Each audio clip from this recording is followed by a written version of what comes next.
Excited to see what it is.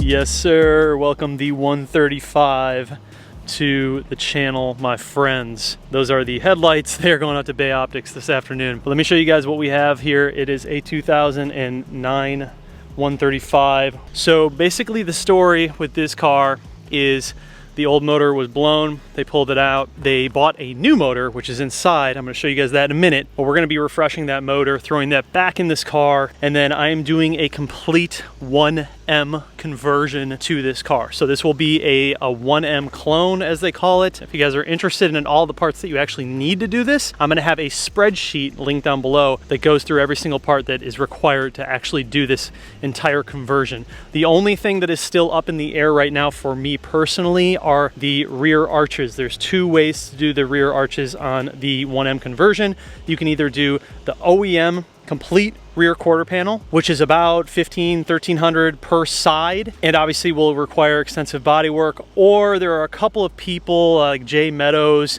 a couple of other guys online that offer fender flares that are mimicked after the factory rear arches on the 1M. So you can do it that way as well. I haven't quite decided which one I'm gonna do. Honestly, it's gonna come down to availability because I think the Jay Meadows fender flares are pretty difficult to get right now. So we might actually just bite the bullet and go for the OEM ones, but then I would probably just cut them a little bit differently to make all of the body work and everything a little bit easier. So I know that right off the bat, it seems like, oh my God, this is crazy. It's gonna be a lot of work. It's really not that bad. Everything is already in the car that I need for the most part. It's a manual transmission. It has red guts. I'm gonna show you guys the inside on obviously the black. And then of course we have the motor inside. So while that motor is out, I'm gonna be refreshing everything. I haven't quite decided if I'm going to stick with the twins or do a single turbo setup. More than likely, I'm going to stick with the twins for now, but I might just upgrade them. So since the motor is already out of the car, it's a great opportunity to just take care of all of the seals. We're gonna do some VAC bearings and then also just attack the turbos as well, and might as well just do some upgraded turbos while we're at it. I'm not going to be making this a crazy like horsepower freak car. At least that's not really in the books for the plan right now, but I would like to see 500, 600 wheel out of this car as like a good street rat. More so than anything, I'm gonna make it look really good. It's gonna be a nice show street build. So I personally have been low-key obsessing over the 1M bodies on these cars, and I just think they look so freaking good. As easy as it would be to just go ahead and buy a 1M, well, one, it's going to be very expensive, but two, I think it's really cool to build one, to really dive into the car and kind of make it your own. So I've been super inspired by a bunch of 1M clone builds lately, and this opportunity really just kind of fell into my lap. I was looking at a few different chassis, as you guys know, like E92s and E46s, but if you guys know anything about the 1 Series platform, so right now these are going in good condition for about 15 to 20K. Now this is a manual 2009 black on red. This is a really good spec. I will be completely transparent with you guys. I bought this car for $5,000 and I bought the engine for $2,000. So basically I will have this 135 up and running for about $7,000. It's gonna take us a couple of days labor to get the engine back in, get everything refreshed, get her all running good. And today I'm actually placing the order for all of the 1M conversion parts. So now is a good time to go ahead and plug all of my partners and sponsors that are part of this build already. We have Turner Motorsports on board, we have Bay Optics on board, we have Keys Motorsports on board, we have Euro Performance Center on board, we have Souvenir Motorsports on board, we have obviously CES Motorsports on board. So a lot of the same guys that support all the builds are going to be a part of this build as well. It is going to be really fun. This is going to be one of those builds that happens extremely fast. So today is August 10th. I think in a couple of months I can have this thing basically completely done to the point where it's like 90-95% to where I'm happy with it. 1M kit completely on, running a nice twin setup. It's not making too much crazy power, but it looks really good. It's streetable, and we can still dust some shit on the road. I think it's gonna be a really fun build. So as you guys know, the N54, well, this entire platform is completely new to me, but I've sort of been like low-key obsessing over it for quite a while. The N54 platform is 100% new to me, so there's gonna be a lot of learning for me to do, which I'm excited about. It's like my favorite part of doing these builds. The car looks really dirty right now because it has just been sitting, but it's actually very clean. The paint should clean up relatively nice. Basically with the 1M components that I'm buying, like I said, they're all genuine BMW. They bolt directly up to this chassis, but the majority of the front end will get replaced. The hood will stay stay the same unless I decide to upgrade it. But the fenders, the front bumper, some of the under panels, the fender liners, and then of course those rear arches. The rear bumper will get replaced with an OEM rear bumper. I put all of the prices in that spreadsheet that I linked, and to build this whole car, it's really not too bad. If you compare it to a lot of like the newer chassis or different cars that I've been building, this is way more affordable than some of those. Obviously, GTS is hella expensive. I'm really looking forward to this. I think that this is just gonna look freaking nasty. There's something about the 1 Series bodies that I've always really liked, but I love the 1Ms, how thick they are in the back, how thick they are up front. They look unbelievable. There's a lot of things about the 1 Series when they're wide like that that remind me of like the M2, just short, stout, and fat. I'll show you guys a little bit of the interior. Like I said, it's kind of in shambles right now, but it does have the red interior, so red guts with black leather. Everywhere else we'll do obviously a custom steering wheel.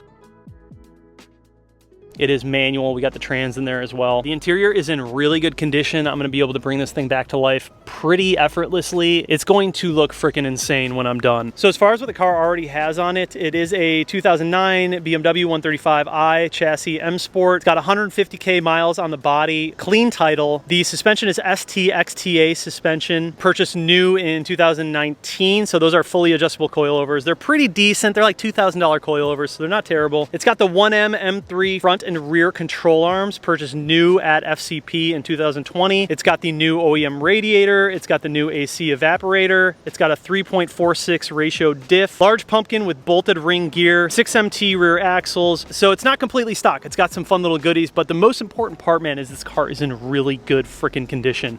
I can't wait to clean this thing up and show you guys how good it actually looks. We got a little carbon fiber spoiler on the back. I don't know if I'm gonna keep that. I might actually run the carbon trunk. I haven't decided yet. It's already got the Euro tails on it, which is super dope. Those are like the LCI smoked out tails. It does have this junky diffuser, but none of that really matters. This is all going to get replaced when I do the 1M conversion. The exhaust is going to be converted into a quad like the 1M. That will be a fun little project. There's a lot of stuff you need to do to make that work, but these rear arches, my friends, they are going to be busty when I throw on that 1M conversion. And like I said, you can either go the OEM route where you buy the entire quarter panel and then you can sort of cut it wherever you need to or want to make it work.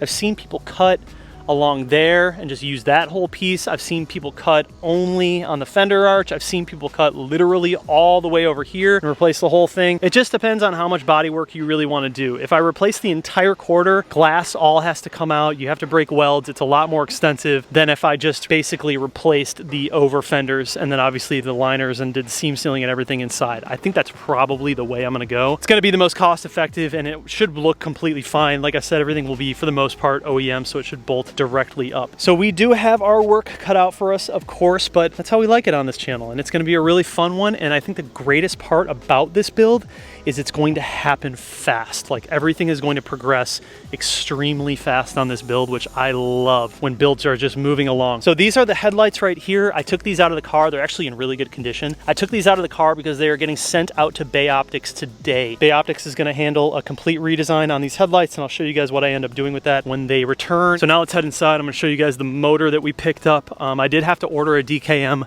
twin disc clutch for it, which is actually a similar clutch that I ran in the E36. Love the DKM twin discs. They respond almost like OEM, but can handle way more power. All right, so here is the new motor that is going in it, N54. Obviously, we're redoing all the seals. We're gonna do rod bearings on it. And then, like I said, while it's out, I'll probably just do some upgraded twins. I don't know which company I'm gonna use yet for the twins. There's so many freaking options with the N54s. And so that's kind of like what I'm researching right now. Guys, of course, can comment down below if you have any suggestions. I don't wanna go into a single turbo setup quite yet. I wanna do something that's kind of OE plus and go from there and just basically get this thing running as quick as possible. It doesn't have to be making monster power, but I do want to make some decent power, and I want to do so as reliably as possible. It's kind of tough to use reliably and N54 in the same sentence, but you guys get the idea. So I'm inviting N54s into my life. I'm inviting all the problems that come along with them, but I think it's gonna be a lot of fun, man. I think it's gonna be a really fun chassis to build on. And like I said before, compared to what I'm used to, these are so affordable. Like if I blow this motor up, $2 grand, and I can have it here in a week. It's really like nothing compared to some of the other cars that I've built and dealt with when, you know, losing a motor, God forbid. We've got all new stuff over here. I got new VAC bearings. We got new rod bolts, and then we've got all of the oil pan bolts. parts, and then new gaskets, seals, all that stuff. So we're gonna try and tackle all this today, and then if I have time,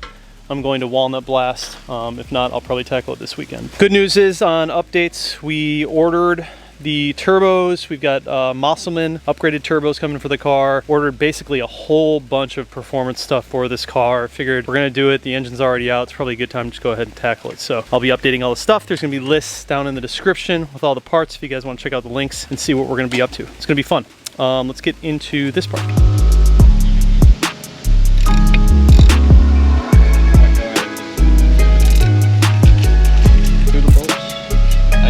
Yeah, and run it across it. So, okay, so this is the first one that we just took out. Bearing 5 on the lower side, and you can see immediately the stock bearing is pre-scored up. Run your nail Oh yeah, I can totally feel it. Catch a little bit. Yeah, you can feel it. So, N54 problems, right? Cademan loves the N54s. It's actually his favorite motor. That's a joke, he hates them. There's our upper one right there. Fun. Not as bad as this one though. This one's got more. Get a little bit more wear, but also the further back you are, the worse they're gonna look. Oh, okay. So further up, going like that. So further up, they probably won't look as bad. Yeah, because the oil cycling the front. So you work on each cylinder basically individually, each bearing individually. Some people take them all out.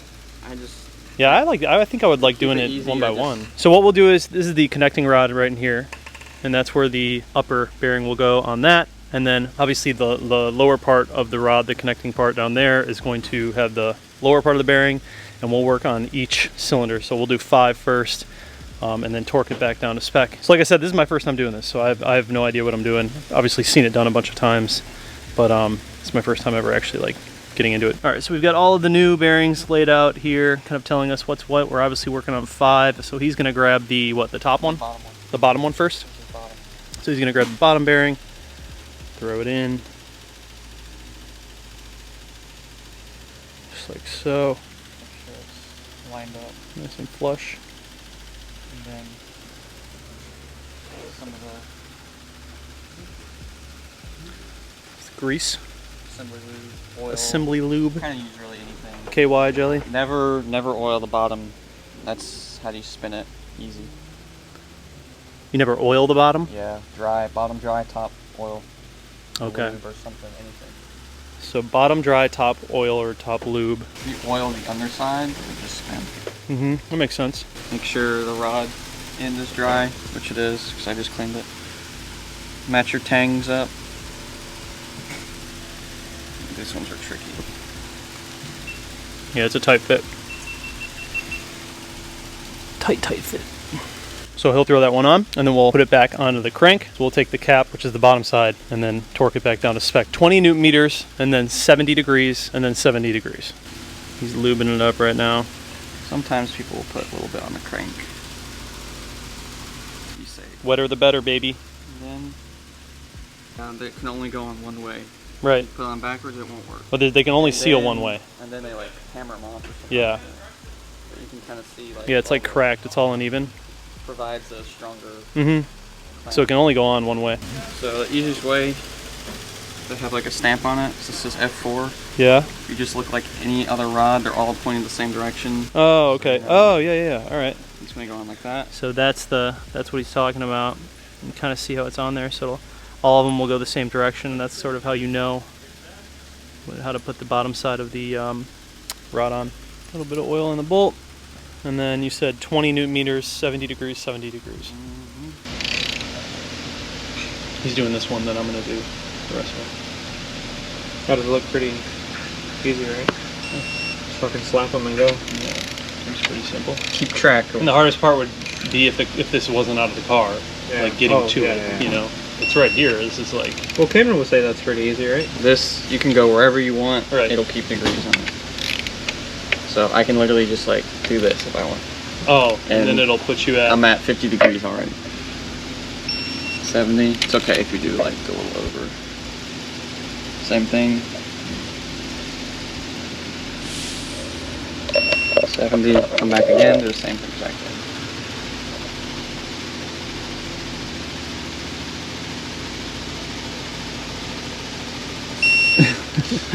70 and 70. So 20 Newton meters, 70 and 70.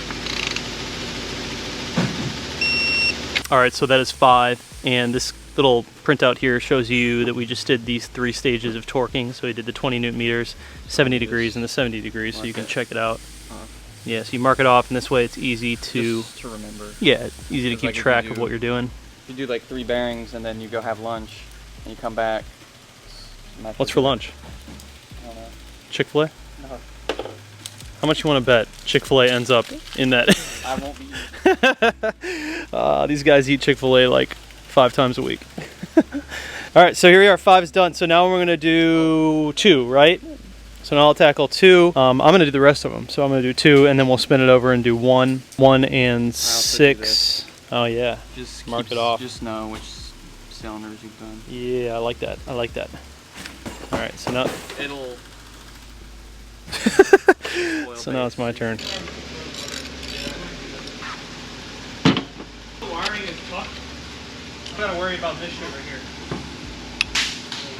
A seat over it. Okay, put the relay right there. It's not great, but it's not bad.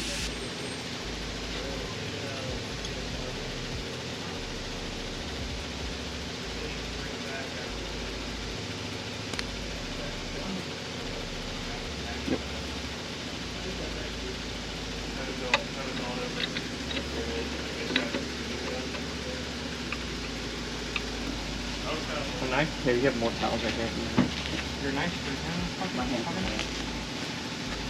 Yeah, you said like the bearings. Oof, yeah.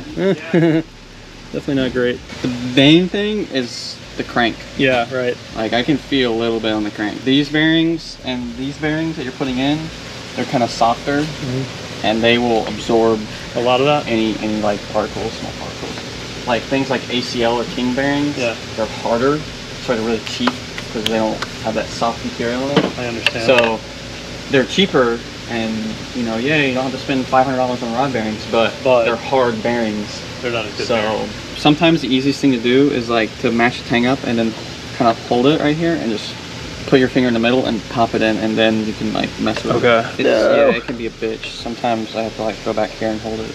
How much? Just like a little bit? Just coat it. See how it's like that pinkish color? You want to try and like not be able to see any of the coating on the bearing. You want to see as much pink as you can. Thicken that shit up. Is this enough? You can never Look at put that. too much. You can never put too much. It should be fine. You can never put too much lube. Wetter the better. The wetter the better.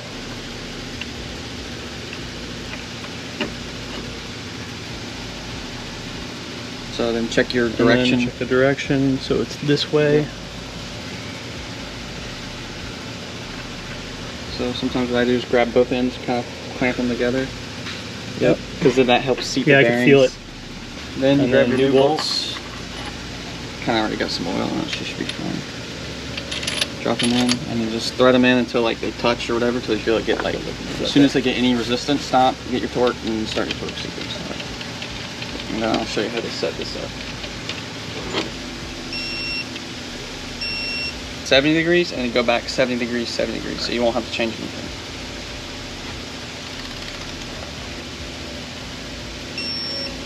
As you get to like 60, you like go a little slower. Bingo. And then again? Yep, same thing.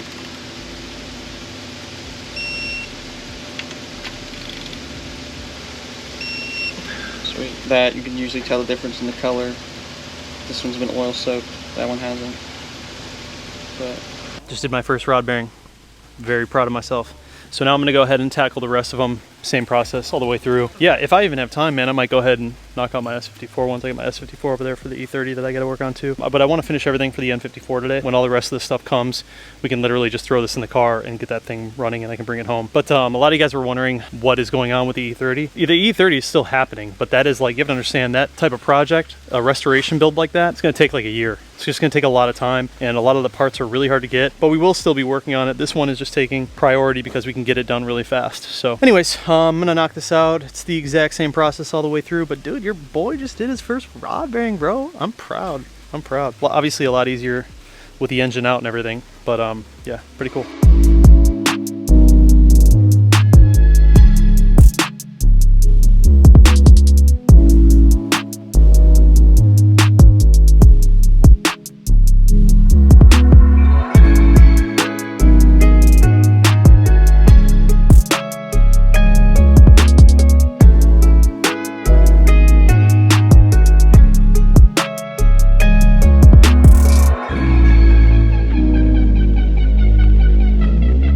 right, so I finished the rod bearings. Everything turned out good. Look at this cylinder 6. Looks like it was ready to dance on us.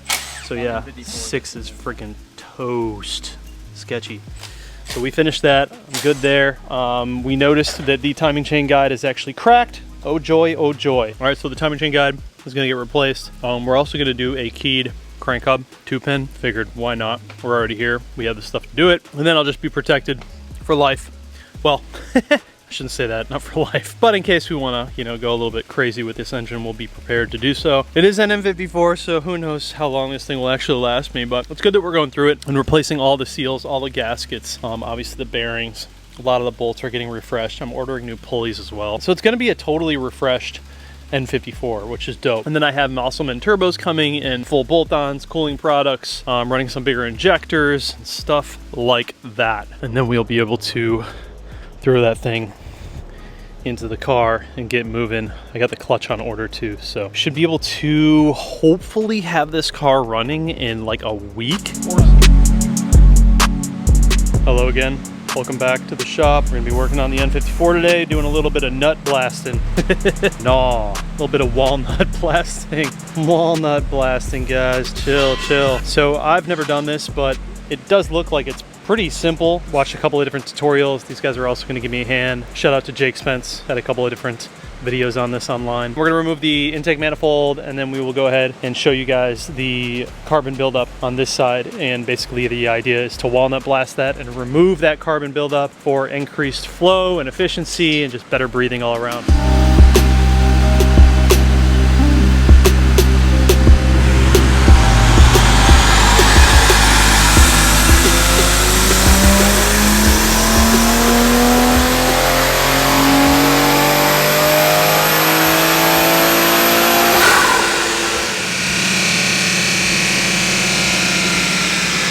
This is a fresh Femto unlocked 2022 Supra. So he got the unlocked DME from Femto. They just did a pure 800 on it and it's got downpipe, intake, charge pipe, stock exhaust, mostly stock, getting tuned by the guys over at MHD Pure Boost. And that is the pump gas tune. So it's probably gonna make close to 600 wheel once it's on E-Blend. Nonetheless, back in the shop with this bad girl. Oh, she's so dirty. I can't wait to get this thing running and out of here so I can get it cleaned up. Oh,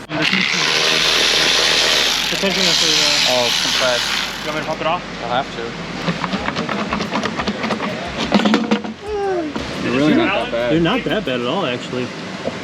Yeah. I've seen way worse.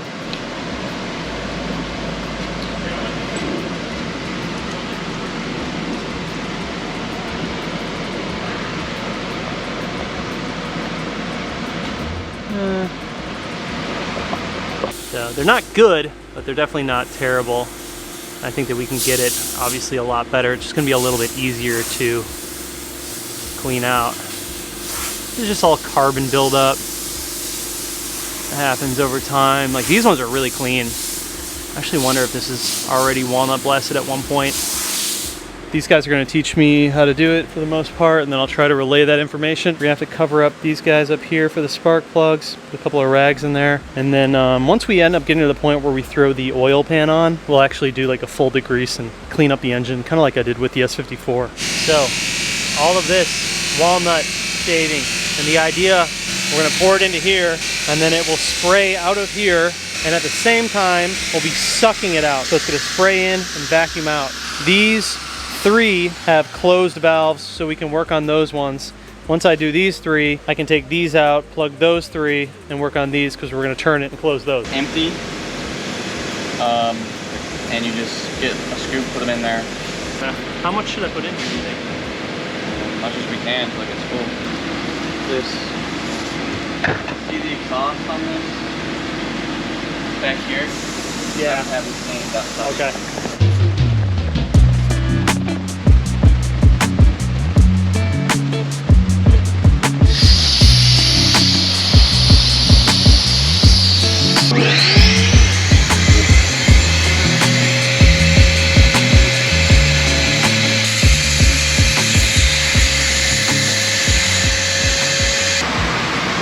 Whole lot of nut left in there though. Yeah, so what we do is, you know where the air chuck is? It made a big difference though. Look at how clean that is.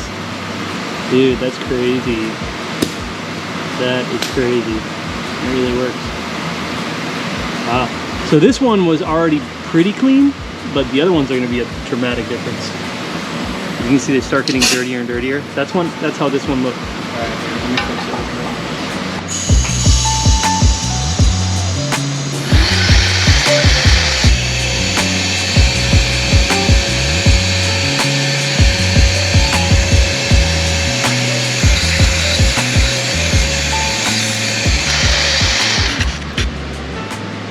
Oh yeah. All right, so I just sprayed that one out. This is my first time doing it. We gotta hit that side a little more. You can see it's pretty gunked up down there on that side over there. And then we'll have to use the pick tool as well because it's pretty caked on there. It's the process. So vacuum part goes on there. It's got that little hole for it. Get some air pressure in here. About 6 bar or so.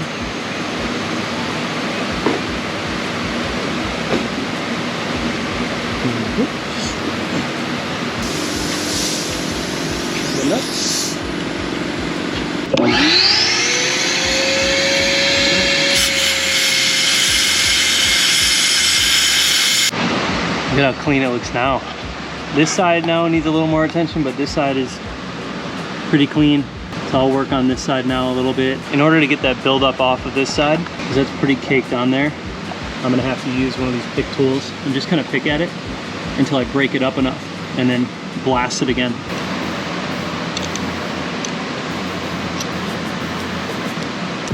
You can see I'm just taking a pick tool and literally just breaking up all of the buildup. Picked around it. All right, so vacuum back on. And then on.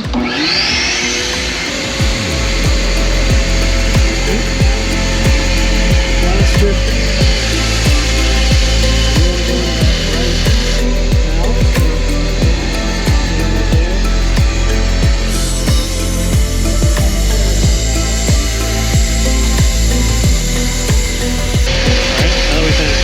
Take the air.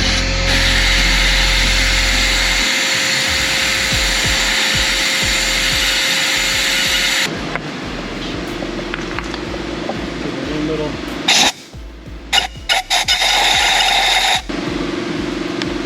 Oh yeah, way better. Still got to scrape some of that off, which I'm going to do right now, but you can see it's getting better. That side's really good over there. Making progress. Got all the buildup off of that right valve. You can move on to the next one now. Can't go to the bank? No, I'm through town bank. They have one.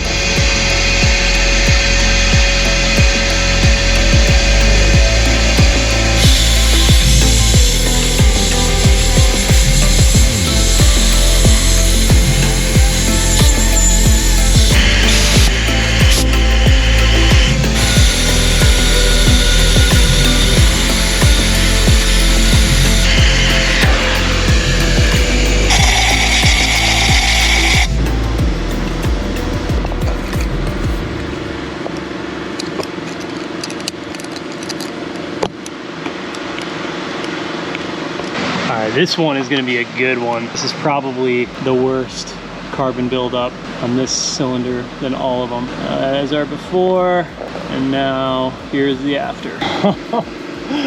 Huge difference. Oh my god. This is by far the worst one. That's crazy. So now I'm going to get in there with the pick tool and just get like the back of the valves. Like that seems to be the most difficult spot. It's like right behind the actual valve itself. And then hit it again. This is all the stuff I scraped off. Freaking gross, dude. Alright, so now we're gonna blast it again. Squeaky clean, bro. Look at the valves. Squeaky clean. I got one more left, and then I can go ahead and start working on all of the edges. Use a wire brush and get all of these off right here and whatnot. Alright, last one. Last one. Last one, then we gotta do the finishing touches, but this one's pretty bad too. Yeah.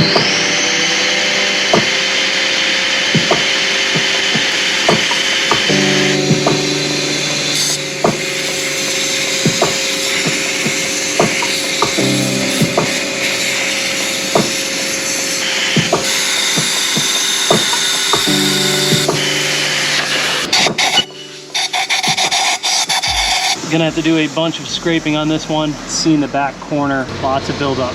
So we'll take the scraper tool, scrape it away, and then blast again. We should be looking good. Nailed it. You know, freaking clean that thing is now, dude. All right, so the final step that I have them all clean is to finish off with cleaning all the lips right here, all the edges, and I'll use a wire brush for that. So I'll go through each of these with a wire brush, and I'll show you the after. I have finished my first walnut blasting job. It took me, I don't know, I did like 4 hours of work, I'd say. It took me about 4 hours to get it all done, but it's really clean from what it was before. I think I did a pretty good job all the way through. It is very clean from what it was before. Should be much more efficient. And yeah, I guess first time doing it. Thoughts are it's really not hard. It's just meticulous and takes a good amount of time. You just have to be patient. And I don't know, it's somewhat like therapeutic, these sort of things, because you're like cleaning, you know? So there's like a little bit of OCD element to it that's just kind of fun. Proud of it. I went through the entire box of the walnut shells, but you can always like take the excess that's in the vacuum and reuse it if you actually run out. So it seems like this entire motor took up an entire box or entire bag of walnut shell. Sheesh. All right, you guys, that is gonna wrap up today's video. Just wanted to kind of show you guys where we were at with the N54. It's coming along, man, coming along. Waiting on some parts to show up. We have most of the OEM stuff, but I did actually go ahead and order some other things. I ordered the Dock Race intake manifold, got a couple of other sponsors on board, which is really cool. New companies that I've never worked with. It's gonna be a lot of fun. But yeah, I went ahead and ordered the Dock Race intake manifold, and then dude, I had to get Index 12 injectors. And if you know anything about N54s right now, Index 12 injectors cost more than a motor if you were to like buy them new. They're like $3 grand. It's ridiculous. So Straight Six Auto Group actually hooked me up with a set of injectors, 6 of them for $1,400, which is a pretty good deal. They are used, but they have a 30-day warranty on them. So if anything, you know, goes wrong, I'm covered. So we got the injectors ordered, and then a few more like OEM things just to get this thing back into good condition. And then I'm gonna clean it. I'm gonna do a whole degreasing video on this probably next, I would say, once we finish up the timing chain guide that we got to replace. And yeah, so just lots more stuff coming.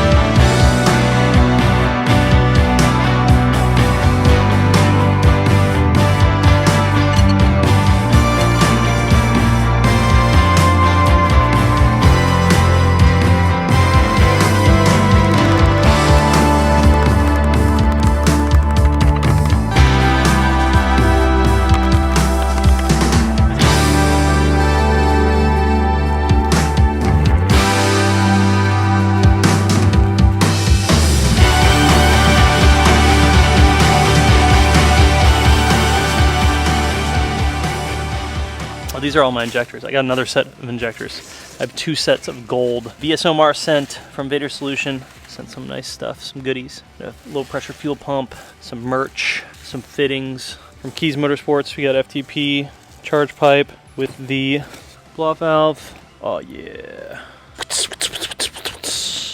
We got the CSF intercooler, OEM valve cover, ARM, catless downpipes from Euro Performance Center. We've got the CSF performance radiator, and then we've got the Mosselman upgraded turbos. We've got the Mosselman thermostat, oil thermostat, and then Mosselman oil cooler.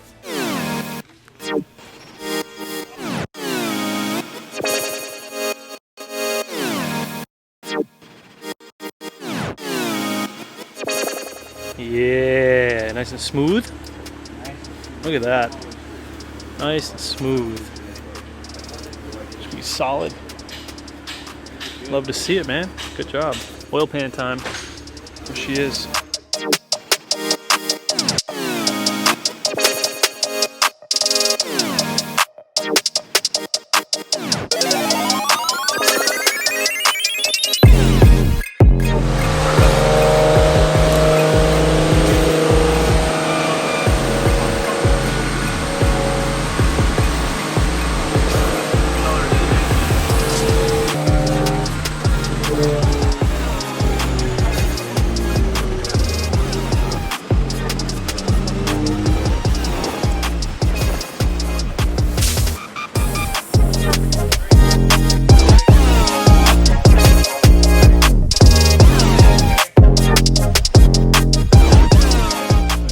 actually cleaned out the engine bay. Looks really good. So here's the motor that we're gonna be putting in. A nice big single. Nah, I'm just playing. We're putting in the twins with Mosselman, Cademan, and Hendel. Spent some time putting on all new pulleys. We got the crank capture by Keys. Got the Mosselman twins, also by Keys. New valve cover. Got the Mosselman oil thermostat. We did order some new motor. Did the motor mounts come? We ordered new motor mounts too. I'll throw those in first. These ones, they don't look terrible, but I'd rather have new ones in there. Yeah, buddy, I'm excited. Get this motor in this thing, huh? You guys want to see something cool? Got a little something, little care package from the boys over at Bay Optics. Look at how freaking sick these look, bro. Brand new lenses. Got rings, carbon up top, switchback on here as well, all blacked out. Bay Optics. They actually did my M2 headlights as well. So we got those going in, and then these headlights, you can change the color of the rings in the switchback with an app on your phone. I didn't do that because I wanted some corny colors on it. I did that because I just wanted to be able to go back and forth from like modern with white to like more yellowish, which is a little more like period specific. But I think that that would be a cool little feature to have on there. All right, we're just pulling all this stuff out of the car. Lots of junk in this car. We got a lot of work to do. It's filthy back here, man. Definitely need a deep cleanse. DKM twin disc, nice little clutchy clutch going in. That is going in. We got this from Keys Motorsports. Big shout out to those guys. Remember, you guys, everything you see in this video is going to be, even including Cademan, is going to be linked down below in the description.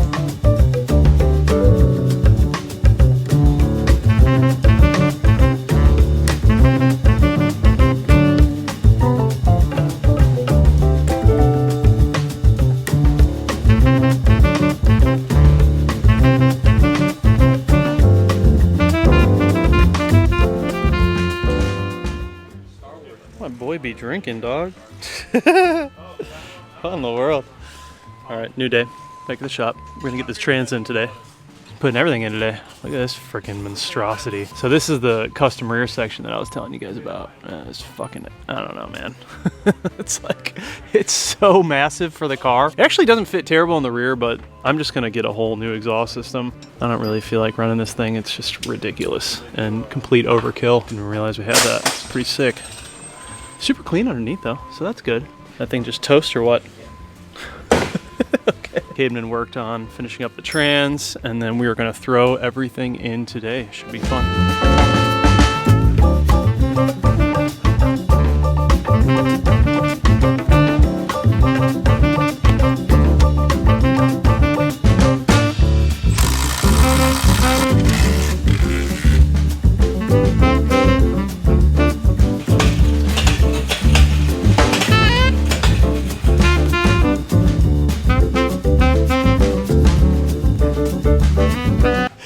Yo, you good, bro?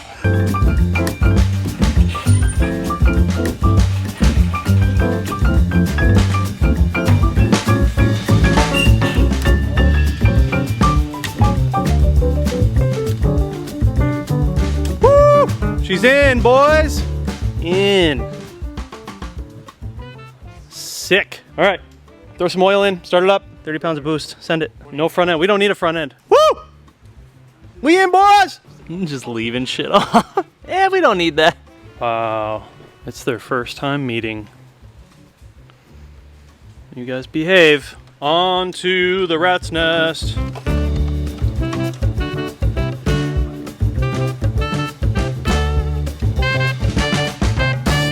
We just ordered the VRSF full exhaust system, so we're gonna take off this chungus of an exhaust. Whatever the hell this is, dude, look at this thing. Sheesh. We gonna put the shifter together. I don't like this shift knob. I'm gonna order the ZCP one.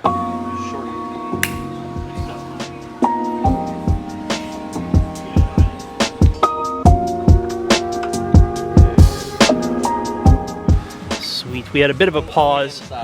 Because we had to source the outlet, the OEM outlets, but we ended up getting one from a buddy of mine. So at that, we can put in the inlets. We are missing one pipe, boost pipe, I guess you could call it, from the intercooler that we'll need to figure out. But yeah, man, it's starting to look like something. So we ended up going with the Vader Solutions Walbro 450 high pressure fuel pump. Omar sent that in. Big thank you, bro. Appreciate that. And then we also got the shifter in and everything. Good, shifting good. I'm going to replace this shift knob. I'm not really a big fan of it, but figure that stuff out later. So, we got all the pedals in, everything. Yeah, man, we're looking good. We're coming along here. Hopefully we can get this thing somewhat together today. Might even be able to put on the front end and make it look like a car. Currently mounting the inlet to the turbo. Gotta get this guy to mount up so the inlet and the turbo in the back. Super, super tight fitment. Lube it up, dude.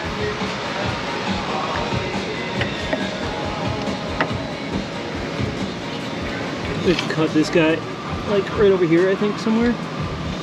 This is the little heat shield part for the manifold so we don't melt the inlets. Yeah, it's got our boost solenoids on it. I'll go ahead and do that too. Oh yeah. You want some soaps?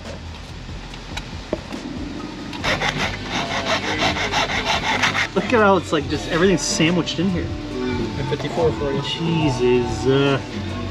So that's where you had to cut, like right back there. You can really see right back there on the little heat shield piece. Then clean up all the sharp edges so it doesn't Clean up cut all the open. sharp edges. You Jesus, get that man. little piece on there. It's tight. Put it on there. Whoa!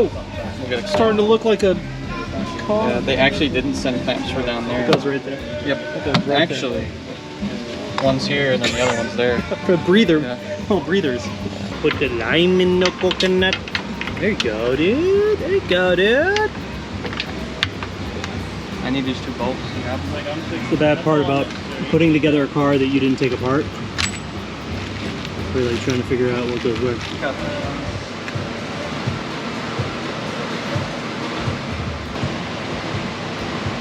Need some more lube? Ooh. Installed. Looking nice. Woo. Awesome, man. Yeah, He's motorsport. when people spend the money, Bling bling. Dang. you don't want to have trouble with. What's up, man? You don't want to have trouble with your stuff. You just run this. That shit looks good, bro.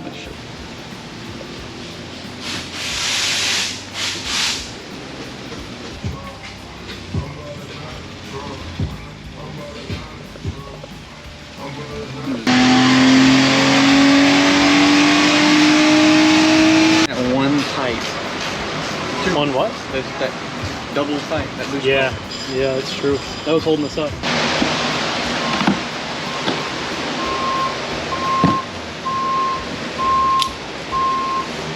Open sesame.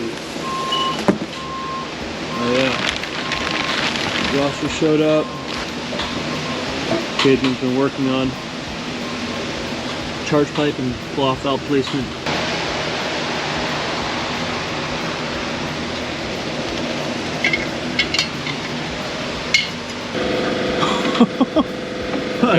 That I haven't fitment, done, dude, I though. haven't done these.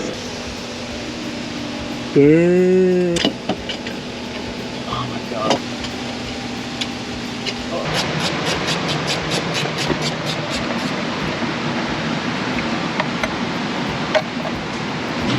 I thought you had fun with your favorite motor ball.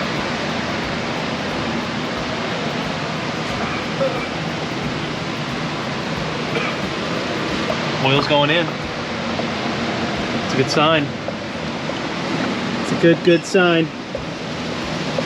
Flood the clutch. Feels good. Hoping to see a little startup action here soon. We gotta code the injectors, right? Yeah, just make sure they're running. Code the injectors. Might be a couple other things you might have to do. Yeah, a couple little things.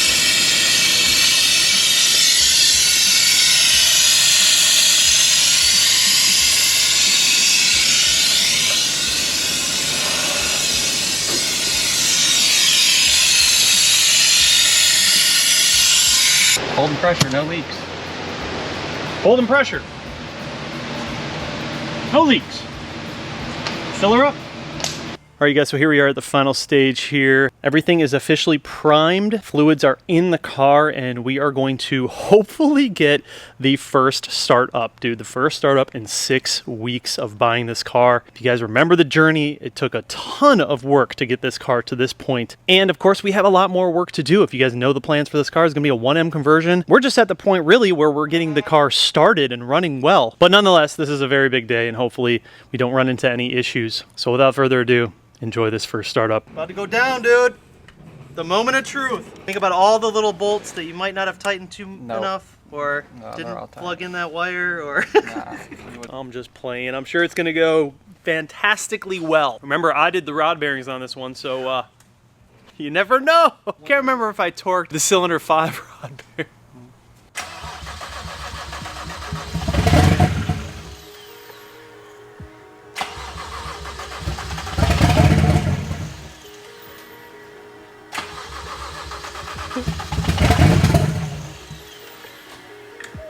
She wants to go. She wants to go. Put gas in Oh, it's so close. All right, so a couple of things. We just tried to start it. She wouldn't turn over completely because the fuel that's in this car right now is probably years old. It's an E30 for one. There's an E30 map on the car. We don't know what fuel is in the car. It's old as hell. And we also have a new ethanol analyzer from Keys Motorsports. It's a fuel-it. So we're gonna put this in, drain the fuel, put fresh fuel in the car. And we just got an M54 MHD map license, so we're gonna flash that as well. And then we're gonna do the first startup because she almost turned over, but not quite. So we just wanna make sure we got the correct fuel and everything in there. Oh, what a journey, what a journey.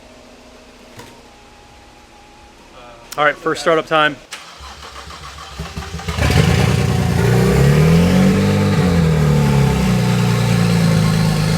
It's alive!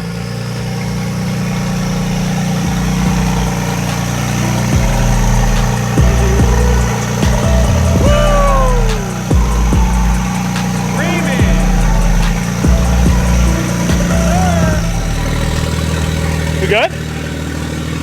Oh, yeah. Fuck yeah.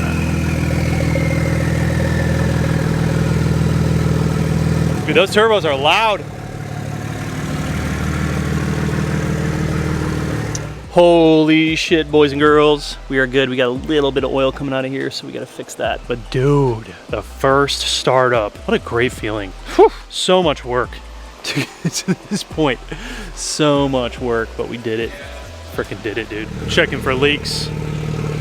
She sounds good. She sounds really healthy, man. We had a little leak out of the thermostat before, but we fixed it. Turned the knuckle around, and it seems to be good now. Power steering pump is acting like a gremlin. We're gonna go ahead and throw on the exhaust that we have so it doesn't sound ridiculous. Turbos are loud.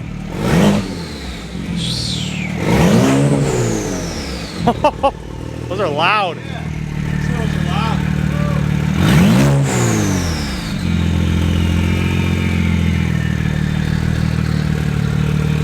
That girl on. Make it actually sound good. I think we're gonna try and drive this thing today, huh?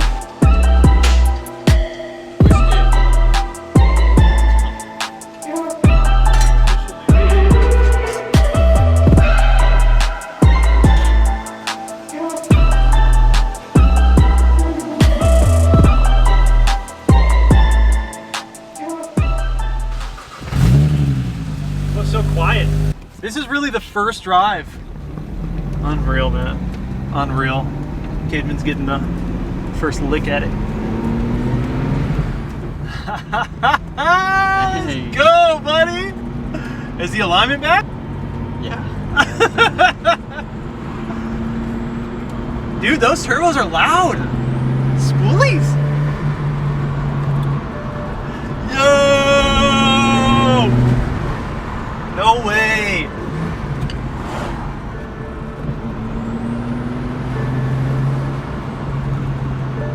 Sounds good. Sounds really good.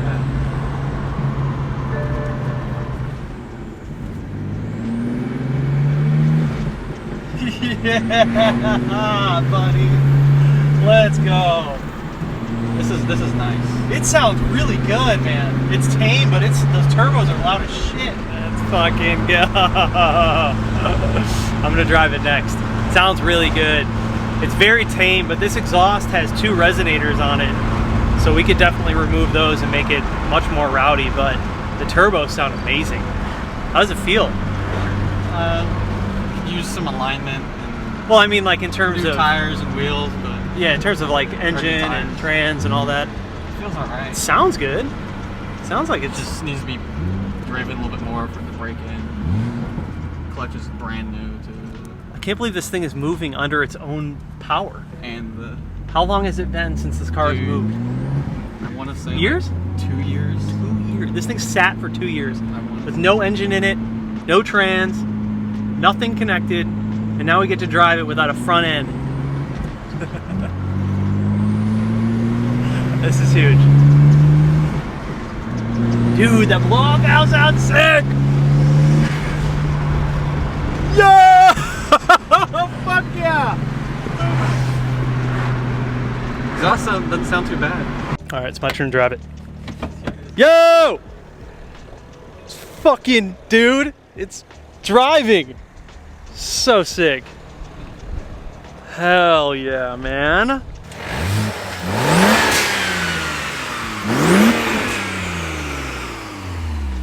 Again?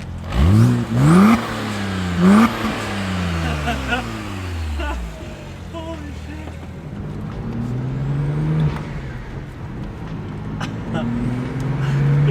Also, we gotta break the clutch in so don't be too hard. Yeah. Dude, this car is gonna be so fun. Dude, this car is gonna be so fun. It sounds really good, man. What do you think? Yeah, exhaust sounds good. Yeah. It's not very loud. Once you put like the bumper and stuff on, well, it'll I like the muffle blow-off valve. Some of the intake will be muffled. It's not like obnoxious. It sounds really good. How long do you think I need to like chill before I? At least 100 miles for the clutch, preferably 200 miles. But once you get 100 miles, you can start getting on it more, and then once you get 200 miles, it's balls to the walls. It's fucking fair game. Yeah.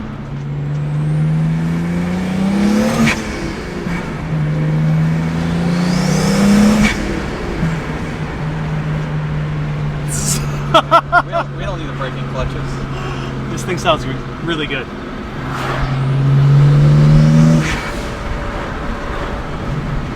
I'm with it. I'm with it. Good job, man. You did a great job. Thanks. Fucking killed it.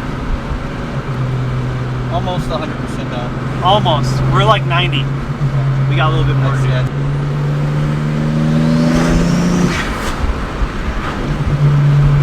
Yeah, that's gotta be it. It's gotta be it. It's all that drum. That little vibration. Yeah. Oh, it says I have a headlight up. Oh, no way, really?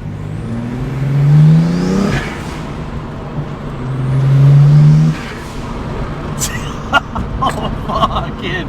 The blow-off valve is sick. This thing's gonna be so fun. Oh, these cars are awesome. This car's gonna be so fucking fun. I can't wait.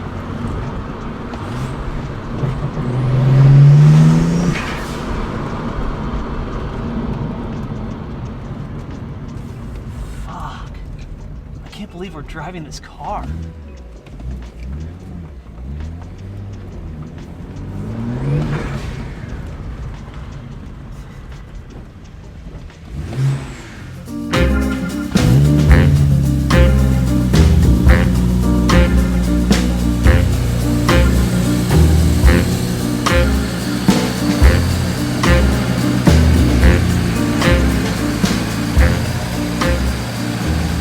Yo, what is happening, guys? Welcome back to the channel and welcome back to another video. We are back with the 135 here at CES Motorsport. Today we are putting in the Bay Optics headlights into the 135. We got a lot of other stuff that we need to touch on this car.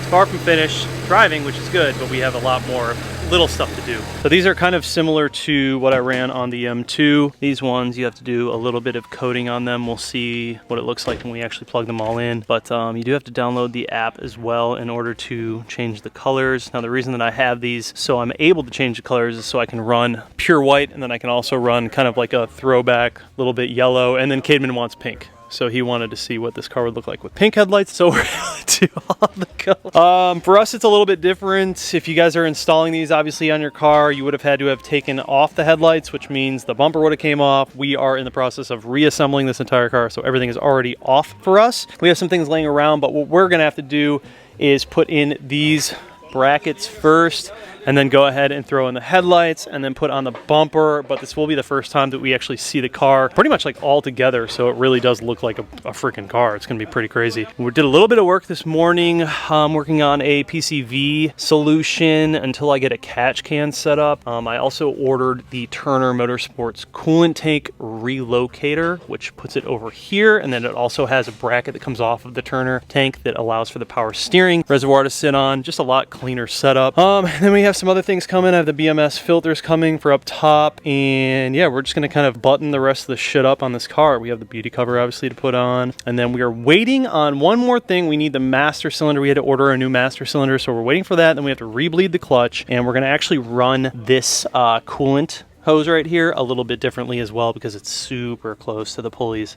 I think over time that might end up being an issue. Once we get the new tank and all of that, then we'll relocate everything, kind of move things around. This FTP charge pipe is a little bit like wonky. The angle of it is kind of weird, and it makes things fit kind of strange. So just a heads up if you want to order that, it's a little bit different. And we also have the headlight level sensor that we got to put on, and then we have an air temp sensor, the ambient air temp sensor that we got to put on, which I think actually goes like right there. So yeah, just a lot of like little shit, and then we have all the interior we have to put back together. But we're getting close, man. Getting close. I might order some, as you guys know, I'm doing the 1M conversion, but I might order some wheels for the meantime. I don't know what to get. Probably some Apexes, something simple. Okay, here they are. Both the headlights out of the box, carbon fiber eyebrow, switchback up top, LED rings. Kept it pretty classic with these. Smoked out everything, blacked out everything, different bulbs. They did a great job. So the way that these work, it looks like this is the receiving side, and then this is the penetrating side. Hey yo! No, but these wires on this side will actually cross over to these wires, and that's what you need to do in order to power that side, the switchback and everything. So.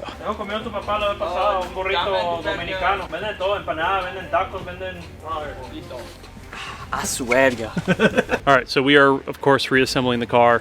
Just trying to make sure that we have all the right parts, because, again, a lot of the stuff we didn't have before, and we're just trying to see what we do have. But this is the bracket that holds the headlight, and then trying to finesse this thing in there. And then that, oh, so these will have to come out?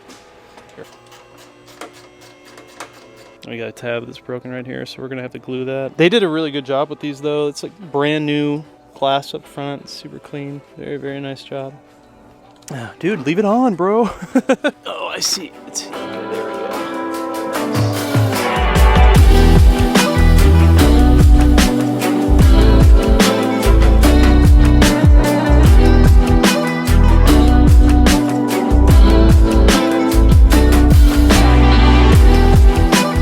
Solid. So this is the only broken tab that we have, but honestly, man, this thing's freaking in there. It's tight, so we're good. This one was broken before, but they fixed it. I guess that's pretty common with these.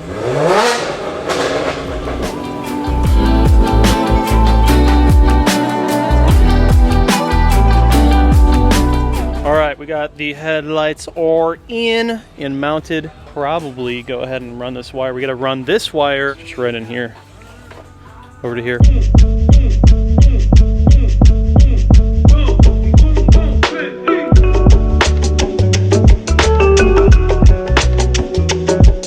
All right, so we got the two headlights connected to one another, and then we'll loom this and tuck it in back here so it's nice and connected flush. Technically, we could turn them on and see if they're working.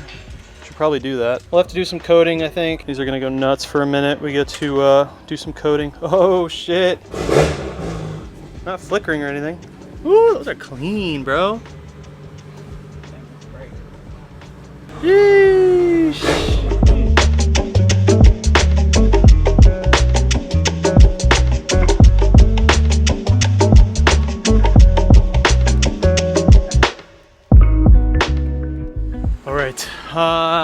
I just replaced the headlight level sensor. This was missing. And then we are actually cutting out this resonator right here. A few reasons. One, it hits the drive shaft. For whatever reason, this thing's just too big, and everything is mounted up correctly. The hangers are right where they need to be. Who knows, maybe the downpipes are sending it a little too high. I don't think that is the case though. This thing is just too massive. And I also think that this exhaust is a little bit tame. So we're gonna snip, and run straight through, eliminate this primary resonator, and basically just have the rear section muffler in here, and then pull these tips out a little bit and send it like that. This thing is like super quiet, so I'm like, fuck it, let's just get rid of this secondary piece. Upon doing my research, if you guys want to run a actual true like 1M exhaust, you need to actually relocate the battery so you can run both dual exits. So I don't know if we'll do that or how we'll do it, but obviously that's way down the line. We don't have to worry about that right now. Other things we're going to do, we're going to change the suspension a little bit in the back. The previous owner had like a drag pack set up in the rear, and so the back is sitting super high up to make up for some chunky boys, which we are not doing. So we're gonna move this up a little bit, the sleeve up a little bit, and bring it a little bit closer to the ground. I do have the whole front clip on the car, but I don't want to show you guys yet. We're gonna drop the car once we finish all this stuff up, and then show you what we're dealing with.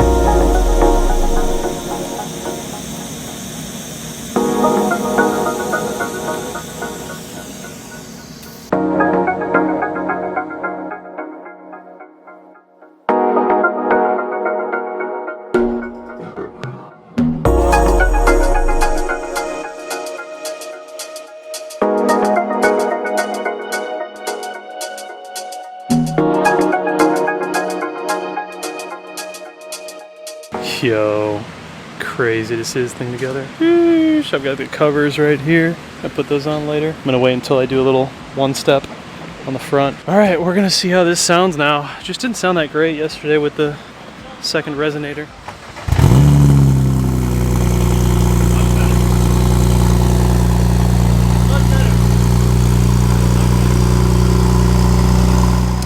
Do some coating. Everything that we're going to be coating is going to be in the footwell module. We got to turn off the cold and warm voltage checking, and then code off the corner bulbs so that they only turn on when signaling.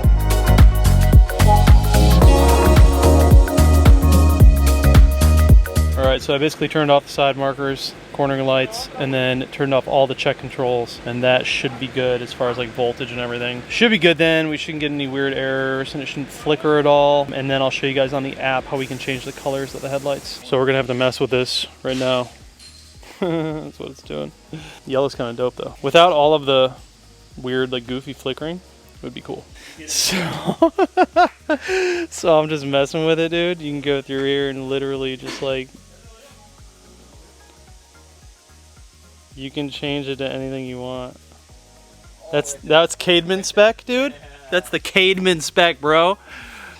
The white. Maybe like CS. We could do like yellow. That's more like old school. So what we're trying to do is we're trying to basically disconnect it. So we don't want the halos to be connected to the switchbacks in the eyebrows. So that's what we're trying to figure out. There's so many things you can do with this. So we're just trying to like mess around with it and figure it out. There has to be a way though.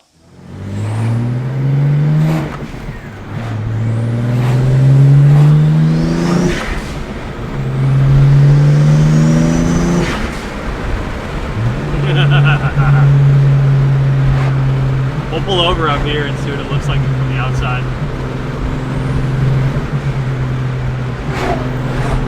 Dude, these turbos are loud. Holy shit. Exhaust sounds better, I think. Oh yeah. What do you think? I think so. They have two mufflers on them. Yeah. I think it sounds a lot better.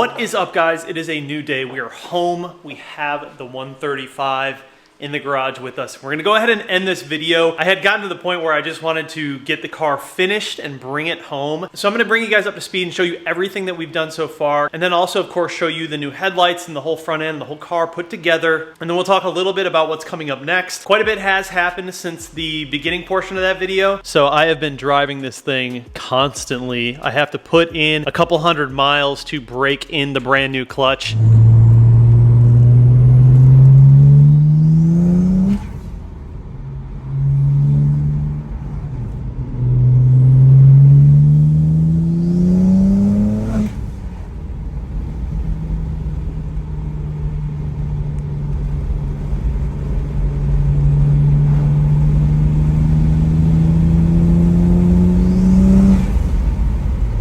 It does have a MHD base map tune on it from CD919. It is a multi-map, so I have 93 and E40, but we haven't really touched any serious boost yet. I haven't done any data logging because we need to break in that clutch. So I've just been cruising around, just been enjoying the car for what it is. But before we get into any of that, I want to talk a little bit about everything that I've done up to this point. So we obviously fixed the exhaust or changed it over at CES Motorsport. Cademan did a fantastic job. It sounds so much better. It's a little bit louder, not too crazy, but just a little bit louder. I can still hear my turbos, still hear my blow-off valve, but the exhaust note is a little bit more rowdy. And you might notice that the car looks a lot shinier than it did when it was in the shop. The previous condition of this car was really, really rough. I mean, this thing sat for 2 years, inside, outside, things bumping into it. So the paint needed a ton of care and a ton of attention. I didn't want to pay a detailer to just do this whole car because honestly, it's going to get painted. There are a lot of things when we go to the real OEM 1M conversion, you're cutting fenders, you're changing the entire front end. You might as well just repaint the entire car at that point. So everything is basically brand new and it looks seamless. And that's what we're going to end up doing when we get to that point. But for the time being, I wanted to make this car look really good while we get everything performance-wise situated, braking, suspension, all of that stuff. So I actually took it upon myself to do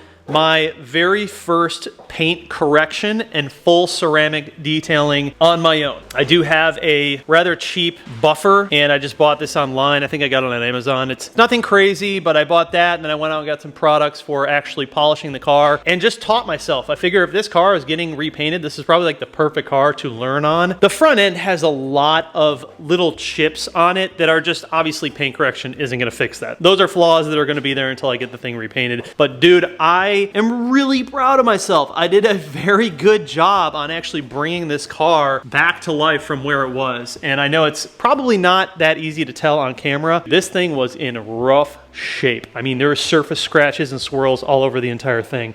It is now completely smooth. It looks really freaking good. So I took about 8 hours to paint correct and ceramic coat this entire car. There are some little dings on the car. I gotta have my dent guy come out and take care of those. But man, she looks awesome so far. Really, really happy with it. You can see the new tip placement, not too bad. I need to adjust it over a little bit. Pretty happy with that for right now. And then we also brought the car a little bit lower down to the ground. I would bring the car outside right now, but Hurricane Ian has decided to visit us. Thoughts and prayers to anyone who has been affected by it. It's not really affecting us too much here in North Carolina, but I know some of you down south have really got hit hard, so hope you guys are all safe. But yeah, when I brought this car home, you guys, it needed a lot of work in terms of like detail. My OCD was just flying off of the charts. So I went to work, man. I just immediately started working on the paint, ceramic coating, and then also we did some work on the interior. I'll show that to you guys. The interior of this car was really bad too because there were just car parts laying inside of this thing all over the place. Needed a very, very thorough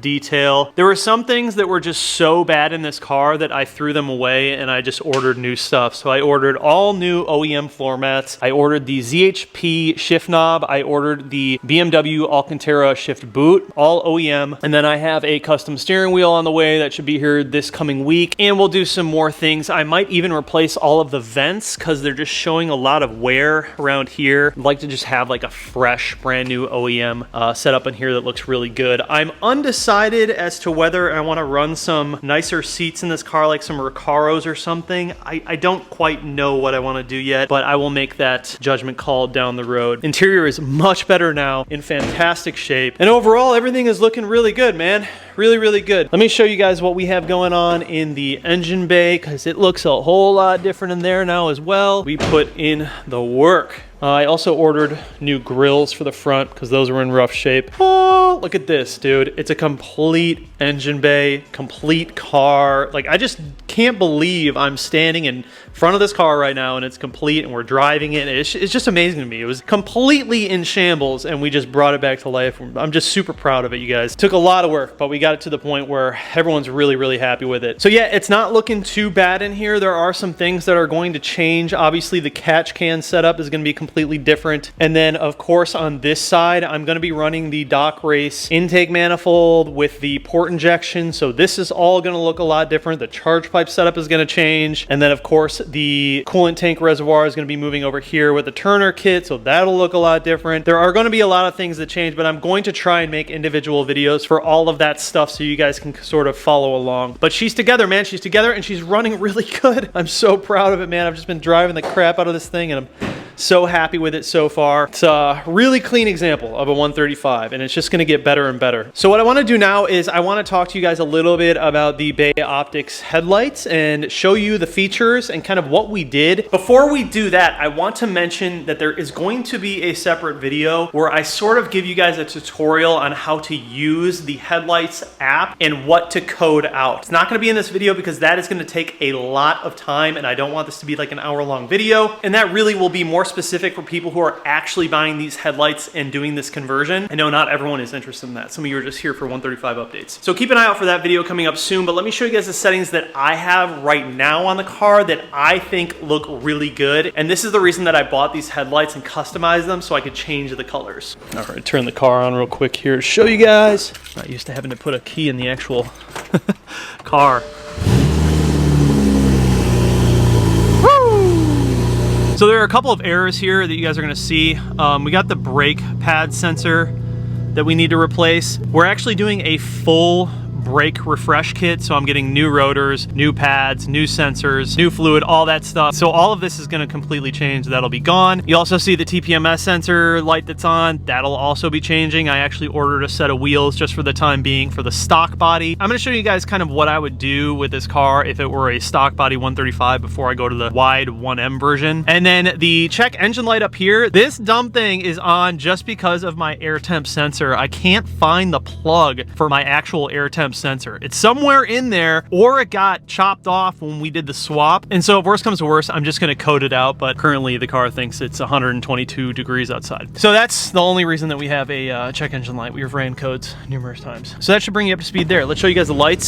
So this is going to be like the most OEM looking setup on this car. They're kind of yellow. They're like a darker yellow. Kind of hard to tell on camera, but I'm going to throw up some images so you guys can see. I took some photos. I really like this setup. This looks very period specific. It looks very OEM. But yeah, I think, in my opinion, this is like the best looking setup on this car. It looks really freaking good. So the way that you do all of this is pretty easy. And like I said, we're gonna have a designated video for this. You guys can really see how to do it. But you just bring up the app for the headlights. And what you're able to do is go in here and you can actually change the color of everything. You can change the color of the rings. You can change the color of the switchbacks. You can change the functions of them. But what we'll do is I've really had to finesse an interesting setup to get it to this point. This slider right here is basically the brightness. So I brought the brightness way down so they would almost look kind of dim, which gave this more of like a period specific look. I think it looks freaking awesome. Like, this is the perfect setup for me. If I take the brightness slider,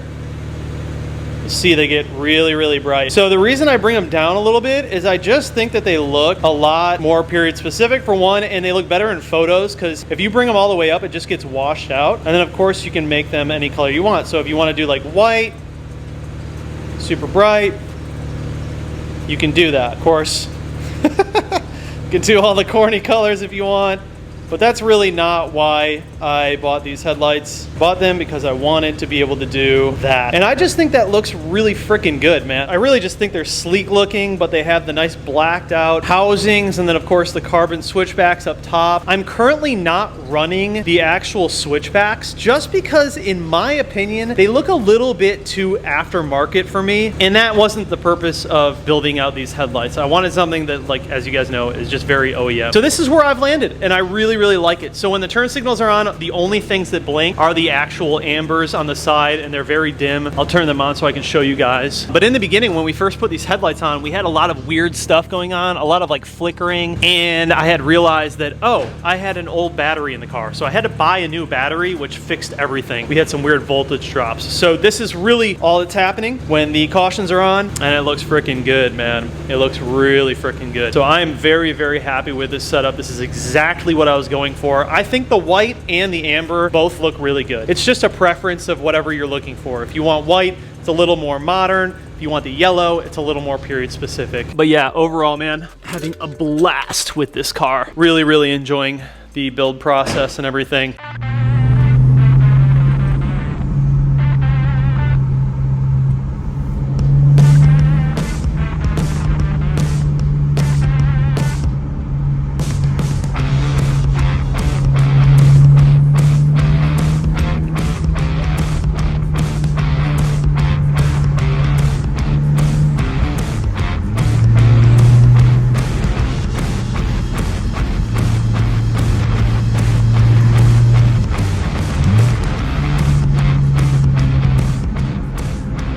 What's up, guys? Welcome back to the channel and welcome back to another video. Today we've got an exciting one for you. On the 135, we are going to be replacing the steering wheel with a custom made wheel from Azza Auto Wheel. You guys have seen Azza Auto Wheel on the channel before. They have built quite a few steering wheels for me. We had one in the E90 M3, we had one in the E36 M3, we had one in the Supra, we had one in the 340, and now we have one for the 135. This wheel that I had them build is actually very similar to my E90 M3 wheel, which I really liked. I wanted something very simple that looked very OEM. You guys kind of know, you get the gist of how I do things. I really prefer the OEM Plus style upgrades. So for the steering wheel, it was going to be no different. Let me show you guys the current steering wheel. It is in rough shape. All right, so here is the current steering wheel. The leather is just, it's done. The leather has seen better days. Pretty toast all the way around. And I was looking at doing like the 1M wheel, something like that, but I didn't want to do Alcantara. I really wanted to stick with leather for this one. I think it's just gonna be a cleaner look. So here is the old one. Let me show you guys the new one by Azza Auto Wheel. I love this steering wheel. I think it looks really freaking good. These guys always just kill it with these steering wheels. They do such a good job. Yes, sir. This thing is sick. So we've got the M stitching. It's all leather. It's got the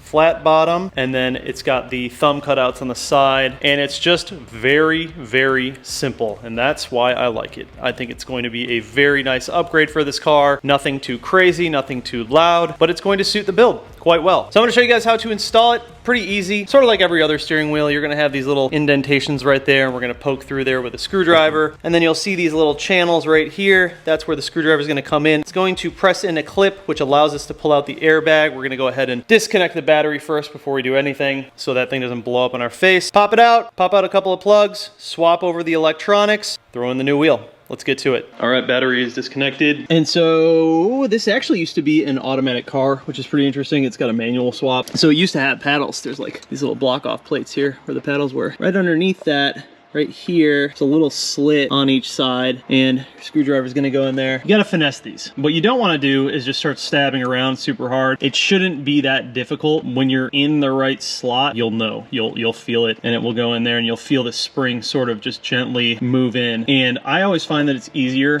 to push in on the horn on the airbag and then hit that spring-loaded clip and pull up on the side that you're working on. So let's try it out. And you just gotta be patient with this. It's gonna take a while. Try. Super easy. Nice. All right, so we got a couple of plugs. So 16 mil.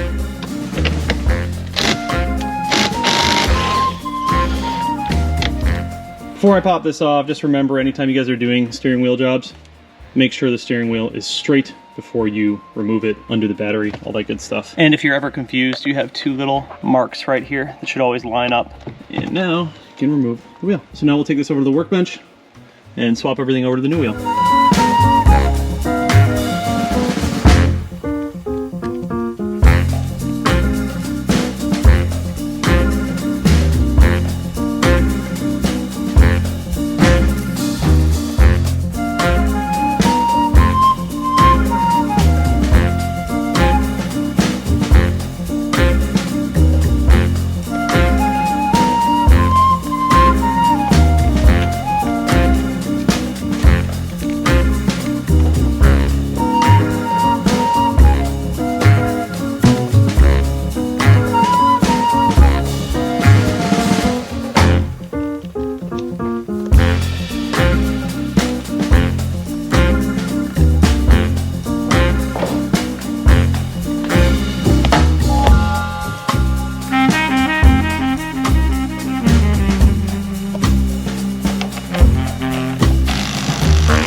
No surprise there.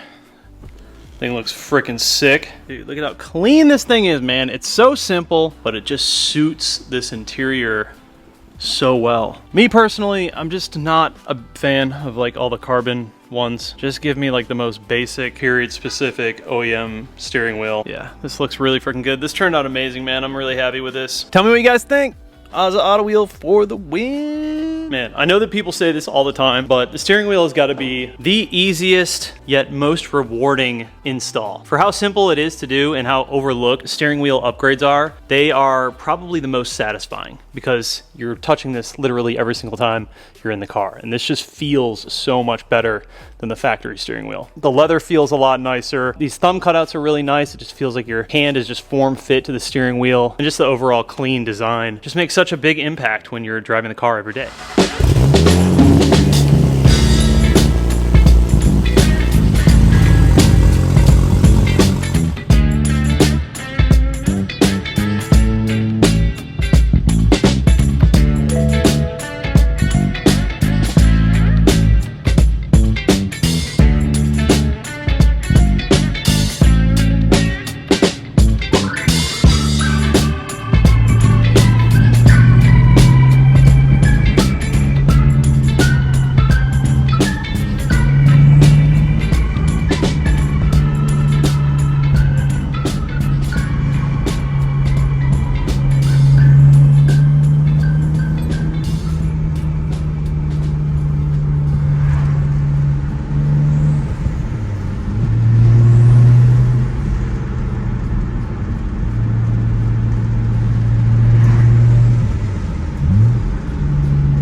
Well, shit. Exhaust Vanos mechanism. Car's running like ass. Something just happened. First N54 problem. Here we go. Only had the car on for a couple days. Let's see. Let's shut her down. Damn, dude. Can't believe that.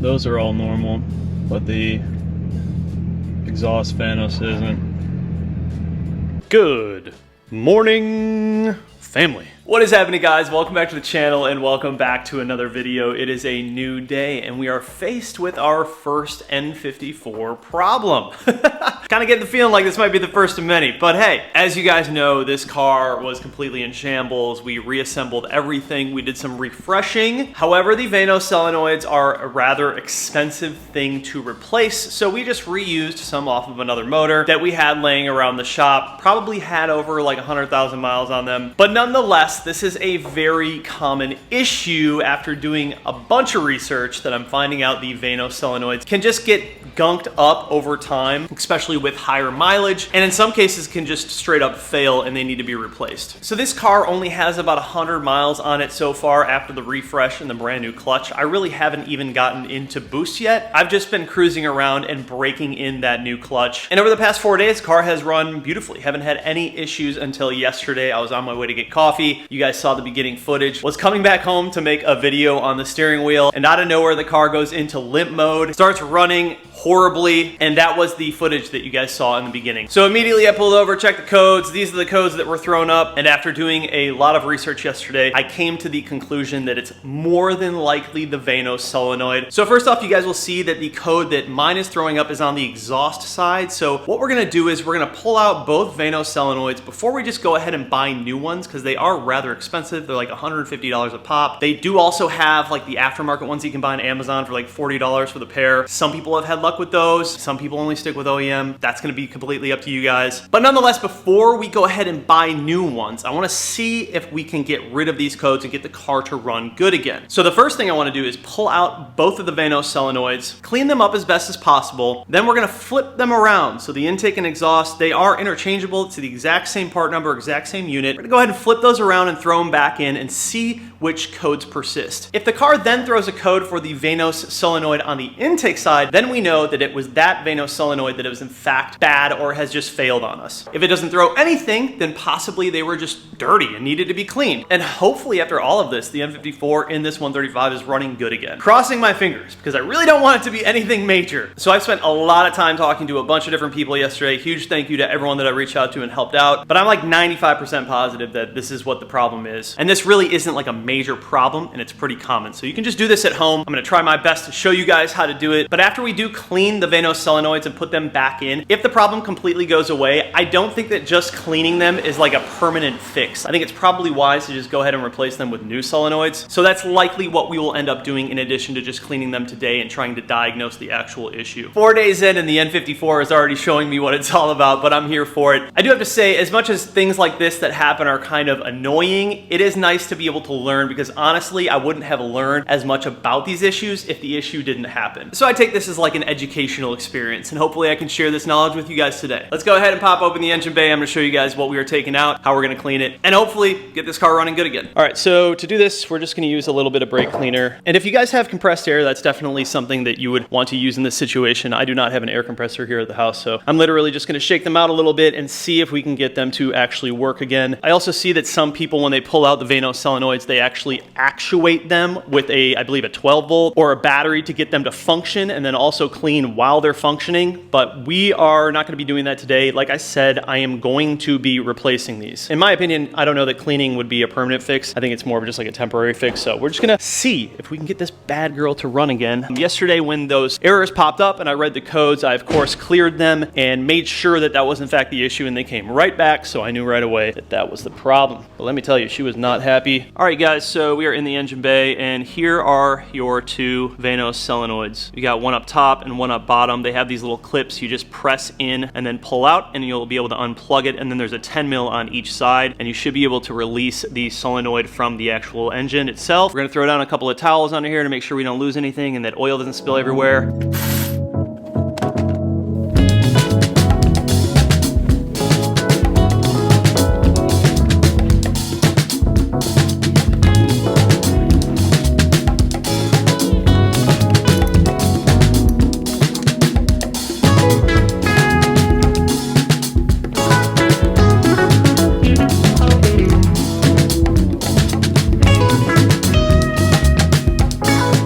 So first we're going to pull out the exhaust side. That is the lower one here.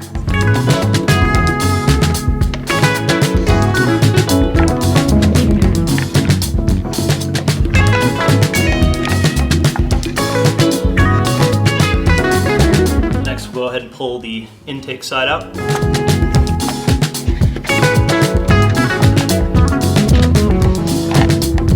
All right guys, so here are the solenoids there out of the engine, and you want to make sure that the O-rings come along with these. These O-rings look okay, but it doesn't really matter. Like I said, we're going to be replacing all of this anyways. So the first thing that you'll visually notice is that one looks very different than the other one. And the interesting thing is I'm getting codes on the exhaust side, and this one looks like it's freaking new, and the intake side looks like it's been used a lot longer, but this is the one that's still functioning just fine. So who knows, maybe this one was already replaced, but there was an issue with it. I have no idea. We're gonna take off the O-rings, and then we're gonna go ahead and use a little bit of brake cleaner and clean these out, wipe them off with a towel, and then let them dry. Like I said, if you have a little air compressor, shoot some air in there. Make sure you wear some gloves when you do this. You don't want brake cleaner on your hands. And then we are going to flip them around. So if that code carries over to the intake side now, then we know that this guy is the culprit. But if it goes away, then it just needed a cleaning. However, I'm not very hopeful because I'm looking at this and it looks pretty clean. Like, we did just refresh this engine. We did take everything apart and clean it. It literally could just be a bad solenoid. So let's get to cleaning and then we'll throw it back in and hopefully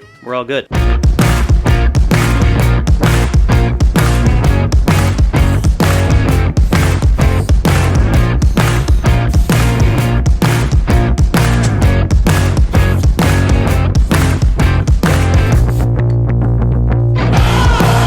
So these guys are ready to go back in. You're gonna wanna put a little bit of oil back onto the O-ring, just lubricate it a little bit with some oil before you throw it back in there. Remember, we're gonna be flipping these around now and see if that code carries over to the other side. Probably also a good idea to just check the connectors inside, make sure everything looks good. Make sure that the reason you're getting those codes isn't from like a bad connection, but everything looks good in these connectors. So let's go ahead and reinstall them. I'm gonna go ahead and put this guy now on the exhaust side and this on the intake side.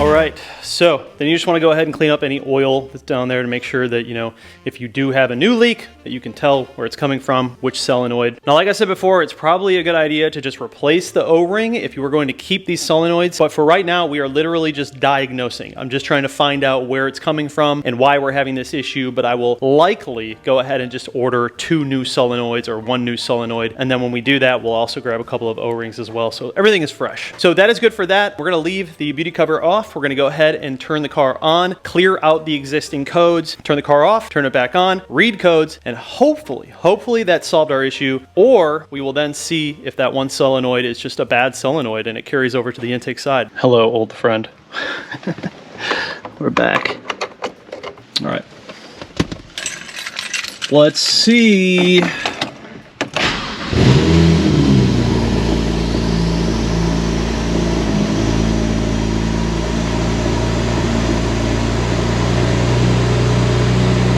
Gonna have the existing codes. Go ahead and clear those.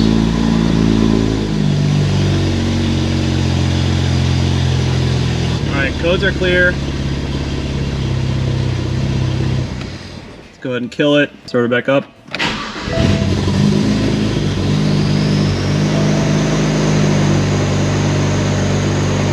We'll go ahead and read the codes.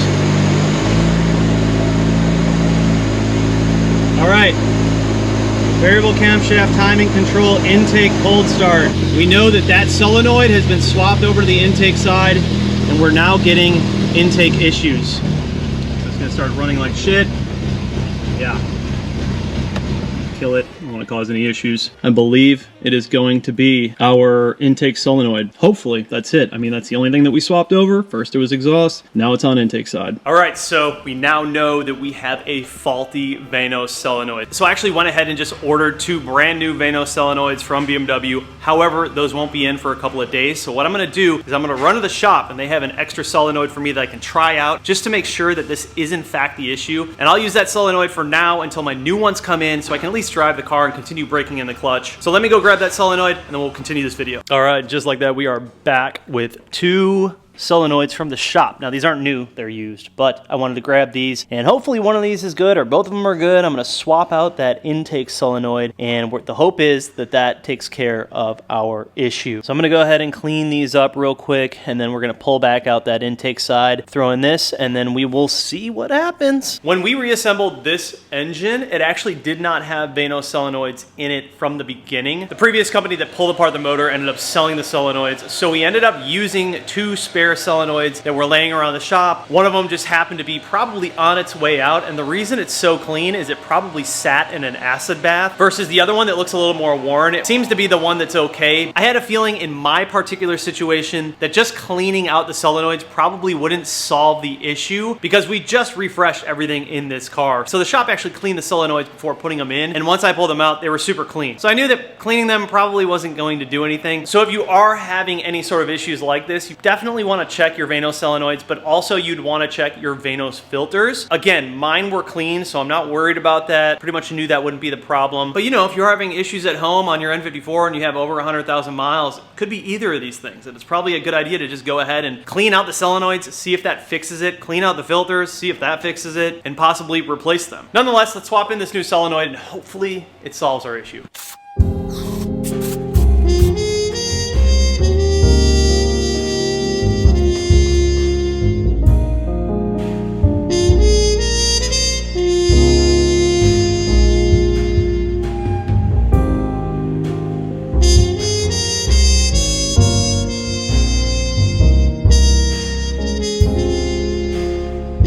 All right, new solenoid is in. It is time for the moment of truth. Let's hop in the car. Hopefully this thing runs good. All right, before we turn it on, we're gonna clear out these existing codes on the DME. Okay, no more codes. We'll actually go ahead and reset adaptations for Vanos. Okay, let's see what she does.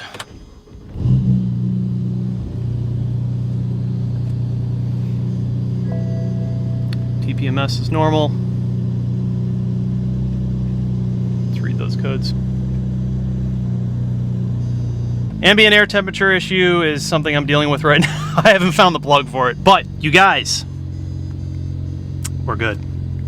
That was the issue. The M54 guys, those Vano solenoids, those turbos are loud. We're gonna check and make sure there's no oil leaks or anything. Hey babe, I hear you're running healthy again. Love to see it. This is very good. I do keep getting a coolant warning light that pops up every time I start the car or turn it off. However, the car has plenty of coolant in it. I think what it is we had to extend the coolant plug from the harness all the way around over here. And there might be some sort of issue with the plug or the wiring. However, I am doing the Turner Motorsports coolant relocator kit. So when we do that, along with some other things that I have coming, I'll go ahead and address it's either a sensor or the plug or the wiring. But she has plenty of coolant. I've been checking fluids and oil and everything daily because we are at the point of just breaking all of this stuff in. It's good to just keep an eye on that. Upon reassembling my 135, I realized that I don't have fender liners, which is not great because the entire front end of the wheel well and obviously the sides of the front bumper, it's all open. So water can get in there, dirts, rocks, all kinds of shit. So I wanted to get these ASAP. I got a couple of other things that are coming from BMW. I'm still waiting on them, but these are pretty cool. I wanted these really bad. Let me show you what we got here. So let's give you guys the part numbers here. Boot for the shift knob. This is the OEM Alcantara shift boot for the 135. Dude, nothing like a brand new Alcantara shift boot. And you know that we aren't gonna change the shift boot without changing the shift knob. So I went with the ZHP Performance shift knob from BMW. Oh man, there's just something, ooh, it's got some weight to it, damn. Just something about OEM parts. I mean, they're insanely expensive, but kind of worth it, right? Justify my purchase, guys. Make me feel like it's worth it. Ah, look at that. Brand new. It's got a lot of weight to it. It's actually pretty impressive how heavy it is. So yeah, we are doing the Alcantara and the ZHP performance knob. I think it's gonna look really, really good. The ones I have in there right now, no bueno. It's just like an older leather boot. It's just seen better days. And then this shift knob, which I despise this shift knob. Not a fan. I also wanna get the 1M, like the Alcantara trim piece right here, but I can't find one that has the white. And if I can find something that has like Alcantara or just change this up down here, that would be cool too. I don't know, we'll see. And then I'll do the Alcantara piece for this as well. I'm undecided on the seats, guys. I don't know if going to the F82 seats would be worth it. I did research that and look into it, and sounds like they will bolt up, which is awesome, but you definitely have to change some of the wiring and you have to do some coating, which is fine. I just don't know if I would want to swap in just like another heavy seat. It would be cool because the leather would be really close. Like apparently Coral and Secure are very, very similar in color. That would be pretty cool. But to be honest, man, I would just like to have some like pole positions in here or like some Sportsters. I don't know, something like that. Something a little more like race car, because this is just gonna be a fun project car. And so I feel like if I'm gonna change them, which I'm not 100% gonna change them, but if I'm going to change them, I feel like that would be what I would go for. I don't know, we'll see. Comment down below and tell me what you guys think. Obviously the only thing we've changed so far is the steering wheel. I've got some other things coming though it's gonna be dope. All right, so first things first, you guys, let's go ahead and throw in these fender liners.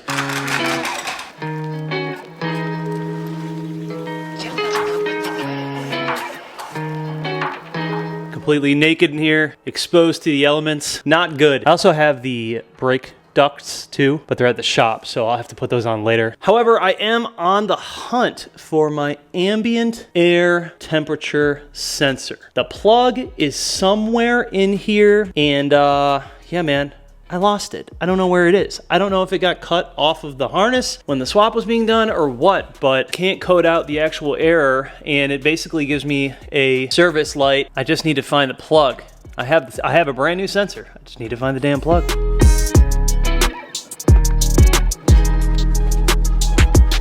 Sick. Look at how weird it looks. Old, new, old, new.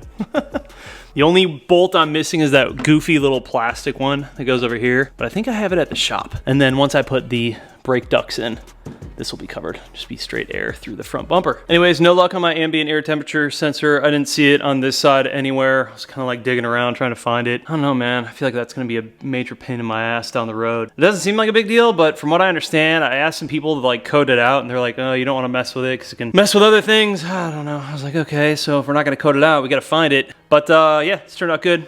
Hit up the other side real quick. Don't be jealous of my sick fitment, dude. So new wheels come tomorrow. This car is gonna look like a brand new car. It all looks so good, and then the wheels are just like, what, dude? They're actually like plasti dipped, but they're peeling. That fitment, though.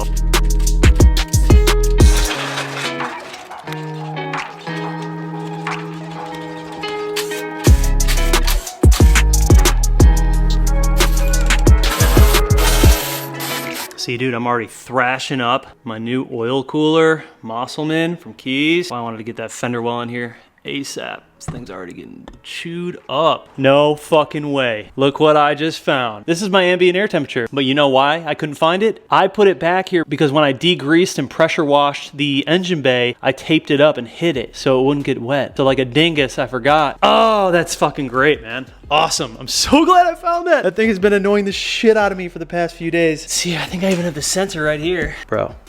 Check engine light is about to be gone. So we have solved the issue. This is for sure the plug and the sensor. We're good there. The only thing is, I'm pretty sure that this is supposed to go down into the brake duct piece, the plastic piece. I don't think it goes into this. I'm not positive. I'll have to look up online. But this is definitely not long enough for that. It's not that big of a deal. As long as we have this plugged in, we should be okay. Like realistically, we just need this plugged in so the service engine light will go away. I'm just gonna take this, plug it in, and then zip tie it back here, maybe onto the canister or something. Ambient air temp sensor. Never knew that this would bring me so much joy. Gucci. Yes, sir. Okay, now it's time for the fun stuff. Throw on some gloves because my hands are still dirty. We got the beautiful shift knob, and then we've got the new Alcantara boot. Let's hop in the car and remove the old one. Oh, you know, it's just gonna go so well. It's like the leather's the exact same. Just looks so good. All right, so this part is pretty easy, or at least it should be. What you're gonna wanna do, there's clips that run all the way around here, and you're just gonna pull inside and release the clips, like that. See the little clips come out right there, and then the whole thing should just be pretty loose from there. And for the actual shift knob, probably wanna use two hands so you don't smack yourself in the face, but you're just going to pull upwards.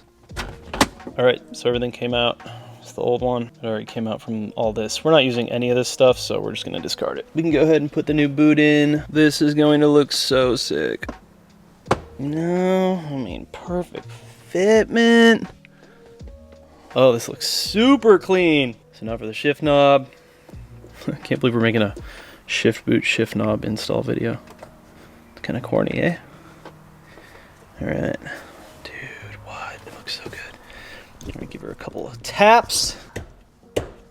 Come on, bro. That looks so good. You know what I'm saying, though? I want to get the... God damn, that looks so freaking good. So you know what I'm saying, though? I want to get the Alcantara piece up here, but I want it to match this, black and white. And same for this. Anyways, that is freaking perfect. I kind of want to, like, feel this thing because the weight is different. So let's go for a drive. Oh, before we go for a ride, and since I like to show you guys literally everything I do to these cars, because you're my best friends, and I like to keep you in the loop. I feel like you appreciate it just as much as I do. Oh, I put new kidney grills on. Also, I got the Burger Motorsports cowl filters, which I think look pretty cool. But yeah, let's go for a ride.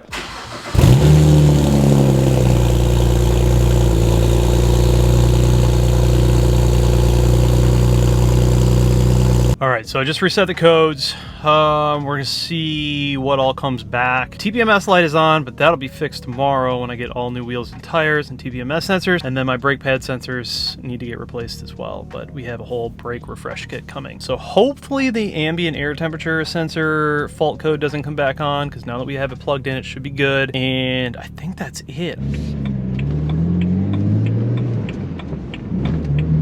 Oh, wow.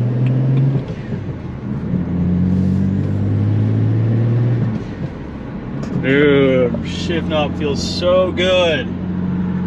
That's a big difference, man.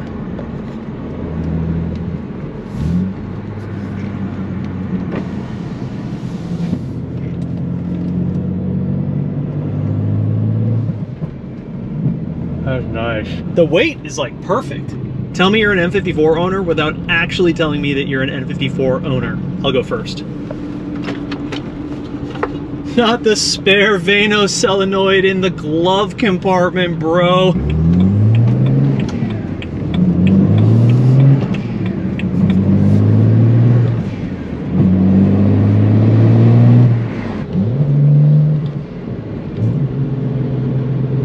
That thing handles pretty good. It's really not bad. If I had to compare the handling on this, I would say it's like a softer version of the M2. Not as harsh, not as stiff. I'm curious to see what it's gonna feel like when I convert over to the 1M conversion, because right now I have the control arms front and rear from the 1M, or no, the E90 M3. I think they're the E90 M3 control arms. I'm running those in the front and the rear, but it feels good. I think like a big part of it though is just this really shitty tire and wheel fitment that I have going on. Like these are awful, really, really bad. And plus like the alignment's totally off, the camber's all fucked. I think this thing's gonna be pretty good though. Once I get it dialed in and adjust the suspension and everything to where I want it, I think this thing's gonna be a fucking little beast. Thing sounds sick. Still a little ripperoni. Just a little guy. Nothing crazy, nothing crazy, nothing crazy, nothing crazy.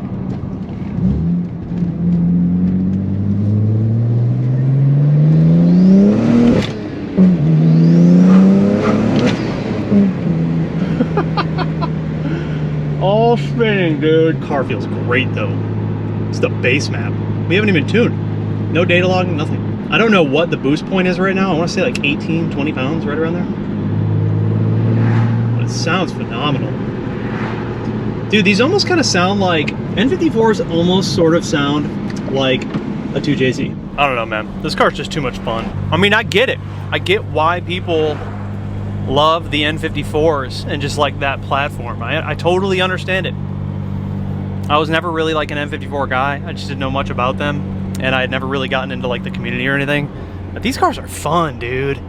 These cars are really fun, especially in a little chassis like the 135. These things rip. I've got some Rogue trans mounts that are coming too, and I think that's gonna make a big difference. These trans mounts feel pretty soft. Like, I think they're just old as shit.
the channel? Welcome back to another video. Today is a fantastic day. It is new wheel and tire day for the 135. I feel like new wheel and tire days are always good days. Granted, everything goes to plan and everything fits right. We went a little bit more aggressive in the rear as far as tire recommendations go. I wanted a set of wheels that I knew I would like just for temporary until we go wide with the 1M conversion, where we can run something crazy with a lot of depth and concavity and all that. I wanted a good wheel for the value with a company that I know always pulls through, Apex Wheels. Huge shout out to Tom over at Apex Wheels for getting me set up with everything that I needed. Those guys really came through, and they came through quick. The wheels that came on this car were in really rough shape. But let me show you guys what we ended up going with. I'm hyped. I don't know, you guys, man. I'm really feeling these. These are rough. These have seen better days. All right, let's throw them on, see what they look like, eh?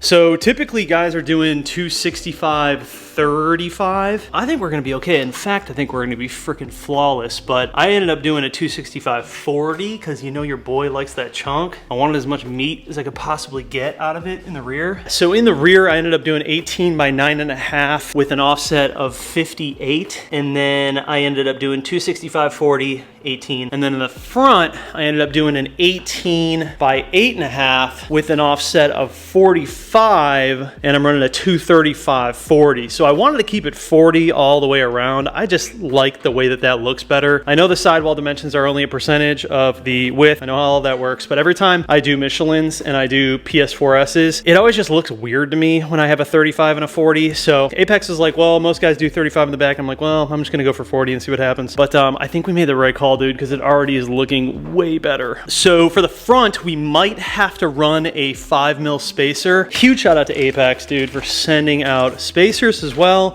Didn't even realize they were gonna do that, but that's really cool. I also have a set of 10mm over there in case, in the event that I wanna run something a little bit wider. But yeah, dude, I'm really hyped on this. I think it's gonna look really good. I'm gonna do a little test driving, make sure everything's good, no rubbing. But ended up going for the black. If you guys know the phases of this car and what it's gonna go through, this is just a stepping stone. Like, I just wanted to get some wheels on that weren't those, because those were in really rough shape. They were bent, they were wobbly, just all bad with those wheels. So I had to do away with them. Also, the tires are just done. So I figured I wanted something for the time being and temporary while I'm waiting on all my 1M conversion stuff to come in. The 1M wheels are gonna be much different, much more special. You guys will see all that stuff go down. It's gonna be really cool. I wanted to just keep this simple, and I wanted to know it was gonna work, and that was why I went for these wheels. So I've had Arc 8s on my E36. I have them in silver. I was gonna get silver for this car, but I was like, you know what, dude? Really like the black ones. I've never had the black ones on a car before. I'm like, I'm just gonna do the black ones. Shout out to the Modern Mobile Tire guys for coming out. If you guys are in Charlotte, North Carolina, you can call them. I'll leave their information down below, but they'll basically come to your house. They ordered all my tires for me, all my TPMS sensors. They just show up, install it for you on the spot. Super easy. Been using these guys for years, and they're just great. All right, so I'm gonna get these mounted, and then we will discuss a little bit later after I get everything fitted properly, and I might have to adjust suspension and all that stuff. So let's fast forward.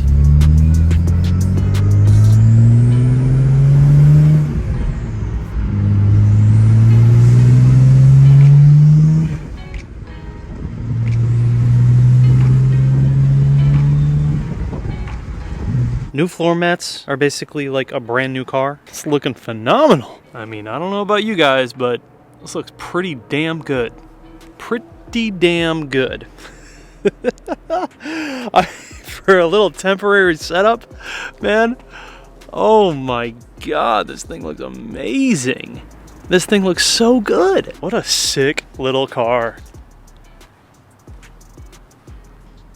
Chunkers, chunky boys on the back. I don't know. I think this looks so freaking good. All right, so if you want to run this setup with the 40 sidewall in the rear, you're going to have to roll the fenders a little bit, or at least I did. Right now, the fitment on it is really good. So when I first threw these on, it was rubbing just slightly in the left rear. So I went to the shop. We adjusted the suspension a little bit because it was a little bit too low in the back, and then I actually brought down the front a little bit more. And then I actually took a crack at rolling fenders for the first time. So I actually actually rolled the rears myself with the little roller tool that they had there. Pretty easy, just a little bit of heat, and took my time with it. But now it is perfect. I threw it into some corners real hard, no rubbing. Everything is solid, and I think it looks really freaking good. And I think that overall the fitment is like literally perfect. It's not super duper slammed, but there's no gap between the tire and the fender, so it looks really, really nice and flush. But it's also like economical. Like you could totally drive this around and not hit front on anything. You've still got like 5 inches from the bumper, so this is really easy for me to drive around on. The front fenders on this car were already rolled previously, so I didn't have to worry about that. I've actually got plenty of room to tuck in here. The car goes in for an alignment tomorrow, so it'll be even more dialed in. Technically, I could probably run like a 10 or a 15 mil spacer up front, but I'm not sure what that would do in terms of turning in and hitting fender wells. So with the 5 mil, it's perfect. I have plenty of room. I don't have to worry about any rubbing, and I can just drive and enjoy the car. And dude, the rear looks so good. The 40 sidewall is just super chunky. I love the way it looks. It reminds me a lot of like my M2 fitment. I think I had 40s on that as well, and it just turned out really, really good. But yeah, if we look at the actual fitment, it is close, baby, but we've got room. After I rolled the fender, I realized, yeah, we could even go lower if we wanted to, but I really don't think it's necessary. Like, this is a very, very clean and simple setup. I'm really not into like overly slamming cars, and as long as I have zero rubbing, I'm happy with it. I just don't want to be hitting stuff, and I don't want to be rubbing. Those are the two things that are most important to me. So yeah, I had the ARC 8s on the E36 in silver. I've never had them in black. That was kind of why I wanted to try them out in black. But really what it came down to, you guys, is I just wanted something simple. I just wanted a clean, temporary setup for now until we get into the 1M conversion. And a quick update on the 1M conversion, I ordered all of my parts from BMW today, and all of them, minus the rear quarters, should be in within the next 7 days. Before we go all in on the 1M kit, however, I wanted to do this build a little bit differently. One of the partners on the channel sent out the replica 1M front bumper for stock body and the replica 1M rear bumper for stock body. So I'm actually going to have those painted and throw those on the car to give you guys an idea of how you could modify a stock body 135. I figure if anything, it'll give us a little more content to go through, and also just another representation of how this car could look with all the stock body 1M replica stuff. In terms of wheels on stock body, you're obviously pretty limited, which is why I just went for a really simple setup. I know that when we do the actual 1M conversion, we're gonna be a little more crazy with that setup. Obviously, the width is gonna be way wider. That will be a much more aggressive and, I guess, unique setup. Something like this is not going to be for everyone. It's a very basic and simple setup, but at the same time, sometimes the most basic and simple setups just work. The E36 M3 setup was very simple and basic, and it just worked. What's happening, guys? Welcome back to the channel. Welcome back to another video. Today we are installing the 1M replica bumpers in the front and rear of the stock body 135. It's going to be a good one.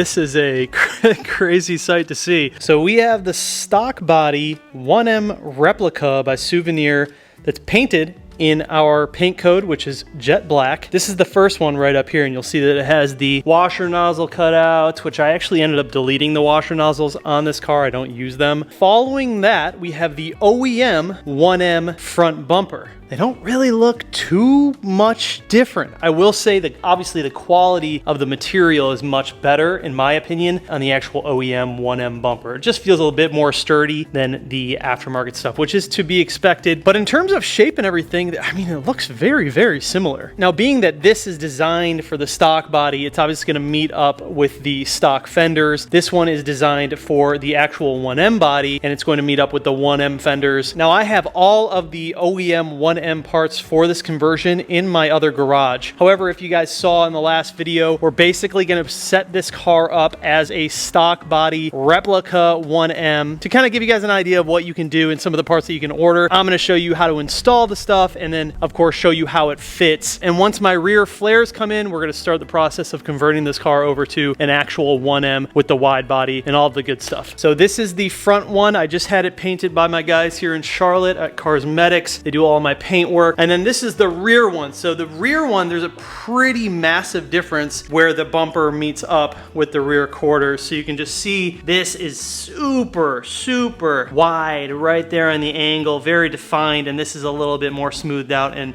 just thinner to meet up with the stock body stuff. So again, this is OEM 1M.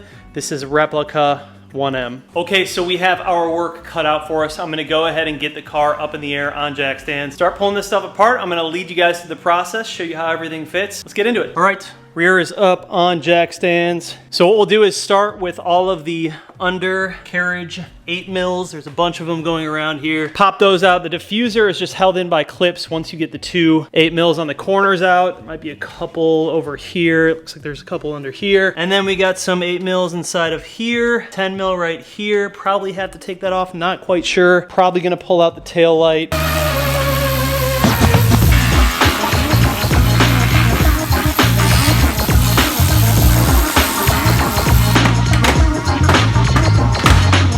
All right, so all of that is easy to get off. Dude, also, check this out.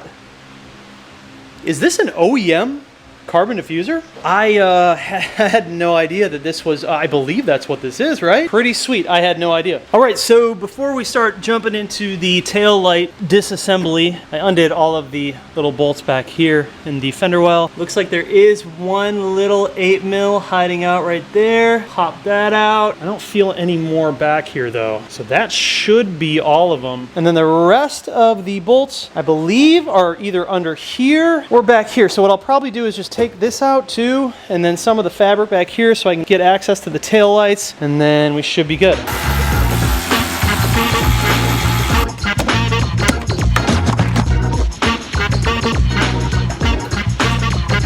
All right, so as I suspected, you will need to remove the tail lights, or at least get them out of the way a little bit, because you have these clips up here that actually hold the top of the rear bumper in. But after I release these clips along here, this thing should be able to just freely come out.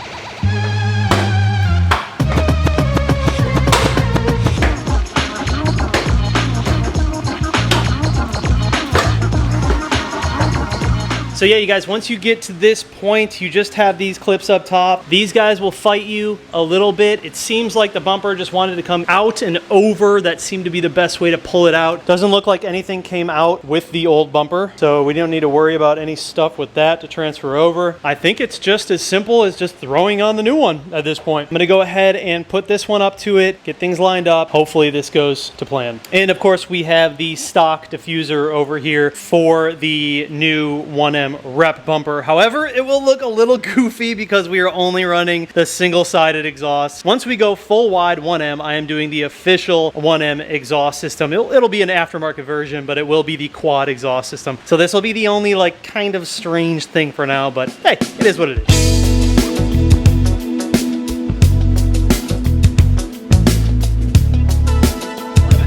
All right, so I want to show you guys before I lock everything in here. Looks like everything is going to line up very well. We're just going to push these in. They're going to clip in. Same deal with the sides. You can see all of this lines up. We'll see how those corners line up with the quarter panels when we're done. But so far, this is good fitment. Good fitment for an aftermarket bumper. So let me go ahead and push all the tabs in, and then we'll take a look and see how it looks.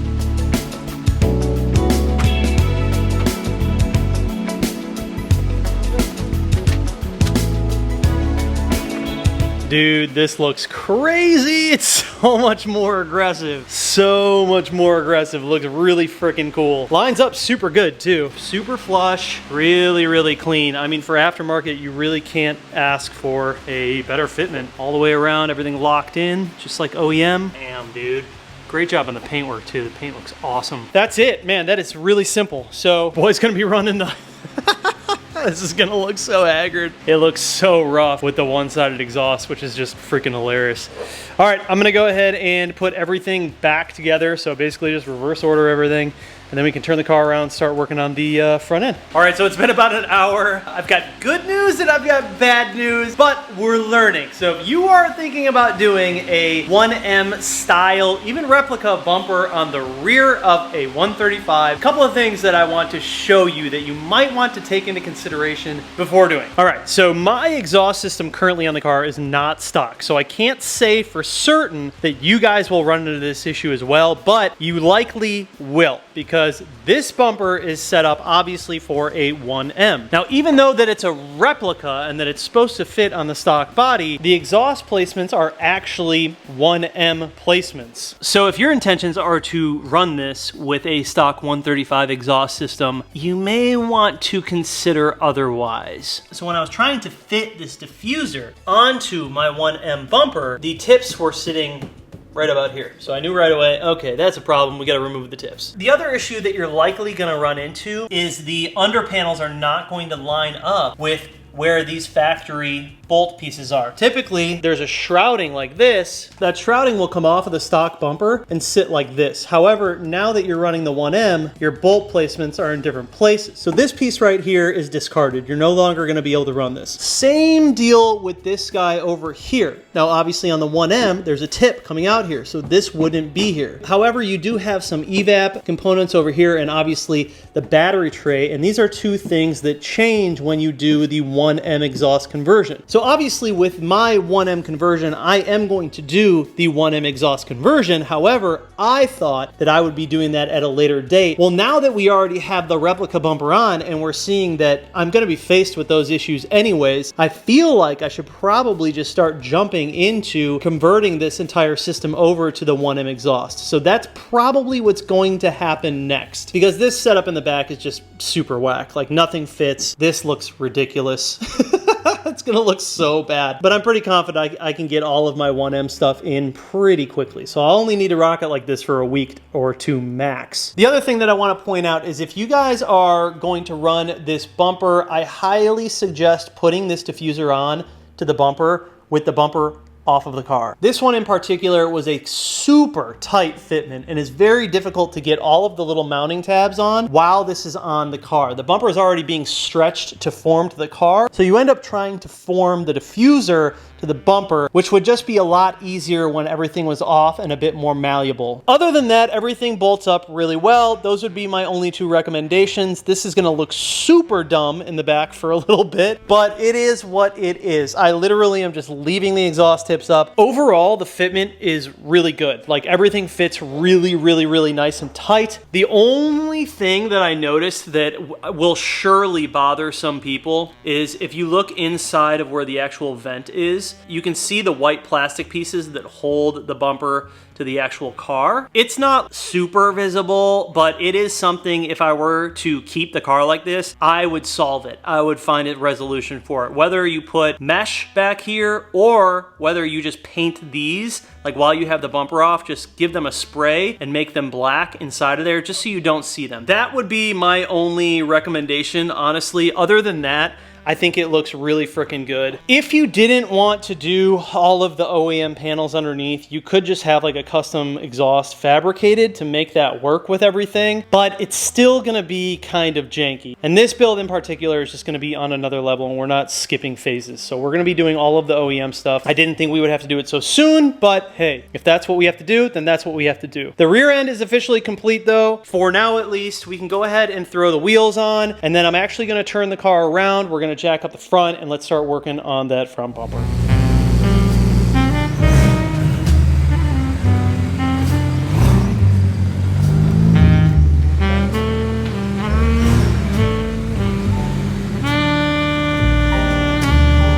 All right, car's up. Guess we can go ahead and start with our Torx up top here. A rubber liner piece can come out. These are going to be T30s for anyone wondering. All right, let's go ahead and knock out all of the 8 mils. Only gonna be a couple of them.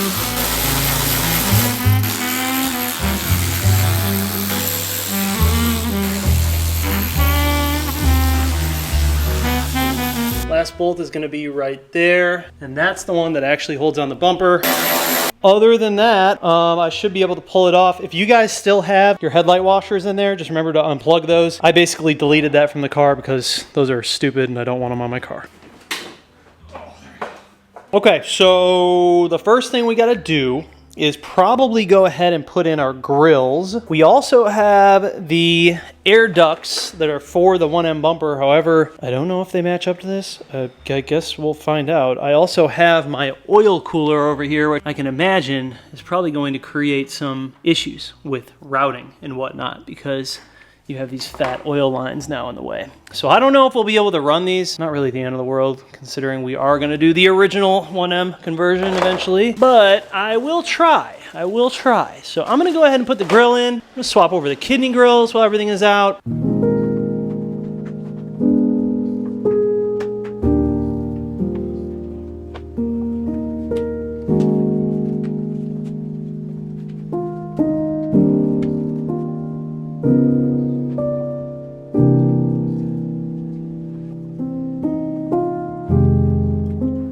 Okay, we're nowhere near finished, but I wanted to step in and show you guys a couple of things. The ducting. So the ducting is different on the 1M versus the 135. This ducting won't even fit into this car right now with the way that I have things routed. The rear fender liners don't match up because they're not the 1M fender liners. Lots of little stuff here and there. Same thing with this side. You're not going to be able to get that to line up because the fender liners are different. And then also on this side, you have your horns over here. That is something when you go to the 1M kit, you have to relocate the horns. A couple of ways to do it. You can buy the OEM brackets or you can make some yourself. I am going the OEM route. So if you were to run this like forever, I would probably just get some like similar mesh and throw it in right here. Or I would try and cut those and make them work. But that's what I would do. I would just get some similar mesh, literally just lay it back here behind here. So when we look on the underside, it's a little bit different story because again, these are 135 panels trying to meet up with a 1M bumper. As you can see, typically you have this piece that goes on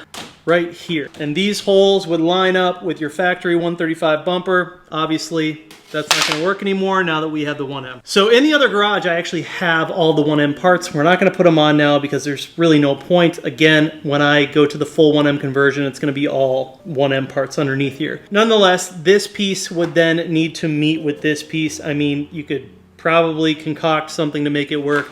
You could probably smoke holes in this, or you could even just put this up and smoke holes in the bumper. However you wanted to do it. If you didn't want to have to buy all the 1M shit, there's definitely like cheaper alternatives if you just could get crafty with it. The other thing is my intercooler is pretty massive. Needs to bend down a little bit to go around it like that. Not too big of a deal, but it is something there. If you are running an aftermarket intercooler that hangs a little bit lower, you might have to get crafty. You might have to do some cutting. I don't think it's a big deal on our end though. It doesn't seem to be pushing the bumper out at all. Other than those two things, it's pretty self-explanatory. Like it all bolts right up. One thing with my car in particular, these fenders are quite demolished. They are pulled pretty aggressively, and so you can see some pinching right here, but these fenders are pretty trashed, and you can see how oddly shaped they are right there. They just have a goofy bulge. They look kind of weird. They don't meet up to the factory bumper. They don't meet up to this bumper. Is what it is. It doesn't really matter, again, because I have all new fenders and we're changing all that. But if you just had like a normal 135 and your fenders weren't pulled, I mean, this really would be a fantastic option. And I think that there's a lot of ways that you could get around from having to buy all of the 1M stuff. If you just wanted to put this on and like send it, like I said, you would just have to get a little crafty, but there's certainly ways that you can run it without having to spend a whole bunch of 1M money to make it work. I'm gonna go ahead and finish just buttoning up what we have for temporary purposes, but all in all, that is going to include the install. It's really not that difficult. Definitely gonna be a lot easier with an extra hand. Get creative and you'll be good. Man, does that change the front of this car pretty drastically. Looks really good. So if you wanted to build the affordable fake 1M on a stock body, man, I would say that this would be the way to do it. And you guys would probably have even better luck than I did because of the condition of my fenders, and I think most people would actually end up in a better position than this. But even on a stock body, man, this looks really freaking good. You still get all of the cool curves of the 1M. Obviously you don't get the width of it, but you still get the cool body lines, which is a pretty important part of it. I think if you're going to do it, you definitely need to take care of the vents down there. Do some sort of grill solution over there to make that work. But there's really not too many things that you need to adjust in order to run this front bumper and make it look good. It's pretty easy to make it look good. The back is sort of a different story because as soon as you go to that quad setup, you have to run some sort of quad exhaust or some sort of custom exhaust setup. You could put a big ass Tomei coming out of there if you wanted to. It definitely looks very strange and odd. I personally would never leave it like this. I would like to have like the OEM 1M setup. But I think that anyone who is looking to do this without spending too much coin on OEM parts, this is a fantastic way to do it. Everything fits super good. The only thing is you'll just have to buy those supporting 1M parts if you really want to have the complete undercarriage and everything actually properly fit. But hey, we did a pretty good job. We did a pretty good job. This thing didn't even have a motor in it a few weeks ago. And now, honestly, if I were to keep the car like this, I mean, I would just rock it like this.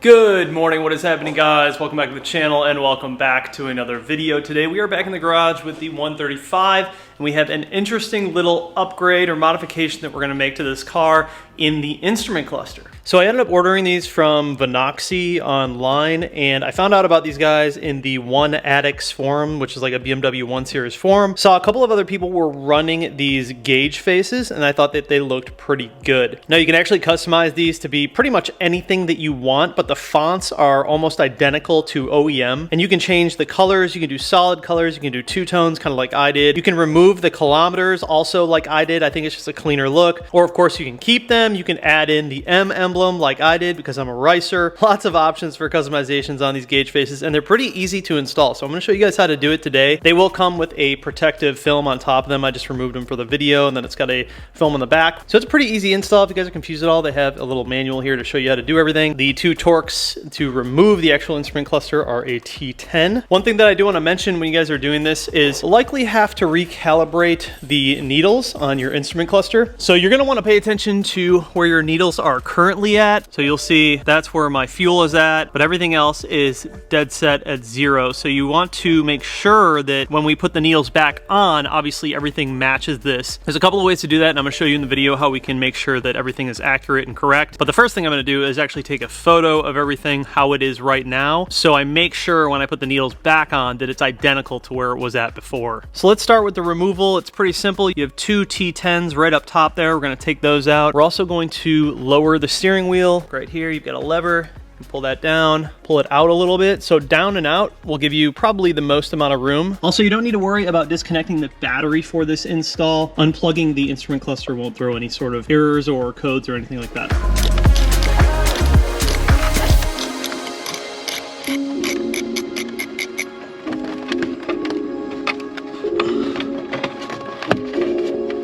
Move this aside. Mine's going to be a little bit different because the previous owner actually tapped in a methanol injection LED right up there in the top corner. So I'm going to remove the wires for that, and then you have the actual instrument cluster plug right there in the back. Has a pretty basic locking mechanism. I'll show you guys how that works here in a sec. So for that little plug in the back, the way that it works, it's going to be locked in like this into the back of the cluster. You press down in the middle and move this little locking mechanism, and it'll push itself out. That's all you need to do for that. Obviously the two other wires that were for the Methanol injection light, you guys aren't gonna have those. Don't worry about it. All right, so we got it out. Let's take it over to the workbench and start pulling it apart. Man, so I'm looking at these. This is gonna make a big difference. I decided to go for the two-tone. I saw these in another 1 Series car and I thought it looked really freaking good. Obviously, this isn't something that you have to upgrade or have to change, but really it all just comes down to preference and what you're into. I personally think these look a lot cleaner, and I also really like the way that the gray illuminates at night against the white needles and the ambient lighting. So I think it's gonna look really good. But like I said, they have tons of different colors. You guys can do all white, you can do all gray, you can do all black, you can do green, red, blue, yellow, all kinds of stuff. And then of course you don't have to remove the kilometers. I just decided to do that because I thought it looked cleaner. So on the back of the cluster, on your guys' cluster, you're likely gonna have 4 little screws right here. Mine are not there. They were probably just removed when they did the instrument cluster light right here and just never put them back in. Not the end of the world because there are 6 tabs that go around it and actually hold it into place. I think those screws are just for like reassurance. We could go ahead and throw some new ones in, but I really don't think it's that big of a deal. Nonetheless, the way to get these off is we have these little tabs around here, all the way around the circumference of the cluster. I'm gonna go ahead and pop those open, pull the back off, and then we're gonna have access to the actual gauge faces.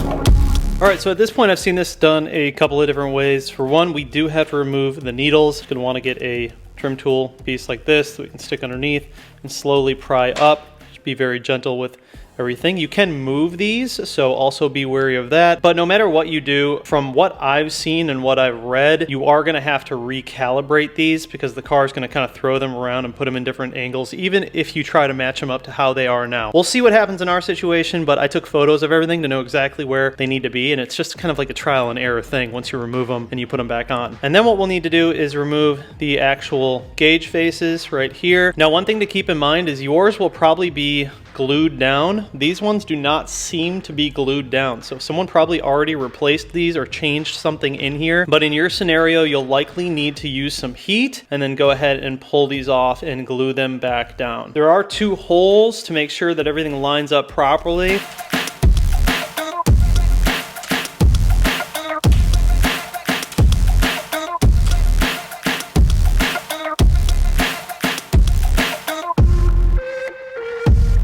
So on mine, there aren't any adhesive. I did see some tutorials online where they had like adhesive on the back and it stuck to it, but this doesn't seem to have any adhesive. So I think you just literally just pop it on. So on the edges, these little tabs right here, these are what lock the actual gauge faces onto the cluster. I did see a couple of tutorials online where they actually had adhesive on theirs, but none of these have adhesive. My factory ones don't and my new ones don't. So no sticking, no adhesive mess. Maybe it's just on different models or something, but on my car, don't need to worry about it. So that's good, that's lined up, and it'll literally be obviously the exact same thing with this side. So you'll see there's no adhesive, it just pops right off and locks into these little side pieces right here. The other nice thing is the quality feels the same as OEM. These feel nice and thick. You just wanna make sure that you remove this backing on here so the light behind the instrument cluster can shine through. So let's go ahead and remove that and then throw this one on and it should just snap right into place.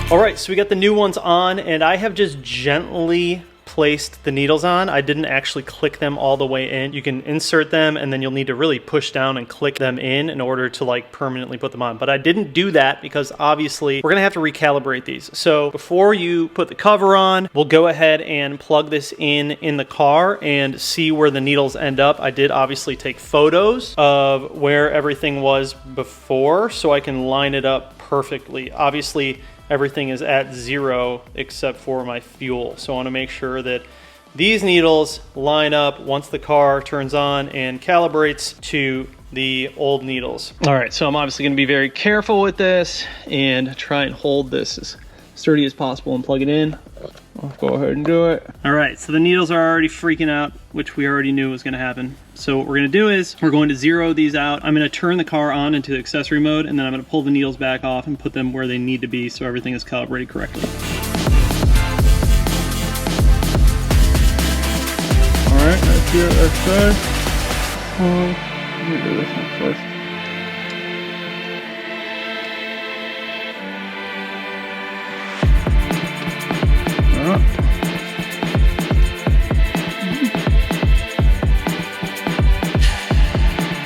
All right, got them lined up. Looks good on this side.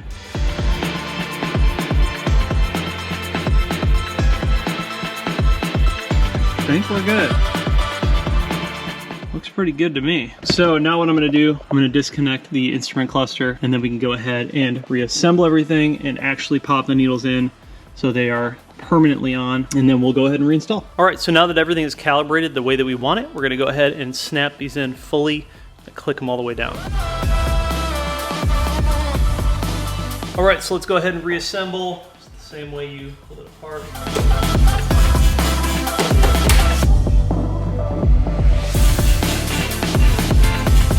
So now we'll go ahead and plug her back in and then throw in those T10s. We should be good.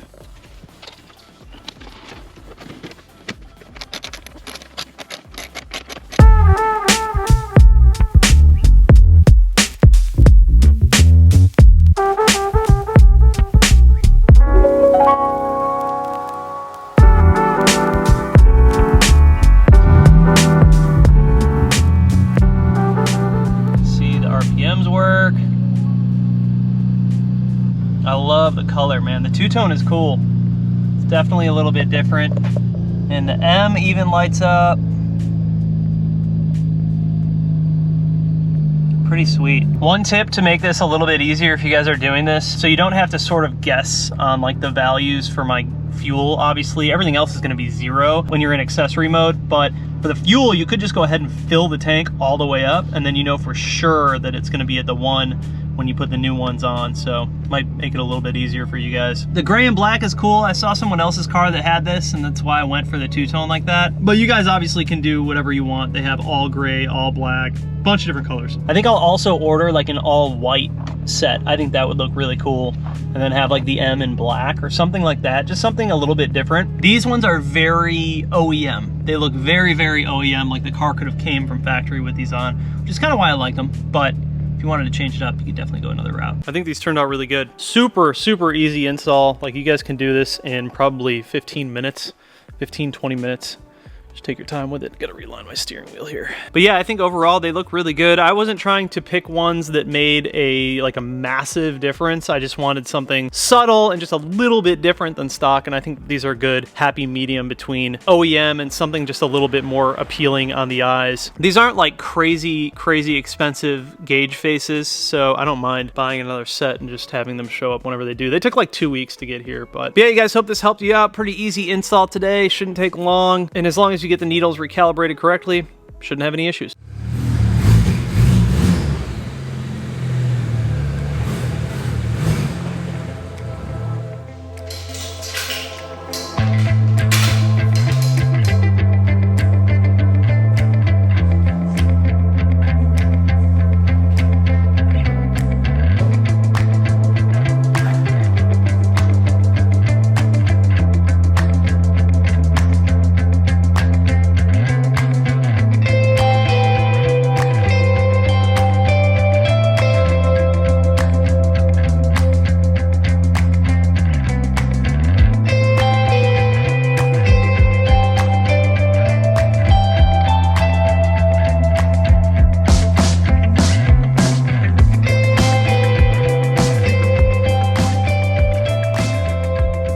What is going on, guys? Welcome back to the channel and welcome back to another video. It is another beautiful day here at the Thick headquarters, and we are finally going to be running a full carbon fiber hood on one of my cars. Well, the GTS has a carbon fiber hood, but it's from factory. It's the first time I've actually ran an aftermarket carbon fiber hood on any of my builds. And so there's gonna be a little bit of discussion as to what we're gonna do with the hood. Are we gonna leave it fully exposed? Are we gonna paint match it? Are we only gonna paint match part of it? it. We'll talk a little bit about that later, but I want to show you guys the hood. This is from Keys Motorsports. It's made by Sabon. I believe that's how you pronounce it, Sabon. But essentially what it is in terms of style is E9X M3 replica hood with like the power dome and then the 2 vents on the side. This hood looks really good on the 1 Series cars, especially when you go to the 1M conversion. The aggression on the hood just matches the aggression on the car. It's almost like the 1Ms should have had this hood on them, just like the M Series E9Xs. I don't know how it fits yet, so we're gonna install it in this video, which might be kind of difficult because it's just your boy. I gotta do it single-handedly. I don't know how I'm gonna get away with that, but we'll figure it out. All right, you guys,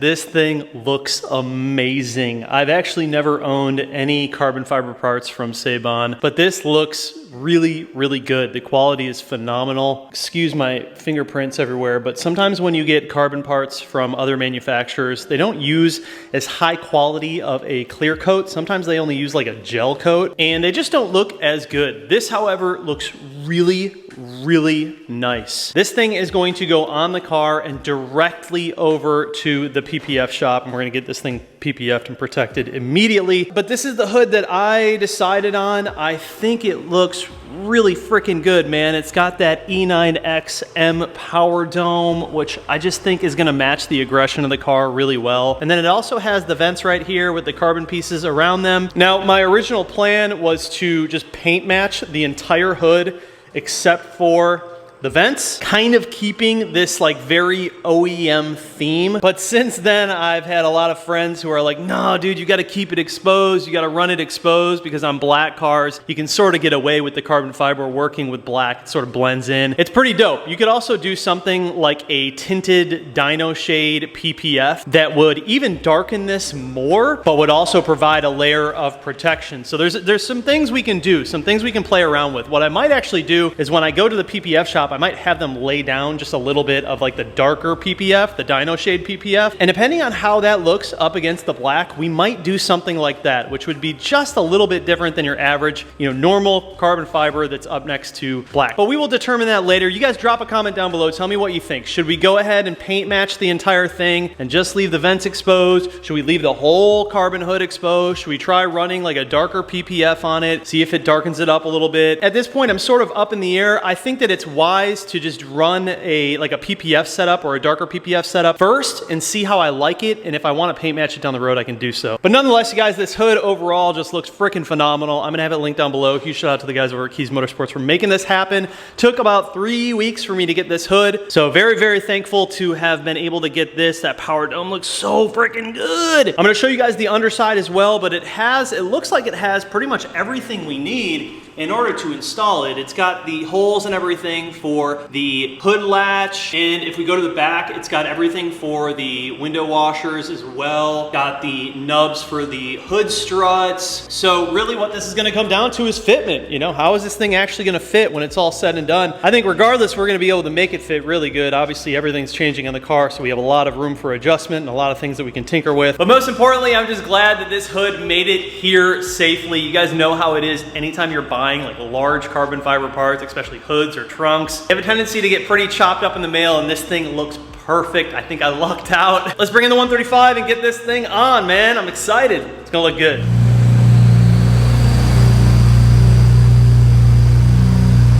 All right, let's take a look at the little oneer here.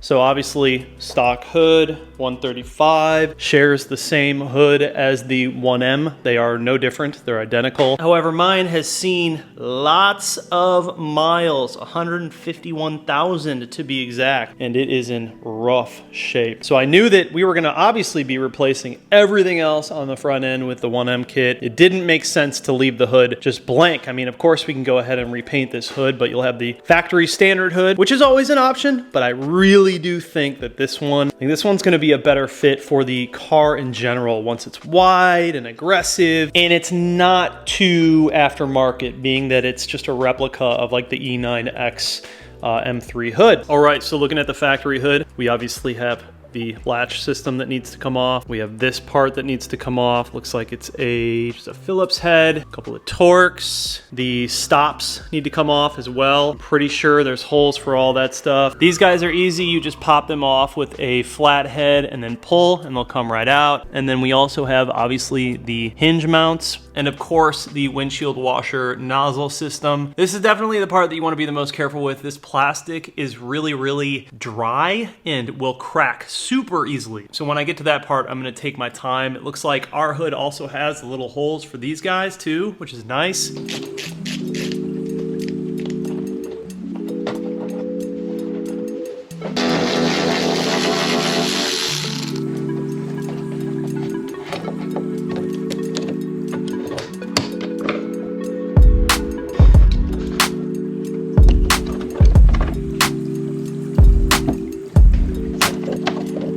All right, so my buddy Sean is on his way over. I convinced him to come give me a hand for like 15 minutes. There's no way I can do this myself. I was looking at it before, I'm like, yeah, I can do this. That's silly. That's how you end up rushing things and breaking shit. But yeah, all in all, if you've done a hood replacement before, it's super easy. It only takes like 5-10 minutes.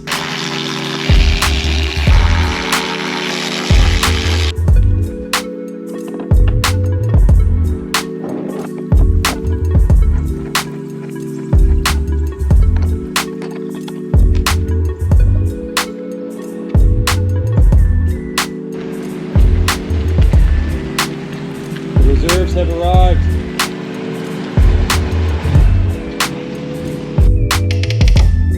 Like an idiot once I found out how to do it. Right, solid. Yep. Cool. Alright, should we go over straight over? Short out battery. No.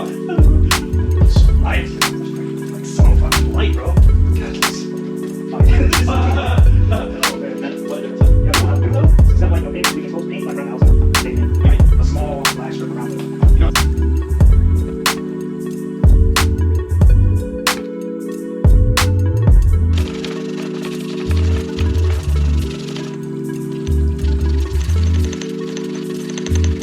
95th try is gonna be the lucky charm, you guys. It's gonna be the one.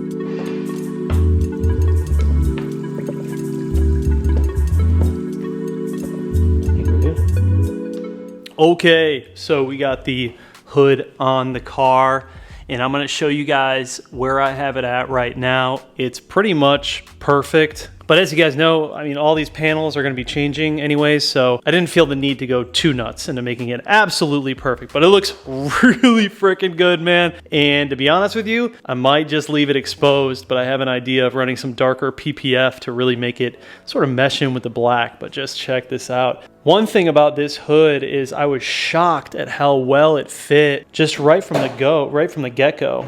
I mean, right from the jump, this thing freaking, dude. Carbon on black is just a freaking vibe. Like, it looks so good, man. It looks so good. Sheesh,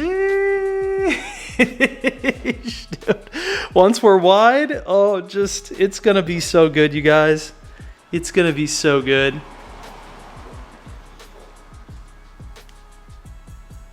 Yes, sir. So this turned out really good.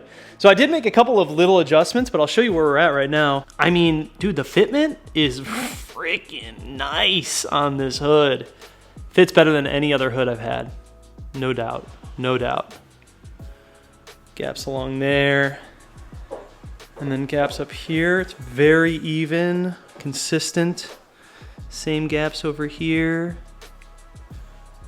Look at how good this looks, you guys. I'm just in awe right now. I think it's phenomenal. On camera, from back here, it kind of looks like everything flows.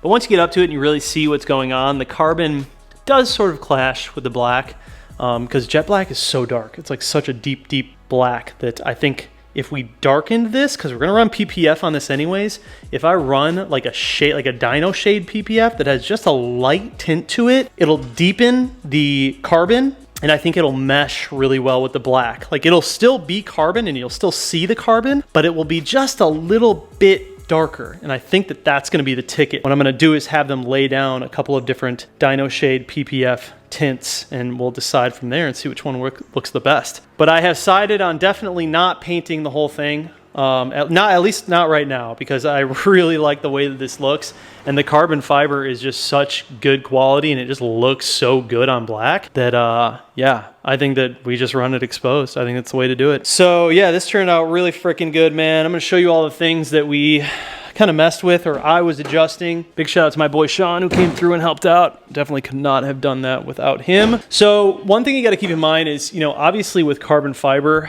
you don't want to over tighten anything, being that this is a fiberglass backing and then you have the carbon on top. So for a lot of these holes where you have original screws going back into them, I used a little bit of Loctite, and I just kept them. I mean, I hand tightened them, but I didn't go too tight. So I'm relying on the Loctite to do its job in terms of actual like holding it in there, so nothing backs out. You can still see, actually, if I zoom in here, you might be able to see a little. You can see a little bit of Loctite in there.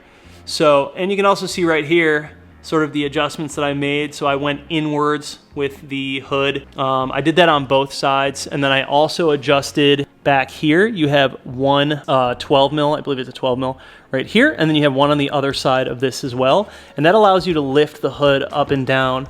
So I noticed that overall the whole hood basically just needed to go up a little bit and come forward. So I made some very, very minor adjustments, and it's freaking perfect. Like if I was gonna stick with stock body, I would not touch a thing, but you know, being that all the fenders and bumpers and everything's going to change anyways, we'll have more time to kind of dial it in even more once we get the 1M stuff on. So this all works out perfect, just like OEM. I ended up not putting the stoppers in. For one, it just didn't really seem like I needed them, but with the factory ones, if you wanted to run these, you're gonna have to cut them because they won't thread all the way through. They're just way too big. So if you wanted to run this, you would probably just chop it in half and throw it in there and then twist it to your liking. These, I don't think that these are gonna do a whole lot for me. As long as I'm locked in and it's tight, I'm cool. I don't really need to worry much about this. What I'm working on right now are the windshield washer nozzles. I had to do a little bit of modification to these, obviously, because it's aftermarket. So anytime you're working with aftermarket carbon, you're definitely gonna have to change some things. I haven't touched this one yet, but basically what I'm doing, taking my razor and I'm trimming the thickness of this side and I'm trimming the thickness of this side. I'm chopping off that little tab up here. You don't need it. And I'm trimming some of this. So basically I'm trimming all of the plastic on this just down ever so slightly. And then what I'm doing is I'm sanding it with some 1500 grit sandpaper so it's nice and smooth, and then it just slides right in. So you got to find that happy medium. But again, this is just, if it's aftermarket, be prepared to do stuff like this and change things around. The little post that comes out and grabs onto your hood strut, it's basically a threaded piece that goes into here. I used Loctite on that as well. So I basically used medium Loctite, like not permanent, but temporary Loctite on everything that goes into the fiberglass of the hood. Now, obviously, there are sleeves inside of here that are threaded that are in fact metal. So that Loctite is grabbing from metal to metal. It's not just metal to fiberglass. But, you know, you're just not gonna be able to tighten it to the level that you want to without running some sort of Loctite, in my opinion. I mean, you could definitely try it out, maybe you get lucky. But, you know, as soon as you start tightening it a little too much, you'll hear cracking. It's fiberglass, so you don't want to overdo it, but I feel a little bit more secure running a little bit of Loctite in there on all these screws and bolts and nuts and whatnot. So this is what I went with, medium strength. So I ended up using the factory pieces, little notched in pieces right there for these. I did trim them back a little bit though, because they were a little bit big. You guys saw what we did with the holes, and then I just wrapped some tape around it on the inside to make sure that it won't back out and that no water will get in. I might add like a little bit of foam or maybe some silicone around there. We'll see what I end up doing. For these, I ended up using zip ties because this little piece on top is just very fragile, and I felt like putting the clips on there was just too tight and I didn't want to mess with it. And the black zip ties obviously do the job just fine. So just to secure everything in place, but that is all good, man, and it fits really, really good. And 10 out of 10, dude, like just really happy with everything on this hood. I think it turned out really nice. You know, I've had a lot of aftermarket hoods, and being that this is carbon, there's not really much play in it. So whatever you get is what you get, and you're kind of stuck with that. This turned out phenomenal. Man, this is just... Oh man, I'm so in love with this. Like, it's probably one of the cooler modifications that I've done. And I've never really been a big, you know, exposed carbon hood guy, but damn, you see it on there and it makes you think twice about wanting to paint match it. It just looks beautiful. Really, really pretty. So I'm not gonna put the badge on because obviously we're gonna PPF everything, so what's the point? Just gonna take it right off again. But I will throw the old badge, I'll just put a little sticky tape on and I'll just throw the old badge on so we have it on there. But then once we PPF, I'll throw on my new Shadowline badge and it'll look freaking sick. But that bulge, bro. Reminds me of my E90 M3. It's so aggressive from inside the cockpit. Dude, this thing is just nuts.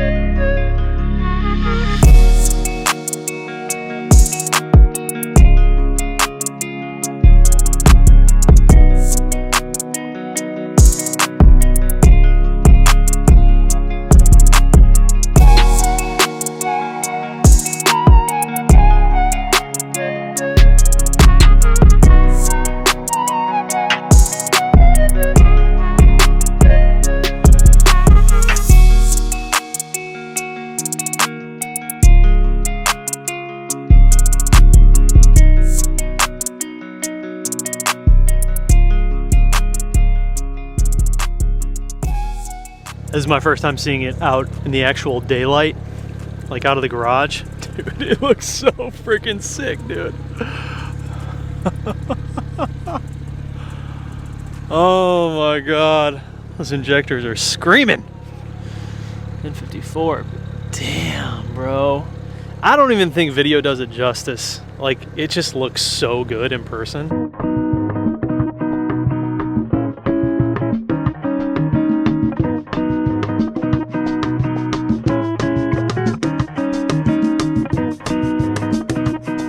What is happening, guys? Welcome back to the channel and welcome back to another video. We are back in the garage with the 135 and the day has come to start the conversion over to the 1M. Now this is going to be a pretty long process and I'm gonna do the best that I can to give you guys as much information, but at the same time try and not bore you with all of the little tidbits of things that you need to change here and there. Now, I've never done this conversion before. However, I'm going to be tackling it 100% myself until we get to the paint part. The paint will be handled by my paint shop. And we're actually still waiting on a few more parts, just a couple more parts to make everything complete. However, they are going to be here soon and we really do have enough of the stuff to start getting this conversion ready. If you guys don't know, I'm building this car to bring it to the BMW Invasion show in Orlando, Florida. So we have until February to complete the job, but I'd rather be ahead of schedule than behind schedule, obviously. Now, to give you guys an idea of everything that I ordered, there is going to be a link to a 1M clone parts list. And those are all of the parts that I ordered in order to make this conversion happen on this car. Now, I'm almost certain that there are going to be things here and there along the way that I'm going to learn. I'm probably going to have to order some things and maybe even fabricate some stuff to make things work with this conversion. And as you guys know, no two cars are the same. So all of the information that I've taken offline, it might be a little bit different for my 135. But like I said, I'm gonna do my best to give you guys as much information as possible on this conversion. And then at the end of everything, we'll talk a little bit about the costs and what you would be looking at in order to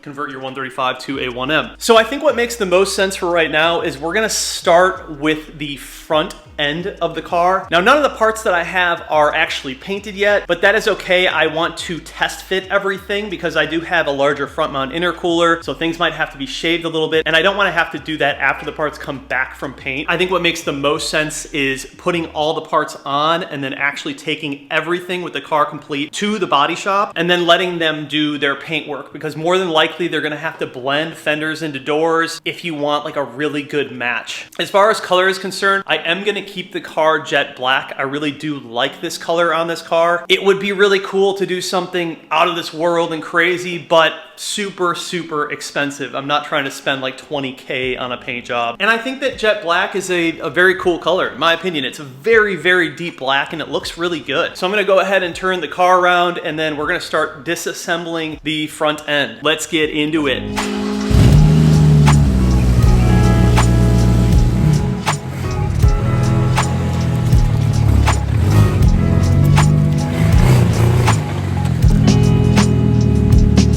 Man, I'm still trying to get used to this hood.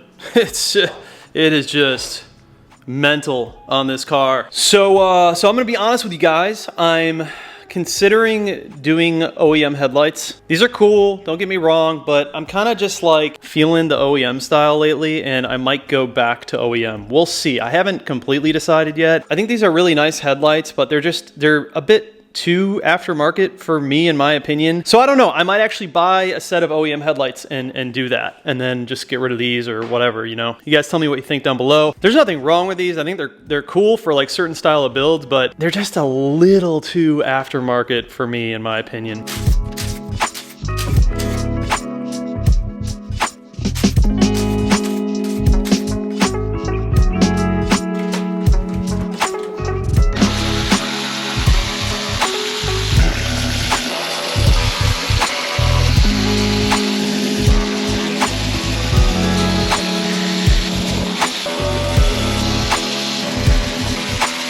All right, so after you remove the 3008 millimeters and the few 10 millimeters that you have on the bumper and the fender liners, we can go ahead and pull off the front bumper. It should be completely free now. Just a reminder, if you have the headlight washers, you're gonna wanna unplug those. I don't have any of that, so we are good. And the 1M bumper that I bought doesn't have any of that as well. It's actually clean and shaved and just simple. It's gonna be beautiful. So these brackets need to come out as well, which means that we likely have to take off the headlight, because I don't believe you can take out these brackets without removing the entire headlight. So the big thing when going to the 1M front end, well, not big thing, but something to be informed of, you need to relocate your horns. What you can do is you basically remount them to the crash bar, the factory crash bar. It's tough to see, but there's a hole right here where my finger is going in, and we're basically going to use a little bracket, like an L-shaped bracket, and we're going to attach each horn to each side, and that will allow for the bumper to fit on. The 1M bumper, with the ducting and everything, these get in the way, so you want to relocate these. I think the next move is to go ahead and remove the headlights and the headlight brackets, and then I'll also work on the fender liners and whatnot.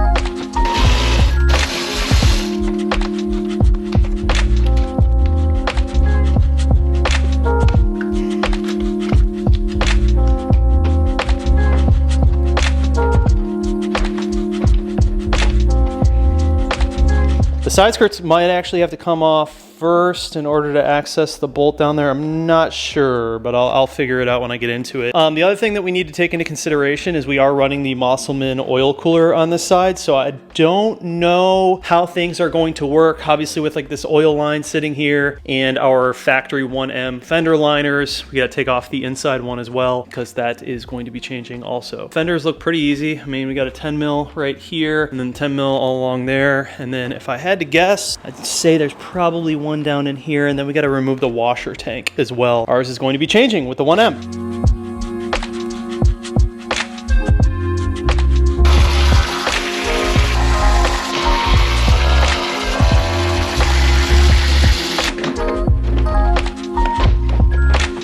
And once you get the fender liner out, I think the next move is to take off the side skirt. There's a little 10 mil down here, inside of here, that we gotta take off, and then we'll have to pop off the rest. And then you have a bunch of little Torx running along the bottom that we'll have to take off as well. We need to do this in order to access that back little bolt right there. It's right here, because these are reverse mounted. On the driver's side, just go ahead and pop off the 10 mil down there and remove the fender. Obviously you have a couple more right here. But with the other side, you're kind of stuck because you have the washer reservoir in the way.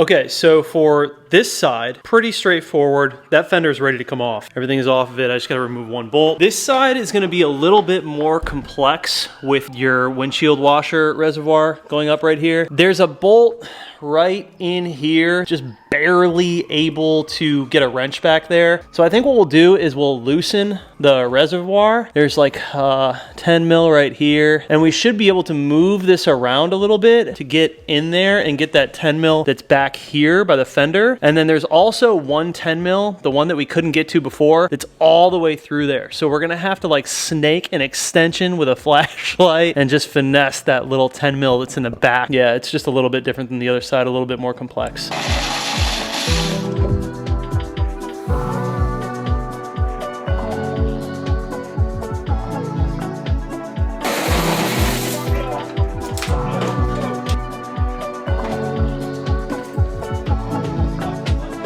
All right, we got it. So I was fighting all those, trying to get through there. It's so dumb how they reverse mount this. So you have to take off all this stuff just to get the fender off. It's ridiculous. So this entire thing has to change if you're going to 1M. This is for the side marker, and we have to do some modifications for this. I'm still waiting on my 1M side markers from IND. I got the black painted ones. Those are gonna look a little bit better. From what I understand, you have to flip these two wires. So we'll have to cut, solder, just flip them around. Unplug this guy, unplug all this stuff. I'll drain the rest of this, even though it pretty much already drained all of it. There might be a little bit left in the actual lines, but I'll drain the rest of it and then we can pull this off.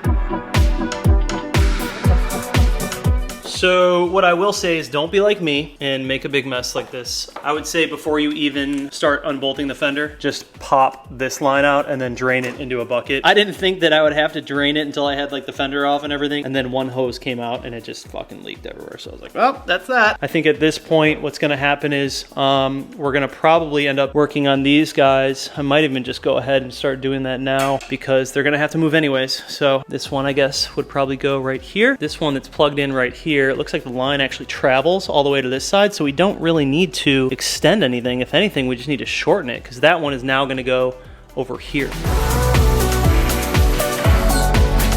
135 undercarriage. This is also changing. I have the 1M one, so you need to take that off as well.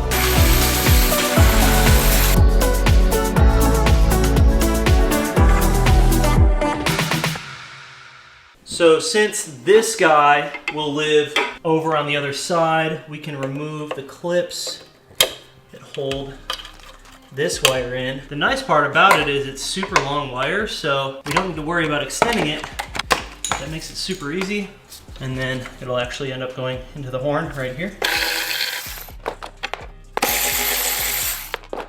Okay, so I was looking at this design and I don't see why we can't just run it like this unless it's gonna conflict with fitment of the bumper. It's literally not bigger than the crash bar, so I can't imagine that anything would hit it. But all I did was take that, stick the threaded side through the crash bar, and then put the washer on this side and the nut on this side, and just tightened it, and it was like the perfect fit. I mean, that eliminates you having even to run any sort of like bracket or anything, and it's just less stuff, which I think is better all around. And you can get a wrench in there to tighten it down, so I think that's gonna work. I mean, I don't see why it wouldn't. And then you have the plug right here on this side. You can literally just plug it right in and shorten your loom, and I think you're good. I don't know, man. I think that just makes so much sense, you know? Rather than having to like fully relocate them with new brackets. It's like it was meant to be. All right, so we are officially at the point of reassembly for all of the 1M stuff. So like I said, there's a link in the description, you guys, to all of the parts that I ordered. You guys can go through that and take a look at anything that you need, and it's all listed up there. So 1M washer reservoir is a little bit different, and I'll show you why, but it does come with all of this stuff. It's like a filter and like feeding tube stuff. So that's kind of nice. But obviously it's gonna plug right into here and it's gonna bolt up just like factory. Factory 135, 1M. Can you see the difference? A shame that you have to buy a whole new one just for that. Now I have heard of other people like cutting into this and then like re-plastic welding, but I figure you might as well just buy the right part and just do it that way. Probably a lot easier and take less time. So that is the difference for those two. It's not much. It is necessary, and you'll see why, because the fenders are different on the 1M.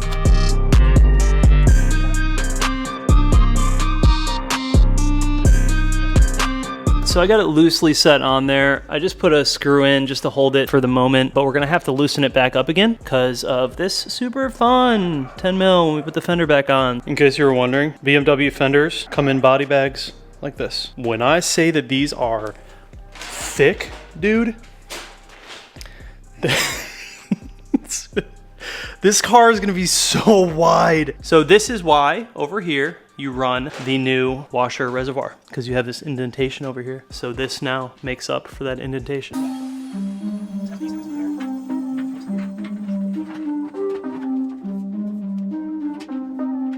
Man, it is it's such a crazy feeling, like seeing projects like this come to life. It's so rewarding. And the fender is definitely a dramatic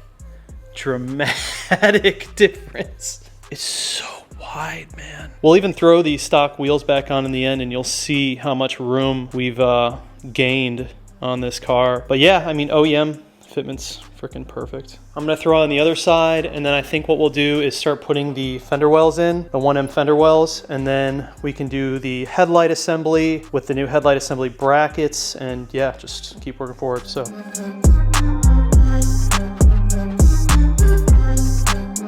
Ta-da! The width, man. The width is insane, you know, without the front on and everything, but it's freaking so wide, dude. It's so crazy. Dude, it's so crazy. Also, satin black looks pretty sick. Maybe do like a satin black PPF on it. Pretty crazy to see the side skirts next to each other too. So these are obviously the 1M side skirts, OEM factory, and then the M Sport M Tech side skirts. But the real crazy part is when you flip them over and you look at how wide the OEM ones get in the end versus your factory ones. See the lip, big difference in OEM to make up for those fenders and rear quarters. Yeah, it's pretty crazy, man. That's it's pretty dramatic. All right, so I'm gonna go ahead and smack these onto the car. They should be pretty easy to get on.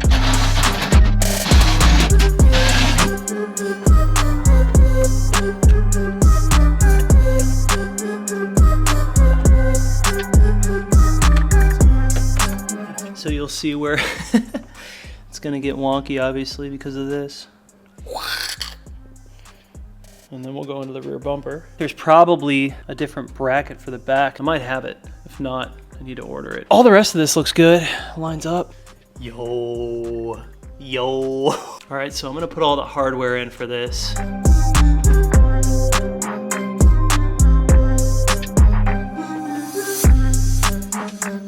Both side skirts are on. Fitment is flawless.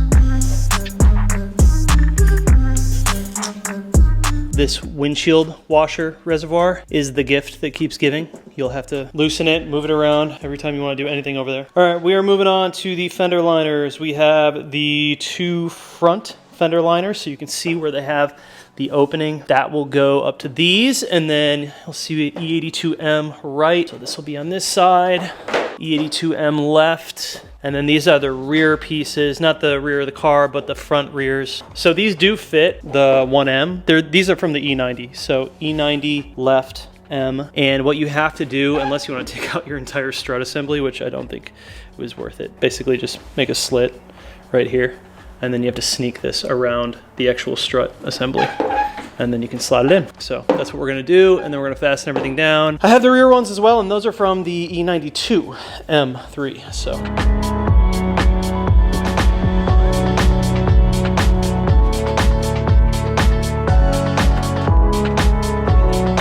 That's nuts, man. E90 M3 fender well fits the 1M perfectly. It must be the same part number, but that just shows you how wide it is, you know?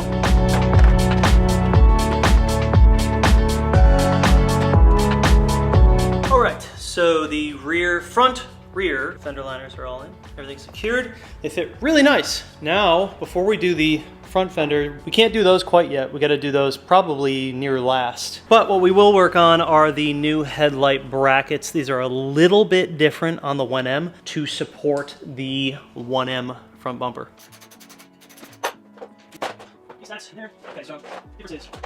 The 1M headlight bracket is longer to support the wideness, the width of the 1M. So we're gonna take off all these little clips right here and transfer them over, and then put this back on the headlight.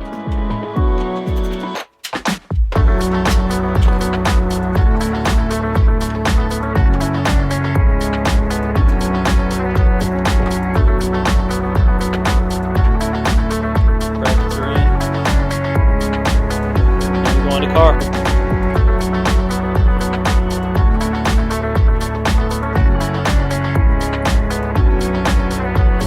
Headlights are in. Looking good, man. Looking good. Everything lines up just like it should. Looks freaking great, man. Visiting back to our horn situation. I think this is gonna work, man. I think this is gonna work. Really curious to see if it does. It's officially front bumper time. We've got the front grille. I'm not gonna put that in because we're just gonna have to take it back off again. Okay, so looking at this, it'll be tight, dude, but I think it's gonna work. I think our setup's gonna work. Yeah, OEM front bumper, guys. 1M, the 2 ducts. So let's put the bumper on first, and then let's try and finesse these guys in there.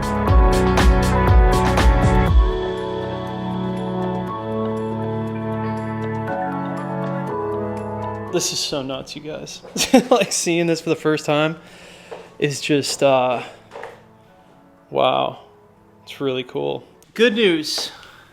Plenty of room for our aftermarket intercooler. So that's cool. There is hardly any room with a factory bumper. Okay, so I think I will be able to run these without much modification, even with my Mosselman oil cooler. The duct on this side goes right into your oil cooler. Really cool that the Mosselman has a factory placement for the bolt that goes from the duct into the Mosselman oil cooler. That's sick. So the second placement is, or the second area that it fastens is right there.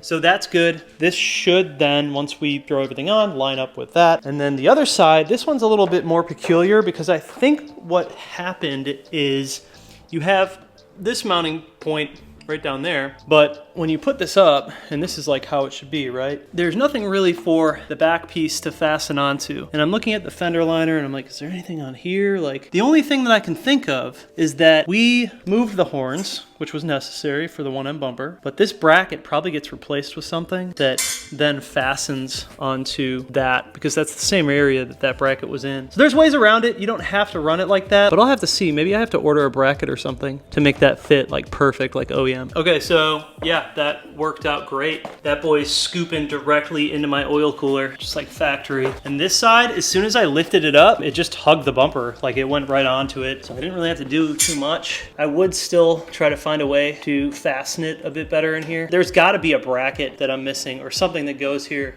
So I'll have to research tonight and figure out what that is. Home stretch, it's pretty crazy. It's pretty crazy, man. I also have some brand new 1M black grills, OEM. And performance. We'll throw those on too, just for the hell of it. All right, I'm gonna get this thing bolted up to the best of my ability. I'm gonna get the under tray on and the rest of the fender liners. Popping tags all day, boys and girls. Guys, we're down to the last 2 pieces, really, for this episode. I probably should have just put these on when this bumper was out of the car. Yes. Get your butt in there. Oh my God. Don't tell them it's a clone, guys. Don't show them my VIN. What a day, man. It's been a long day. Been in the garage all freaking day. Yo, dude. Yo, it's so crazy seeing all the OEM stuff just bolt up directly. It's such a beautiful thing. Got the fucking vents. Let's get the grill in there. The reason I didn't put the grill on right away, you guys, is because these are easy to break, and when I put the grill on, I only want to put it on once. I don't want to take it back off. Yeah, once my brackets get in for this part, that'll be a lot better. This side is pretty bad because the bracket on this side was broken, so it's got a pretty wicked gap right there. Once those get in, then it'll hug it up nicely.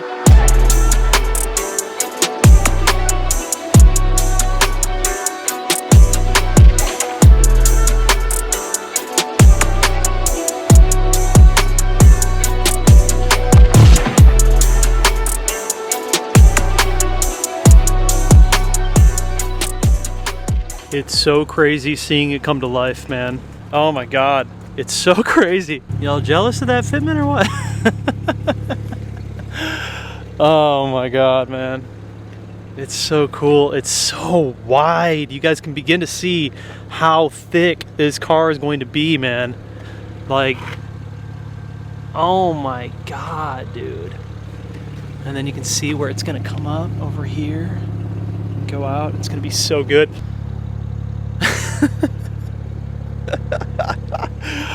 Holy crap. I can't believe it's happening. Good morning. We are back in the garage with this super wide 135. Continuing on with our 1M conversion. A couple of updates. I did go ahead and order OEM LCI headlights. I know that is going to bum some of you out. Might make some of you happy. But ultimately, I just decided that I want a little bit more of an OEM look when it comes to the front end. So ended up going with the OEM LCI headlights. These are beautiful. They are very well done. I will say that. But I don't know, man. Maybe I'm just getting old. Some of my taste is just, changing over the years and kind of erring on the side of a little bit less aftermarket. Obviously, some things I don't mind. These, for some reason, always just looked a little too aftermarket for me. And the more pictures that I looked at of builds that I admire and I see them with the original headlights, I just feel like the original headlights look better,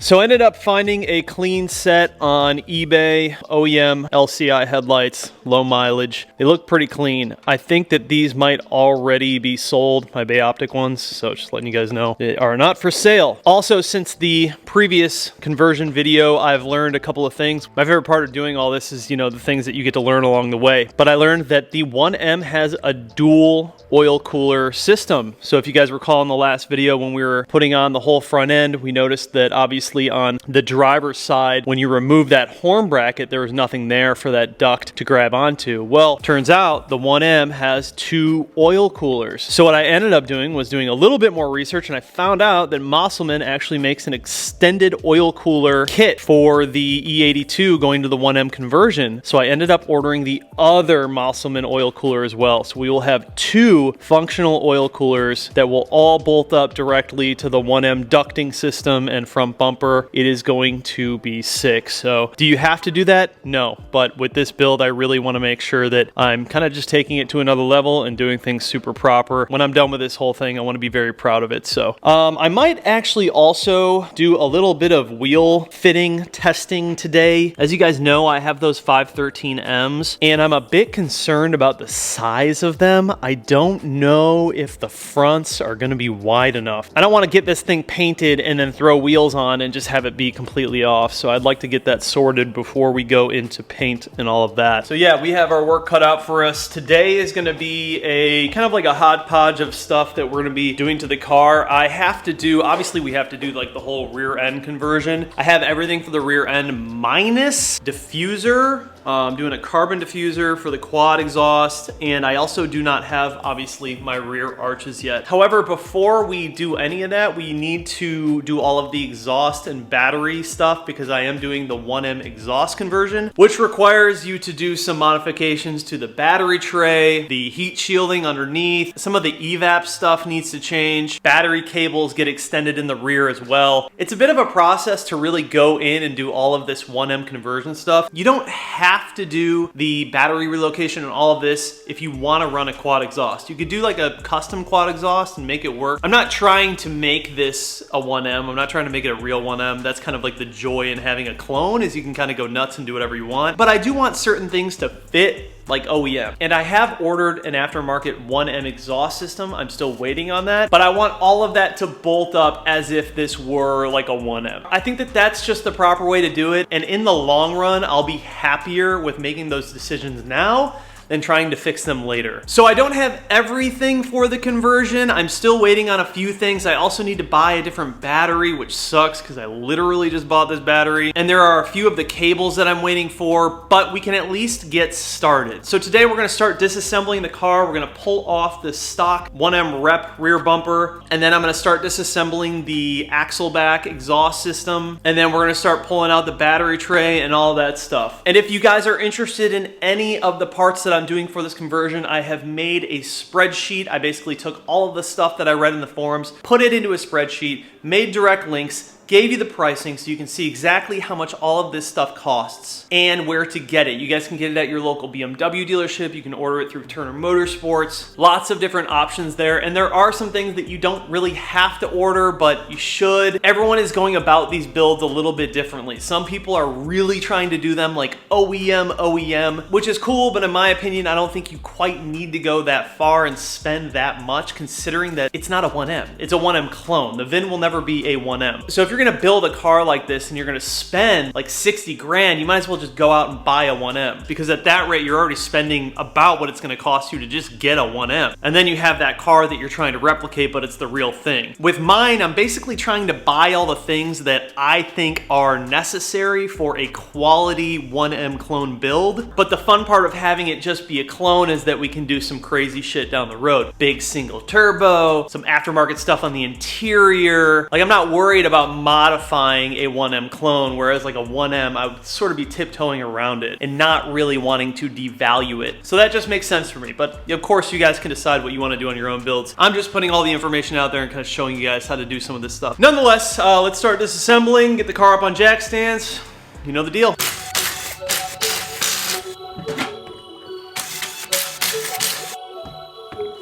All right, so in order to pull off the rear bumper, it's actually pretty easy. We just did this in a previous video, but we're gonna peel this back, pull this out, peel this back, take this off. There's some 8 mils back here holding in the taillight. Unplug the taillight, pull it out. There's some clips running across here that are holding it in. Inside of the fender well, you're gonna have some 8 mils. And then back here, you'll have some bolts actually holding in the bumper. And then under here, you'll have a couple of more 8 mils, and that rear assembly can completely come out at that point.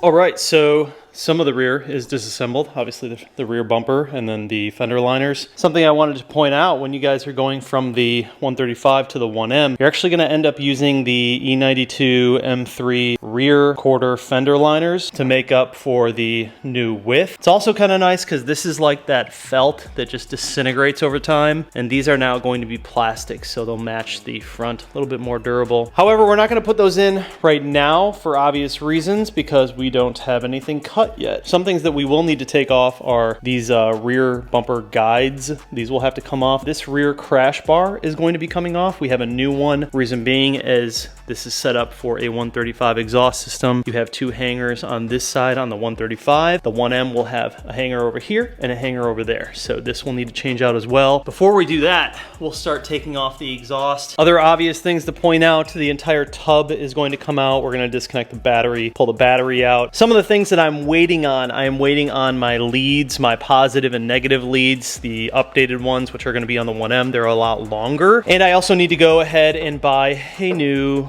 battery. This battery should be too long for the new tub. Bunch of fun stuff. This guy's gonna be changing back here. That is probably the worst part of it. That's not so fun. And there are other ways to sort of get around it without having to use the OEM stuff. But again, I just think it's wise to use the OEM shit. All right, let's get back to work.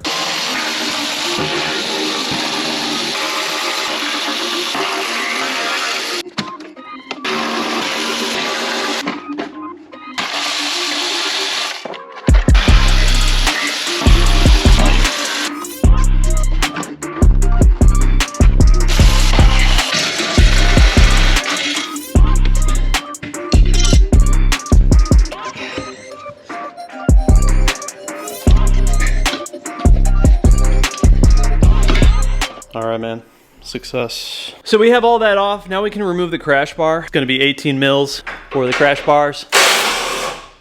All right, first roadblock. One of the crash bar bolts is spinning freely on the backside. Guy's just spinning in there, so pretty rusted out. So what's gonna happen is I'm gonna wedge something into the back so I can get some leverage. Got some PB blaster on it right now, and then we're gonna try and smoke it off. Trying to figure out if these are like spot welded in. I don't know, like from the back, you know, they might be welded in. This one might have just popped loose. But what will happen is when I put the new one on, I'll make sure that we spot weld it from the back and we shouldn't have any issues. And then I'll cover it with some anti-rust stuff. This is the only one that gave me this issue though. All the other ones came off. It's gonna happen, dude. Older cars, a little bit rusty. Eventually down the road, I want to replace a lot of the stuff underneath, like even going as far as to reconditioning the subframes and everything. Also, long term, I'm gonna do the 1M differential as well. So this differential is kind of a Frankenstein, but it's noisy and it's just not great. So we're gonna take that off. It does have some fresh new M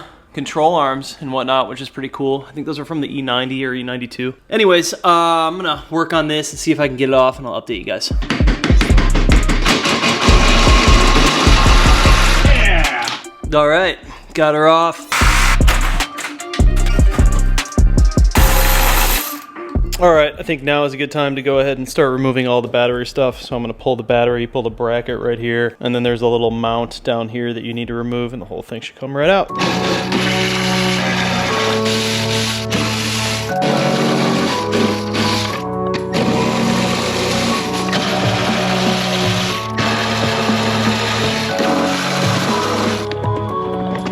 All right, so all the battery stuff is disconnected, and now we're gonna go ahead and just start removing all the underside stuff. We gotta remove the heat shielding over here. We got all new heat shielding. We gotta remove all the plastic stuff over here. That won't be going back on. And then there's a series of 10 mils all the way around that we need to remove. And then the tub should be free to come out at that point.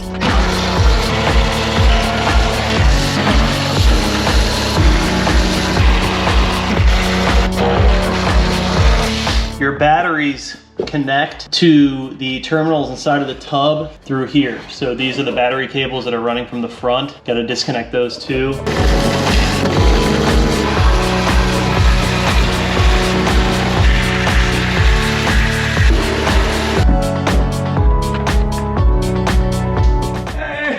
Good way to ensure that I don't forget what goes where. I will forget. If I don't label it, I will forget. We are officially bare and empty. Okay, so now is probably the most difficult part of this whole thing is you have to relocate the charcoal canister for the 1M setup. And basically these are the new lines that you will need. 3 different new lines that are just different lengths, and they're kind of bent differently to fit the 1M conversion. This one is going to be the most difficult one. And this one runs to the top of your fuel tank, which is right underneath the passenger side rear seat. So we're gonna take the back seat out, disconnect it from the top, and then we will need to drop the fuel tank on the passenger side a little bit so we can snake it through. You'll see where it comes out over here and connects to the charcoal canister. That's basically what we're gonna be refishing through the car. So I'm gonna start with the back seat, pulling everything apart and then disconnecting it, and then we'll drop the fuel tank a little bit and finesse it out.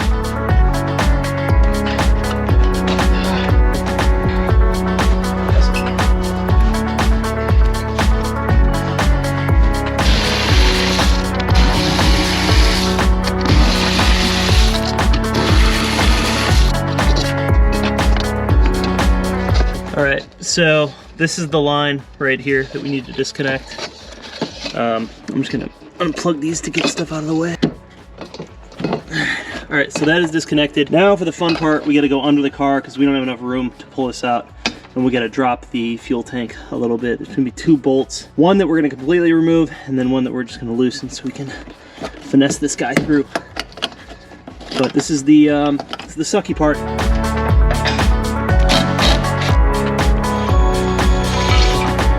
I think I'm gonna loosen this one back here as well, because this is not gonna be enough room. All right, so you can see where the line comes out over here, and there's a couple of little plastic connectors, that guy right there. But now we have to, basically I'm gonna need 2 hands, but I'm gonna pull this down and pull this line back, and then the line runs all the way through here and then out over here.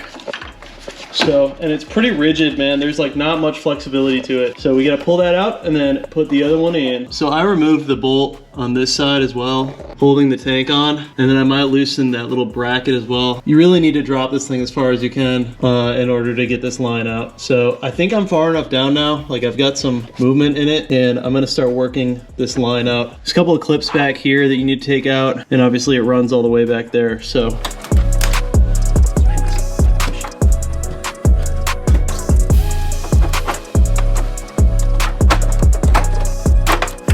I don't know what else to say other than if you have to do this, I feel bad for you.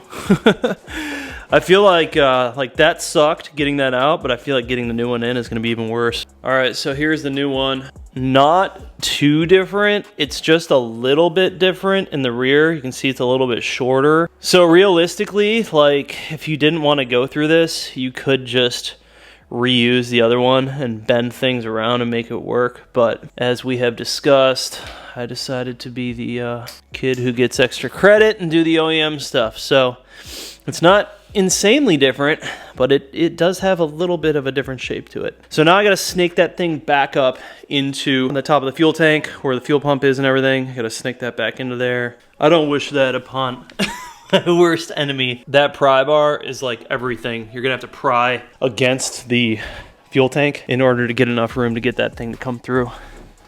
But we got her, and I managed to do so without breaking it. Oh, yeah. All right.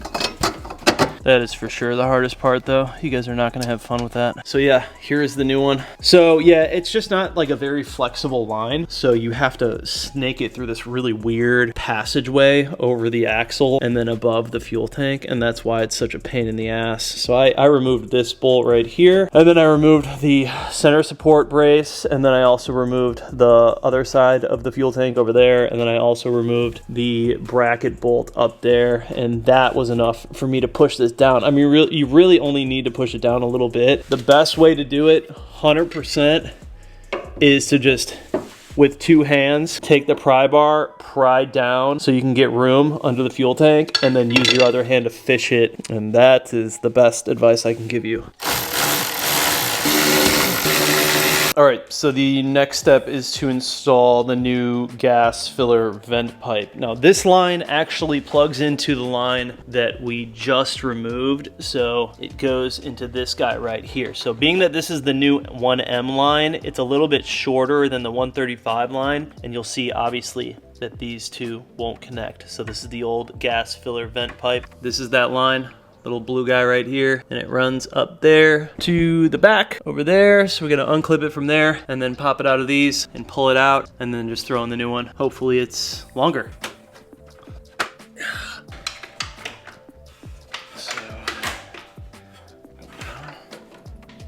So that will be our difference. It's got like another 8 inches on it. Throw this one in.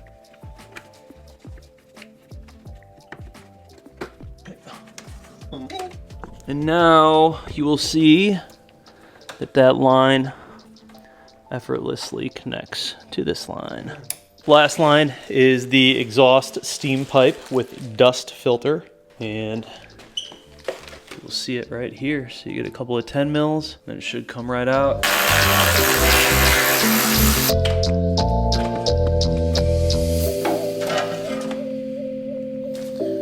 Main difference, new one seems to be a lot longer. So finesse this guy into there.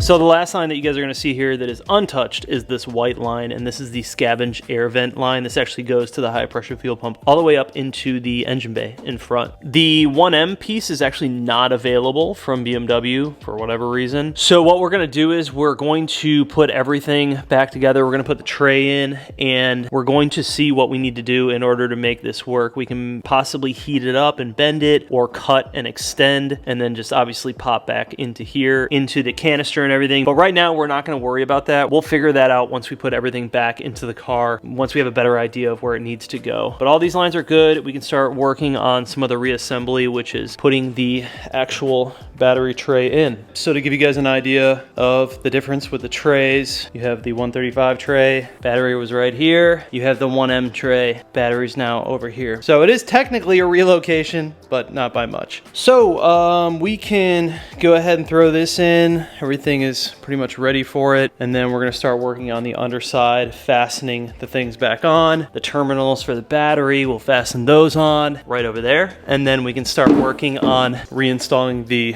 evap stuff with all of our new lines and everything, because it will be relocated. So it's a little bit different of a setup because it has to all fit with that 1M exhaust. So let's go ahead and throw that in.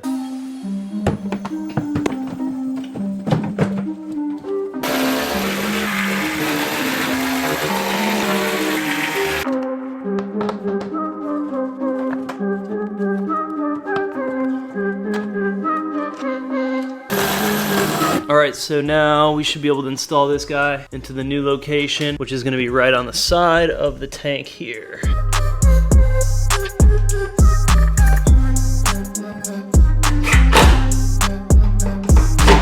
All right, so now we get to work on the scavenge airline. That's it right there. That runs all the way up to the front. Typically, it's gonna be ran behind all this stuff, but if you move it in front of it, if you look, it's obviously like way too long from factory once we relocate. But look at that. If we move it a little bit, we can get it to line up perfectly with where it needs to go. So what we're gonna do is we're gonna chop right there. We're gonna remove this part from here. We're gonna put that connector back onto where we chop and plug it directly in to right here. All right, so this is where I chopped it. I left a little bit more room than I probably needed to, but I'd rather be safe than sorry. And so now we're gonna take this and we're gonna heat this up, and we're gonna remove the connector from here, and then I'm gonna heat up this side and slide it into there.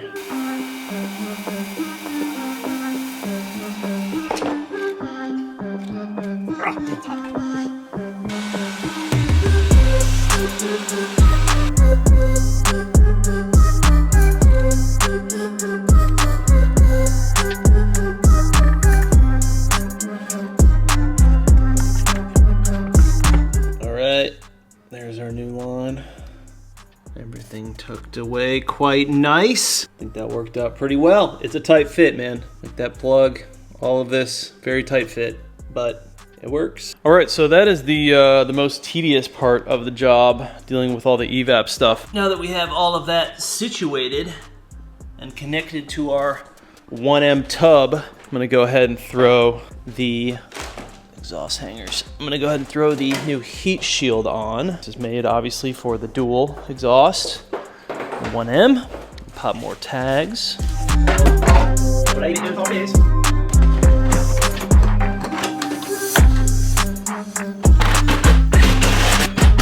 Just looks like your average crash bar. Tells a different tale right there. So we got everything ready for the exhaust. Unfortunately, the exhaust isn't here yet. Kind of anticlimactic, but once that gets in, it'll be a nice, easy process. Just bolt it up and everything should fall right into place. I'm gonna go ahead and put it on the crash bar, and then we can talk some battery stuff.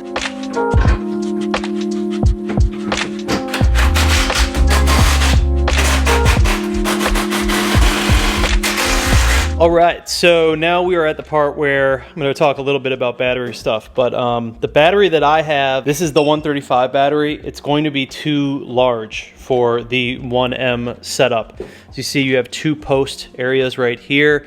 We also need to order another one of these guys. So there should be one on this side and then another one on this side. And then I'll have to go get a different battery as well that'll fit. If we take the factory battery and put this in here, you'll see that this is in fact too large. I will say at this point, some people, they still run this battery. They just sort of finesse it to make it work. We're gonna do it the right way and get the proper battery, which is just a little bit shorter, that will fit this, and then we'll be able to lock it in. The second part that we need to chat about with the new battery setup, this obviously is not gonna be long enough. A couple of different things we can do here. So this cable right here is not going to be long enough, and then this cable right here, this lead, will not be long enough, and our negative will not be long enough either. So there's a few things that you need to buy, all of which I'm still waiting on. This cable, however, runs all the way to the front of the car. We're not gonna replace this cable. We're literally just going to extend it. Just get the proper gauge for the positive terminal, extend this so it'll allow you to run it all the way up to the positive. So I'll make a little update in the future and show you guys the whole battery once it's all situated, or maybe I can find like a screenshot online of the proper setup. I'll put that in right here so you guys can see what I'm talking about. What we can do right now though is we can get the rear assembly back on. I need to put the rear bumper on anyways. When it comes time to cut and mold my rear arches, I make sure that all the lines are perfect and line up good. So we'll go ahead and throw the rear bumper on. These are the rear bumper support brackets. These are also new and different from the 135. And these are what hold the bumper in on the sides. And then the bumper will pop into that. Almost forgot these little modules have to go back on to the bumper support. Pop on just like that.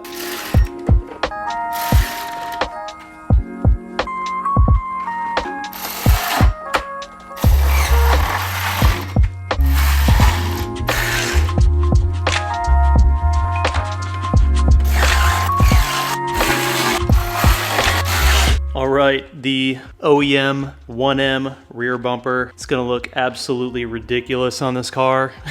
It's probably just gonna be like wonk. You can see where it starts to get super aggressive back here. But that'll at least be able to tell us the tale of what's gonna happen when, you know, going to here. I mean, these fenders are probably gonna be out to here, which lines up with the front fenders. It's insane, dude. It's so wide.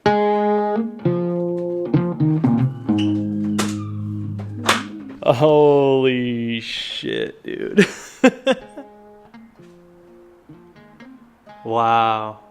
Oh my god, dude. I can't wait till this thing is done. It's so crazy how much wider it truly is in the back. I mean, how far is that? What is that, like an inch or so? About? I guess I'd say an inch. Yeah, that's massive. So this will kind of show you, you know, when I get the rear arches, like what I'm gonna have to be doing. You know? All the way, and then the whole new rear arch will be on there, sort of coming together right now. It's really freaking cool. What I am gonna do is I'm gonna take one of my 513M wheels, the tent, obviously the rears, and we're gonna throw them on. I'm skeptical, I'm not gonna lie. I'm a little bit skeptical about this situation because, man, I feel like, you know, E9X fitment, like this sucker could fit 11-inch wide in the back, but yeah, I'm gonna go grab a wheel and see. Everything else obviously is perfect, you know, clips right in, like freaking dude. OEM is just a beautiful thing to work with. Also interesting, the 1M has like a little piece that clips in here. I have it in the other garage, it's like these little trim pieces. So we'll put those on after we do paint and everything. This is the bulk of it, man. I mean, this is the bulk of the shit. It's just freaking sick, dude. So cool. For right now, I'm just gonna get the battery situated so I can at least plug the car in and, you know, move it around the lot and everything. And then I'll put most of the interior stuff back in because we don't need that out right now. Put the taillights back in. And then after I do that, let's go ahead and throw some wheels on this thing, man. Let's see if those 513Ms are gonna work, huh? All right, I'm nervous. All right, so here's the rear. It's gonna be a 10-inch wide rear. We're gonna throw that on to this side and just sort of see where we end up. Hoping that it's somewhere in the ballpark.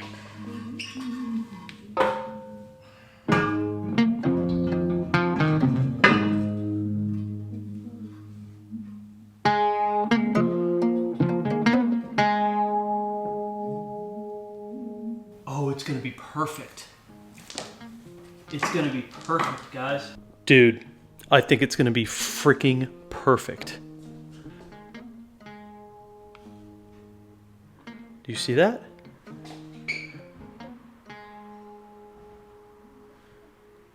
It's gonna be so good. Yo. I think we like literally nailed it. I think that we literally nailed it. Oh my god, I think it's gonna be freaking perfect. Holy crap. It's like dead on. Like it's gonna be so flush. The tire size will be interesting. I don't know what I'm gonna be able to run for tires. I'll have to figure that out. It's a 10-inch wide, so 295, I guess? Maybe 285? I think 295. But the offset and the width is gonna be, it's gonna be perfect. I mean, it literally lines up perfectly. And if you look at it, it's about like, I'd say 3/4 of an inch wider than the stock fender, which is, if this is about an inch out, I mean, that's like perfect. That's what you want. Dude, I'm so excited. It worked. So the only thing that I'm concerned about now at this point is the front. Okay. All right. So this is a 9 with a 5mm spacer. Oh my God. It's confirmed from what I can tell, dude. The 513M's front and rears are gonna be perfect on this car, dude. I mean, if that's the front defender, and you gotta think about a little bit of camber that's gonna come into play, and then your sidewall, dude, I think we nailed it. I literally think that this is going to be absolutely perfect. Holy crap. I'm so relieved. The 513Ms were a total shot in the dark, man. So this is with a 5mm spacer, and being that both the front and the rear are so close, if not perfect, I'm not concerned at all, because I know that tire size and spacer, 10, 5, 0, whatever we end up doing, I can get it right to the exact fitment that I want. It's working out, guys. It's working out. The project is coming together, dude. I'm so excited. I'm so proud right now, you guys. Like, the wheels are gonna work. The vision is coming together. That is a good feeling. Knowing that those wheels and that the vision I had is going to work is huge.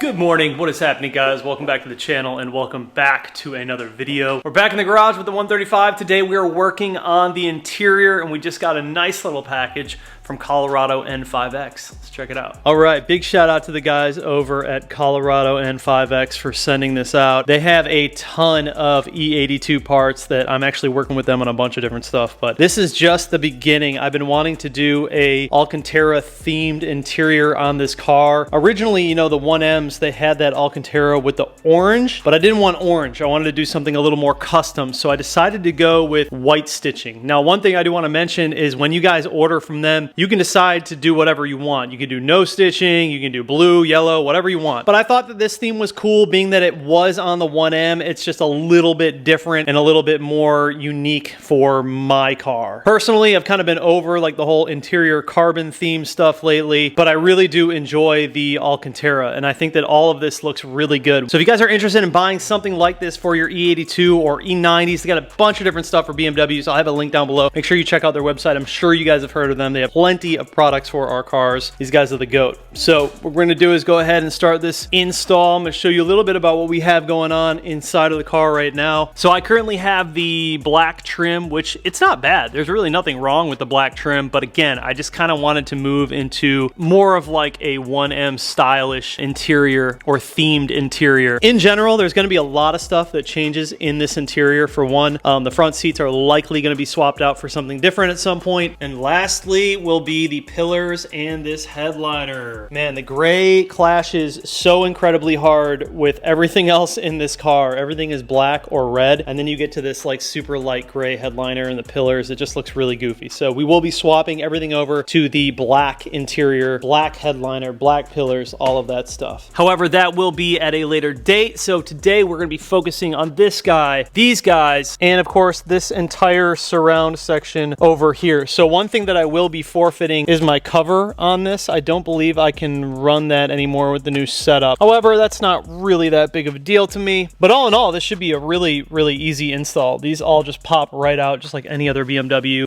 These guys down here, there's a little slot that you can put your finger into or like a trim tool, and then you just pry up and peel back, and it's going to be the same story for all the stuff in here. So let's get to it. All right, let's start with the handles first.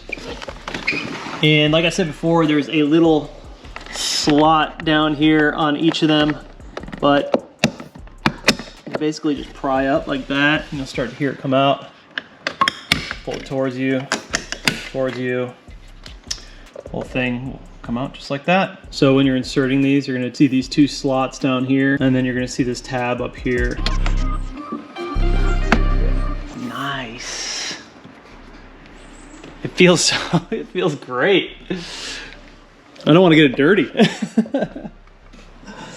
Yeah, fits really good too, obviously.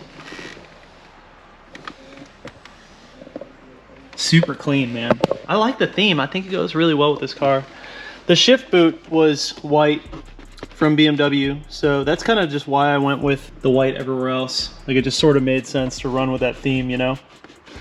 So, it looks good. I'm gonna tackle the other one, and then we'll work on this stuff over here.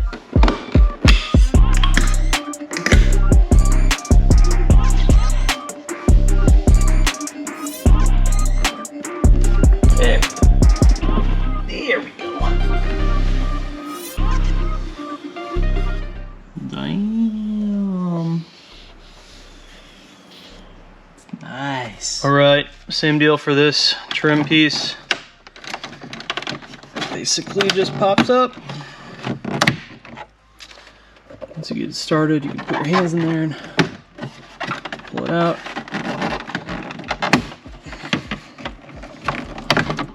So, gonna want to transfer these over, but yeah, that's all it's snapping into.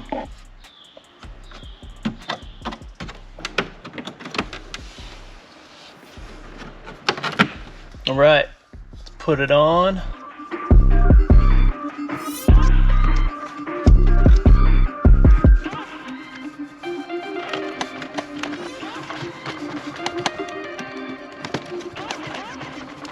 I think that's good. All right, so we're gonna work on this first. We gotta remove that in order to get to the back piece over there.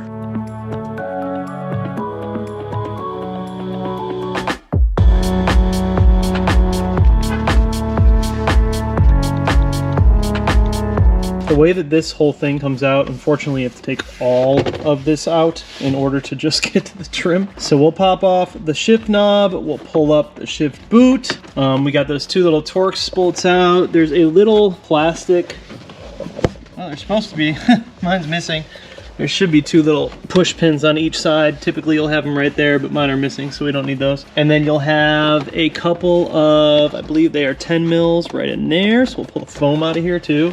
You're gonna unplug that right there. And then there's also, on the back, you can pop off this trim, and behind the trim, there's gonna be a nut as well, a couple of nuts. And then also right here, you're gonna wanna pop this little piece off, and there's gonna be a bolt in there as well. But I'm gonna go ahead and start removing everything. Like I said, it's kind of a process. I'm gonna move all this stuff out, and we're gonna get into it.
all that for some trim, bro.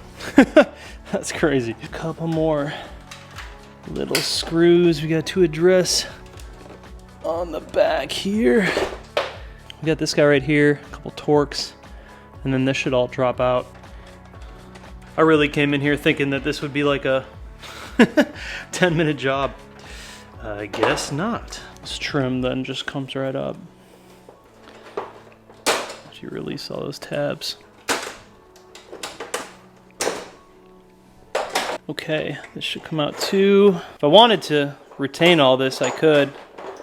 But I don't know. I kind of like the idea of just having an open space there for my phone. I'm always kind of looking for spots in this car for phone. Also, kind of had a random idea. I sort of want to like delete the armrest. I wonder if I could just do that. I think it'd be way cooler without the armrest. So you can see how this is basically just like a big compartment now. So we'll just take the new piece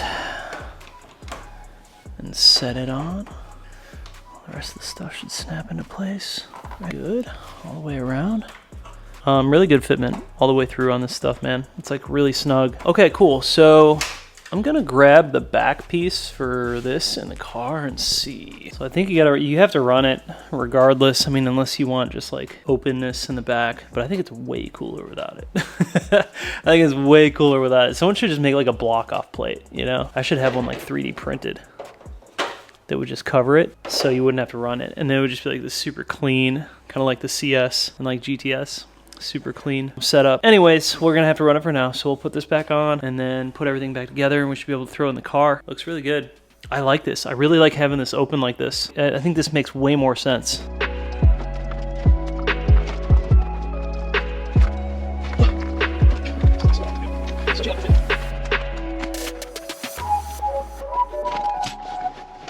All right, got everything back together, and pretty much just the reverse of what you saw before. Go ahead and put in the final trim piece here. Line everything up. Man, this stuff fits good. Everything fits a lot more snug now because you have the Alcantara, so there's like fabric in between. Yeah, boot back on. Oh, dude, this looks good. Dude, it looks so nice. Oh my God. It's like a whole different interior for sure.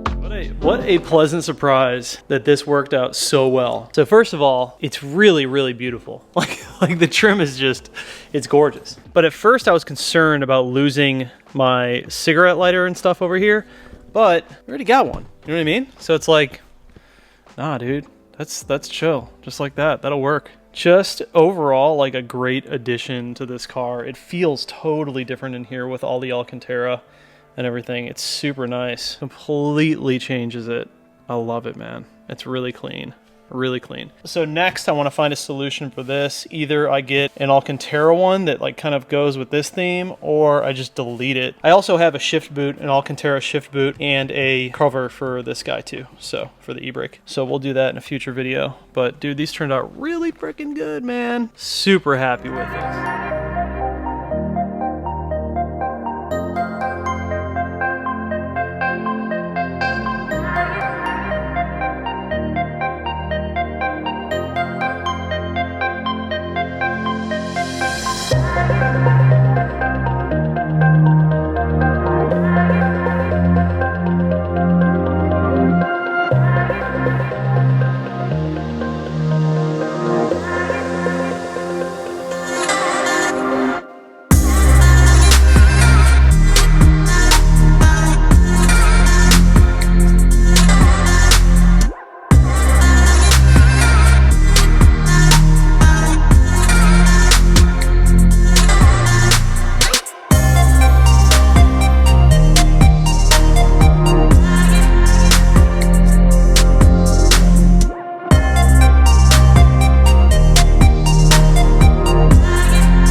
What is happening, guys? Welcome back to the channel and welcome back to another video. Today we are back in the garage with the 135 and we have a pretty interesting upgrade for this car. All of you audiophiles, you're gonna be excited about this one. I've actually never done this in depth of a sound upgrade on any of my cars, so this is gonna be really fun. Big shout out to the guys over at BeamerTech for sending everything out. I'm gonna give you guys my honest opinion of how this upgrade sounds on this car, but from everything that I see here, this should be a pretty massive difference. This is the Alpha 1 sound upgrade for our BMWs. I'm gonna have all the stuff linked down below. You can go ahead and put in your VIN and see what they have available for your car over at BeamerTech. But let's go ahead and take a look at everything that they sent to us and start this install. So before I show you guys all of the speakers in this Alpha 1 BeamerTech kit, as you guys know, Black Friday is quickly approaching and BeamerTech is launching a massive sale on all of their products. You can use the code BF2022 WHIPS, all caps, no spaces, and you can receive 10% off on all speakers. You'll also get the new Alpha 1 amplifier at the old amplifier price and a free DIY essentials kit. The free kit will be available only using the coupon code BF2022 WHIPS. This deal will only be valid till the 28th of November 2022 at 11:59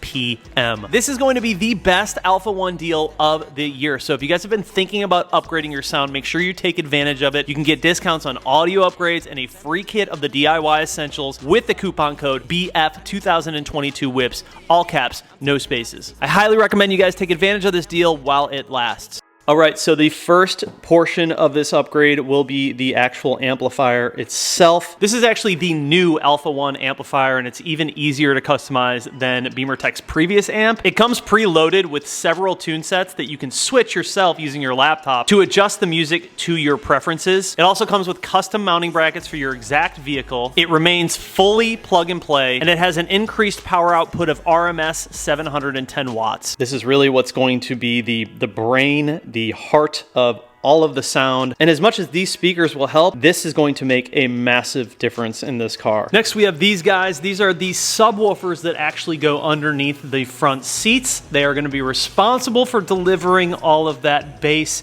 in this entire system upgrade. They look really good, and you can see that they have the plug here. These speakers are in fact fully plug and play. No wire cutting is needed since they've already been made to match the acoustics and mounting locations of every BMW vehicle. They were also made to handle much more power than the OEM speakers. Moving along to this box, we have some mid-range speakers, we have some tweeters, but yeah, we definitely have our work cut out for us today. I'm excited to get into it. Last but not least, this was really cool. I was not expecting them to send this, but they sent this little toolkit. This is the DIY Essentials kit that is going to be free when you guys use the coupon BF2022 WHIPS at checkout, which has a lot of the more common tools that you'll need on BMWs. One thing that we will be using that's not here is obviously a trim tool. I feel like the trim tools are going to be one of our best friends today. So big shout out to these guys for sending everything out, man. This kit is going to make a massive difference. In general, the sound system in this car, it isn't terrible, but it's definitely not great. The car was made in 2009. Things have definitely developed since then, but upgrading to something like this, I think will make a really big difference just overall in the driving experience. And of course, if you love music like myself, then this is definitely a necessary upgrade. So without further ado, my friends, let's go ahead and start this install process. We are first going to knock out the speakers in the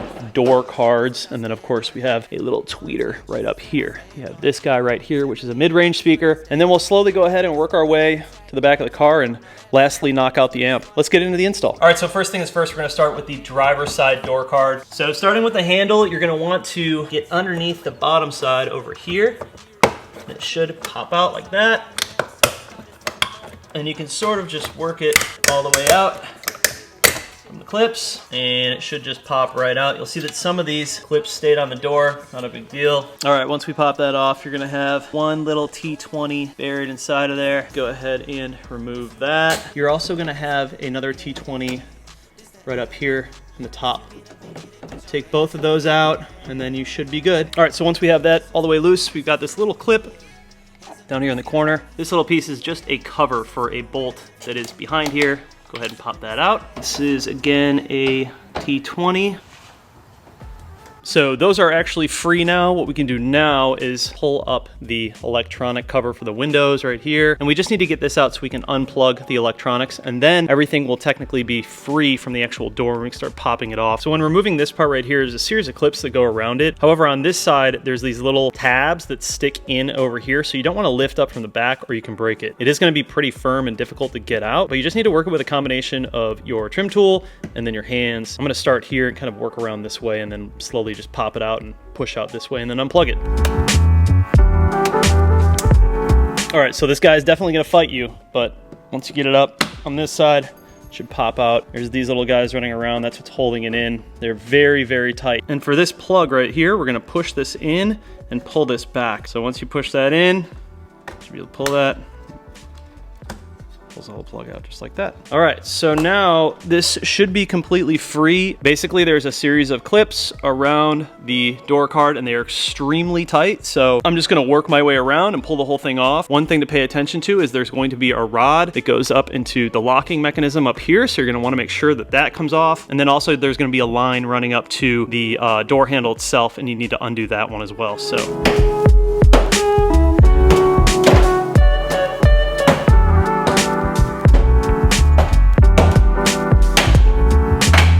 All right, so there's that locking rod I was telling you about. Mine just popped right out. And then we'll have a couple of plugs from the old speaker that we need to remove. We'll have to fish out the window plug as well. And then this guy right here is for the actual door handle. And the way that you want to work this out is there's a little clip under there. If you see that part of the clip right here, we're gonna pull out and lift up and the whole thing should release. So I will try and do it one-handed. Yep, there we go. So that'll come right out. Fish out the plug for the windows, and then this piece for the door will be wrapped around these clips down here. Undo that, and lastly we'll undo the two speaker plugs right there. Cool, and the door should be completely free at that point. So really not too hard to do that. It comes out relatively easy. There's a bunch of torque screws and some clips and you'll get it done. So taking a look at our mid-range speaker in the door card, I'm gonna pop these off and then this all should just come right out. And if we look at our kit here, I'm going to assume this will be the one that replaces that. And then it looks like there's also an adapter for the wiring, and then that will plug into the factory plug that goes into the actual car. And it should be that simple. Let's go ahead and pull those 10 mils off and throw it on and see if it fits.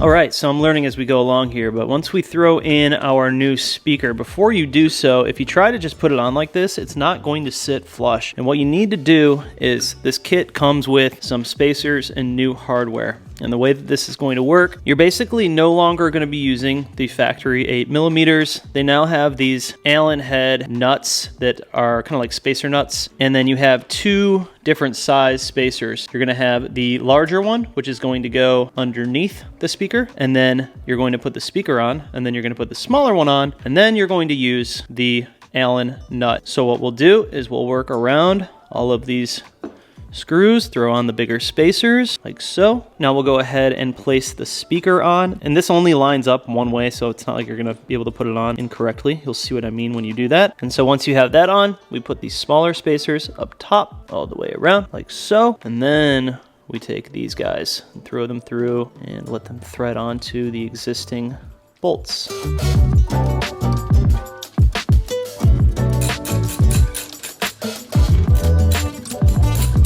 All right, so door speaker is in. Let's go ahead and remove the tweeter. And your tweeter is going to be obviously right here. There's basically a lip that goes in this way. So you're gonna wanna pull out this way and kind of up and out like this. I'm gonna do my best to show you guys. It's kind of difficult one-handed. So yeah, it's just gonna pop right out, but it has this little lip right here that is wrapping inside. So you're just gonna pop it out like this. Let's take this over to the workbench, replace the tweeter. All right, so here's the piece that we pulled off from the door that has the tweeter in it. A little bit of foam backing that we need to pull out. Like that. And then here is the actual tweeter itself. Basically, the way that this is held in is there's 4 little clips you're gonna see on the top, bottom, left, and right. There, we're gonna push those out, pull out the tweeter. It should pop right out once we do that. All right.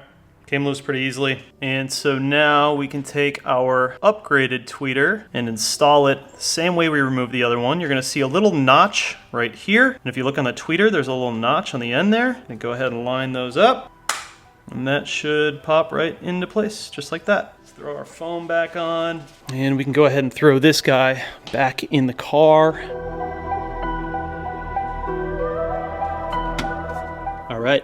Got that back in, and these two guys right here are gonna plug into the new mid-range speaker. So the tweeter is going to be plugged directly into the new mid-range. It'll plug right in, same orientation as before. However, the plug coming from the amp is now gonna have this little extension piece, as it says right here, amp in, mid out. So we'll plug that into the amp and into the mid, and then we should be good. Should look like this when you're done. There is also a little bit of adhesive on the back of that part, so I just stuck it onto the door. And yeah, we can go ahead and put the door back together.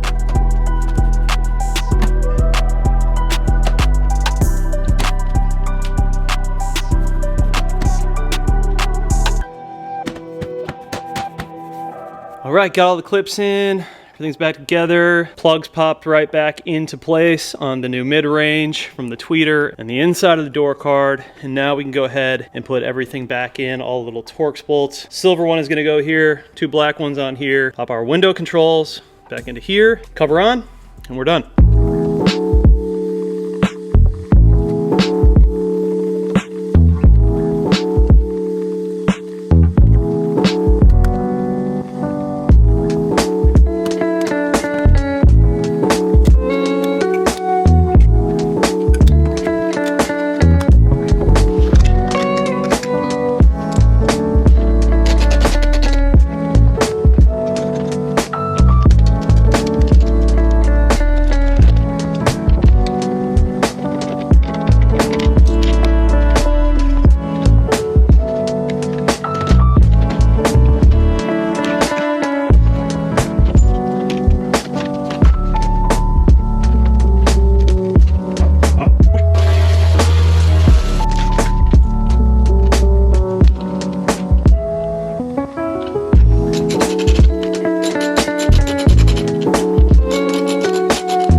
All right, so we have officially knocked out both mid-range door speakers and both of the tweeters in the door. Now we're gonna be working on the speakers underneath the seats. So what we're gonna do is adjust the seat so we can undo the actual bolts. I believe it's like a T50 or a T60, these guys right here. So we're gonna move it all the way back, undo these two, move it all the way up, and then undo the two in the back. And I'm gonna do that on both sides. And then what I'm going to do is once everything is loose, I'm going to disconnect the battery. Reason being is there's airbags in these seats. If the battery is still connected, it's going to throw an airbag light. Adjust everything, remove all the bolts, and then go ahead and disconnect the battery, pull out the seats, and then we can work on the speakers. Just kind of reverse the process and put it back in.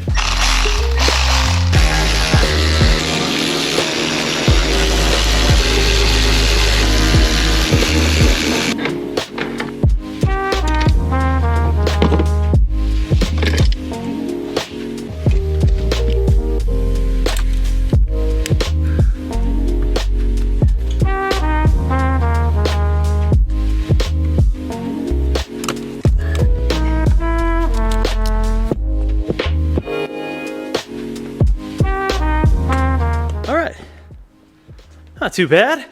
Here is where we're going to find the other speakers. Yeah, you already know we're gonna do a nice vacuum session too. That'll be nice. But let's remove these covers right here. Just a bunch of Phillips screws.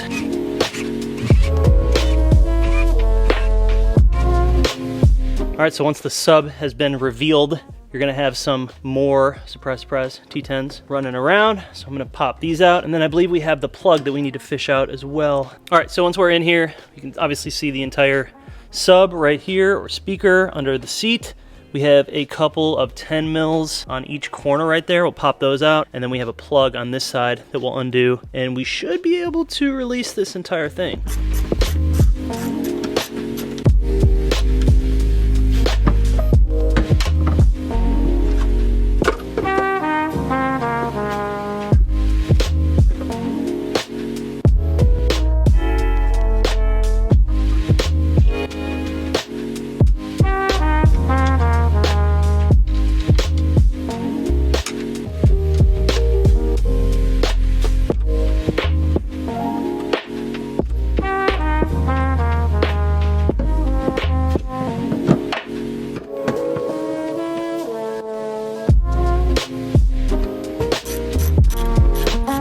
All right, so it's in. It's actually shocking how easy everything is with this kit because it's made for BMWs, it's made for this car. It's just plug and play, like it's so simple. And I think that that's one of the big selling points on these kits. Like anyone can do this. If you got basic tools, you can make this happen. It just takes a little bit of time and patience. So this one is good. I'm gonna knock out the other side real quick. This is just a disgrace. We're gonna go ahead and clean that up as well.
Any excuse to get your OCD out, right? Looks great in here, man. Looks great. This is just one of those things, you might as well attack it while you got the seat out. We're gonna leave the seats out. We're gonna work on the rear speakers, but all this turned out really good. All right, so we're gonna have these two mid-range guys in the back, and then these two tweeters in the back as well.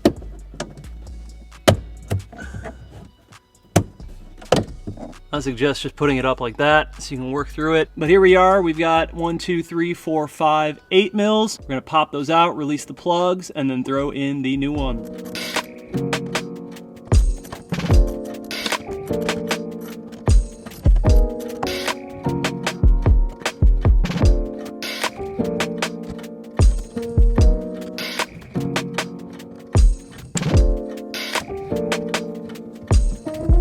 All right, got the new one up here. Remember, it's gonna have a little adapter. There's one for each side, so 2 total. This is going to go to the amp cable, and then we have the tweeter here, and the tweeter will go into this side. So just the same way we pulled it out.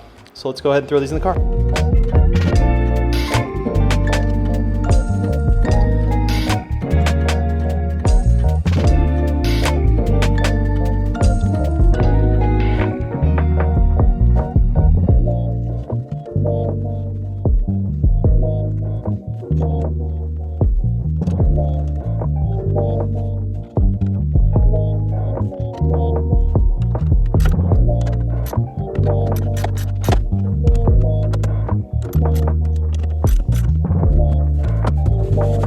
All right, so we got this side done, all good. Obviously, same process over here. I'm gonna do that off camera. Doors, rear speakers, subs under the seats, and that leaves us with only one more installation, the amplifier. All right, time to access the amplifier, and it should be in that corner. So I'm gonna pop this guy off, pull out the trunk liner.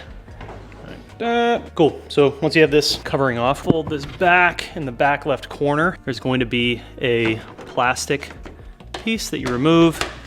And then this is the actual amp. You're gonna have a couple of 8mm holding it on, and then you'll just unplug it from the harness, and I'll show you what we do next. All right, so we have the factory amp out, and you're gonna have a couple of more nuts right here. And then we can go ahead and take this guy. We're gonna remove these little things on the bottom here, and then this will mount directly up to the factory bracket.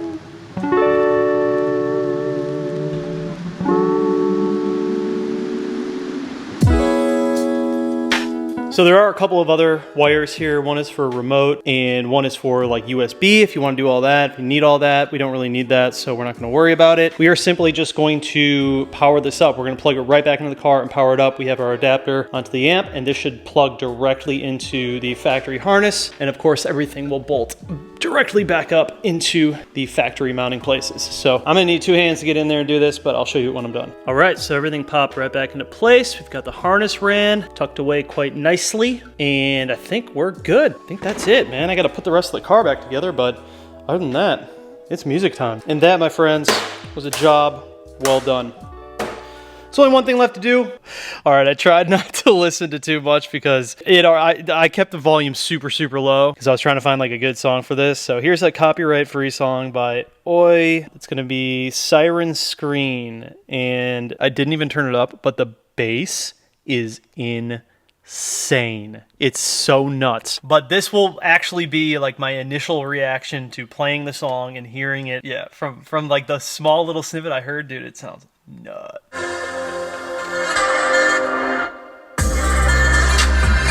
Bro, it sounds like I got subs. Dude. So I flattened everything out, flattened all the EQ out. Bro, it sounds so good. It sounds so good. Holy crap. Wow. I think what you notice the most is the bass, man. The bass is just nuts. It's coming right out from underneath me.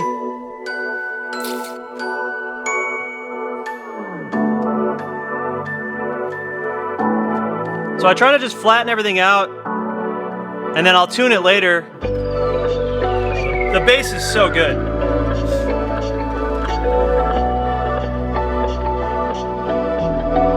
It's super clear too. The sound is so good. Wow. That's impressive.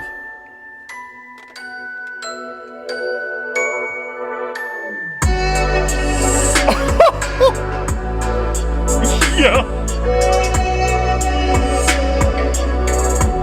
Dude, that is crazy.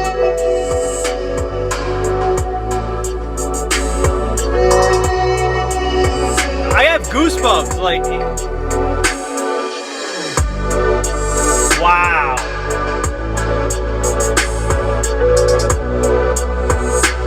It's so clear. It's so clear.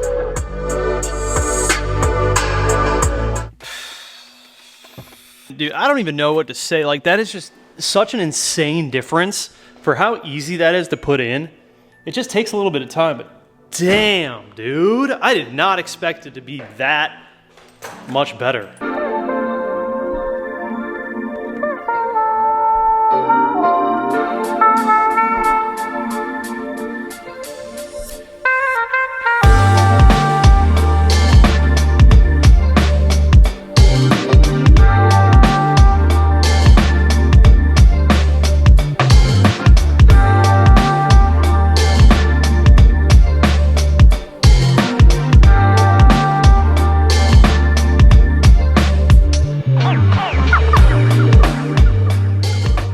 What is happening, guys? Welcome back to the channel and welcome back to another video. Today we are going to be installing hood pins on the 135. As you guys know, recently I installed a Saban BM style hood from Keys Motorsports. I'll be honest with you guys, originally I was just going to send it without any hood pins. Upon further research and educating myself, I realized that that's probably not a good idea. As much as I'm not particularly a fan of hood pins, I'm also not really a fan of losing a hood and a windshield at the same time. So we ended up going with some hood pins that I got off of Amazon. I'm gonna have them linked down below. They're a little bit more expensive in terms of all of the different hood pins that are available. However, I didn't want like the oval shaped ones. I wanted the circular shaped ones because I think that they're like the most low profile. You can't see them as well. But these got really good reviews and I think they're gonna be a little bit easier also to install than the oval shaped ones. But it shouldn't be too bad of a process. Let's get right into it. All right, you guys, so here are the actual hood pins. And as I said, I got these little circular ones. They're a little bit smaller than the other ones that you see a lot of people running. I also really like how these ones are pretty low profile, so they're gonna sit relatively flush in comparison to a lot of the other options out there. These right here are the actual pins. So we've got a couple of mounting locations in the engine bay. I'm gonna show you where those are at. But essentially what we're gonna do is drill out some holes, sit these in here, lock them in, and then this is gonna protrude out of the hood and it's going to latch into this piece. In terms of accomplishing the job, it's not too bad.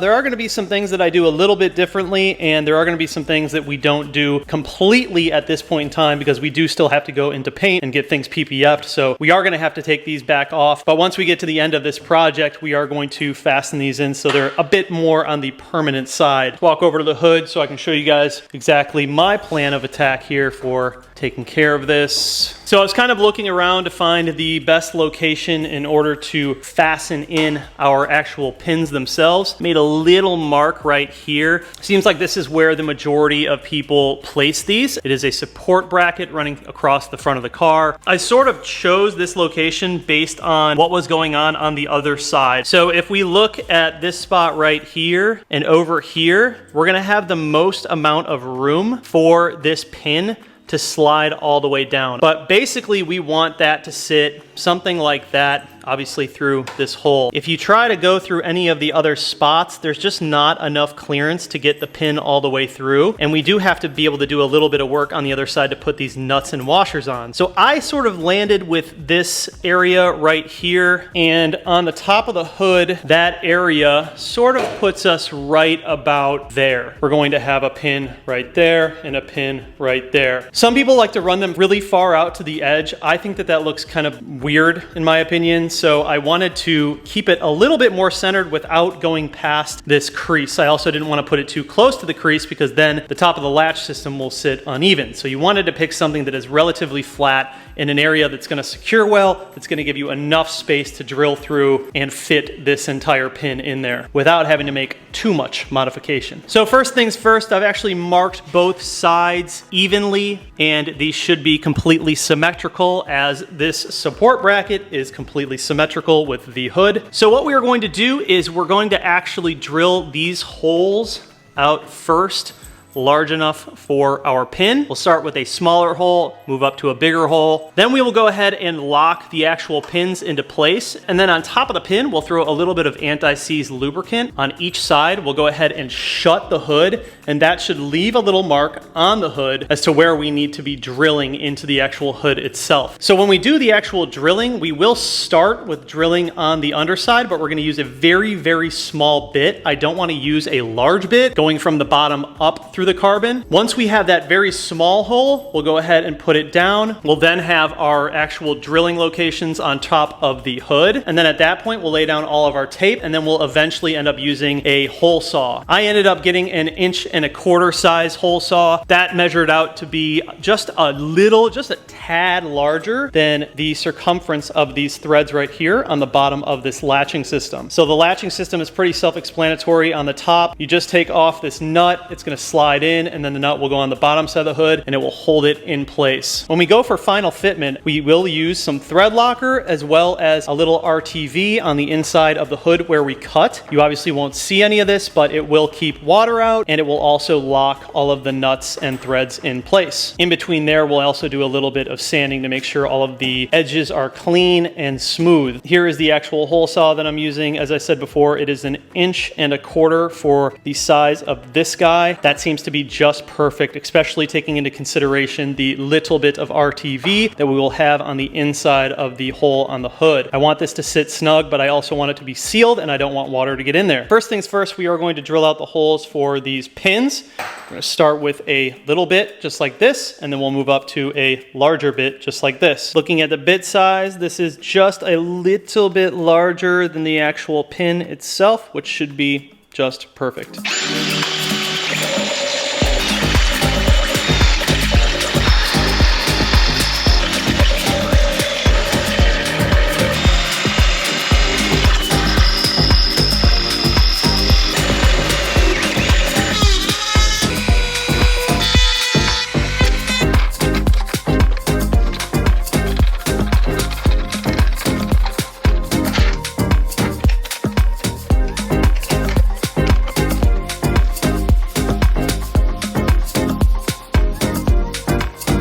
All right, got our holes here drilled out. One thing I do want to note is if you're going to drill this close to the edge of it, you're likely not going to be able to use your washer on top, but I do have some other washers that are a little bit thinner. I could use those if I wanted to. Back here, you can sort of see when I was drilling all the way through, I also drilled through this on purpose to make sure that this could go all the way through, but this is about all the room that we can get. So if this needs to go any shorter, which I presume it probably will, you may have to cut this entire bolt, remove some of the metal on the other side, or you could drill through here, but then, I don't know, you risk running into your headlights. So what we'll likely do is just end up chopping this like right there or something, so we can afford a little bit more room. Also want to note that this is in fact metal, this support bracket, so you're drilling into something that is going to be able to hold it down, lock it down really well. It's not just plastic or anything.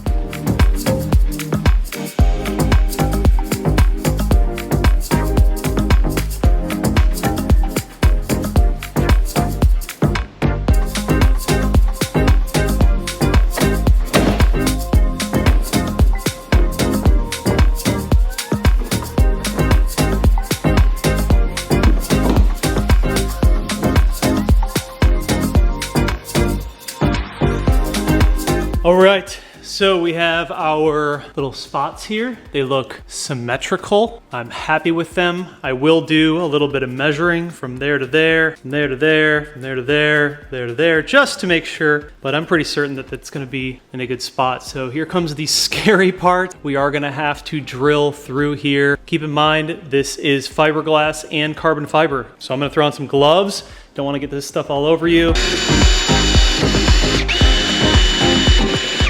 So I just set this here to catch some of the stuff. But yeah, these look good. They look super even too. Looking at them, they look identical, which is awesome. So I did end up measuring. I basically just measured from this point to this point, this point to this point, and then same over here, and they were nearly identical. So I think that this is gonna look really good. At the end of all this, I am gonna actually paint match this hood. Everything is pretty much going to be black, and then obviously these will be exposed. So they will stick out a little bit right now, being that they're black on top of carbon, but once everything is done and the project is finalized, they'll look pretty good, pretty stealth, you know, as close to as not noticeable as possible with, you know, having to run a carbon hood and hood pins. So now what we're gonna do is we're actually gonna lay down a bunch of painter's tape, and then I'm going to notch out this little hole so I know where it is. Basically, when we drill out this hole, you wanna make sure that it's as flat as possible with the hood. I'm talking about the hole saw part. If we just drill it straight, as in like with the pin, obviously the top latch part isn't going to sit like that. It's gonna sit a little bit like this because the hood has the curvature to it. So you wanna match the curvature with the hole saw. All right, I got everything sort of lined up here. Got my painter's tape. You can see the dimple right there.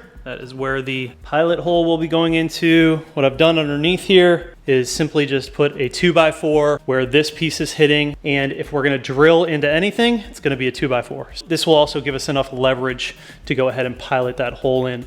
Also laid this down just to make sure that we don't get a ton of fiberglass in there and carbon pieces. And then we'll just flip that over to the other side when we do that. Here is the hole saw bit that I'm using. This is a 1.25 inch Milwaukee tool. And if we match this up with our latch piece, it's literally perfect to the size of the threads. And then of course this will just sit right like that. So I think that this is going to work out really well. You do have a bit of flexibility with the pin that goes in. So it can sort of go in at an angle and still sit in there and lock. You can see how this is sort of rounded out. That gives it a little bit of flexibility, being that it's a ball point. But yeah, now for the real scary part, let's just go ahead and start smoking in these holes. It's, you got one chance. One chance to do it right. Say a prayer for me.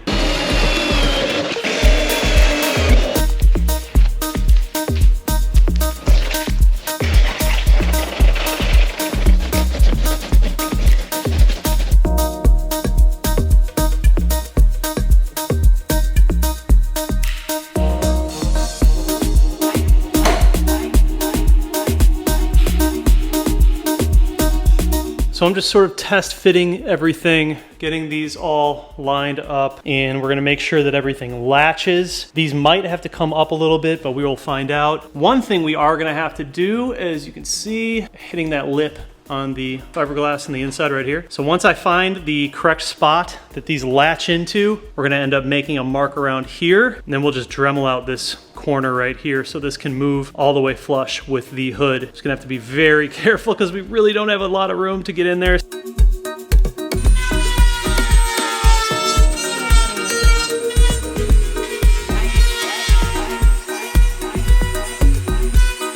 All right, I think I did a pretty good job. A little nick right there, but it's okay. We can cover that up with a little bit of paint, a little flat black paint. Won't be able to see it. Side looks pretty good. Got it notched out. All right, so now in theory, our nut should be able to fit in that area. I'm gonna go ahead and tighten it up. Pretty good. So now we're gonna see if these latch well. I do know that we have to lower the pins a little bit, so we'll just be gentle. We just wanna make sure that everything latches correctly.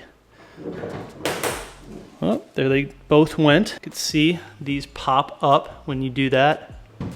Now it's unlocked. Now it's locked. Unlocked.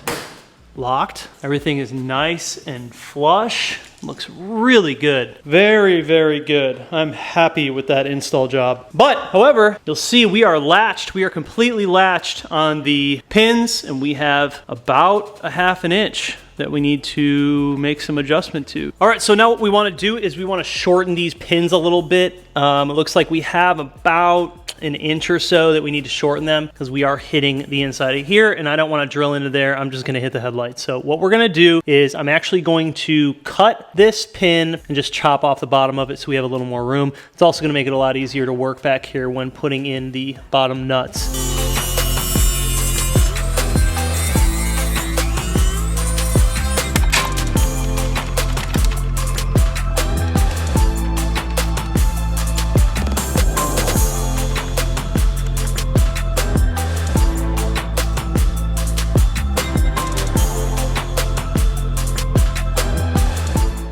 All right, let's see how this works out.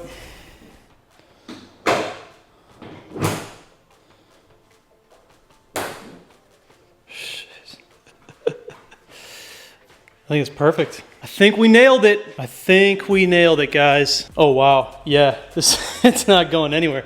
These are decent, man. They're not too over the top, not too big, you know, fairly easy to install. Everything is still pretty loose right now. I'm going to show you guys a couple more things we're going to do. So basically the way that we would go about opening the hood now at this point is we would do unlock, unlock, unlatch, and your final hood latch, factory.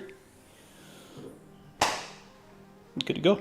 All right, so now that we're happy with everything and it is where we want to be and it works out and it looks good, we're gonna go ahead and throw a little bit of Loctite on these and lock them down right to where we want them to be, which is where they're at right now. So we'll make sure we get the correct measurements, tighten them up, lock them down thread locker. Then we're gonna go ahead and pull these off and we're gonna throw a little bit of RTB on the inside of the carbon in the fiberglass where we cut, just so it's nice and clean and no water can get in there. We're essentially just gonna be creating a gasket, but we are not gonna put these back on until the RTV completely cures, because we're not trying to seal these to the hood. We're just trying to create a little bit of a gasket inside of there of silicone so the latches and the nuts can compress into that and just create a really nice tight seal. So I'm gonna do that right now.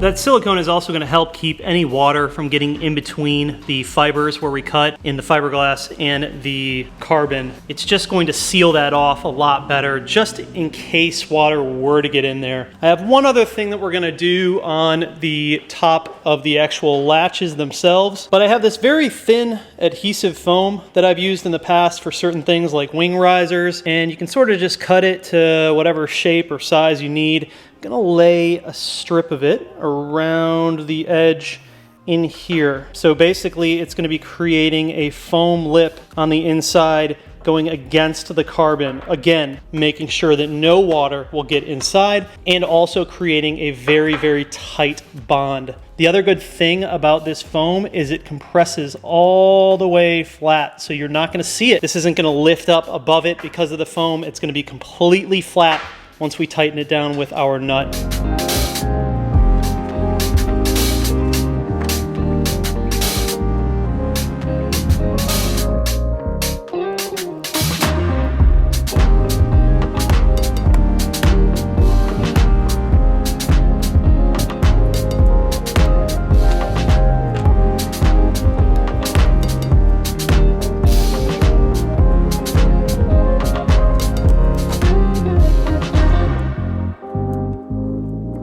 So once our silicone completely cures, which will take at least 24 hours to completely cure, we'll go ahead and pull off this tape. It's gonna be adhesive on both sides then. And we'll go ahead and put these back in and then just tighten her up nice and snug. And yeah, we should have a really, really good seal, a little bit of RTV, and also this little foam gasket maker. I think we're gonna be in good, real good condition.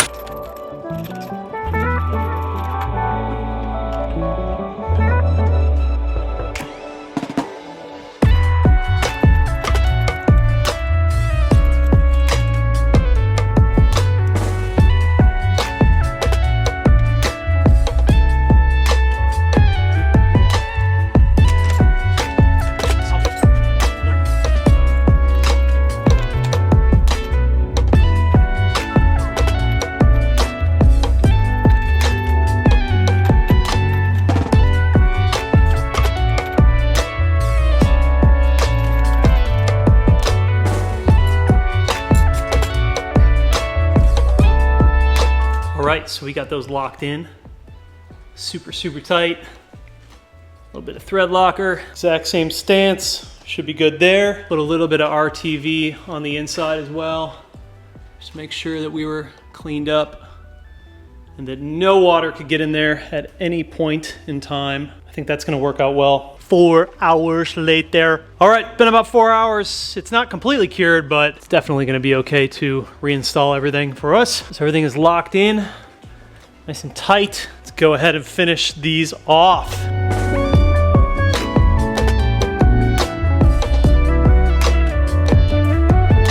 All right, so this should be good. Foam should compress enough to where it's not sticking up too far. I think it's gonna work. Let's see, throw that on there. Tighten these down and see.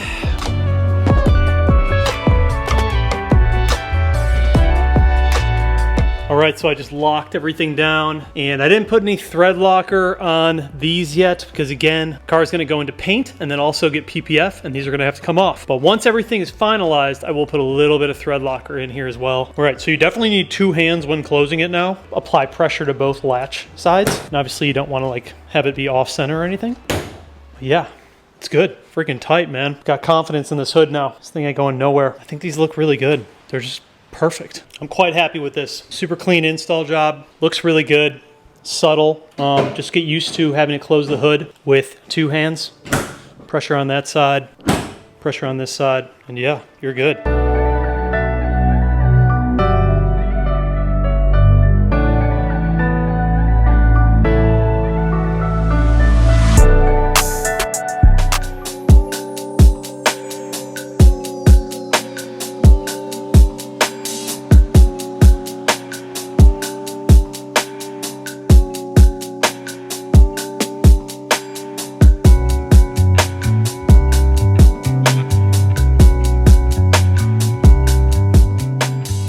Good morning guys. Welcome back to the channel and welcome back to another video. We're back in the garage with the 135. Continuing along with this 1M conversion series, if you guys saw any of the previous conversion videos, you will know that we've gotten through the front end, the rear end, some of the exhaust stuff, and we started the battery conversion where we have the new battery tray in the car. We have all of the new charcoal canister lines ran, the scavenge air line ran, and we are now ready to actually convert this over to a 1M battery and battery cable setup. Before we get into this video, just a reminder, if you are doing this conversion, I have all of the OEM parts in a spreadsheet linked down below. That is everything that I ordered directly from BMW. I've listed the part numbers, the links, the prices, the total cost, everything. So if you are doing this conversion or you're interested in doing this conversion and you need to find out more information, please use that resource. It might help you. But nonetheless, let's take a look at what we are getting into today.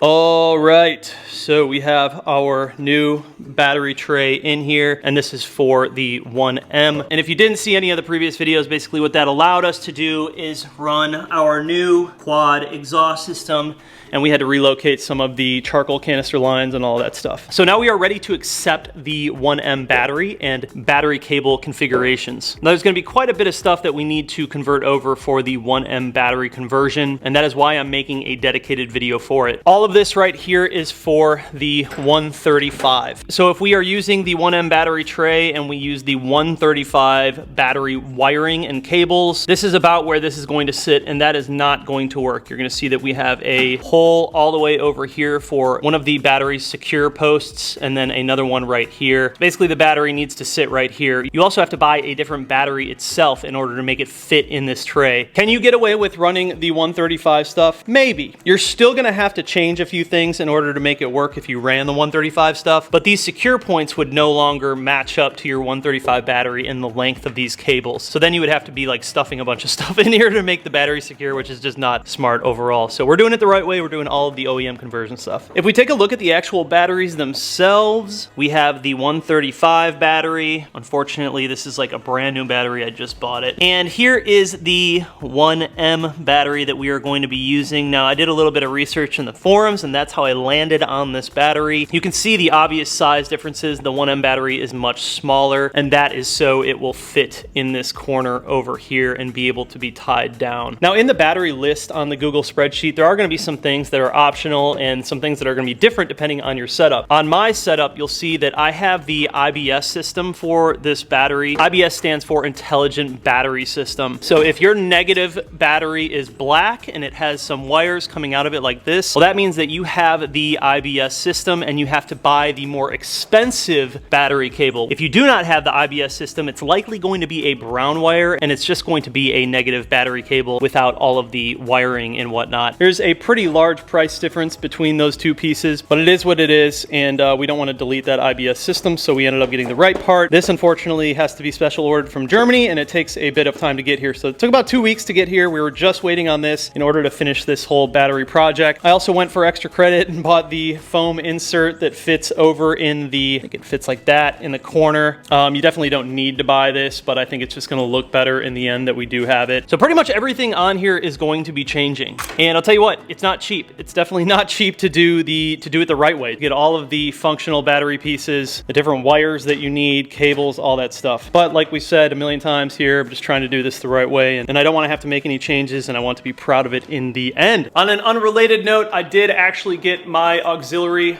radiator in for the front of the 1M conversion. This is going to be going into the driver's side front left corner, right where that air duct goes into. It's going to be hitting right into this guy. Originally, I thought I was going to do a dual oil cooler setup. A little more research told me that it is in fact not an oil cooler on the 1M. It is an auxiliary radiator on the 1M. So I went ahead and just ordered the OEM auxiliary radiator. Probably going to install that a little bit later today. I got a lot of stuff to do on this car. All right, so that is enough talking. Let's go ahead and start start this battery conversion. All right, so if you're not already at this point, obviously you need to take out the inside over here. Well, you probably don't have to take out all this stuff, but I just did it because we're gonna have a little bit more room and it's gonna make it easier to work. Gonna have to pull this guy apart just to give us a little bit more flexibility and slack. Just 2 little push pins that you pop out of there. And then I'll probably undo this tape as well and just remove this plastic piece for now so I have more room to work with. These nuts are all going to be 13 millimeters. And in order to get this actual piece off of the old battery, there's basically clips on the side that hold onto the battery. You need to release those clips and just pull up and the whole thing will come right off. Obviously disconnect your positive and negative battery cables. But yeah, essentially when you start all this, it's going to look like this. So let's go ahead and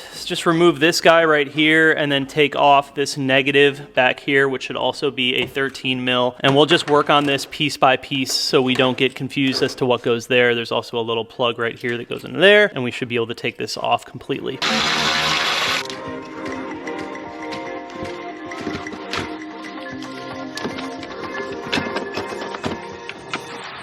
All right, so one thing that I'm noticing, you guys, is that the old battery, negative battery cable, this portion of it is a little bit different. These wires are bent and connected a bit differently, and it changes the size of everything. It's not by much, but the parts are just a little bit different in size, which unfortunately is enough to make this plastic piece fit like total garbage. I tried cutting this up. This came off of obviously the old one. I tried cutting it up and just making it fit onto this one, but it's not going to. The sizing and the thickness is just, everything is just different, so it doesn't make sense. So what I'm gonna do is, I'm gonna see if there's a part number for this piece for the 1M negative battery cable. I didn't see it in the original list, but I'll go ahead and see if I can find one. For now, what we're gonna do is we're just gonna tape up any of the exposed metal, just so it's covered for now. I know what you're thinking. My gosh, that is just the most beautiful tape job. Don't worry, guys, we will order the right part and I will make it look much better. This is just gonna be temporary so we can get through this install today. One other important thing that I want to point out to you guys is that if you look at our new cable with the IBS plug and our old cable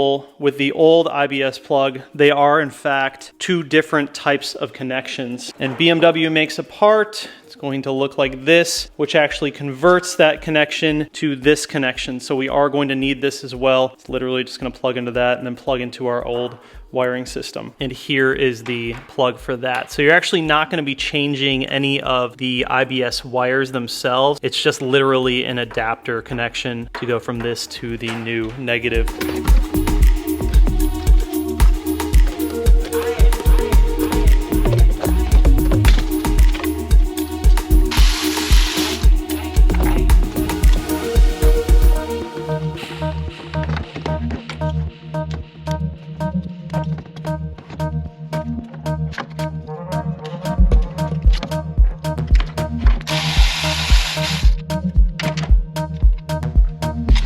All right, so here are the positive battery cables, and as you can see, this is the one that came out of the 135. This is the new 1M positive battery cable. The 1M positive battery cable is going to be much longer to allow us to extend these wires over to the new battery location. So now that we have the old one out, we don't need anything off of this, which is nice. We can go ahead and just put it to the side.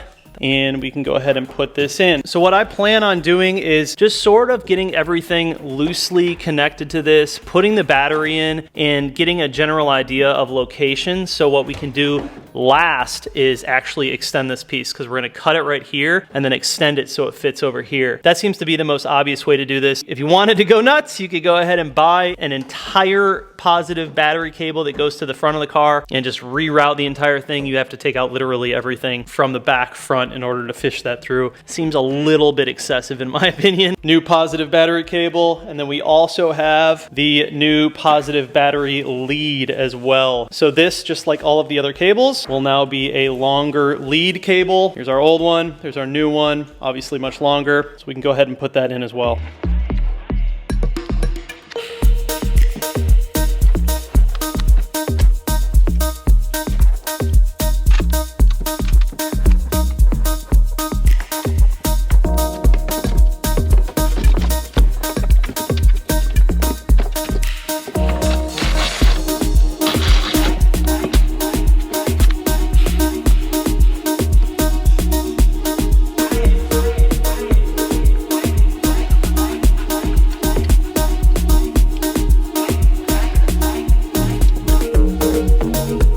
right, so I have everything plugged into where it needs to be for right now. Kind of just set everything over to the side. I did disconnect this one little clip just because it seemed like this was stretching a little bit in its location, so I'll probably have to move this little clip down so it's out a little bit further. Everything else plugs right in, mounts right up, looks good. Let's go ahead and put in our new battery and then test the location, and then we'll go ahead and measure to see exactly how far we need to extend this positive cable.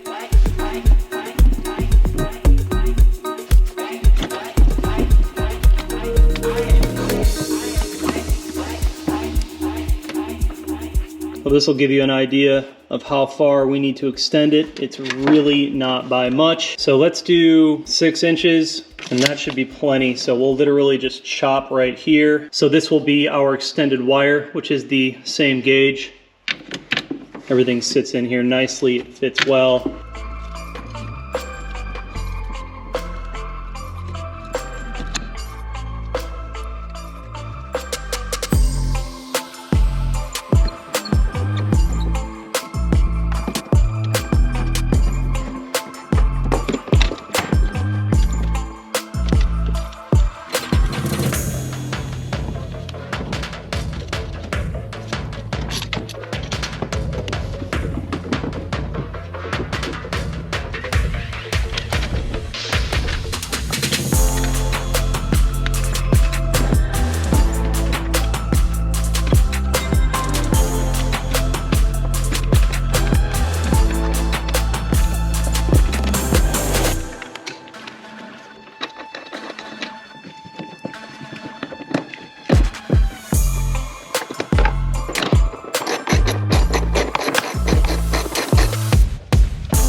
All right, we got everything, well, for the most part, it's finished, it's ready to go, and everything fits. So with this wire right here, you have to just cut the tape that is holding it to this plug, and then if you pull along here, you'll be able to pull it out a little bit. There's a little bit of slack, and it's plenty long to go to here. The other thing you can do is just simply extend it if you want to, but I don't think it's necessary. I did use a couple of zip ties to just sort of clean things up a little bit. A couple of things that are going to be changing in the future with this setup. 1, I gotta find the part number for that little plastic piece right here, so that will look better. 2, I bought the wrong size heat shrink sleeves. So these are a little bit too small. I'm gonna have to up the size on these so I can get rid of some of this janky looking electrical tape right here, and I'll just heat shrink that over this so it just looks a little bit better. And the last thing is I'm waiting on the other battery mount to go on this side. It's in there, like it's not going anywhere, but I would rather just have both of them in there for reassurance. The foam piece fits right in there pretty perfectly, which is kind of nice having this because it sort of secures the battery to the side even though I don't have the other mount. This is, I believe this is sort of the tire repair kit, so if you get like all the tire repair stuff, you can put it in there. But yeah, other than that, it's pretty self-explanatory and everything does fit if you get the correct parts. You just sort of have to finesse things and make them work. But I think it looks pretty decent. You know, it's not perfect, but it is what it is and it's gonna work. For our intended purposes, it's definitely gonna get the job done. And the last piece is that we can just put on this little battery cover piece. That will go right there, and that will go right there. That lays across just like that. All right, so now that the battery install is complete, we will need to register the battery. There's a couple of ways that you can do this. Obviously, go to your local shop, have them do it for you, or you can use Carly. In addition to the Carly, I've heard that you can use BeamerLink. I've never used BeamerLink to register a battery, but I know for sure that Carly will register the battery. All right, so I've got Carly connected here, doing its thing. Here is the reader right in the OBD2 port. Now you are ready to start, sweet. So what we're gonna do is we're going to go to other features and we're going to scroll down into battery reset, continue. And then we're gonna register a new type of battery because the stats are different. So read battery type. Battery data readout successful. You're gonna have to change your amp hours. I believe mine, just check on your battery, but it'll tell you should be 70. So just look in the back. Upside down, but yep. 70 amp hours. So that is what we're gonna put in. And then we will go to register battery. Successful. And it is that easy. So now what we'll do is just turn the car off, turn it back on, and this battery will be successfully registered to the car, and we will be good to go. One quick thing before we do a little startup here is as you guys saw in the last video, we installed our quad exhaust system from Super Sprint. And from that video, you may also recall how our rear section does not meet up to our mid pipe. Well, it turns out you actually need a connecting pipe. So one of you guys commented on the video, huge thank you. If you're going from 1M to 135 mid, you have to use this Super Sprint connecting pipe. So I ordered it, should be here soon, but right now the exhausts are not connected. So it's literally just gonna rattle like crazy, but at least we can get a good start up here to know for sure that everything worked out.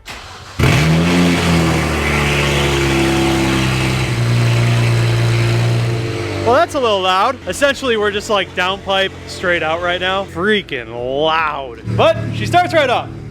Battery and everything worked out. Everything looks good down here. Yes, sir. Back in action, man. I haven't started this thing in forever.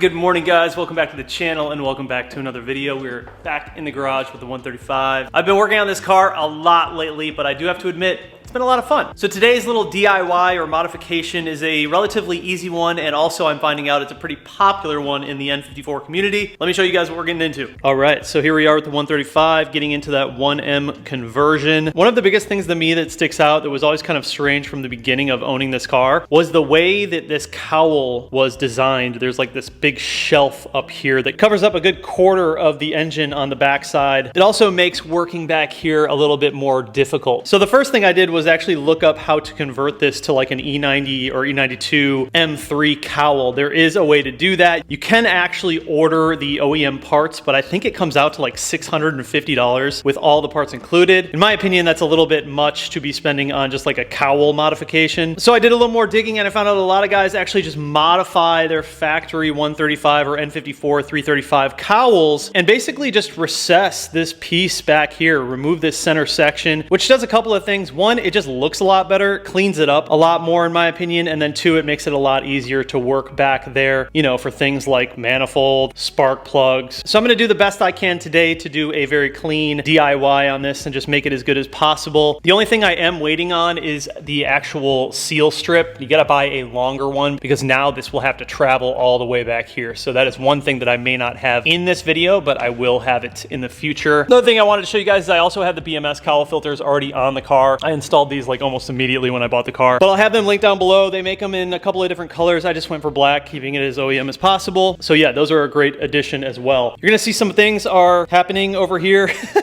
I'm kind of moving things around. I'm gonna be replumbing a lot of stuff. I also ordered this expansion tank setup for coolant. However, I haven't gone full into the install yet because I have some other things that are happening. I need to make sure that all this fits. I'll need to relocate my power steering reservoir as well. So this will all be changing. This is just temporary. I'm just kind of mocking things up to see what fits, but we will get into that in a future video. I like to update you guys as much as possible with all the stuff that I'm doing, but off camera, I actually went ahead and fixed all of the gaps on my bumper to fender setup. So originally when I installed the front bumper and the 1M fenders and all that stuff, I had some pretty wicked gaps happening, like right between here, and I figured out exactly how to close those and get them perfect and flush. It looks really, really good now. Everything just fits overall a lot better. So I actually removed all of the stuff on the front end, and then I also loosened up the entire headlight bracket, and I made a couple of little modifications right here. You can see I actually dremeled out the lip right here, and I also dremeled out the hole so it allowed me to push the entire headlight in a bit further. Basically, the bracket is what is going to determine how flush this can fit up here. So you really need to make sure that that bracket is all the way up and in to fit as good as possible. This came down to a couple of things. There's the 2 bolts right here on the headlight bracket. I had to move that up as far as I possibly could, and then obviously Dremel this out so I could push it in further. And I tightened everything down while I was holding it up against the fender, and it just fit so much better. Also, I was missing a bolt in here, and I realized that there's actually a little plastic rivet piece that I had ordered, and it goes right here in the fender, and there should be like an 8mm that goes into there. I didn't have that in before. And all of those combined made a really, really big difference. To show you guys what I mean by that plastic piece that was in the fender, it looks like these, and I ordered them from BMW. Just got a bunch of them, and they basically just pop right into the fender, and then you just send a 8mm into it, and it locks that into place. So that made a big difference. And then also, lastly, I installed the auxiliary 1M radiator. Basically everything bolted directly up. Now from factory, you do want to run some sort of bracket. However, I sort of just made my own mounting points and bracket, and it worked out perfectly. You can see the auxiliary radiator is hooked up right here. It actually bolts right up to the frame of the car, but I don't have it actually plumbed yet. I'm waiting on a couple of hoses to be able to run this auxiliary radiator. So I'm just learning as I go along and installing things that like there's just more and more stuff that you need to order from BMW to make things actually fit properly. Kind of a process, but in the end, I think it's going to be really worth it because we're doing it like the right way, you know? So there's going to be a lot more stuff that I have to order in the future. I'm just kind of knocking things off my list one by one while we wait for the rear flares to show up. But yeah, if you wanted to do like the E9X cowl modification or like real OEM conversion, it's going to be a lot more expensive. I think it came out to like $650, $700 just to get all of the parts. And in my opinion, just a little bit unnecessary to spend $700 just to change a cowl, when really you can do this, and I think it actually looks better. All right, so first things first, we're gonna go ahead and remove the entire cowl. It's pretty easy. You have these 2 plastic pieces right here. You have a plug right here that you need to undo. These just twist, and then you can flip this whole thing up. Same thing with that side, and this entire cowl piece comes out.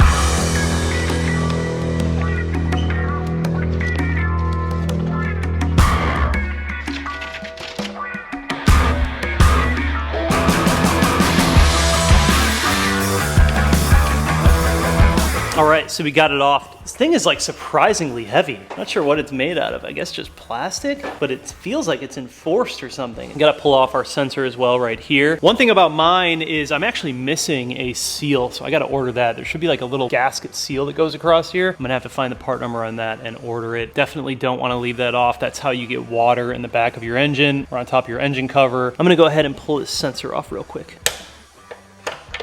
So basically when doing this, what we want to keep in mind is that we want to be able to reuse a rubber seal along here. But basically we just want to eliminate this top portion. So I think the way to do this is to probably cut like right around the top of this ridge. And then once we get to here, there's this faint line that you can see in the plastic. It's kind of hard to tell on camera. You can really see it over here. But we'll just follow that line across and then cut up here. We don't want to cut off these tabs, obviously, so we're going to leave that there and then cut straight up. This side doesn't have that tab, however, I'll still cut like right there and then go up. That way the trim seal will be even all the way around, and we'll still have a lip over here in order to catch it and go across right there and up. Also, when doing this, you want to keep in mind that water likes to pool in through here. You see there's a little lip. So when water comes down the cowl, it actually makes its way into here. Now, part of the reason that we're leaving this little lip and we're going to put a rubber gasket is so the water doesn't just simply fall off on top of the engine. This way, with a little lip and the rubber seals, the water still has places to go and to drain out in the proper locations. So that's kind of why I recommend just leaving a little bit of a lip here along the line and just keeping it as clean as possible. You'll be able to keep all of your seals and you won't have to run into any water issues.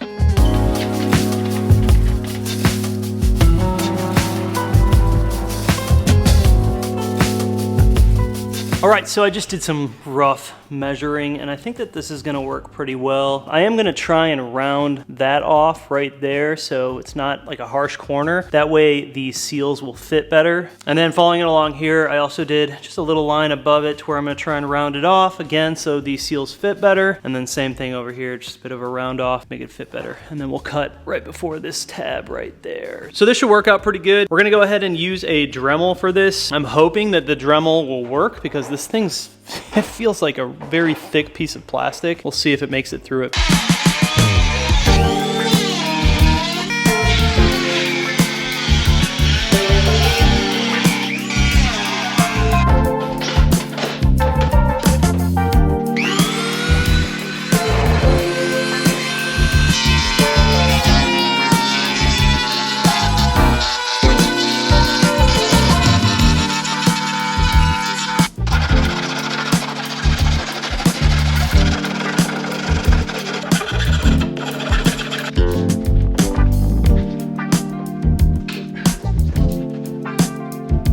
All right, I think that looks pretty good. It's like OEM factory, man. Not too bad. Not too bad at all. So these, I'll just have to order a longer piece so I can finish off this edge and then this side, and then we'll be all good. But yeah, this looks really good, and I think it's gonna look a lot better in the engine bay. Pretty impressive how heavy this thing was with all that extra plastic. It's really heavy plastic. Got some other things that I'm gonna be doing as well in terms of just upgrading stuff in here. You guys will see that in the future. But immediately what you'll be able to see is we can now work in the back. We can get back here much easier when we're doing other modifications. Just changing things around. It's gonna be a lot easier to work on the car. So let's go ahead and put this in and see how it looks.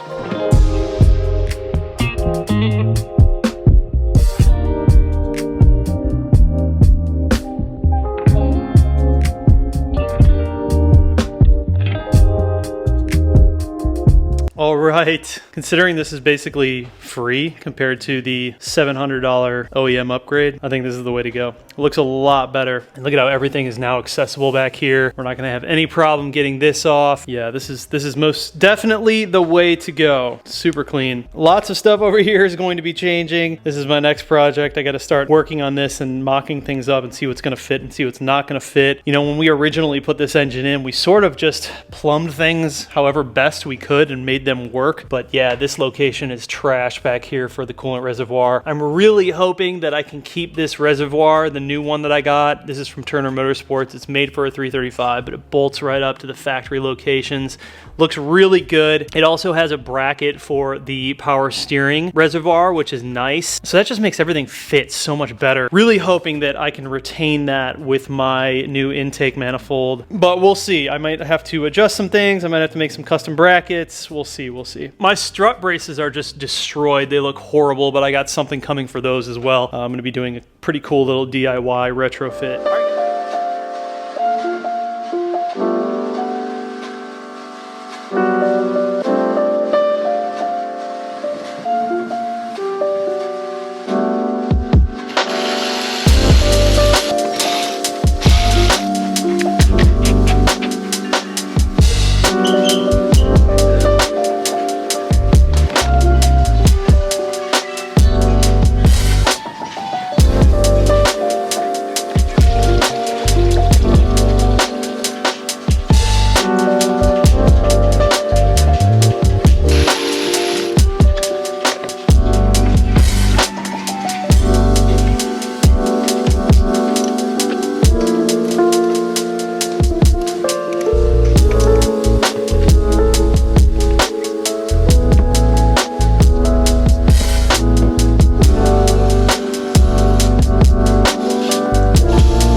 What's happening, guys? Welcome back to the channel. Welcome back to another video. We're back in the garage with the 135. We're working on a plethora of things today, but most importantly, we are installing the Doc Race intake manifold along with port injection. Big shout out to Christian over at Vehicle Virals for sending this out. If you guys don't know, they actually sell parts as well. You might be familiar with his YouTube channel. He does a lot of BMW content, but he also has a web store. So I'm gonna have it linked down below where you guys can pick up products like this. He's got a lot of different stuff available. But let me show you guys what we got, and let's talk a little bit about the process that we're gonna go through today. Excuse my mess. I've been working on a million things at once here, just trying to make things happen as best as I possibly can. Here is the beautiful Doc Race intake manifold from the Vehicle Viral store. This thing looks super nice. I ended up just going with a silver finish, but you can get it in like a raw finish, a black finish. I have a couple of different colors. I decided to keep it as simple as possible. I didn't want to go too crazy. Kind of make it look like it's OEM, but just a little bit nicer. I really like the black too. I thought the black was really nice. So everything that comes in the kit, you have your rail for the injectors, and then I ended up going with the 750cc Bosch injectors right here. It comes with some hardware lines, and then of course the manifold itself, which is freaking nice, dude. This thing is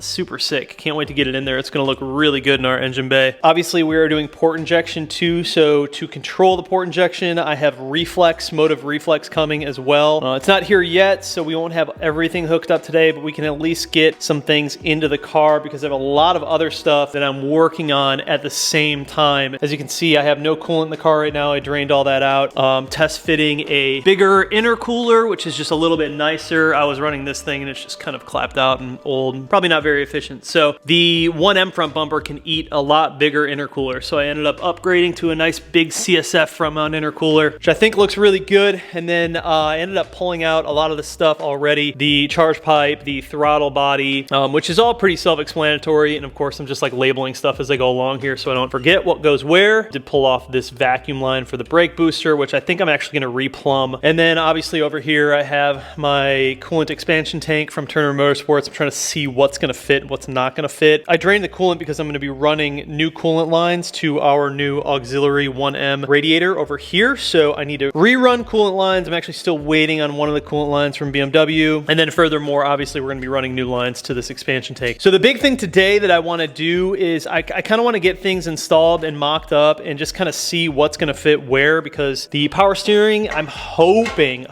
that I can mount it right here. I have a bracket that's coming from BMW that allows me to mount it right onto that right there. I think that will be the cleanest setup, but I just don't know if it's all going to fit once I get my manifold in here, because it is quite large and it does take up a good amount of space. And then I also have a catch can coming from Berger Motorsports. It's probably going to sit somewhere back here. I'm not quite sure yet. Again, a lot of this stuff is just like, it's hard to tell without having everything in. So I just kind of want to just knock off some of the stuff off the list and start getting on the project. Some things are going to be changing. Some of the lines are going to be changing. And yeah, it's just going to be a work in progress. Honestly, I don't know how long this is going to take, but I'm just going to get as much done as I can. And I might even split it up into different videos. Whatever we got to do to get the job done. Another thing to note is that the intake manifold sits really close to the plastic oil filter cap. So I ended up ordering a billet oil filter cap, which I think is just going to look a lot nicer, and it allows us to take it off from the nut that's on top of it like that. So obviously you need to get the car to this point, pull a lot of stuff off. I kind of went a little bit further because I'm changing so much on the front end with intercooler and piping. And when it comes to the actual boost pipes and charge pipes and fittings and all of that stuff, it's going to change depending on what your setup is. So mine is 3 1/4 coming out of the intercooler, and then over there it's 2 1/2 into the boost pipe, and then out of here it's going to be 3 1/4 into 3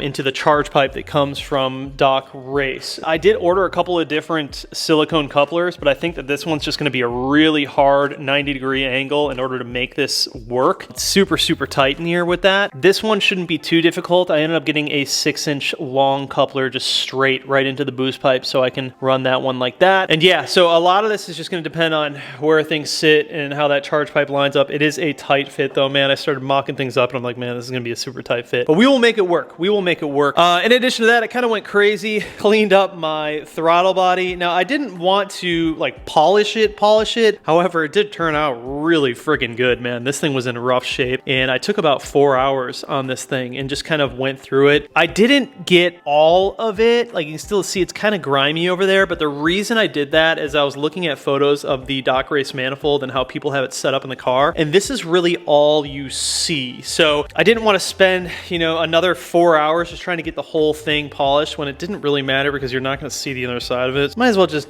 polish up and make it look good, you know, the parts that you are going to see. But I think it turned out really nice. I just bought a bunch of different sandpapers. I started with 400, went to 600, went to 800, went to 1000, went to 1500, and then just used a little bit of compound and polishing, and it, dude, it turned out freaking beautiful. I didn't want to install all this stuff and then just have like a really booty looking throttle body. So that would just look terrible. So it'd be nice. It'll match this a little bit, you know, which this thing's gotten scratched up over the months here, and I need to kind of polish that thing out too. But did a little bit over here, just kind of cleaning stuff up, you know. It just kind of looks kind of janky in here, and there's kind of a lot of stuff I want to change to make it look nice. At the end of this build, man, I want this thing to look really freaking good. So I'm taking my time and make sure we do things right. Pull the fan out. I am looking into alternatives for a fan. I want to just run a nicer fan. Old coolant reservoir over here. This thing is just, you know, when we first installed the engine in the car, we really just kind of like put things together to make it work, and this is obviously what we ended up with, just like some goofy looking stuff. So I ended up taking this one out because just is not clean, and I want everything to be clean. I want all the plumbing to be replumbed and make sure that it looks good and that it's effective. Taking the time to do it right, you know? Also, there is a really good DIY by my friend Jake Spence. I'm sure you guys have heard of him. He's a BMW YouTuber as well, and he did a really good write-up on the Doc Race intake manifold. Mine is a little bit different now that the injectors are on top of the intake manifold rather than underneath. Nonetheless, if you guys are looking on how to install this, make sure you check out Jake Spence's write-up. It's very detailed. He's got a list of everything else that you need to order. You do need to order some more things in addition to just like the manifold and the kit and the charge pipe and all that. This is a pretty detailed install. Like, it's not as simple as just slapping it on. There is quite a little bit of work to it, but you guys will see all of that throughout the video. First thing is first, we're going to work on the intake manifold portion of this install. So these are cast, obviously, from Doc Race, and they do come with some imperfections when it comes to the manifold themselves. Inside, there's little berms and stuff just from fabrication and manufacturing. So we're gonna go ahead and just clean up any of the little nibs or berms of metal. Just use a little bit of sandpaper or something like that so we can clean all that stuff out so it's just nice and clean, and then we'll throw some compressed air through it to make sure there's just no loose metal. Obviously, you don't want that going into your engine. And then we will start working on, I guess, removing the rest of the intake manifold here. Obviously, you're gonna have a bunch of plugs and stuff that you need to unplug. These are all going to have to get extended because now your throttle body is sitting way up here. So we're going to be doing a little bit of wire work, a little bit of rerunning connections. I also have my coolant level sensor plug right here, so I'm going to have to reroute that a little bit. There's just a lot of little things that are going to have to change with this setup, but in the end, I'm going to make sure that it's nice and it looks really good.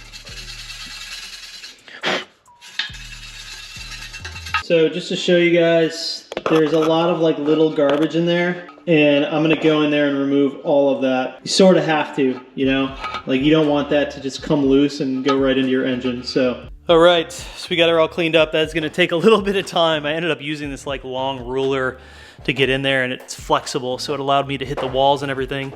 And then I just cleaned up the little areas with that. But this is like just big enough, just barely big enough for my arm and hand. But we got it nice and cleaned up. There's a lot of junk that came out, man. So just make sure you guys clean this as thoroughly as possible. All right, so we got that cleaned up.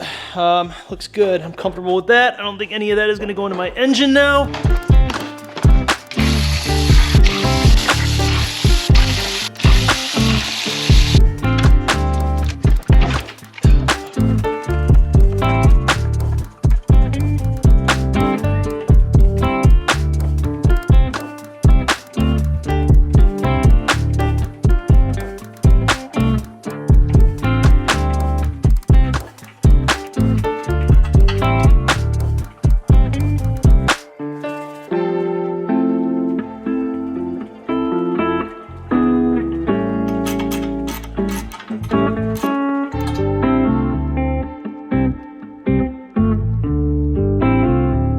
All right, so I am just getting to work.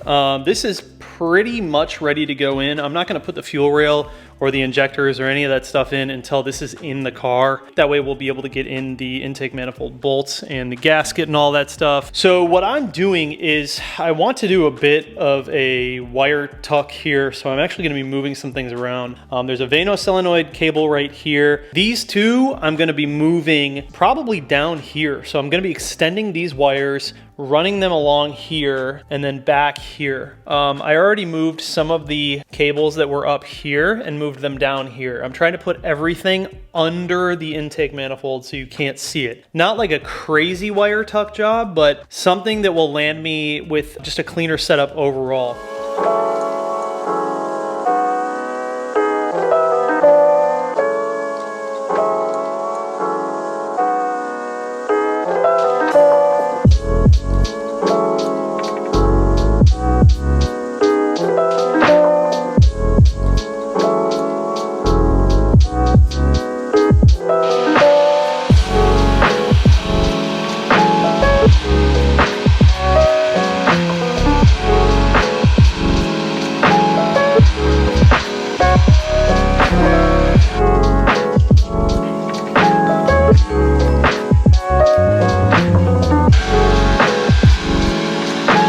Basically just wiring up, extending all of the cables and wires right now. I'm working on the throttle body cable. These little connectors are pretty cool. You basically just heat them up and then it melts the solder in the middle and connects the two wires. Makes it super easy to extend everything. So I got extra loom as well so I can cover these up. It'll look all nice and clean, but it takes a good amount of time, man. I mean, this one probably took me to cut all the wires and get everything extended, I don't know, 20 minutes or something like that.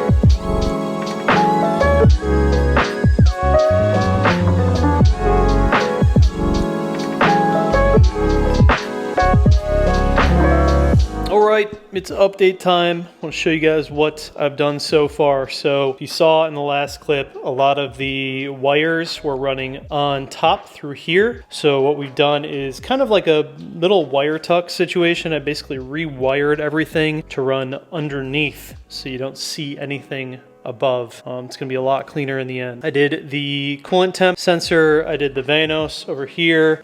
Thinking I'm gonna just run it along this line right here. Here are the two looms under here. Rewired and extended all of these, T-map, throttle body.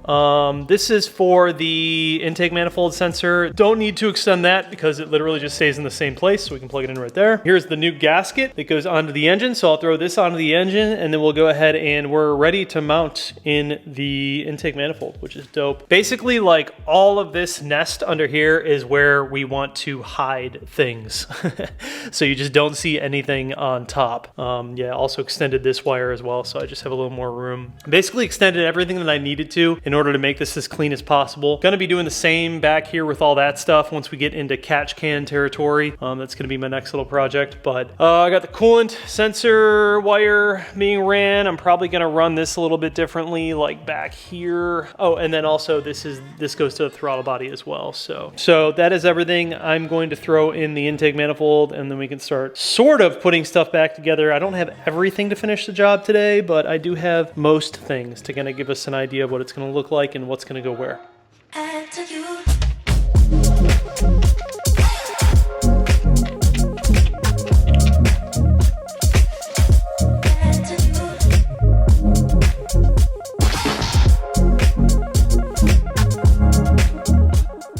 That is wild, man. This thing looks crazy in here. It looks so good. And I think we're gonna be plenty fine with room.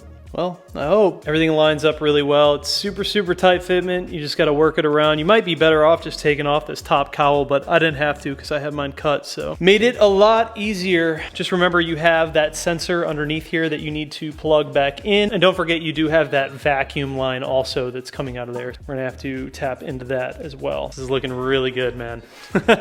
Really, really good. Very, very happy with this so far. All right, so I think we can go ahead and do throttle body at this point. So I got a new gasket as well from BMW. Throw that in and then mount that up. And that will sort of give me a good idea as to, you know, where I can start putting things. One thing I do want to show you, when I said I was going to the billet cap, this is why. It's very, very close fitment in here. So that is one thing to keep in mind.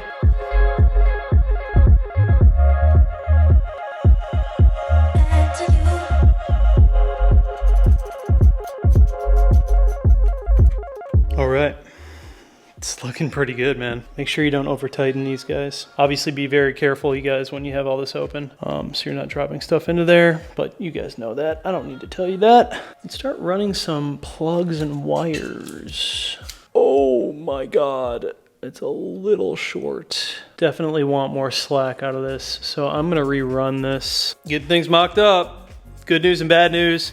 Good news, I can keep this expansion tank. This is totally gonna work right here. Bad news, power steering reservoir is definitely not gonna fit right here. It's just too small. The most realistic spot is like right here, which is probably what's gonna end up happening. I'll do some sort of custom mount over there. The other bad news is this is no bueno. This pipe, charge pipe, is super long. In fact, it's actually hitting the intercooler. It's probably meant for the stock intercooler, which I'm gonna assume sits lower. I honestly don't know. I mean, this one lines up perfectly. Like I can just get a coupler and run it right into the boost pipe and I'll be good. But this one is, yeah, that's not gonna work. So I think what has to happen is I need to chop that. I need to chop like 2 inches off of the charge pipe in order to make that work. So it's just a work in progress, man. You gotta figure stuff out as you go along here. But this all looks really good. I mean, that came together quite nicely.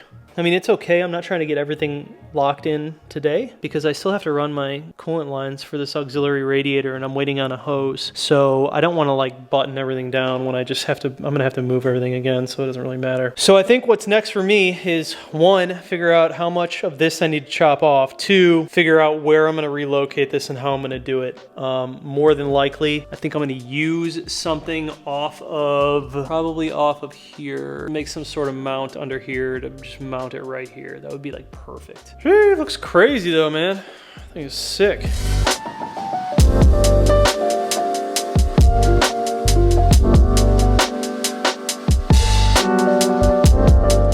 All right, guys, we are back. Day 2 in the garage, working on this beauty of an intake manifold. Hoping to get a couple of things accomplished today. 1, I did cut the charge pipe, so we had to lose about 2 inches, and then we also went ahead and bead rolled it.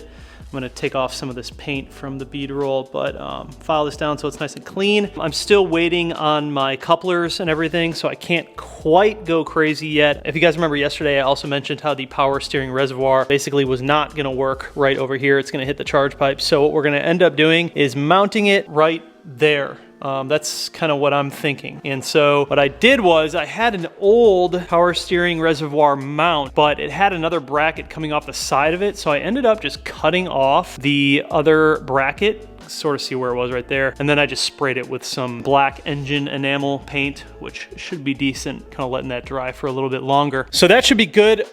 We may have to extend these a little bit. This, if you don't remember, goes to the throttle body right here, but I'm an idiot and I made it too short and we definitely don't want it to be that tight. So we're gonna take this off and then I got some more tubing for us and we're gonna reroute it. Well, not reroute it, just rerun it with a lot more slack. I'm still waiting on one of the other coolant hoses for the auxiliary radiator setup, so we can't get into that yet. But what we can do is get into the port injection stuff, get all of that set up, and then we're gonna peel off this cowl back here, and I'm gonna also run my catch can, which just came. So I can set that up. All this weird goofy junk is gonna come off.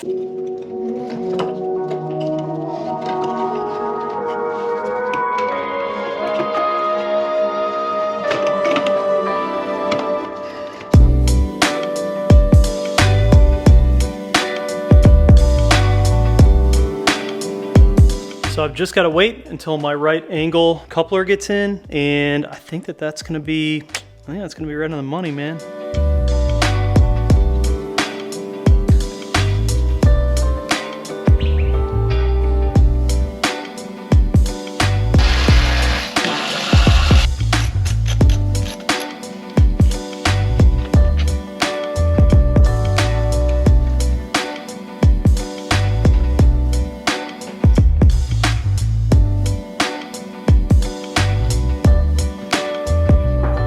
Right, update time. Trying to keep this as clean as possible, but man, when it comes to power steering fluid, there's really not much you can do to to keep it clean. This is gonna work. Looks like it's gonna work, man. Got it remounted over here. It's a good little spot for it. Might have to bend this bracket out just a little bit, but I think it's gonna work out. And it's nice because there's not really much over here and you can still access all the lines and everything. Kind of want to do all the injectors, the port injection and everything last, so I don't have to dig all the way back in there again. I'm gonna pull off the cowl and do the catch can setup.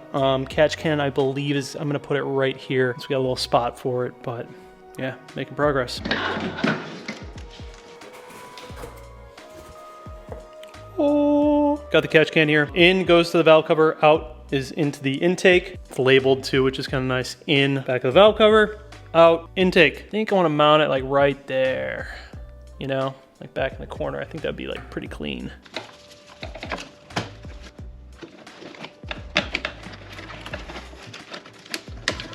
Here's the catch can setup. I could only get one of the mounting bolts into the actual piece itself, just because of the angle that it has to sit at. But these lines don't like to bend too much. These are basically like 1-inch heater hose. They don't like to bend too much, so I kind of had to get crafty with like the way that I ran it. Basically, the one that goes into the intake is right here. It's up top, and there's not enough room to run two of them up top, so I had to run the one that was underneath that goes into the valve cover through there, and then it comes up right there. You don't want to long hose for that for obvious reasons, and then the longer one obviously that goes into the intake travels through and then behind and over there. So it's pretty good. I mean, a lot of this stuff I think it's going to change when I go single. I could probably come up with better ways to run it, you know. And then when anytime I want to check it, this bottom just unscrews. You can pop it right off and I'll be able to reach it without having to take anything off because the cowl is cut too. So all right, it is time to tackle the new coolant setup with the auxiliary radiator from the 1M, which is over here. I finally got the last line that I needed for this. So here is the first line. This is actually going to be replacing the line that goes across right here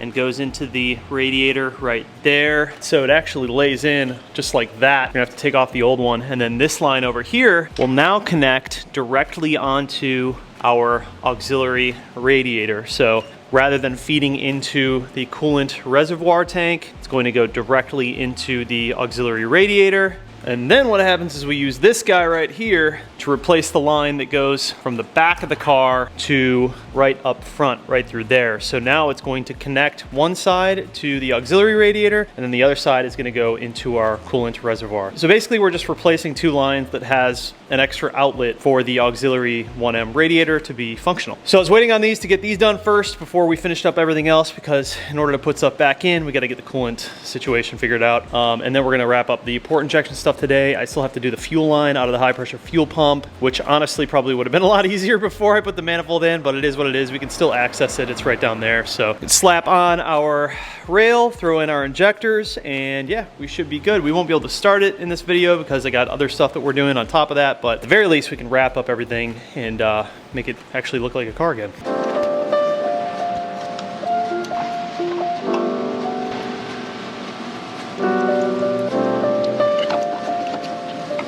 Man, that was a bitch to get off. It's not as easy as I thought it would be. So the way this goes in should be like this orientation.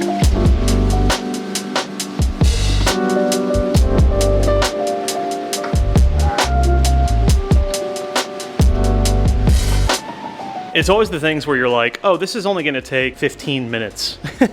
And then they just take forever. Well, not forever, but those lines are a pain in the ass to get out. All right, so I have everything ran. Here's the new line over here, and it runs across. It's the black line underneath here. It's gonna be real fun getting our fan back in. That'll be just a blast. But it feeds in over on this side, and then this line is the last one that I ran that goes all the way to the firewall. And these are obviously all coolant lines. And then they both connect right under here to our auxiliary radiator. So it is now going to be fully functional with our upgraded radiator over here, and then also our new OEM 1M aux radiator. So the last piece that we will need to put on for the coolant reservoir and the rest of this coolant setup is the line that comes out of here that I have capped off, and then that's going to go across into our reservoir, which will sit right there. Other than that though, coolant stuff is good. We're good to go with that, and now we can start jumping into some fuel stuff. We need to get down underneath. This is definitely something that I should have done before I put the intake manifold on. I just wasn't thinking. But your high pressure fuel pump is back here, and basically you're going to use a little T fitting like this. And so basically this T fitting is going to go in between the high pressure fuel pump manifold and that fuel line that runs up to the main injectors up here. But now we are obviously adding another little line to it, which is going to go to the back of the manifold and into our new port injection rail. So yeah, this should be interesting. I'm going to try and do this without having to take this off. I think I can get away with it. The only thing that's going to be difficult is feeding it through the back. Everything is just such a tight fit in this car, man. Like motor and everything and all the additional stuff that you add. It can be done, obviously, but it's just a tight fit.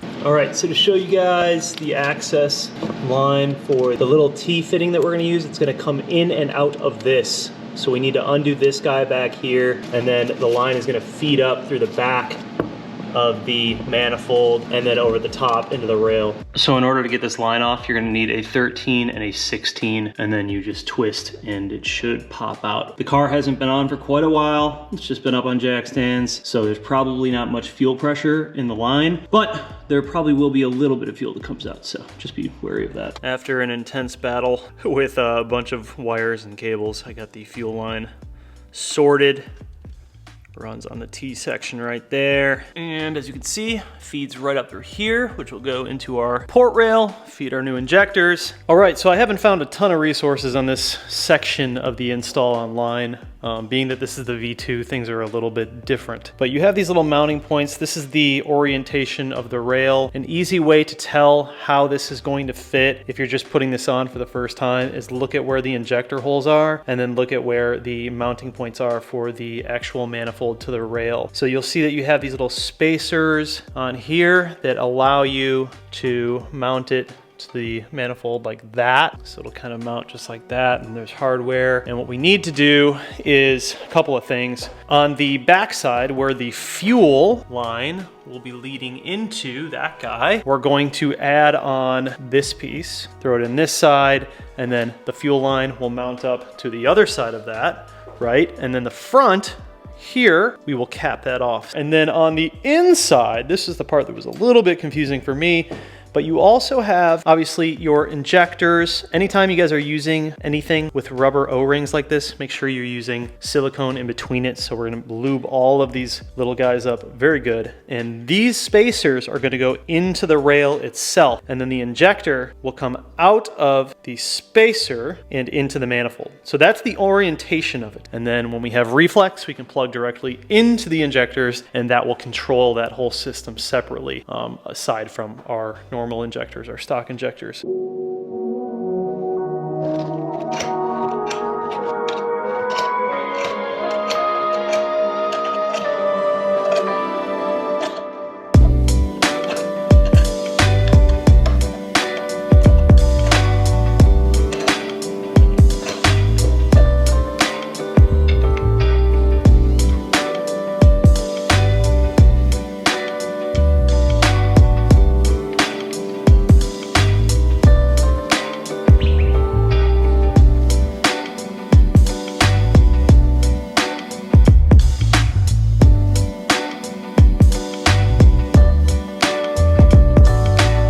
So originally I had the injectors on the rail and I was trying to put them all into the manifold at once. However, getting the injectors into the manifold is much more difficult than getting the injectors into the rail. So kind of made more sense to just put each individual injector into the manifold, the actual pressure that I can put on it individually, and then just go ahead and put the rail on top. That was a lot easier for me. I guess everyone kind of does it their own way. These plugs, they can't be oriented towards the fuel rail right here because they'll hit this. So you kind of just have to have them coming out right here, which I guess makes sense. And then we'll just have the reflex feeding down there. Everything fits. I changed these to just be straight because they mounted a lot better and aligned up better like that. We do still have to put in our AN fitting back here. Not a whole lot of room, but we'll hopefully make it work without having to take stuff off again. Should be all right though. I'm gonna put the little screws in here, lock this into place, and then we can go ahead and throw our fuel line on. All right, I think we are good. Everything lines up. Got the fuel fitting on. Injectors are in. So I don't have reflex here yet. I'm still waiting on reflex, but you know, that'll be a separate video because if we try to put that in this video, it's gonna be an hour long. But we are fitted, man. We are good to go. Injectors are clearly in. Hopefully we don't have any leaks. I think we should be okay. So now I'm gonna go ahead and just sort of put everything back together.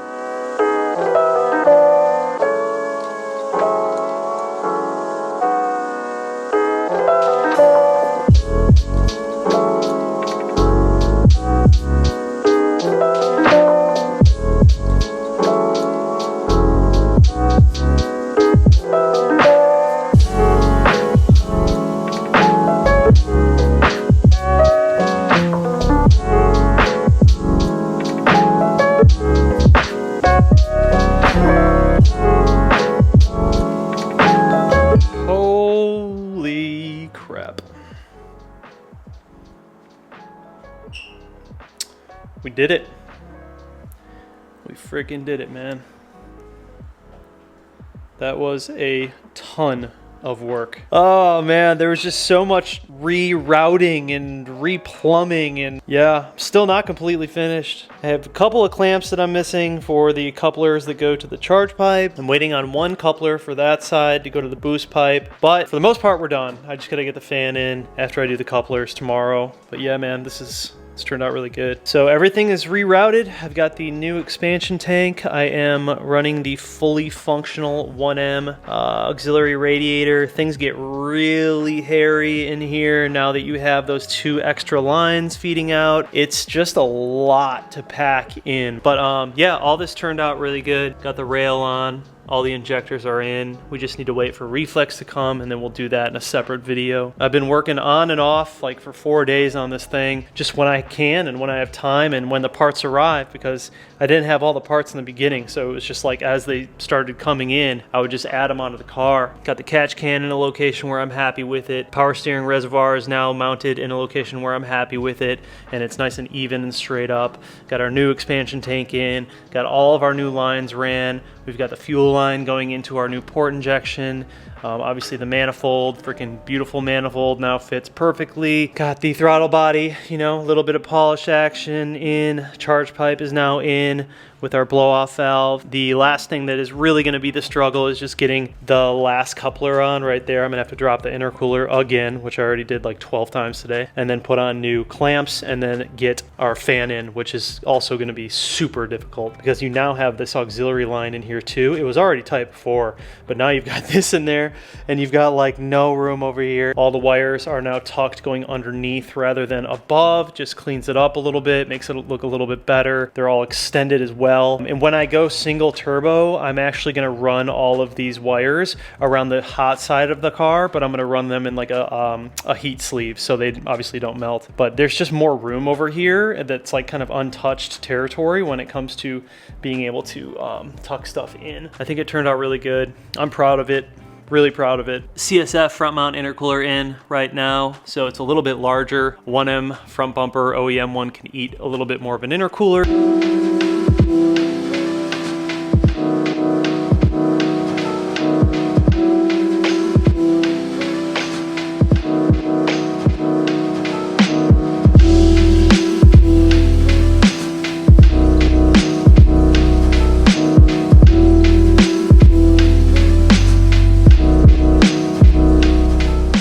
What is happening, guys? Welcome back to the channel and welcome back to another video. Back in the garage with the 135 again. Today's video is going to be a relatively quick one. I got a couple of things we're going to add onto the car. Let me show you what we got. All right, so spent the last couple of hours getting this thing finally put back together. Got the fan in. This was not fun at all. The next time I take this out, I'm going to be cutting a lot of little plastic off. With the added coolant lines that we put in, it was an incredibly tight fitment to get this thing in. It took me about an hour just to get the fan in using pry bars and just, yeah, so not fun. But we prevailed, we got everything in, it's looking really good. I've got the intercooler all the way in, I've got all of the couplers tightened down. Everything is completely solid right now. All we have to do really is put fluids in it, but I am gonna wait until we get all the reflex stuff on to start the car up and get into all that. So today's video, I have something that I want to change, I guess upgrade on the car. I was just going to replace these because they're just in really bad shape. They look terrible. I was just gonna get factory 135 ones and just replace them. But then I went down the road of looking into like aftermarket alternatives, and then I was like, I wonder what the 1M has. And it turns out the 1M has a little bit different setup on the strut braces. So I ended up ordering all this stuff from BMW. This is what the 1M has from factory. So you've got this piece right here. Basically, you're just adding these to the edge, and then you have new braces that go across, and you have these little caps with them. And then of course I got all of the nuts and everything. Nothing too crazy, but I do think it's gonna look a lot nicer. And then we also have our billet oil filter cap that just came in from ECS Tuning. I'm gonna get rid of this plastic one. So yeah, nothing too crazy, but I do think that they will make a difference and kind of fits our theme. Just a reminder, guys, I do have the 1M conversion parts listed in a Google document. It is linked down below if you're wondering about any of the OEM parts that I'm using on this build. There's also some aftermarket stuff on there, but the majority of it are all of the OEM parts, the cost, the links, everything you need to know what it would take to build this type of 1M conversion. Off camera this morning, I also tightened up the exhaust. I finally got that little section that I needed from Super Sprint to match up the mid pipe with the rear section. Put that on and the exhaust is 100% good to go. So I can't wait to hear how that sounds. But let's go ahead and throw in this 1M strut brace, strut bar conversion. Should be pretty easy.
Well, hot damn.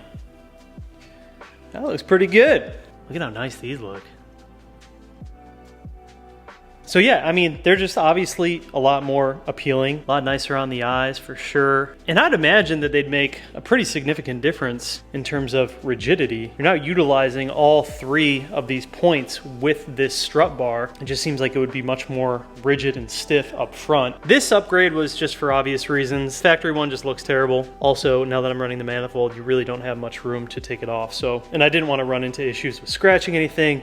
So yeah, this just all looks freaking amazing, dude. I'm really happy with that. But yeah, you guys, I'll have all this stuff as always linked down below. Pretty straightforward install. Torque specs and everything can be found online. Shouldn't take you more than 20 minutes to get all of that done. So I actually wasn't going to film this, but I feel like it's probably a pretty cool moment because we're gonna have a first startup here since we've installed the intake manifold and port injection and all that stuff. However, obviously port injection isn't gonna be running right now. These injectors are simply just off for the time being until we get reflex installed, which is gonna happen here soon, probably in the next couple of days. But right now I'm just going through the bleed procedure. We drained pretty much all of the coolant out of this car. It was sitting for multiple days with, you know, all of the coolant hoses off. This thing is empty.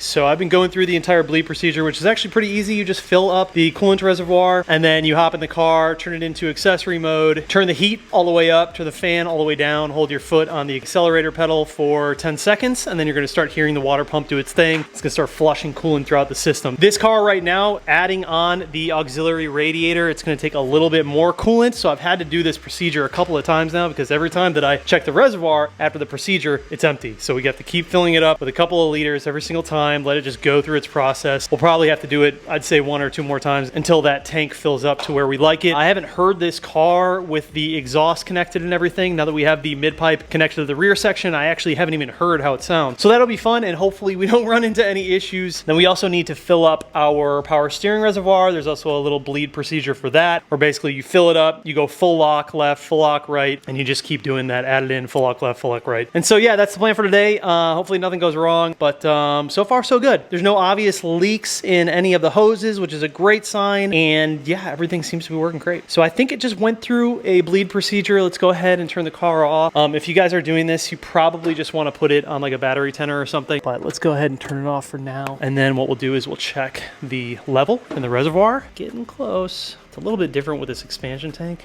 Yeah, so you can tell right there, there's nothing in there. I mean, this tank is actually bone dry. So we're gonna go ahead and fill this reservoir back up and go through the bleed procedure again, and I'll show you guys how to do it this time. So what you wanna do is when you get BMW coolant, you're gonna need to mix it 50% distilled water, 50% coolant. And you basically just keep going through this process until the reservoir is holding coolant. And on this expansion tank from Turner, you just fill it up to the cast mark. We'll go a little bit higher because it's for sure gonna just keep drinking more of it. And so we'll throw the cap back on here. Then we'll just hop in the car, put the car into accessory mode, power on just like that. And then we're going to make sure that the heat is all the way up and the fan is all the way down. Hold for 10 seconds, and there it goes. I just started hearing the water pump.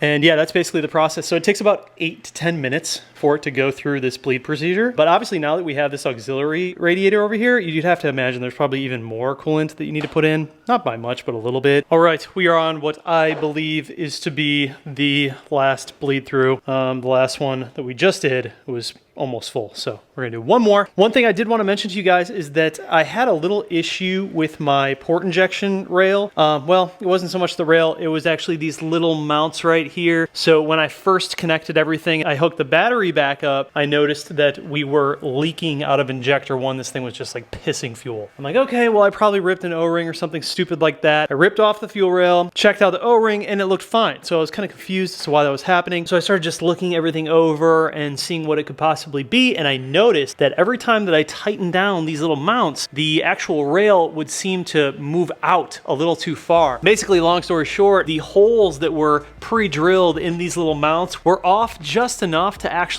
push the rail out when you would tighten these down. So what I had to do that actually fixed mine is obviously disconnected the battery so no more fuel was coming through, and then I re-drilled these little mounts that hold the port injection rail. I basically just re-drilled them inwards a little bit to give me more flexibility when I tightened them down. After I did that, everything was good and we have no more leaks. So if you guys have port injection in your car and you notice that one of your injectors is leaking and you notice the actual rail is being pushed a little bit, that's probably why. It's probably those mounts. So take a look at that. But other than that, yeah, things are going well with this setup so far. And obviously we don't have anything running yet, but I think we're gonna be good here in a minute. So we'll pick back up once this goes through the final bleed through, and then hopefully we can get a startup.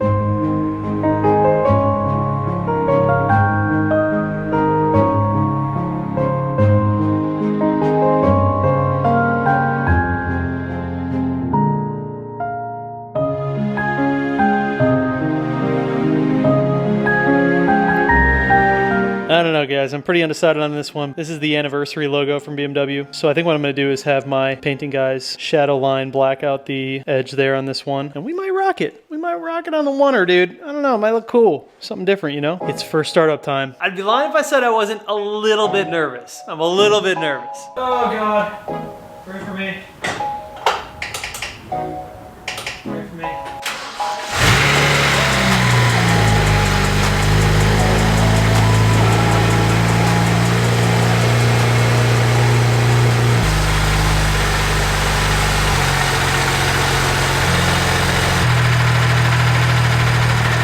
Oh, got a problem.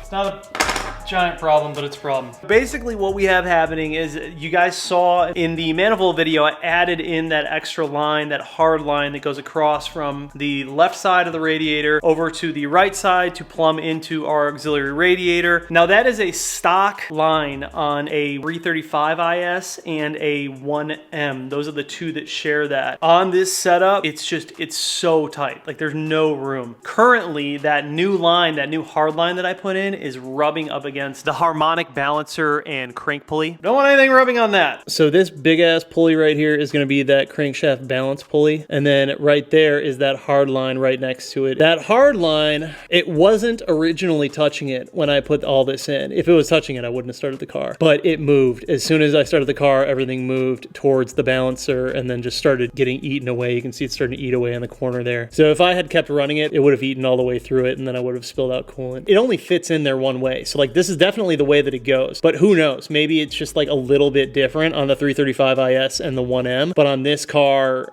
for whatever reason, it's just not fitting the way I want it to. The good thing is though, you know, we started the car up, it sounded good. Like I heard from the back, it sounded great and there was nothing leaking. So that's awesome. So, yeah, I'm gonna pull the fan back out. Oh yeah. Okay. Well, I just popped the fan out so you guys could see. It's really only right here where it's rubbing the most, but it would have eaten through that eventually. I've been fighting this thing constantly as far as like fitment's concerned. It's so difficult to get the giant fan in here without having to like push this thing out. I remembered when I was putting in the fan, and this area over here tends to be what pushes everything out. And you'll even notice these little holes right here. These holes, they're meant for this new line that we put in that has these little plastic clips on it to mount up to it. So I'm like, it's gotta work. So what I did was I just noticed that this edge over here, it had like a very big protruding piece of plastic. I just cut it all off. And that was really what was giving me a lot of hassle when putting it in. And I think that was pushing it back a lot too. So I just chopped that off. I'm gonna work on putting the fan back in and see if I can get more clearance. I think I got it. I spent the last 3 hours shaving the fan a little bit and moving things around. I think I got it. Take two, take two.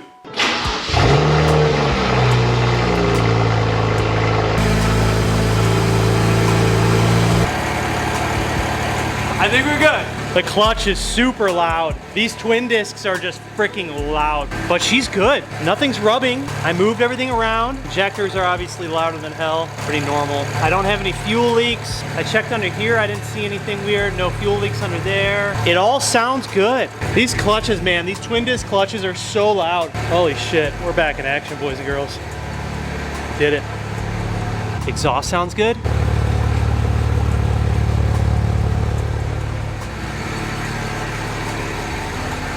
Let's go. No errors on the dash, nothing. Like, it's freaking mint, dude. Everything's perfect.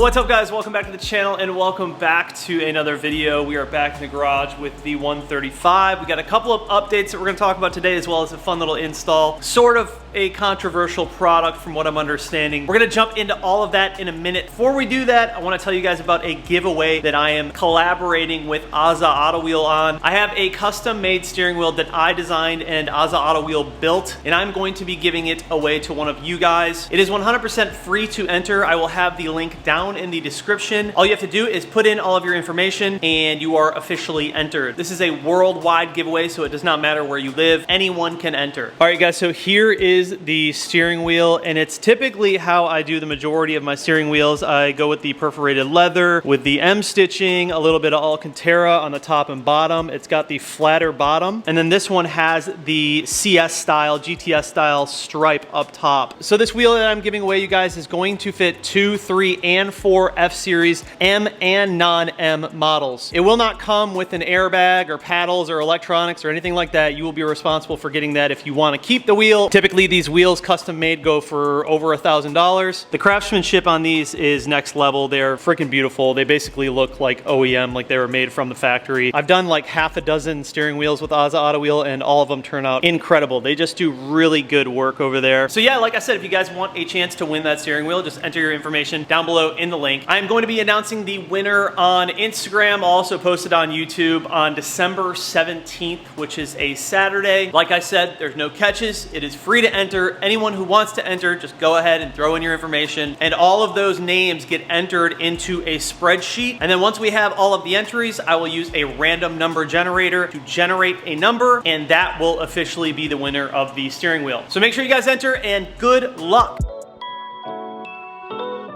All right, so moving along with the N54 135 little project that we have going on, I've got quite a few updates for you guys. I haven't worked on the car all week because I've just been so busy handling other things with the business and life. But a couple of things that I want to show you guys. So for the reflex there, the brain that's going to be controlling all of our port injection, I was originally going to hook up reflex and just run the port injection off of my Walbro 450 low pressure fuel pump that I have in the car right now. And I was basically going to just let the reflex and my tuner decide how much fuel was going to hit the port injection and how much fuel was going to hit the direct injection. So that's one advantage about running port injection and running it with reflex, is you can run it off of your single low pressure fuel pump, and then with reflex and tuning you can decide what percentage of that fuel you want to go to your port and what percentage goes to direct injection and at what boost and all of that. After further consideration and more researching, I have since decided that I'm going to run 2 low pressure fuel pumps. I actually have another Walbro 450 right here. And so basically what's going to happen is that new fuel pump right over there is going to be solely controlling the port injection. And then my other Walbro 450 fuel pump is going to be controlling the direct injection. So we'll have 2 separate low pressure fuel pumps, one handling direct injection, one handling the port injection. I think in the long run that makes the most sense. And I already had this Walbro 450 sitting around, so I figured why not. In addition to that, I grabbed this harness from the guys over at CES. This allows me to tap into the analyzer, the ethanol analyzer, and then also I got this harness, which I believe they call it a breakaway harness or a pack out harness, something like that. This is for MHD. So this is going to allow Reflex to communicate with MHD. In addition to that, I have a few badges here. I really haven't decided which ones I'm going to run on this car yet. I am going to have my guys black out the edge on this one, kind of like we did on this one. It's either going to be this one or this one. Honestly, I can't decide. I think both look really good. I did have some people when I posted this one on Instagram that got pretty upset, considering this is the 50th anniversary badge. They said it was like sacrilegious to put this on a car that was not a 50th anniversary car. But at the end of the day, I'm just going to go with whichever one I think looks better, looks cleaner on the car, and more than likely it will be this one. But I did want to grab one of these just because I think they're cool to have regardless, even if I don't use it on the car. The next topic of discussion is going to be our Precision Raceworks coil pack upgrade. Now, before everyone starts freaking out and telling me that I need to be running the B58 coil packs, when I posted the Precision Racework coil packs on Instagram, I also had a lot of people DMing me like, oh my god, you took a fat L because you didn't get B58 coil packs. I actually already have a set of B58 coil packs from my spare B58 motor that I have. But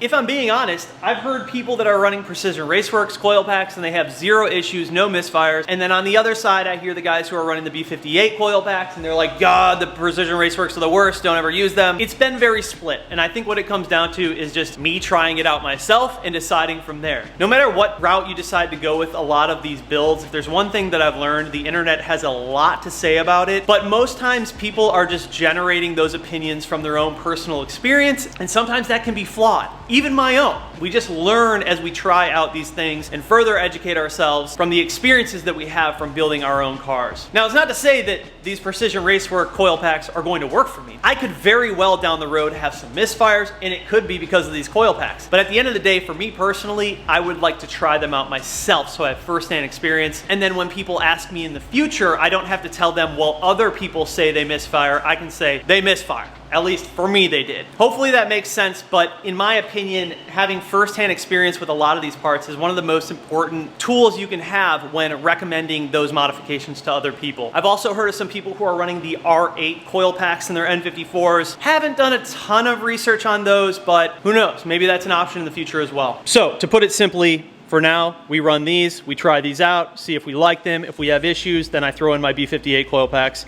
and we call it a day. Nonetheless, I did originally order the BMP bracket, and I was going to try and make that work on my intake manifold setup using these mounts on the manifold itself. Unfortunately, they do not have a bracket that I guess is out yet for the version 2 dock race, because the version 1 had the port on the underside. Well, now the version 2 has it on top. So you really kind of run out of clearance when it comes to what is going to hit cowl, what is going to hit hood, and the coil packs sit pretty high up. So after some consideration, I just called the guys at Precision Raceworks and I said, hey man, just send me out the OEM location. So these are going to be mounted on the opposite side now of the valve cover rather than putting them over here by the port injection on the manifold. One other little update, you're going to notice that I do not have a fuel line back here leading into my port injection rail. I was having constant issues with fuel leaks, and basically that new fuel line that feeds into the port from the fuel line down below, one of the fittings on there just seemed to constantly leak. It wasn't one of the AN fittings, but it was actually on the underside of the actual fuel line itself. It was very strange. And so I ran the fuel line over to CES Motorsport and I said, hey, can you guys take a look at this? Like, does this look odd to you? And they recommended, you know what, let's just go ahead and make our own, because we looked at some of the fittings that were being used and honestly, they just sort of looked cheap. So we're actually going to just make our own. It's going to be a little bit more expensive, like $100 just to run that little fuel line, but it's going to be a much better product in the end. And that is sort of also why we're waiting on the reflex. And in addition to that, we're going to have to run a relay and a new fuel line. There's quite a bit more work that we have to do before we can even tap into the reflex part of the install. So all of that fueling stuff, the reflex is going to be in a future video. The other update that I want to talk to you guys about, I know there's a lot of updates and a lot of talking, I'm sorry, I apologize. But the other update that I want to talk to you guys about makes me so excited because you guys, we officially have locked down a set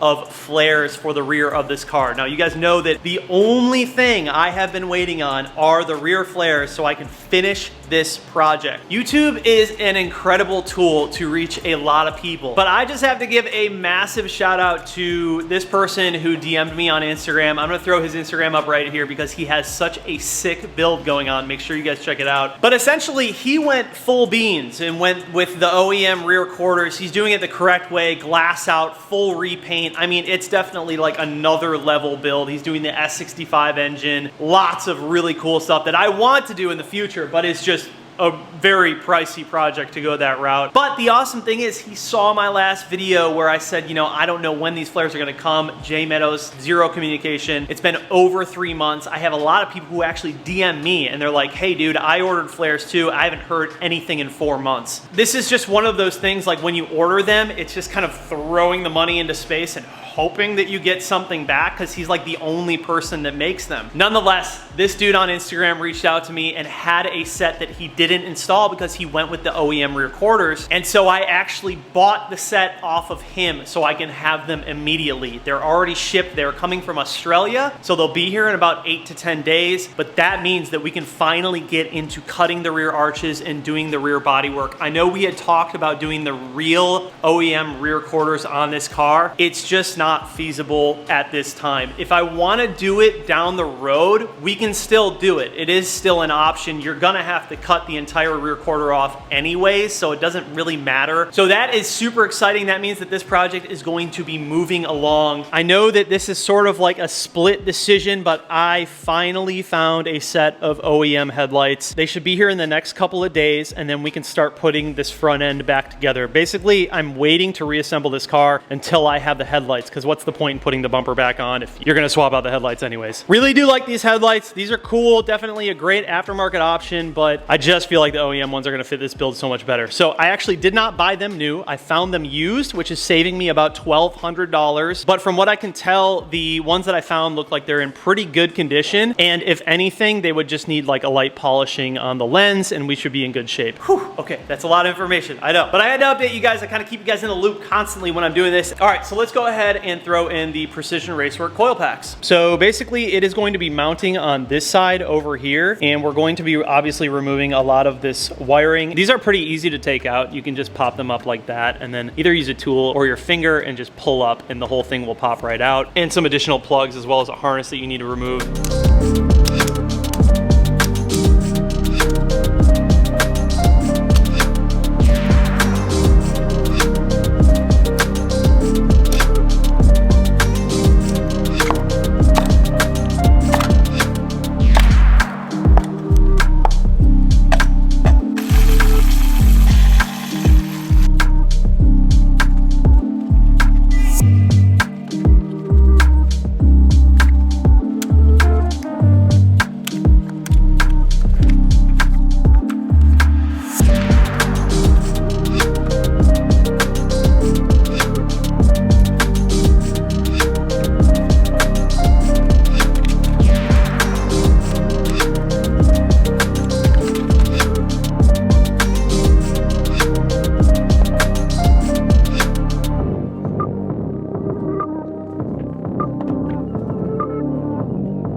So I just finished up and I want to talk a little bit about my setup and how it might be a little bit different from yours. So the first thing I want to touch on is my spark plug wires. Originally, my plan was I was going to mount it to somewhere up here, but that just ended up not working because the mount that I got obviously does not work with the dock race. It was kind of just like a risky shot in the dark and I was going to see if I could make it work. So since that bracket was not meant for this manifold and this port injection rail and everything was just kind of in the way, that ended up not working out. But with that kit, you actually get longer spark plug wires to reach the coil packs over there. I didn't even think of that until I was installing mine and I'm like, oh crap, these are gonna be way too long. Basically, these should just come up and plug directly in without all of the extra slack. So if you buy the kit that's meant for this location, you won't have extra slack like this. It doesn't look terrible, but I mean, it's probably gonna look a lot better if you don't have a loom underneath here. The other thing is you wanna be a little bit careful of wires hitting these fuel lines because they can get pretty hot. So that is just something to be cognizant of when you are doing the wire tuck. The other thing that I wanted to mention was in the other installs that I saw, a lot of people were running the wires on top and through like a loom. I decided to actually just loom it underneath the bracket. I think it just looks a lot cleaner. Like you don't have to look at all those wires. You don't have to look at a loom, literally just the plate and then your coil packs. And so really the only wires that are exposed are these little guys up here. I think overall that just looks a lot cleaner and everything tucked in there perfectly just fine. So that is that. Everything else is pretty self-explanatory. I mean, you just want to make sure that obviously your plugs and your wires are lining up with each cylinder. So 1, 2, 3, 4, 5, all the way to 6, or you for sure will get misfires if you don't do that. But yeah, all in all, pretty easy. I mean, it's probably like a 20-minute install, 30-minute install, you know, you go through,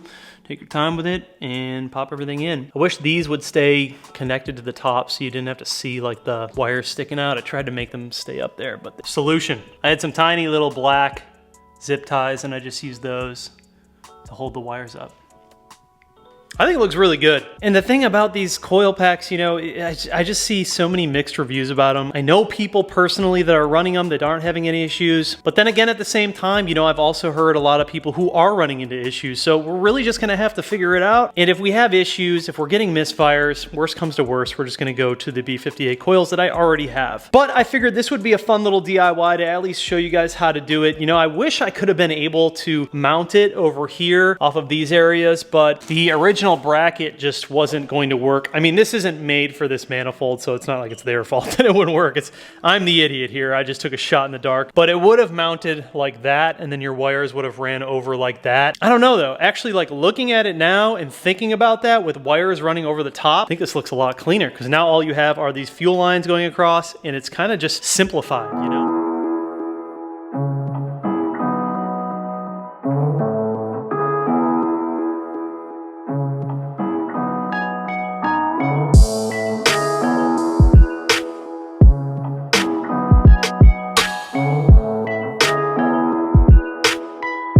What's happening, guys? Welcome back to the channel and welcome back to another video. Today we are going back to the OEM headlights on the 135 build. Currently I have the custom headlights made by Bay Optics. They're really nice. They have brand new lenses on them. They look pretty much flawless. But for me personally, I just think that the OEM headlights fit this build a lot better. And so I was able to track down a set of LCI adaptive xenon headlights. They weren't cheap, but I did save a little bit of money finding them lightly used on eBay. Let me show you guys what we have and how we're gonna go about installing them and wiring them up so they work properly. All right, so here they are. The left one was much more difficult to track down than the right one. For whatever reason, I found an abundance of right side LCI headlights, but I had a really difficult time finding a decently clean driver's side LCI headlight. So these look pretty good. I'd give them like an 8 out of 10. They're not perfect. Like the lens definitely has a little bit of scratching on it. Nothing in the headlights is really hazy though. Like all the lights look good, and these also have all of the modules intact. These do have all of the tabs minus one that is missing on both of them. It is this one right here and this one right here. I guess that's like a pretty common one that cracks when people get into accidents. That tab typically goes right here and mounts into this little piece. I don't really think it's going to be a problem because the actual headlight bracket mount still holds the headlight up, and there's plenty of other mounting places for it, so I don't think it'll be an issue. If worst comes to worst, I might plastic weld a little piece on and just make it fit with that little area if I have to. I don't think I will, but if I have to, I will. So in terms of installation, it's not too difficult. Obviously, we were working on the car and I was sort of waiting to reassemble everything until I had the headlights. But yeah, we're just gonna go ahead and pop these headlights out. There's a couple of Torx right here. There's some 10 mils on the inside over there. And then you have a Torx up here as well, and the entire bracket will come out. I did have to do a little bit of adjusting on my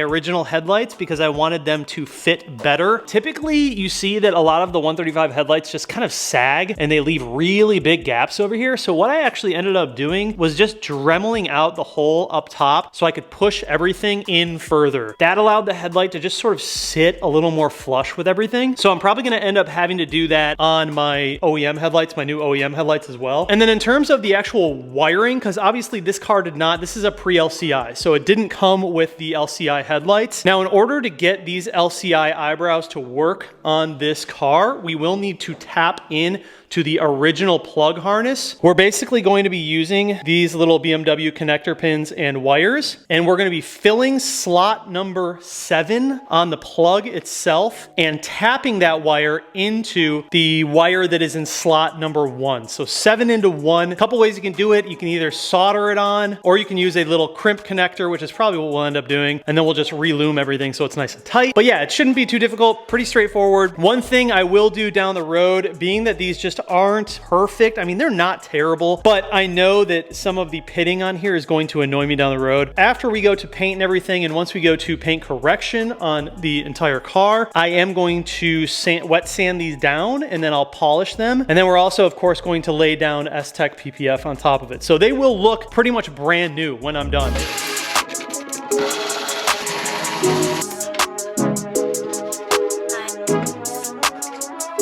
All right, so the Bay Optics headlights are out, and one thing you're gonna notice that happens on a ton of these headlights is a lot of the tabs will either be like plastic welded or JB welded on, or they will just be completely broken off. This one actually has it completely broken off. That is super common, and I actually found an OEM BMW 135 headlight tab repair kit, which I didn't even know existed, but I'll have it linked down below for you guys if you run into this issue and you need to replace some of the tabs. It comes with literally everything, and it's not that expensive. So if you're battling with that issue, make sure you check that out. So obviously we got the headlights out, and what we're going to be doing here, you guys, is if you look on the back of the headlight plug, there are going to be numbers in each corner. You see how that says 1 down there, and then over in this corner it says 5. Down in this corner it says 6, and back in that corner it says 12. So these are numbered, which makes it a lot easier. But basically what we're going to be doing is using the 7th little terminal in here. So 1, 2, 3, 4, 5, 6, 7. So it's going to be kind of tough to see, but it's going to be this little blue plug right here. We're going to pull that little blue plug out, and then we're going to repin it, and then we will tap it into this one right here, which is wire number 1. Before we do that, let's go ahead and transfer over the new headlights to the new headlight brackets. These are brand new OEM 1M headlight brackets made for the 1M body. If you guys need any of the 1M parts, or you're interested in how much I'm spending on this crazy build, there is going to be a Google Sheet link down below that has everything laid out for you.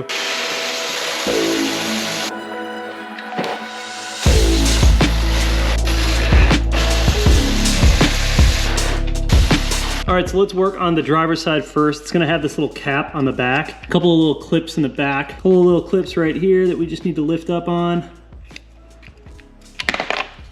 And it'll come off just like that. And then what we want to do is actually cut this loom. Just be very careful. Open this up about 3 inches so we have more room to put in our new wire, and then of course tap into number 1, the first wire. All right. That should be plenty, just like that. All right, so we are looking for number 7, which is going to be this little guy right here. So there's a little plug in it right now. We're gonna go ahead and actually remove that plug. Again, there's numbers in the corner to tell you, which one you're working on. This little guy right there.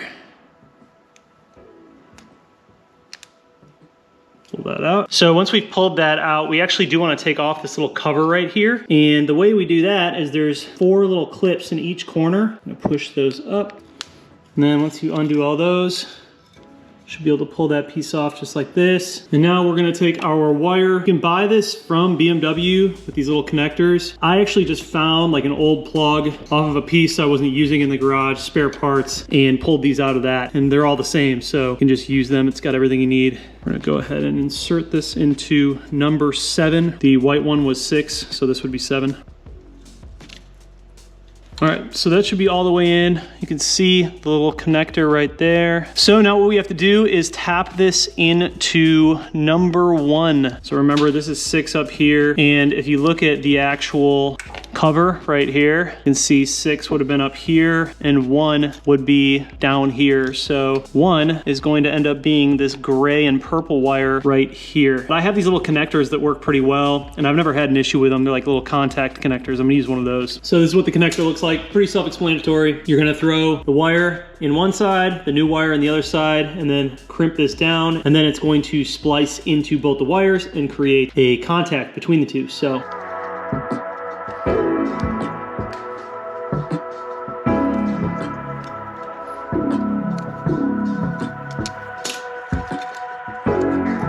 and then this little excess, we can just trim it right here.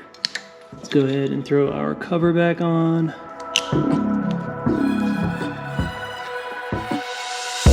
All right, this side is good, tapped, ready to go. Let's go ahead and hit the passenger side.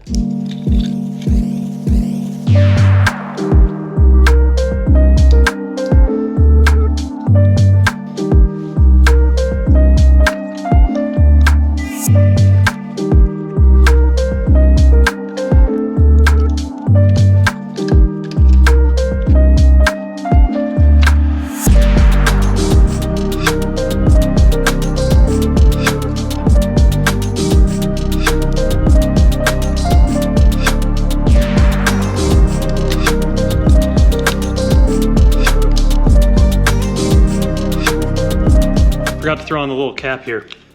The other side didn't have one, but this side does. All right, so both of the plugs are good to go. Comfortable with that. So let's go ahead and throw in the OEM headlights, and then we'll start getting everything situated. So I just want to show you guys the difference in the gap before and after. So right now it is not drilled out or anything, it's just factory, and it doesn't look like much, but it's a pretty sizable gap, and it just looks weird. It just looks awkward on the car. And I've also found that doing this makes everything fit a whole lot better, like including the bumper and everything. I see this on all of these 135s. Like the 135 headlight just tends to sit a little bit, like sags a little bit. It looks weird, but it also makes it difficult for the bumper to connect properly over here and underneath. And I just feel like when you take the extra steps to just Dremel this out a little bit and push it all up and in, it makes a big difference. So this is the gap now, and let me show you after. It's a much more consistent gap. It's a little bit smaller all the way through, and it just fits better. Just fits a little bit better. You don't have to adjust it by a ton. It's just a very, very small amount. Instead of Dremeling out the ones that came on the OEM ones, I just pulled off the ones that were on the Bay Optic headlights that were already Dremeled out. I still gotta swap this one over. I do have to say though, just seeing these on the car, man, I'm excited. I just think that these are gonna look so much better on this car. And yeah, just something about the LCI like OEM headlights, I just think look great on the E82. All right, so I'm gonna go ahead and knock out the other side, and then we're gonna plug everything in and make sure everything works. Ta-da! All right. Just connected the battery, plugged everything in. All the gaps are good. They look identical on both sides. I think this is the moment of truth. We're gonna see if this actually worked. Hey, they work. They definitely work. Ah, yes, the throwback orange headlights, man. I know that not a lot of people like that like dulled out yellowish ring. So yeah, I mean, some people would be like, oh, what a downgrade, but I don't know, man. I just feel like these are so period specific. I think one thing I might try is just replacing the rings with like a whiter bulb to sort of match the LED up top. Being that these are just the normal yellow rings in here, and then these are like LED white up top, looks a little funky. So I might actually switch out these rings, the bulbs in the rings, for something that's more comparable to those. So everything is just white rather than like super, super yellow. But yeah, these look really good. Now I can actually go ahead and put this car back together. Also, if anyone is interested in buying these, I have them listed on my website for sale. I'm gonna sell all of this together as a package. So if you are interested in buying these from me, I will have them linked down below. I've only had them on the car for a couple of months, hardly driven with them. The lenses are brand new. They look really good. I mean, if you're looking for an aftermarket solution, these are fantastic.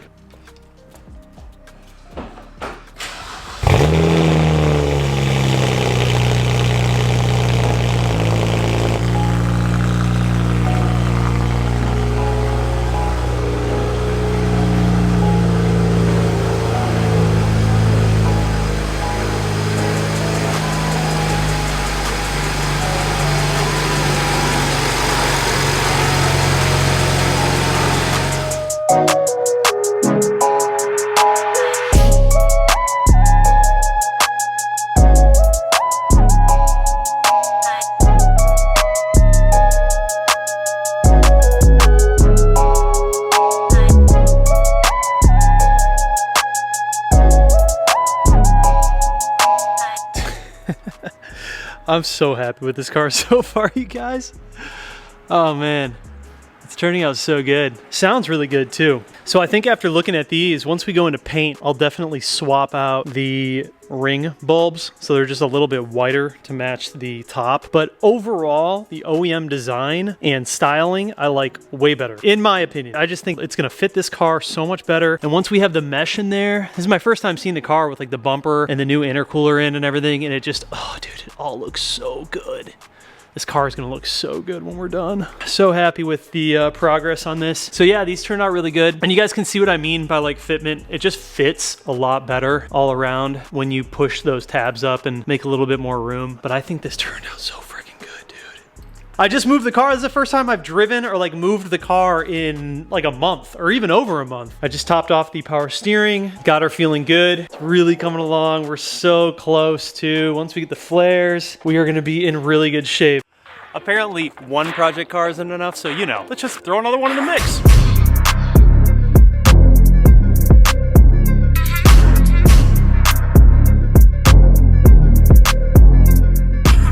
I've been so excited and consumed with the E92 project, just wanting to get all the parts and start building that car because it needs so much work. But we cannot forget about the 135. Right now we are on a deadline with this car and we need to finish the build, or at least get it to a point where it's presentable by mid-February for Beamer Invasion in Orlando, Florida. So while of course we'll still be making content on the E92 M3 as parts arrive, we really need to get cracking on this car. There's still a ton of stuff left to do. Most importantly, we have to finish the bodywork. This for sure is going to take the most amount of time. We have bodywork to do, we have paint to do, and that is not easy stuff to take care of. So finally my flare showed up for the 135 and it is so cool to see it starting to take shape. The front was already so wide with the OEM conversion. We were just waiting on those rear flares, but looking at it now, this car is going to be so good when it's done. It's also really cool to see the Jerez black metallic next to the jet black. They are very, very different colors. So once you actually see them in person, you can really tell the distinct difference between the two colors. So all of this will be coming up in a future video, but today we're gonna focus a little bit on the 135 and the E92 M3.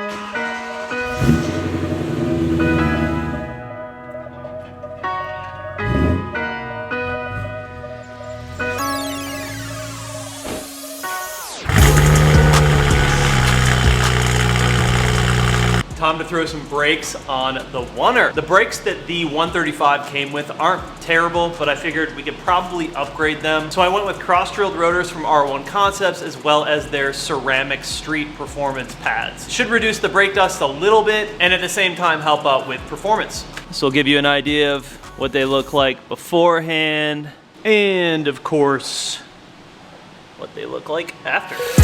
All right, guys, first things first, gonna remove these studs from the hub. I like to use this wire brush attachment to try and remove as much of the corrosion and just old Loctite as possible. Just clean these up before we put them back in later. And then you have 2 Torx bolts on each side of the caliper. On the other side of each bolt is a guide pin that keeps each caliper in place. After that, there's 2 larger 10mm Allen bolts. More than likely, you're gonna have to use a breaker bar to get these off. It's like 80 foot-pounds of torque holding these things on. Once you remove the 2 10mm, the caliper will come off. Just gotta give it a little bit of a shake. Now I'm just removing the old pads. These actually aren't that bad, but since we're already doing new rotors, we're just gonna do new pads as well. Make sure you tie the caliper up so it's not dangling by the brake line. And then you just have 1 smaller Allen bolt holding on that rotor. Make sure you wear a mask for this next part if you are gonna do this. But you definitely wanna use a wire brush or something to just get rid of all the corrosion and rust that's on the hub. You want as clean of a contact as possible when putting the new rotors and of course your wheel on later. And now I'm using a wire brush attachment on my drill to get as much of this corrosion and rust off of the brake dust shield.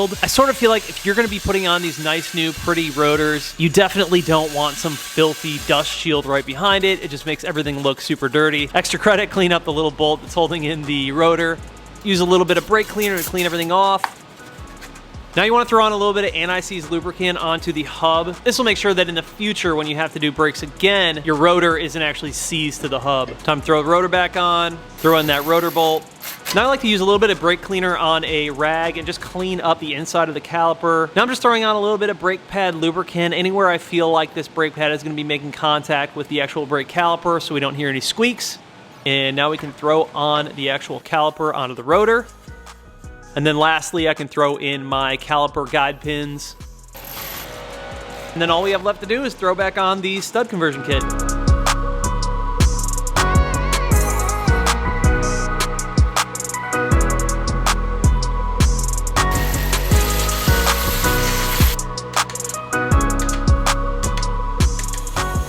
All right, just finished up the fronts. They look pretty good. One thing I would recommend is if you guys are planning on cleaning the little dust shield in the back, maybe just better off buying a new one. They're not that expensive. Save yourself about 20 minutes of just grinding away all that crap. But yeah, I think this turned out really good. Brakes in general are just never fun to do. Super dirty. These calipers are in really rough condition, so I think at some point we'll probably end up pulling them off and just having them re-powder coated. But for now, this works.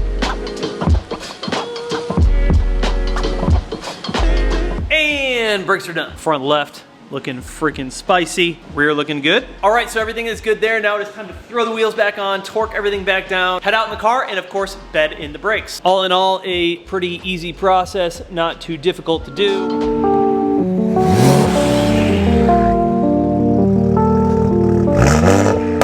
All right, right, you guys, we have all been waiting for this video. When am I going to be cutting this car up? Well, it happened. Bear in mind, you guys, Chris nor I have ever done any work like this. We have zero bodywork experience, zero experience welding, zero experience cutting up cars. So sit back, relax, and enjoy the video, you guys. After all of the content, we'll talk a little bit about what was done to the car, the process we used, and what are the next steps.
Looks pretty damn good. Even if you were to paint that, that would look good, but you're gonna have a little bit more attachment there.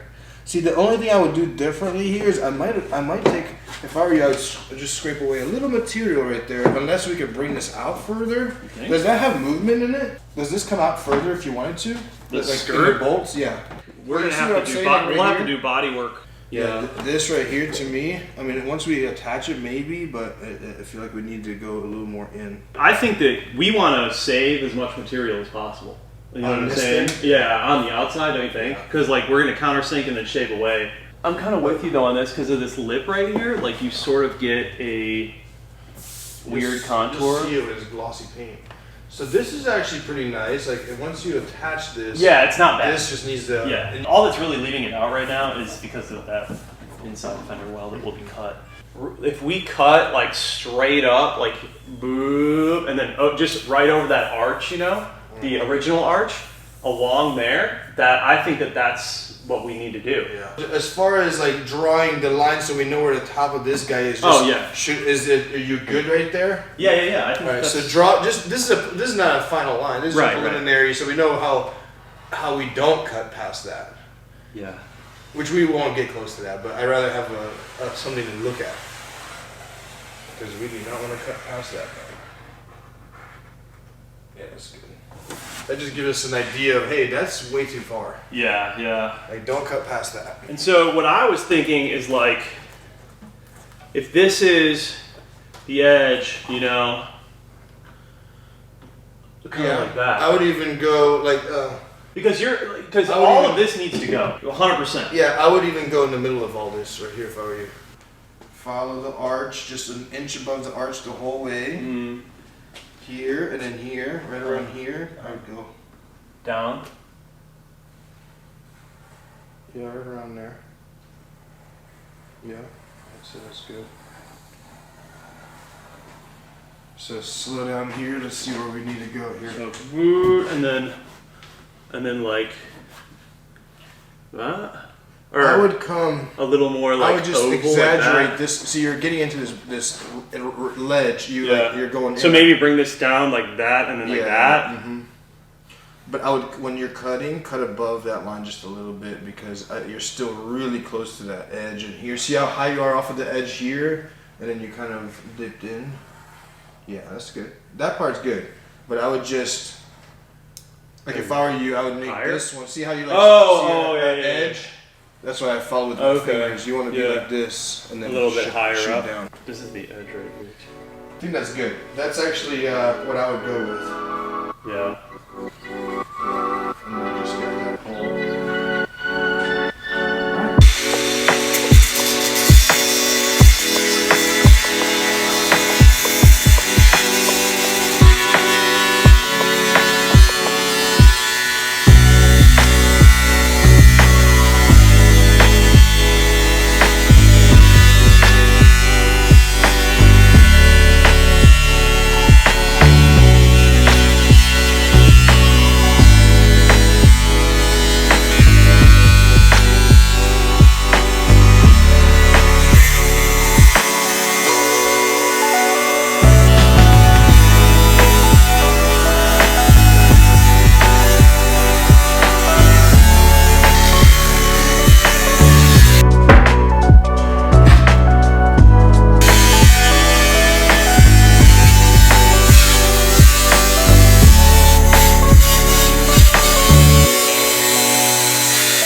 lot better looking. I think we're actually good, man.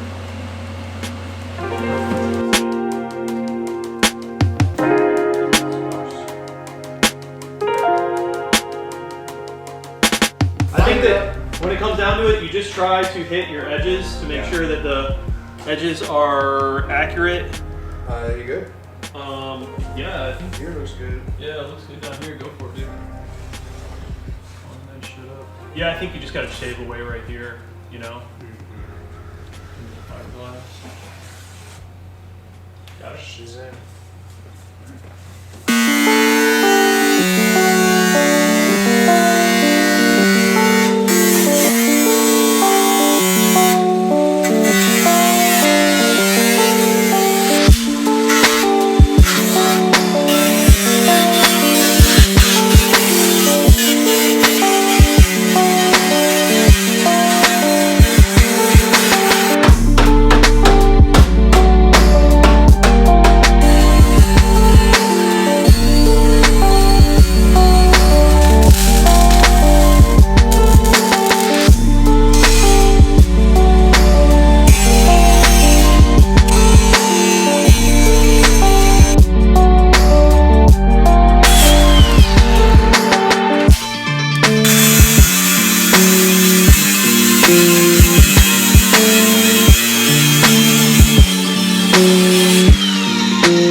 Just try to keep it as on there as you can. Like, don't try to be flattening it. Like, try to just get it in. You're gooping a hole because it feels like it don't want to make a hole again.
That stuff's hard to sand, so you don't want it to roll over if we're sanding.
is gonna be filled, like basically. Yeah, all of this will be filled. Yeah. We just want it flatter. I want to go flush here, but this I really don't know what to do with yet, right? We flush this Well, out, right? we don't need to worry about this. This is body shop stuff.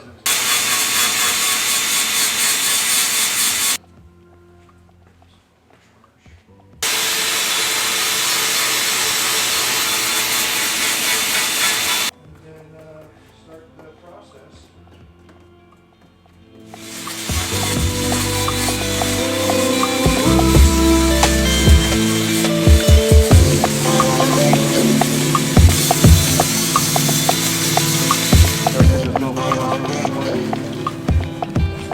Got that Geon prep on there.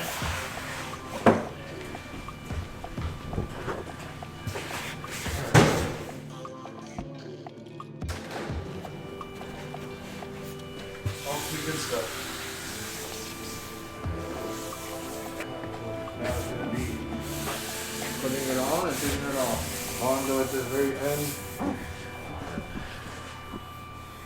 Should be looking nice and pretty.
All right, so there you guys have it. We have officially completed the job up until this point. However, from here on out, it's going to be the body shop's work that needs to be completed. But I'm gonna give you guys a rundown of exactly what we did, the steps we took, and what is left to do. All right, so first things first, I gotta give a huge shout out to Chris for helping me out. Chris actually has a 135 and he's going through the exact same process as me, using all of the exact same parts. So we kind of wanted to knock mine out first and just get a little bit of experience doing it, and then he's gonna go ahead and start working on his. Nonetheless, as you can see, we have gotten up to the point where fiberglass is on the car. And structurally, this thing is good. It is super sound, extremely sturdy. And personally for me, all of the structural stuff, that was the stuff that I wanted to do. I wanted to be a part of cutting the fenders. I wanted to be a part of panel bonding, riveting, and then of course the fiberglass. So the big discussion with this conversion when you run fiberglass flares is people run into issues with the rear flares cracking. What I noticed is a lot of people, when they were doing the bodywork on their cars, they weren't using real fiberglass. They're actually using fiberglass filler, which is almost like it's an epoxy that has fiberglass hairs in it. However, we did legit fiberglass. As you guys saw, we laid down the resin, laid down the mesh, resin, mesh, resin. We ended up doing 3 layers of fiberglass, which should be plenty for this car. You can actually pull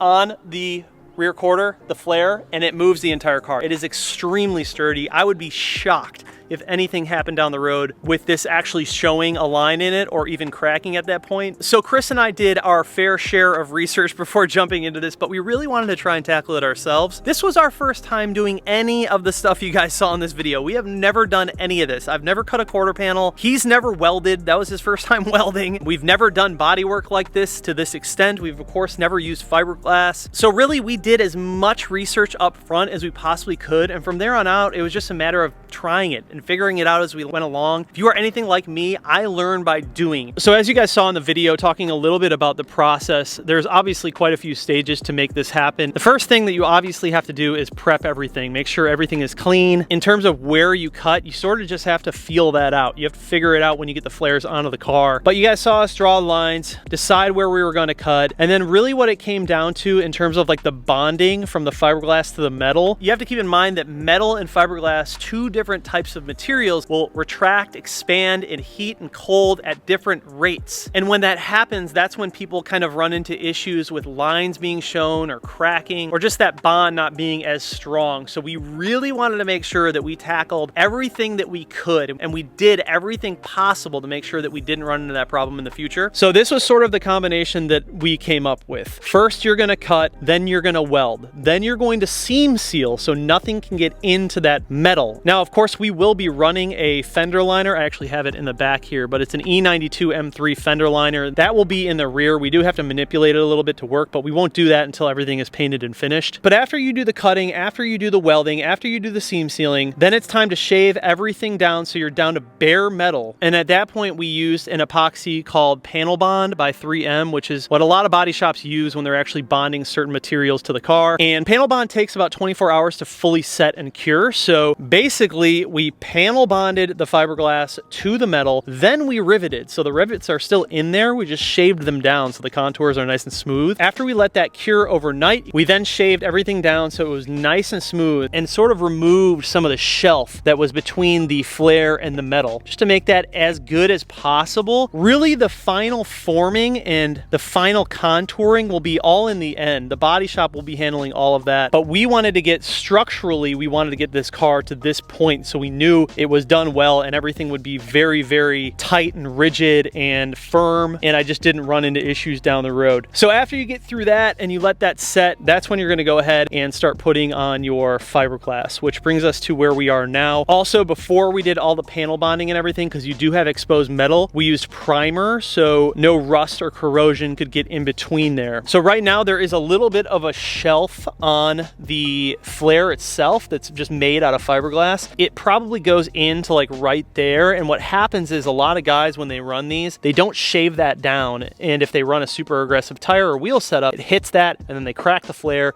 or they crack their seam right here. All kinds of issues, and I've seen it happen multiple times. So what you have to do is you really have to shave in on the inside. You have to shave in that shelf so you can just run your desired aggressive wheel tire setup. Now, obviously these are not the wheels and tires I'm going to be running on this car when it's finally done, but we will be running a more aggressive wheel and tire setup, so we want to make sure that, you know, we don't run into issues with that rubbing down the road, so we will shave that off too. So what is left for the body shop? Basically, the body shop is going to be handling all of the smoothing this out. This all has to get sanded back down. There's going to be a lot of waves and everything just built up from all of the fiberglass that we use, so all of that is going to get smoothed out. And you can see, I mean, we haven't done any body work, but these line up really, really good. So there isn't really too much issue. Obviously in here, here, all of this is gonna get sanded out. Of course, all this will get sanded down. It's gonna be nice and smooth. I think that where you're going to see a lot of the bodywork happen is kind of the shelf right here from the flare to the quarter panel, because there is quite a big drop. So this is sort of where you will end up using filler like Bondo, and try to use as little Bondo as possible, because really Bondo should just be used for any of the smaller imperfections, but you don't want to obviously use it for like structural stuff, because Bondo can crack over time. It's not as strong as like real fiberglass or even fiberglass filler at that point. So the Bondo will just be like touch-ups, like little things like this, touching that up, making sure it's all nice and smooth, filling in any little pockets. But I didn't want to go past this point, because when I take this to the body shop's going to do all the work and the painting. They will want to shape this their own way, and everyone kind of has their own style when it comes to that. And of course, they're going to have way more experience making this as smooth and as good as possible. So from here on out, it's going to be their job. But I definitely wanted to tackle as much of this as possible myself, and I'm really glad I did, because I learned so much. And down the road, I'm going to have a little bit more experience with doing it again. So you can see here, this is a little bit too far out. That's all going to have to get shaved down to kind of meet the rear bumper a little bit better, but really not too bad. I mean, right out of the box, it's really not too bad. I think it turned out freaking good, man, especially for two guys who have never done this before, have zero experience with bodywork, have zero experience with welding, any of that stuff. I think we did a pretty good job, and that's really what this project has been all about from the beginning. I saw some people in the beginning of this build, when I started buying a lot of like the OEM parts, they were like, well, why don't you just go buy a 1M at this point? The answer to that is very easy, because I wanted to build something. I didn't want to just go buy a 1M. I wanted to be able to challenge myself, and I wanted to learn more about these cars and just bodywork and doing different types of modifications to cars that are sort of out of my comfort zone. So this car, and even in the E92 M3, I've really set out to challenge myself as much as possible. And that's what this build has been all about from the beginning. I don't care about owning a 1M. I don't want a 1M. They're really not even that much different than a 135. But also down the road, there's gonna be some things that I do to this car that I would never want to do to a real 1M, because at that point, you're just devaluing the car. I want to have more fun with these builds. I want to be able to do what I want to do to them without worrying or like tiptoeing around a VIN number. So I think for me personally, it's just more about building a car rather than just buying a car. And that's really just sort of been the whole purpose of this build, and also with the E92 M3. This obviously is a little bit more in depth, because we're changing pretty much everything on the car. But yeah, going over to this side needs a little bit more work than the other side, mainly in the back right here. Now you can see it's sticking out a little bit. Obviously not bad. It's going to be easy for them to fix that. But nonetheless, once it's all finished, it's going to look really good. And I think most importantly, it's going to be really strong. That was my #1 thing when going with the flares over the OEM quarters. These have to be strong. I want to drive this car. I don't want to run into issues. And I know it's possible, because I have friends who have this exact setup and their cars are completely fine, even a couple of guys who track them. So it just comes down to doing it right. And I've also heard the horror stories and seen the horror stories of cars that have not been done right and issues happening later down the road. And I did everything in my power to avoid that with this car. Here we are. Looks really freaking good. I'm very proud of the work we did. I think it's solid. I think I'm only going to get better with time and experience with doing this type of work. And now I'm excited to kind of do more of this type of work on future builds. Just things that are a little bit out of my comfort zone and wheelhouse, and just get better at it and learn. It's so cool to see how wide this car is and how much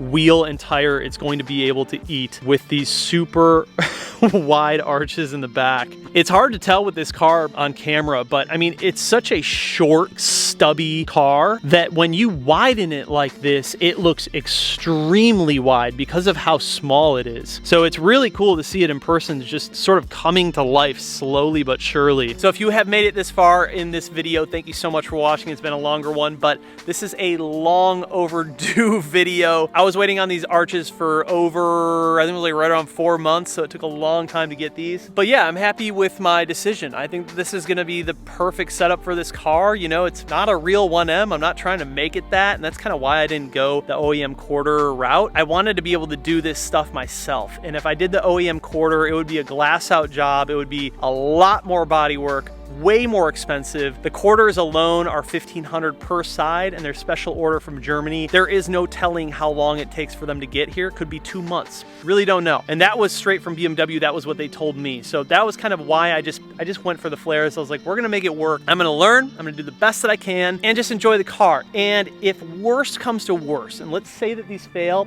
I don't think they will, but let's say that they do down the road, then at that point we order the OEM quarters. Huge shout out to my buddy Chris for helping out. Literally could not have done this without him. And thank you guys, of course, for watching and being big supporters of the channel. But this build is coming along and we are almost there. We are so close.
Damn, that looks good.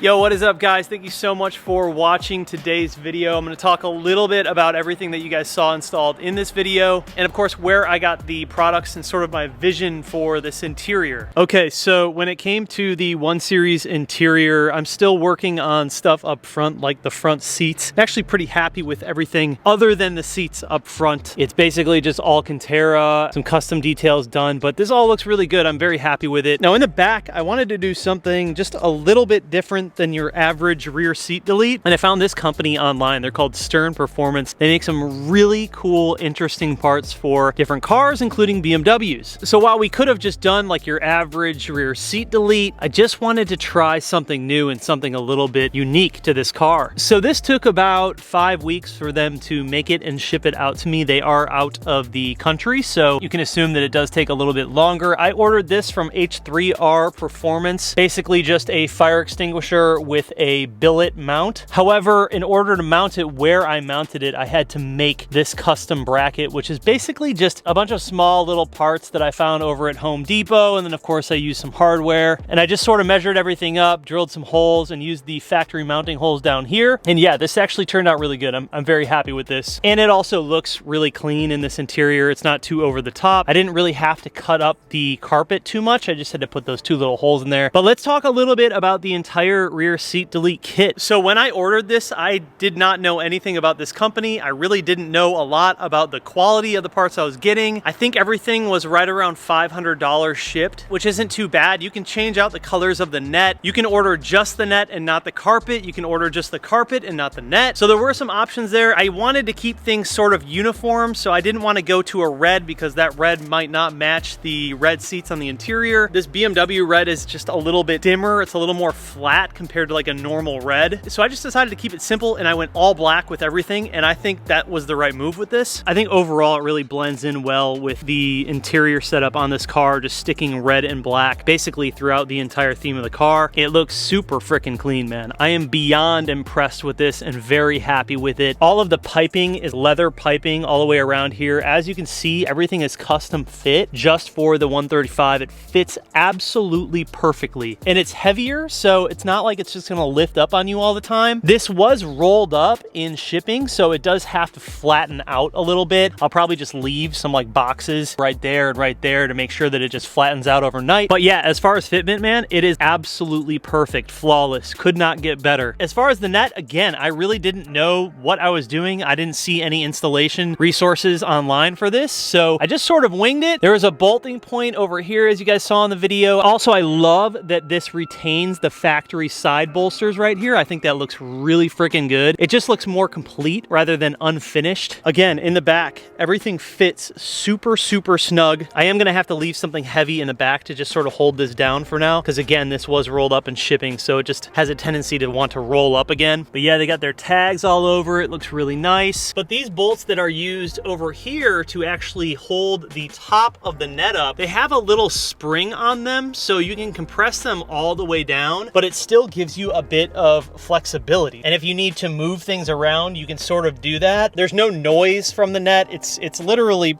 perfect. The whole setup is absolutely flawless. And I love trying out new companies that I've never heard of. I've never heard of these guys before, just randomly found them in a Google search, and I was just thoroughly impressed with the product. This company, H3R Performance, I found out about these guys from a buddy of mine who has a 135 build to a 1M clone. You guys can look him up on Instagram, Nathan Schwartz, freaking beautiful 1M clone build. But yeah, he told me he was running this fire extinguisher, so I ordered the extinguisher as well as the billet mount. And the only thing I really had to do is find a way to actually mount it into the car. And so I sort of came up with this little bracket idea, basically just like a flat piece of metal right here, and then a couple of hinges that are L-shaped. I lined them up with those factory holes right here, and yeah, it worked out really good. Those two alone really completed the back for me. I think that, you know, I really wouldn't do much else back here. I really like the idea of having it sort of empty like this and less cluttered. So yeah, you guys, I had no idea what to expect from this. I really didn't know how to install it. I just sort of dove into it, and the weight of everything is really good. Like the carpet's a little bit more heavy, so it's gonna stay down. I just think it's a really good option for this car and something that you might not see all the time. Just a little bit more original and unique. So yeah, I'm super happy with that, man. I think that that turned out so good. I've had the fire extinguisher and the mount for quite a while, and I was just waiting until the rest of the stuff showed up so I could sort of put it all together. And man, now that I see it in here and the vision's sort of coming to life, I'm really happy with it. The interior for me is very close to done. Really, I just want to replace the front seats. It's either gonna be F82 seats in red, or I'm gonna go with some Recaro Sportsters in black. I haven't quite decided yet. Whatever I choose for this car, I'm gonna do the opposite in my E92 M3. So if I do F82 seats in here, then the E92 M3 is going to get Recaro Sportsters. But if I do Recaro Sportsters in here, then the E92 M3 is gonna get the F82 seats. I just think it would be really cool to have both of those options in different cars, and I could switch back and forth between each of them. But really the only thing left that I have to do on the interior of this car is the headliner. So the headliner, the pillars, these pillars over here, the rear pillars in the back. We obviously have this super ugly gray color. I was going to wait to do this because I was contemplating whether or not to do a carbon roof on this car. I was gonna cut this roof off and actually install a carbon roof. But honestly, I just ran out of time. There's no time for me to do it, especially before February. So what's gonna happen is I'm just gonna keep the roof as is with the sunroof. Not a bad gig. I kind of like the sunroof. Maybe down the road I can switch this all over to carbon, but for right now we're gonna keep it with the sunroof, and I'm just gonna go ahead and reupholster everything inside that is gray over to black. I'm just gonna use some Alcantara and do it myself. You definitely could run a cage back here with this setup too. I think that would also look really good, but for this build in particular, I just think it's unnecessary, and you really don't need it in a car. What I've learned with cages is, you know, if it's not an actual race car, it just takes a lot of work to have a cage in there and then reach the back if you ever need things back here. It honestly becomes more of like an obstacle, and it just gets in your way and becomes annoying after a while. So yeah, you guys, I hope you enjoyed this cool little interior mod. I'll have everything linked down below from Stern Performance and the H3R Performance fire extinguisher if you guys are interested in it. All that stuff, they make all of them in like different sizes and colors and different cars and applications. But I am really happy with this. I mean, I couldn't have planned it any better. Turned out exactly how I imagined, and everything fits perfectly. I think this is such a cool shot from the back, and like you can see the fire extinguisher and everything up there. And even with the right lighting, you can see it all from the windshield. You can see like the netting in the back and everything. It looks so freaking cool. It's very, very race car, like CSL type vibes a little bit.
Quick and easy one today, guys. Little armrest delete on the 135. If you don't take the clips, those little metal clips that I took out of the factory armrest, if you don't use those on the new bracket, the delete panel won't actually stay down. It'll keep coming up. And you definitely want to go ahead and buy both of the bracket and the block off plate. If you just buy the block off plate and not the bracket, the delete panel won't actually stay onto the center console, and the console actually won't bolt down to the actual car. So you want to make sure you get both of those. Like I said, I'm going to have them all linked down below. This is just a quick DIY video for anyone who's looking to do this little armrest delete in their 135. Anyway.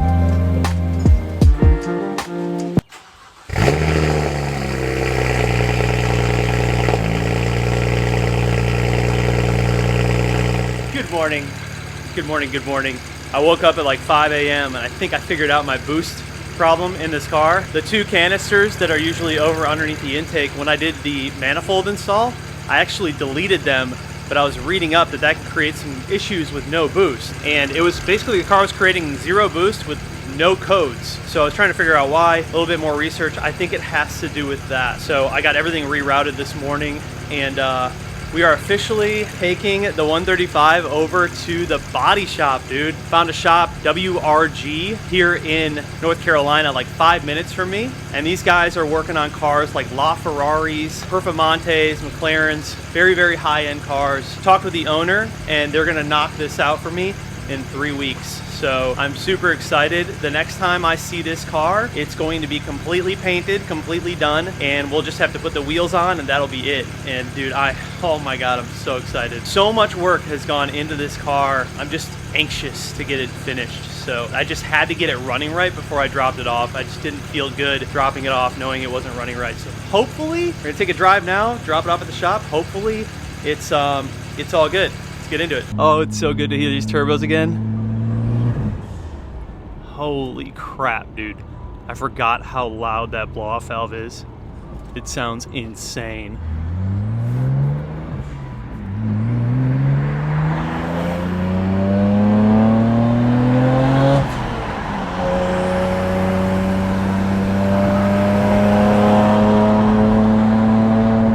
I love driving this car because it just looks so ridiculous right now. And people are like, what the heck is that pile of junk? I always seem to enjoy this time the most because it just looks like a total turd on the street. But like, little do people know, in 3 weeks, it's just gonna be the baddest bitch out here.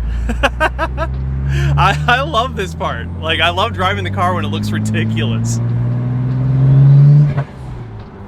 We're back in boost, baby. It sounds so good. The one thing I don't love about this car is the exhaust tone, though. I think that I need to add like a really small resonator somewhere in it. It's just a little too straight pipey for me. But overall, man, the turbos sound insane. I won't be on twins forever, but these will be fun for a good while, especially when we get the car back from the body shop.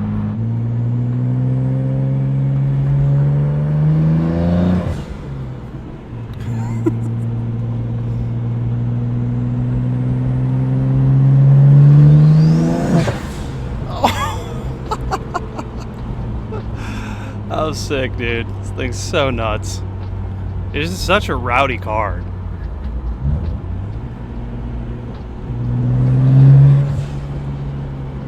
WRG, we are here. All right. Last time you're gonna see her like this.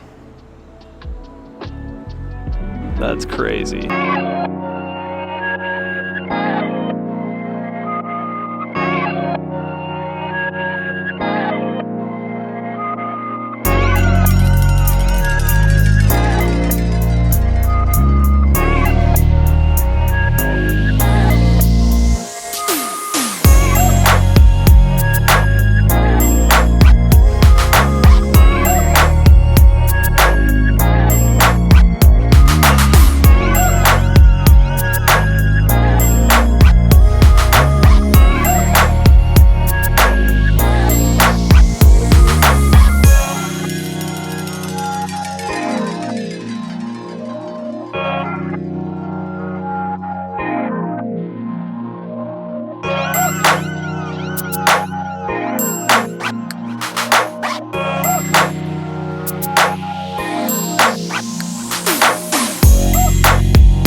Can you guys believe that we are looking at this and it's done?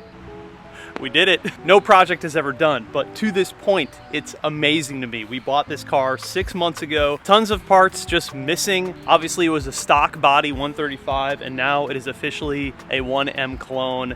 It's just so incredible. So I just got the car back yesterday from the body shop. Super happy with all of the work that they did. I'm gonna have them linked down below. WRG Paint and Body. They're local here in Charlotte, North Carolina. Dude, they killed it. They did a really, really good job. And not only did they do a good job, but they knocked it out in a week, which is just mind-blowing. I thought I was gonna wait at least 3 weeks to a month for this thing. They got everything done in a week. So I'm gonna talk to you guys a little bit about all the things that I've had to do to get it to this point, what has changed, what we're looking at right now, and what I'm gonna do in the future. Here it is, you guys. This is my 1M clone, officially a 1M clone, dude, and it just looks so good. And I'll be honest with you guys, video, pictures do not do this thing justice. It is so wide in person. Like, I park it in the garage next to my E92 M3 and it just looks way wider than the E92. I think that's mostly because it's just so short and like stout compared to the E92 M3. But dude, I am in love with this thing. It is so freaking sick and I have so many hours into this car. I'm so proud of it. I'm so proud of where it was and how far it's come, and especially in 6 months, like we've just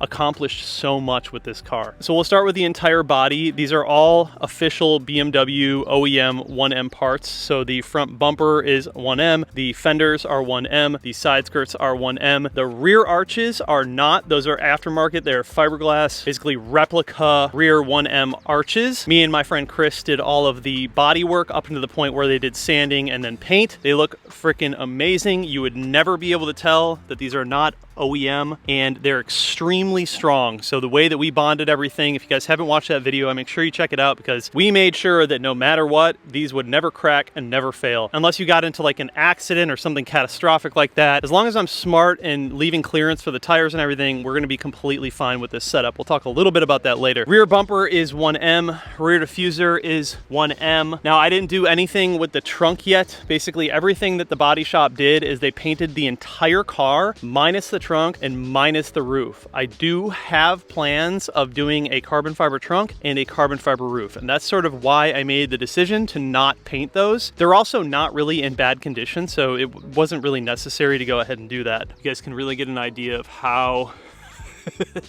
how wide this thing is in person. It just looks incredible, and this was my vision all along. I made a render, I don't know, just a few weeks in of owning this car when it was stock body, and it literally had these wheels. It was the 1M full body, and it looks identical to what I have today. So I'm really happy with the way that turned out. The hood is a full Save-On carbon fiber hood. You can see that I have my hood pins in here, and then I basically just had them leave this part exposed. So it looks like I actually just have carbon fiber vents right here, but the whole thing is actually carbon fiber, and I think that that's just such a cool and like clean addition to this car that not everyone will know about, unless of course you like watch the videos and follow the content. We have the American Panda badges, which are blacked out, look really good. I ended up doing the OEM LCI headlights, which I think look really nice. However, I will be putting on new lenses and changing out the bulbs so they're just a little bit whiter. Right now they're super yellow. You can also tell that this one is just a shade darker, like on the eyebrow there. This one is just not in as good condition as this one, so I bought these both used. So this one is going to get a bit of a refurbish to it, so it looks pretty much brand new compared to that one. That will be in the future. I have a nice big old CSF front mount intercooler from Keys Motorsports, and then of course my OEM BMW M Performance front grille. One thing about this car right now, it is extremely low. I don't know how long I'll actually be riding around with it this low. It's not that it sits low from tire to fender, it actually looks like perfect, but the intercooler is just so big and it hangs so low that I'm a little bit concerned about it hitting things. Like, it kind of scrapes a little bit when I go over speed bumps and whatnot, which I just don't want to deal with in the future. It sucks because like the stance and the fitment is literally perfect. Like, the car looks so good at this height, but I will probably bring up the front just like a little bit, maybe 1/4 of an inch. The side markers, all of this, all OEM 1M, and these are functional. I did make them functional, and basically the way that I did that is I just flipped the wires. All of the fender liners are in as well. They use E92 and E90 M3 fender liners. For the rear, you have to do a lot of cutting to make the fender liner fit this setup. It's not really too difficult. You just have to like put it in there, measure, draw, cut, repeat the process until you're happy with it. One thing about these flares is they do have quite a bit of lip on the inside to them, and that's something that I'm going to shave back. You guys obviously can't see it, but behind here, there's fiberglass, and it sort of is like a little shelf that goes in. It doesn't really have anything to do with like the structural rigidity of the fiberglass, but I do want to bring this back in a little bit so I can have more clearance for my tire. I'm really glad that I ended up going with just a normal like Toyo proxy tire setup in the beginning, because it allows me to figure out exactly what type of tires and what size I want for the future. So I am doing R888Rs on these wheels with this setup, and I will be changing the sizes a little bit. I like the front how it sits, however the back, I might bring down the profile a little bit in the rear and actually go a little bit wider with the tires. So we'll see what I end up doing there. The car does have a little bit of rake to it. As you can see, it's a little bit lower in the front, so I'm gonna bring that front up just a touch to kind of even it out. Until I shave out the rear over here, I wanna be really careful about not going too low in the rear, because I don't want that rear tire to hit the flare and, you know, just create issues. But everything right now is good. There's no rubbing. In order to get these wheels to sit the way they are right now, I'm actually running a 10mm spacer in the rear and a 15mm spacer in the front. Now, we have to remember that with this car, I do have the 135 hub assembly, but with the 1M fenders, it obviously makes it much wider, so you are gonna have to run a spacer setup if you want everything to sort of be flush. I'm really happy with the way that it sits. It's not too aggressive. It's not too slammed. I think it's functional. I think it looks really good. I just think overall, it's just a really clean setup. A lot of people are gonna be like, oh, it just looks like a stock 135 or a stock 1M. Honestly, that was kind of like what I was going for. I wanted a very, very OEM, clean looking car, and I just wanted simple. That's all I wanted, and I think I nailed it. To be honest, I think it's freaking perfect. It's like just the subtle parts that are aftermarket go along so well on this car, like the hood, you know, like that's one thing that most people probably wouldn't even notice because it's painted and everything, but then you see the bulge and you're like, wait, that's not factory. So it's just little stuff like that, and then obviously like the wheels, the 513M wheels just look so freaking good on this car. So if we head into the interior, you guys have seen pretty much everything on the interior in this car. I did do the 1M door sills, brand new from BMW. We have the AZA Auto Wheel steering wheel. We have the ZHP shift knob with the genuine Alcantara shift boot. I did do some custom Alcantara underneath that. I actually did that myself. And then Colorado N5X actually did all of the piping on here, as well as the dash trim piece up there. So that all looks really good. We are running the rear seat delete, which I also think looks really, really clean. It's just like a net setup. It's nothing too crazy. It's very, very simple, which again, I really like. One thing that will be changing is I will be doing the 1M mirrors as well. So I think that that will be a really good addition. It just looks kind of funky having the 135 mirrors on this car right now. The 1M mirrors look a lot better. They sort of look similar to how the E92 M3 mirrors look. They have like the winged version and they're a little bit smaller. I think they're going to suit this build really, really well. Overall, man, it's just wild seeing this thing in person after all of the time and all of the work that I've put into it. Literally spent hundreds and hundreds of hours working on this car to get it to this point. And the crazy thing is we're nowhere near finished. This is just like the next benchmark for me with this build, and getting the body done was just such a huge part of that. Yeah, it's pretty surreal seeing it done, and I'm really, really happy with it. I think with this car in particular, I just have so much skin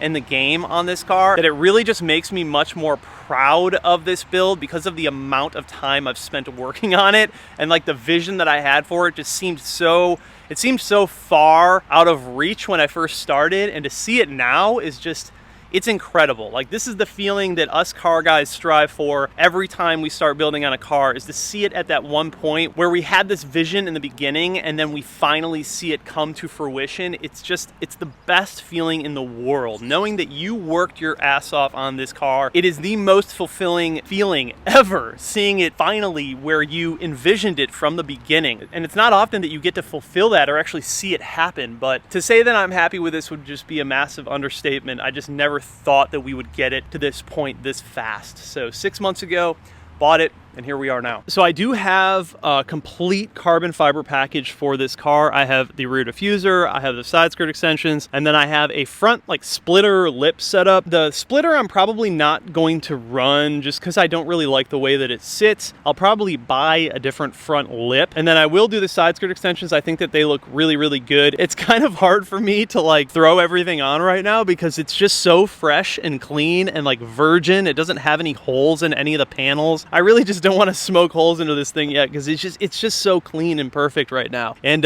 who knows, maybe I won't put any of the carbon fiber on. It is a really, really good example of like a clean OEM looking 1M clone, and I think that this is just, it's beautiful. That's the only way that I can describe it. From one car guy to another, it's just a beautiful, beautiful build so far. If I don't do the carbon fiber trunk, I will have the rear trunk resprayed. Not that it like really needs it, but I don't know. I feel like it would probably be in a better position if I did. But the roof situation, I definitely want to do the carbon fiber roof. I think that that would just take this build to the next level. And when I do the roof, I'll do all of the headliner and everything in black as well. We'll be deleting the sunroof, obviously, if we go carbon fiber. This is going to be my build car. Like, I want this thing to be just an insane build when I'm done with it. The farthest I've ever gone, the most proud I've ever been, and it's already shaping up to be that, but I know in my head that I can make this like a one-of-a-kind incredible build, and that's really what I aim to do. The other cool thing is I have a couple other sets of wheels coming for the E92 M3 and I suppose this 1M clone. The great thing is, you know, these cars share the same fitment closely. They do. Obviously, it's not the same hubs as the 1M, so it's a little bit different, but I can run anything that I put on the E92 M3, I can run it on this car too. So it'll be nice to be able to flip back and forth through some of the wheels and just have a little bit of fun there. I can show you guys where we're at right now with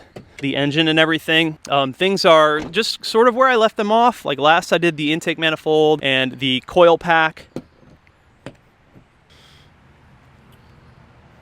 Crazy, dude. This thing looks It looks so nuts. So we have the Dock Race intake manifold. Obviously, I'm running the Mosselman Twins. And then, of course, it's got full bolt-ons. It's got the Mosselman oil cooler. I am running the 1M aux radiator, so I actually have 2 radiators. I have one here and then one over there. It does have performance radiator. It does have the CSF front mount intercooler. We are currently tuned by CD919, but it is just a break-in map. It's just a base map. We haven't even really gone into the tuning yet, which we're going to get into next. I do have port injection. It is not hooked up yet. I do have reflex. It is not hooked up yet. So those are going to be the next few things that we focus on. I did get the Turner coolant relocation tank. This is originally for, I believe, the 335, but obviously you can make it work with the 135. I did do all of the 1M strut braces, strut bars, all that stuff. We do have a BMS oil catch can over there. I did make a custom bracket in order to relocate my power steering reservoir, which I think turned out really good. And then we have the Precision Racework coil packs, which I've had 0 issues with.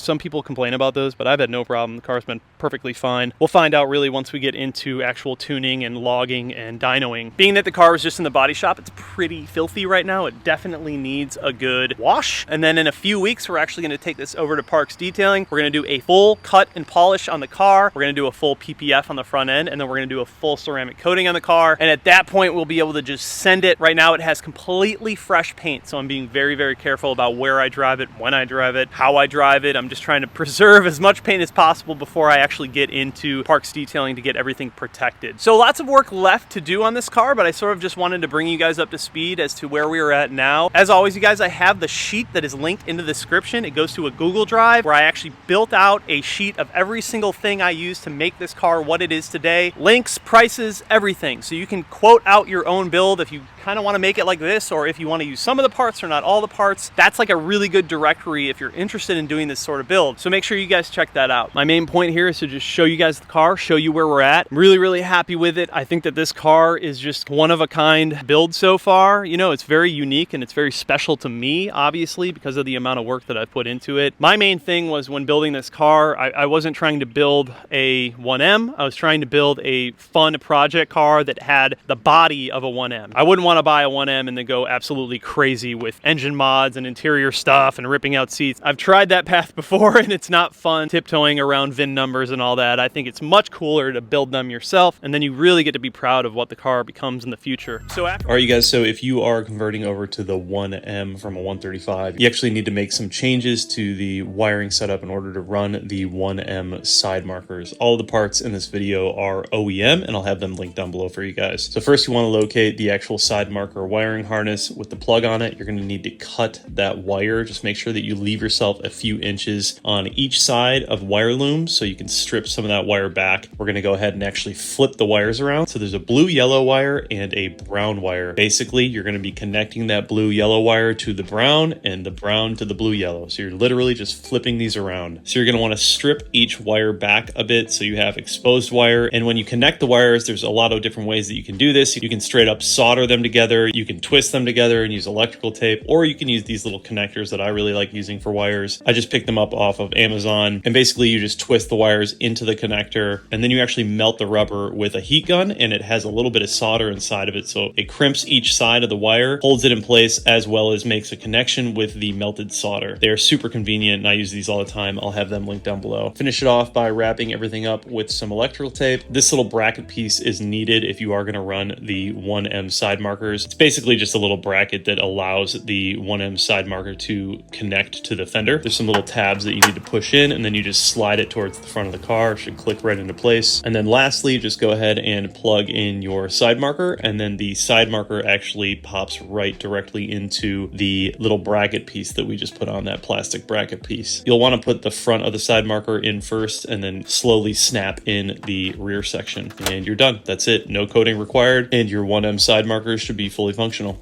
Thanks for watching.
Good morning, guys. It is a new day.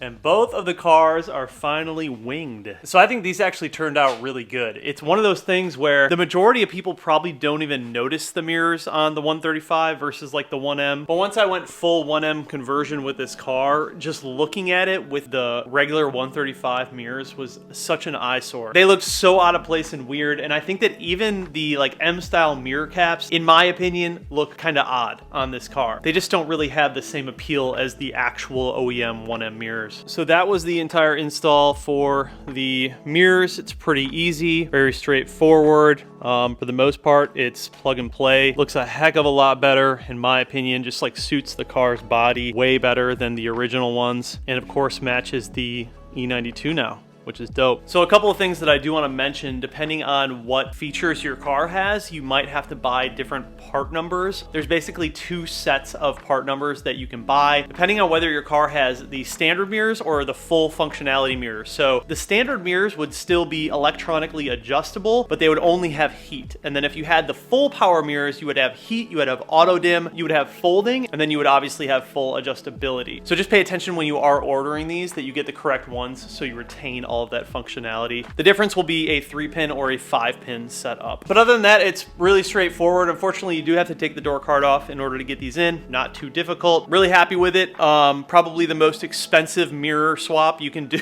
on a car like this. The fact that I went with the OEM original ones, these are like $1,000 in order to get all of everything. The heated glass, the mirrors, and then also add in the caps that I got. If you buy the OEM caps, they will not come painted. So I actually bought the Auto Technic caps for the E92 M3, which is the exact same as the 1M, and then I just chose them in gloss black. Being that my car is jet black, it's nearly identical to gloss black. So yeah, it turned out really good. They look amazing. But not only do they look cool, these also have a much better profile in terms of the glass as well. They obviously are much sleeker looking, but they have a wider angle when it comes to the glass. Dude, I just think they look amazing. And there's nothing quite like having brand new glass in your mirrors. But yeah, overall, really happy with these. Definitely a must in my opinion when going to the 1M clone conversion. I have even seen like 135 guys just run these mirrors, and I do think that looks a lot better too. Anyways, guys.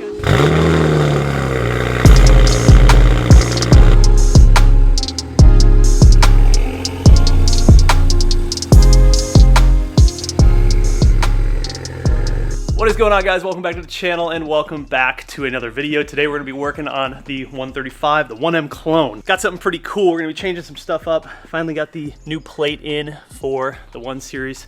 Thick with a 1. Had to do it. So before we get rolling, a huge shout out to the guys over at Auto Wheel for always supporting the channel. They have built me a new steering wheel for the 135. This will be the second one for this car. Now, there's nothing wrong with the one that we have in here now. It actually looks really good, but I wanted to change it up and go with something that's a little more traditional, and I think it's just gonna suit this car a bit better. So right now we have the all leather flat bottom M stitching steering wheel, and it looks really good. It honestly flows quite nicely with this interior. However, I think that we can do something better. Right now, my favorite steering wheel that I've had on any of my cars is the one that I currently have on my E92 M3. So this one is just your standard steering wheel. It's a little bit thicker. It has Alcantara down here, Alcantara up here. It's leather back here, and then it has leather on the sides. It's a very simple design, but I think it works really well in this car. And I'm sort of becoming a little less fond of the flat bottoms and more into the traditional design. So let's take a look at what we have now. This car is looking freaking so good, man. So good. I got some fun changes coming soon for this car. Can't wait to show you guys what we have. But here is the wheel that was sent over by the guys over at Auto Wheel. Lots of Alcantara. If you guys remember, in my E36 M3, I ran a steering wheel very, very similar to this one. But on the E36, it's a much skinnier design. So this steering wheel is a little bit thicker than the one that I have in there now. And it's basically identical to OEM, but the entire thing will now be Alcantara with the M stitches, and the center trim piece is also Alcantara. I'm a little bit on the fence about the center trim piece being Alcantara. I do have a brand new leather one right here on this wheel, so I can always swap it over if I want to mix it up. But right now we're going to stick with the all Alcantara. I think it's going to look really freaking good in this car. Pretty basic design, nothing too crazy. I've sort of navigated away from the steering wheels with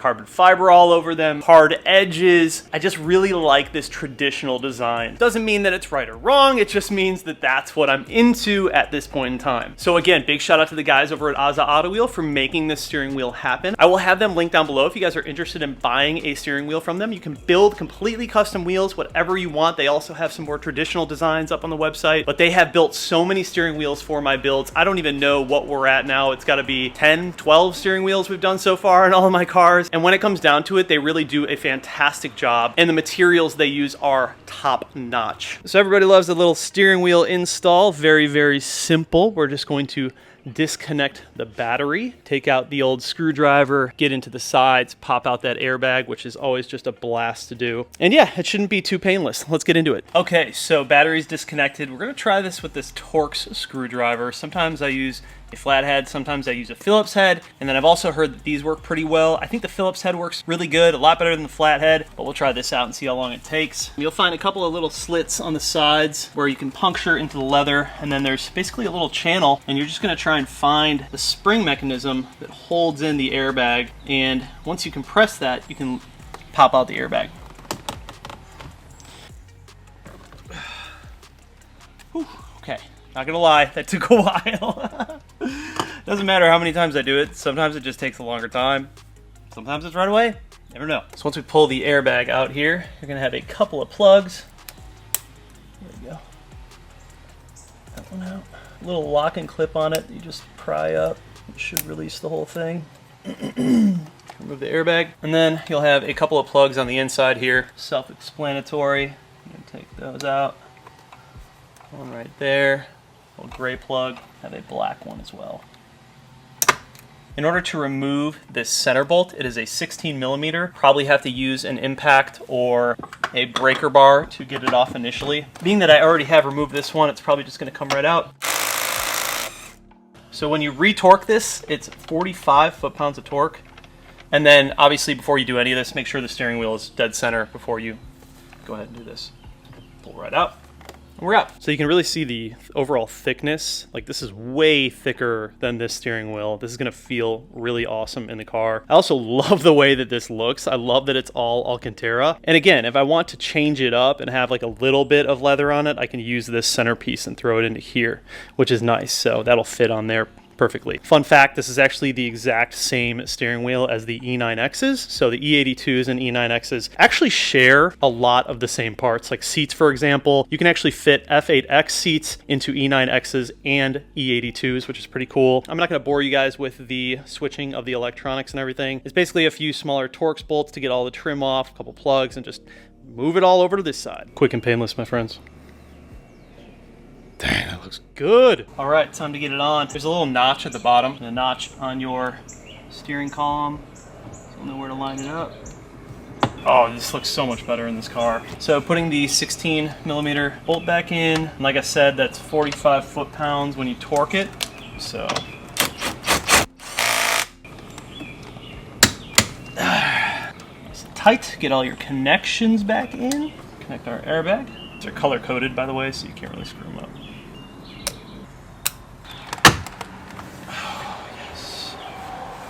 Oh yeah, this is way better for this interior.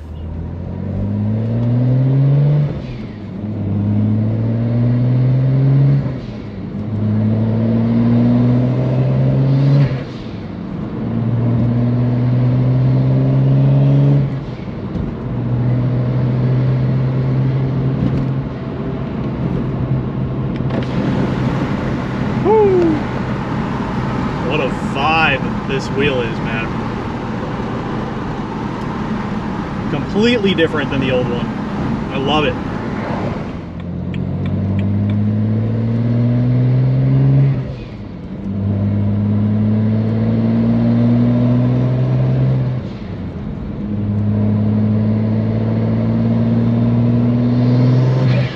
Still letting it warm up, but man, those turbos in person are so loud. The blow-off valve releasing all that pressure is just insane. It sounds amazing. I love it personally. Some people don't like the blow-off valve sounds, but I think it sounds freaking sick.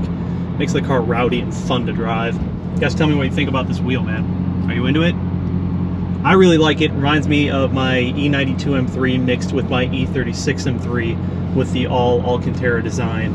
I think it's really sick. I was thinking about doing that leather trim, but honestly, I think this is the way to go. It looks really good. I did do a little bit of work on the interior with the Alcantara down there and then Alcantara up here. However, I will be changing some stuff, and I also have a company that's making me the Alcantara bezel up top that will look like the 1M, but I'm not doing the orange stitching. I'm just gonna stick with the either black or white stitching. I'm not quite sure yet.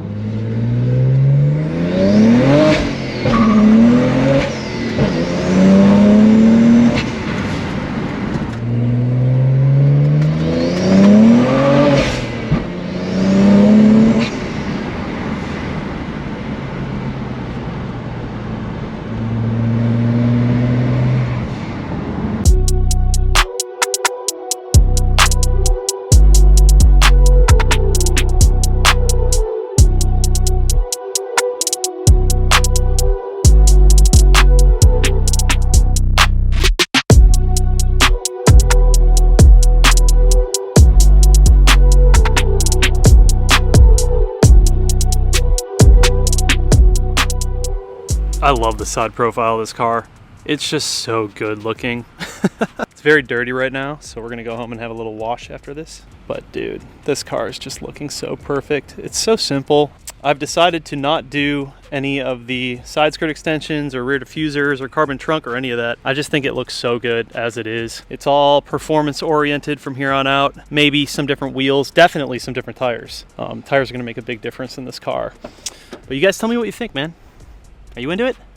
Oh, I love it. I think it turned out so good. So one thing about this car that just drives me insane, and it's probably just because I'm a taller gentleman, is my head is so high up. The seating position in the 135 is really high, even higher than my E92 M3, which is higher than the F8X's. So you sit in the clouds in this car, and it's not ideal. I mean, there's no way that I'd be able to like fit a helmet in here, you know, if I did take this to the track ever. So what I'm gonna do, I think, I was talking to my friend Brian over at Keys Motorsports today. I'm gonna order some Recaro pole positions. I was kind of going back and forth between like the Sportster CS's and the pole positions, but I think with this car being like a little more rowdy and like a cool, fun project build, I want to do some pole positions in it. And in the M3, I might do some F82 M4 seats. The only thing is I will be losing the red. Doesn't honestly bother me that much. I'll still keep the red like on the door cards, just like little hints of it. We already have, obviously, the rear seat delete, so there's not a ton of red in the car. Now that I'm sort of losing it as we go along here, but I'm thinking the all black leather Recaro pole positions will look really good in this car, and like simple, will lower my driving position a lot better. Yeah, I think it's gonna look sick. So obviously some little things that we need to finish up on the interior, but mostly, to be honest, man, this car is like,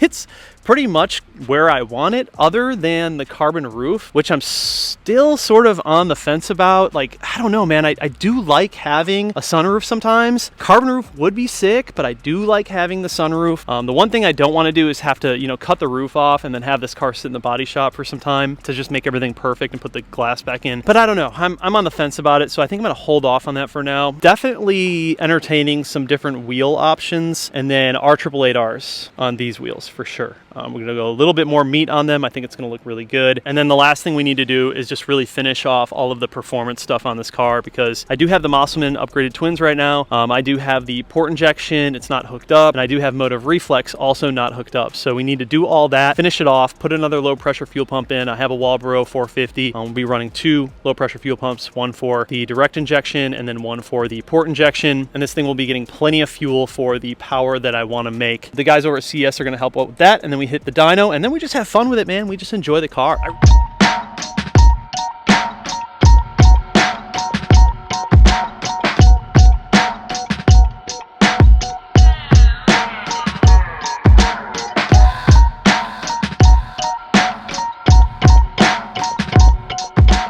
What is happening, friends? Welcome back to another video.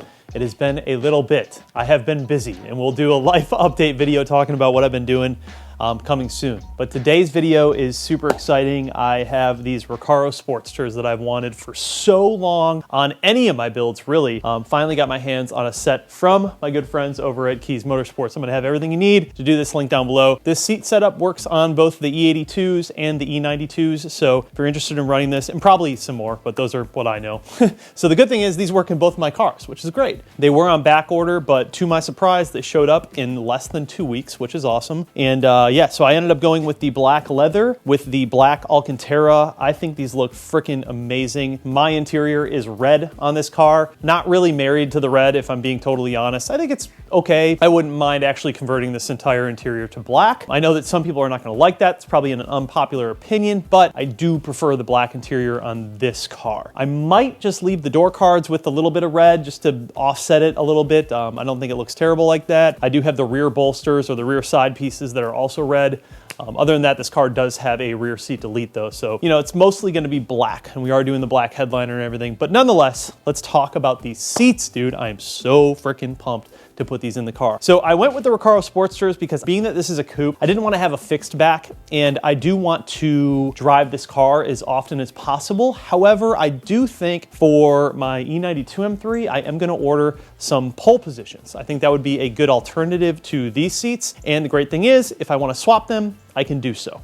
So I also didn't want to go ahead and do like a red from Recaro because I wasn't quite sure how that red would match with the Fox red interior, at least on my E92 M3, and the red interior on this E82. You can do other options, like go ahead and go to AMX, who does custom built Recaro Sportsters in any color you want, and they will identically match your interior. It is dramatically more expensive, but you know, that is an option if you do decide to go that route. For me, I was keeping it simple. I knew I just wanted black. Alcantara with leather was gonna be my first choice. The majority of the interior on this car is Alcantara and leather. So I think it all kind of made sense. And again, the great part is I can swap these from this car to the other car and have zero problems. So when I say Alcantara and black, basically what I mean is this is all Alcantara throughout here, and then the rest is going to be black leather all throughout here. It looks really nice. Looks very OEM, super clean. Minimal badging, just the standard Recaro on the top and the center.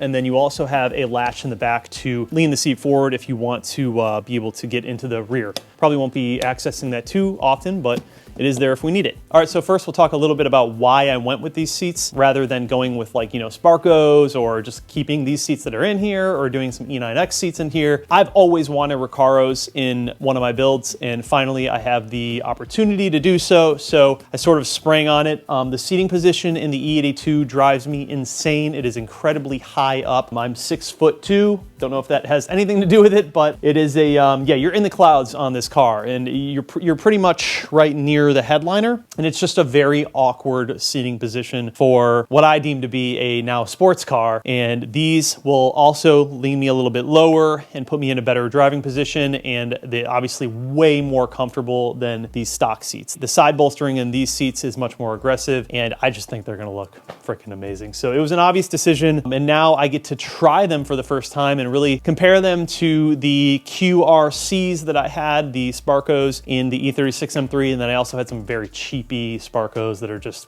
I think the R100s, I think they were. Those were not very good. But yeah, I've been looking forward to putting them in this car because, man, it's just, I'm over these stock seats. We're also gonna go ahead and weigh them. I don't know if there's a huge weight difference. Maybe there might be. One thing I will note is that we will be coating off the airbag light. We will get an airbag light. Seeing that these no longer have heat, I went with the heatless option. We're in North Carolina, you don't really need it here. And then also these don't have airbags. So you're pretty much losing all of that, but that's where the majority of the weight is. So we will first get an airbag light because we are unplugging the factory airbag connections. However, I will have that coated out down the road. I grabbed 2 sets of the Mach Schnell universal adapter floor mounts for these seats. So these will allow us to mount the seats into this car and in my E92 M3. So I also got these from Keys Motorsports. I'll have them linked down below. In addition to that, I ended up getting the Recaro sliders. So I will be able to move this seat up and down, no problem, for both of the seats. So both of the seats have all of this stuff included. And then lastly, I ended up getting these little VAC seat receptacle adapters, I guess you could say. I think that's what they're called. And these are the low profile receptacle receptacle adapters, and basically these are going to allow us to run our factory seat belt with the Recaros in this car. These will also be linked down below. They were like 40 bucks for a set. All right, so 135 converted to the 1M, a little 1M clone action here. And here's the current interior. So as you can see, I have some of the red in here, but I will be obviously losing the red up here. I don't think it's really going to look too bad with having just the black up front and then having the red on the sides. I don't know. People just have to play it by ear and see how it turns out. Then we also have the red in the back. So if I do absolutely hate it, then I guess I just convert the entire car to black. I don't think I will. I don't think it'll be a problem. And then also, obviously, the seats up close. These just look so freaking good, man. The design of them, everything, just looks very, very clean and simple, which they're a classic. Sportsters are just a classic. So it'll be nice in the future to have the pole positions and these, so I can really make those comparisons and decide which one I like the most. I think the one thing that I hear from a lot of people is that when they go to the pole positions, it's just kind of a little bit more of a hassle to get in and drive the car, and sort of deters you from wanting to drive the car all the time, which is the last thing that I want to do. This isn't a track car, it's just a street car. So there's really no point in me going absolutely crazy like that, but we'll see. I might order maybe just one pole position and see how it works in the E92 M3 and sort of make my decision from there. In order to recline these, pretty easy. You have this back here, you just twist it and it slowly reclines the seat back. Then you also have obviously these guys right here. So being that this reclining mechanism is on this side, this will be our driver's seat, and then that will be our passenger seat. I'm gonna get the scale out as well and show you guys how much these actually weigh, the stock seats versus the new ones. Hard to say how much, but I'd assume a lot. I've taken these out before. They're pretty freaking heavy, dude. This is, for me personally, man, probably gonna be one of my favorite additions to this car. Seats are just a huge, huge game changer. And with the way that these stock seats fit in here and where you seat, I think these are going to be a major, major improvement. All right, that's enough talking. If you guys have any questions, leave them down below. Let's get into the video. So these are T50s that are holding in the seats. Typically, I would disconnect the battery, but it doesn't really matter because we're not plugging anything back in. So this car is going to throw airbag light anyways. So we're just going to send it. There's a plug underneath the seat to do that. So T50, and you've got 4 of them, 2 in the front, 2 in the back, obviously.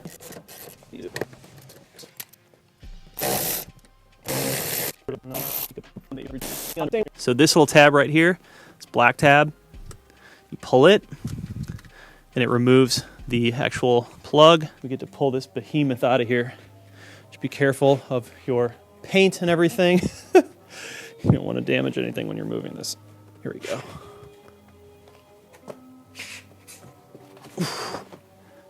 Time we weigh these joints. What do you think the difference is going to be? Leave it down below. All right, so your boy weighs in 198.6. Getting thick. The seat is heavy. 263.6. 198.6, 263.6. Do the math, bro. I'm horrible at math. 65 pounds for the OEM stock seat.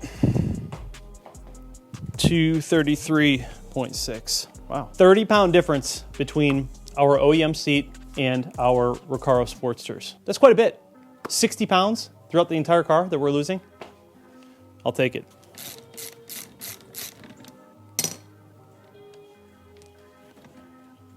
Okay.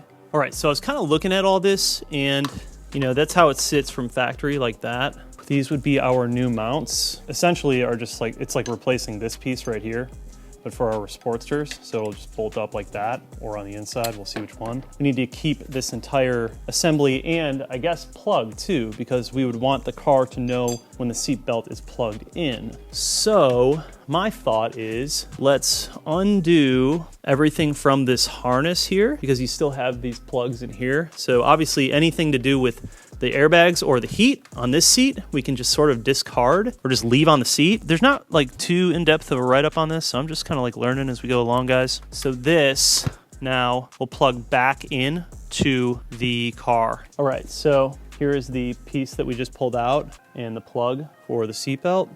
And if we look at the original plug right here, it's sort of keyed for that portion, which is just like this L, and we can just plug it right back in.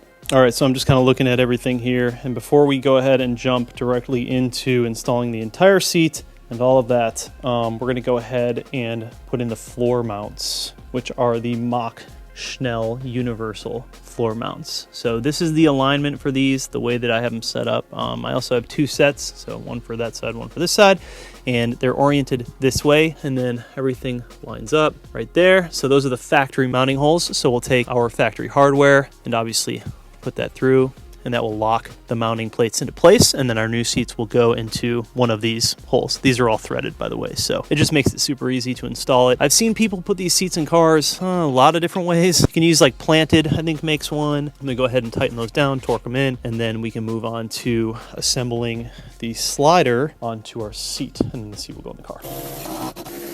Obviously, I haven't done this in this car before with these seats, but it is possible that I'll have to loosen these in order to make everything kind of fit perfectly when I have the seat assembled. So I have them tight for now, but if I have to crack them loose, I wouldn't be shocked. So let's go ahead and start assembling our seat. All right, seat is up on a bumper stand. Don't want to scratch anything. And now we will be working on the underside. So you have the inside of the slider right here. This is obviously going to hold the handle. So that's going to slide in here and then allow you to adjust it front and back. I've come to the conclusion that this is the proper orientation, like this. So we will end up putting in our lower M8 bolt that's included, and then we'll throw in our other side and then put in the bar that allows us to adjust it. We'll slide the whole thing down and then put in the top bolts. That seems to make the most sense to me. However, I'm sure there's like a million ways to do it. And these come with Loctite already on them.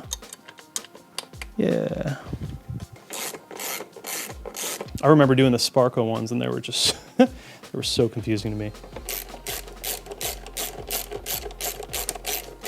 I will say that everything about Recaro is just built better. And I'm not saying that because I have Recaro now or trying to flex or whatever.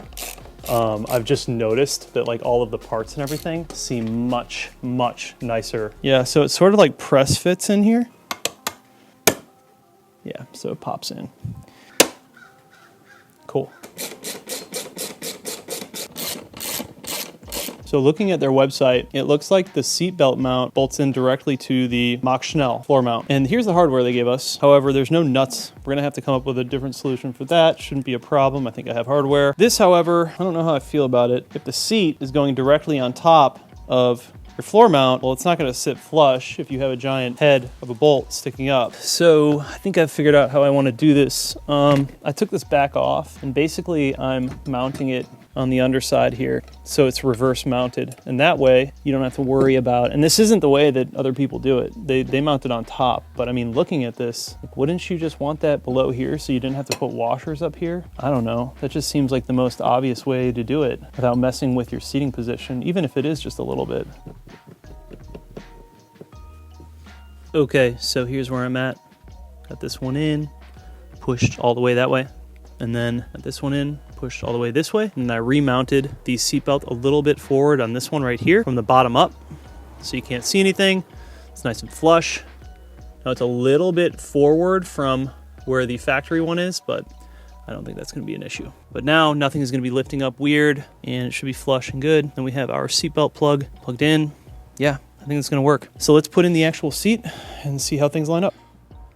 It's a lot easier to handle, that's for sure.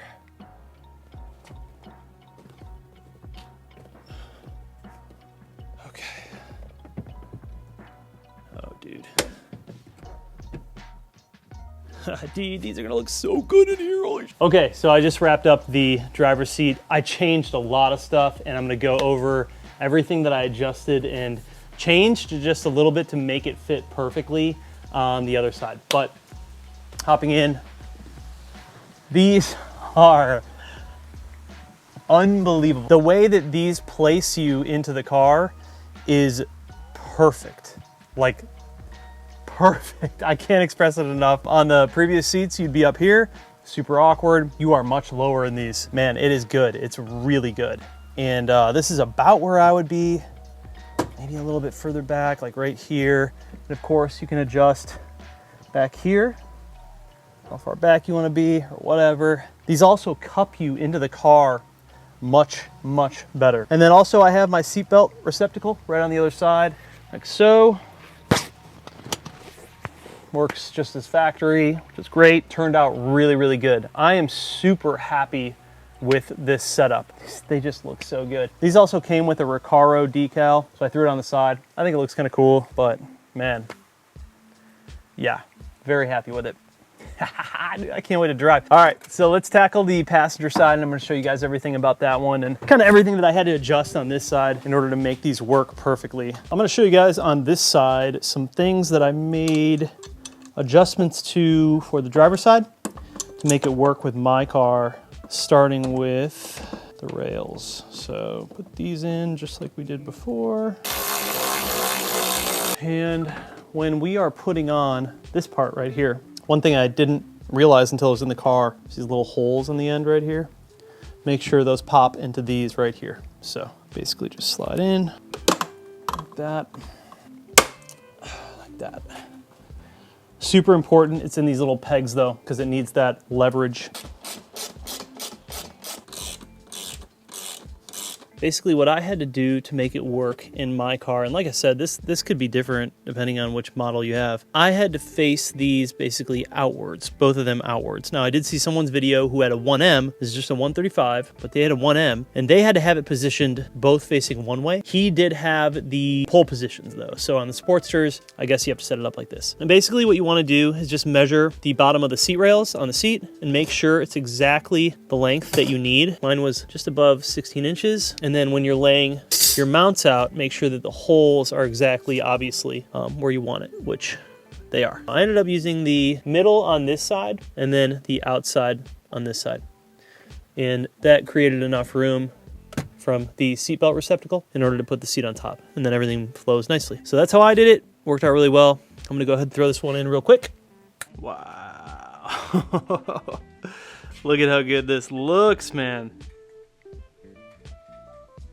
I have to say, this works really well with the red accents. Dare I say it works better than the red seats. I mean, come on, man.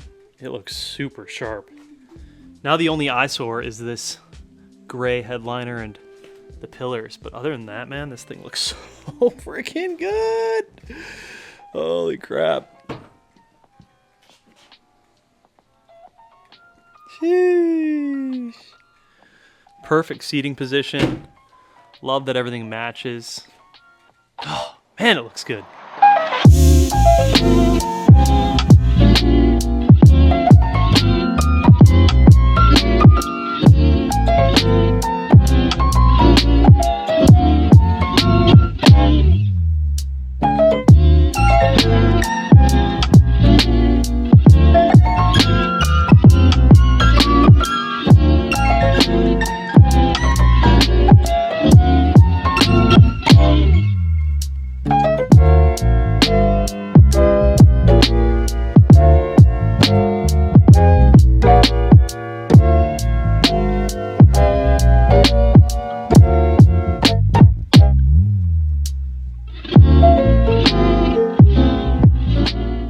Just love how we have the Alcantara accents here now that match the Alcantara there. A little bit of Alcantara trim. I'm still waiting on my dash bezel in Alcantara.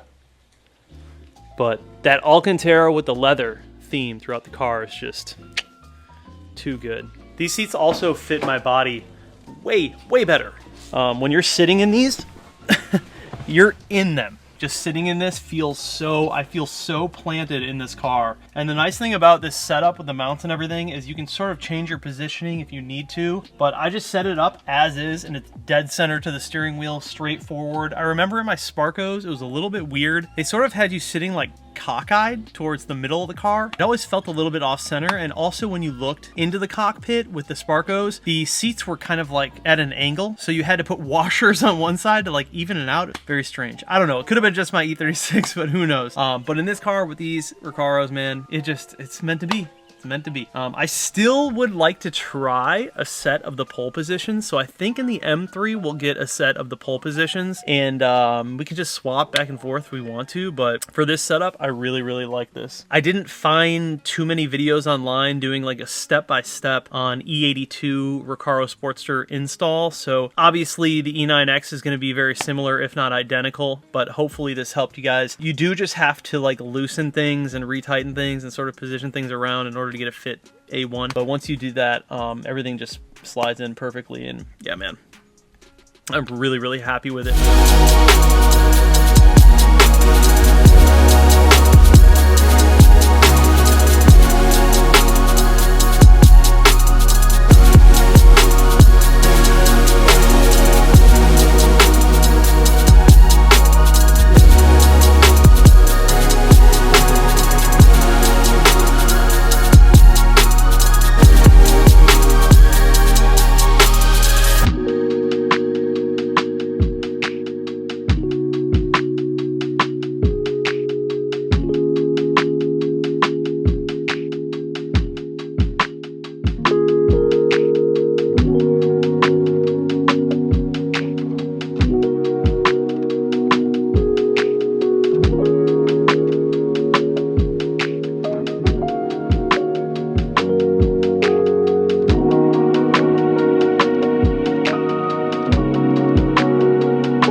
There we go. These are the VS5 RSs in Motorsport Gold. They look so freaking good, man. I'm in love with these wheels on this car. I just think they're the perfect amount of OEM, but with that motorsport flair and just a little bit of aftermarket hint, but not too much. They're just perfect, just perfect. And this color is just beautiful, man. It's like a champagne. I think it's coming across pretty well on video, but they look amazing. They're stunning. From far away, they kind of look silver, but then you get up close, they're a little bit gold. They have that champagne hint to them, and they just look freaking beautiful. So the wheel sizes, we have 18 by 9.5 in the front with an offset of 22, 18 by 10.5 in the rear with an offset of 22. I'm running the Falcon Azeni RT615s, and these are a 265/35 in the front and a 275/35 in the rear. We could definitely go larger. I just had a difficult time finding good sizes for these tires, but these do work for now. I think if I had it my way, I would probably end up bumping that up to like a 295/35. But overall, right now, looks really, really good. To give you guys an idea of what we did, I ended up doing the rear hub conversion on this car, which allowed me 10 millimeters more of offset and wheel or tire. When I test fitted these wheels onto the car without the rear hub conversion, the wheels actually poked out quite a bit, and I would risk hitting the flare at that point. So didn't want to do that. Decided to just go ahead and do the rear hub conversion, which is pretty cool. So I'll leave all the part numbers in the description in order to do the rear hub conversion. But basically, we have a F-Series 328 or 535i rear rotor, and we also changed out the rear hub assembly, got a new wheel bearing. It's a pretty straightforward job, but I think it's necessary if you want to run a more aggressive wheel and tire setup in the rear. Nonetheless, I got these in about a week ago, went ahead and ceramic coated them, and yeah, man, I'm just blown away by the color. Originally, I saw my friend Brian over at Keys Motorsports. He had these on his green G80, and they looked so freaking good, man. And he sent me a photo, and I was like, dude, these might look really nice on my E92 M3, because it's got that hint of blue, that blue-black to it. But when I got them in, I was like, I just want to see. Like, I just want to see what they look like on the 1M clone. And the great thing is, with this hub conversion in the rear, now all of my wheel sets can be interchanged between the E92 M3 and the E82, which is freaking cool. I can buy a set of wheels for that car or this car and just swap them back and forth. So yeah, once I threw them on this car, I was like, oh no, they have to stay on this car because they look so freaking good. Might come up with a different wheel set for the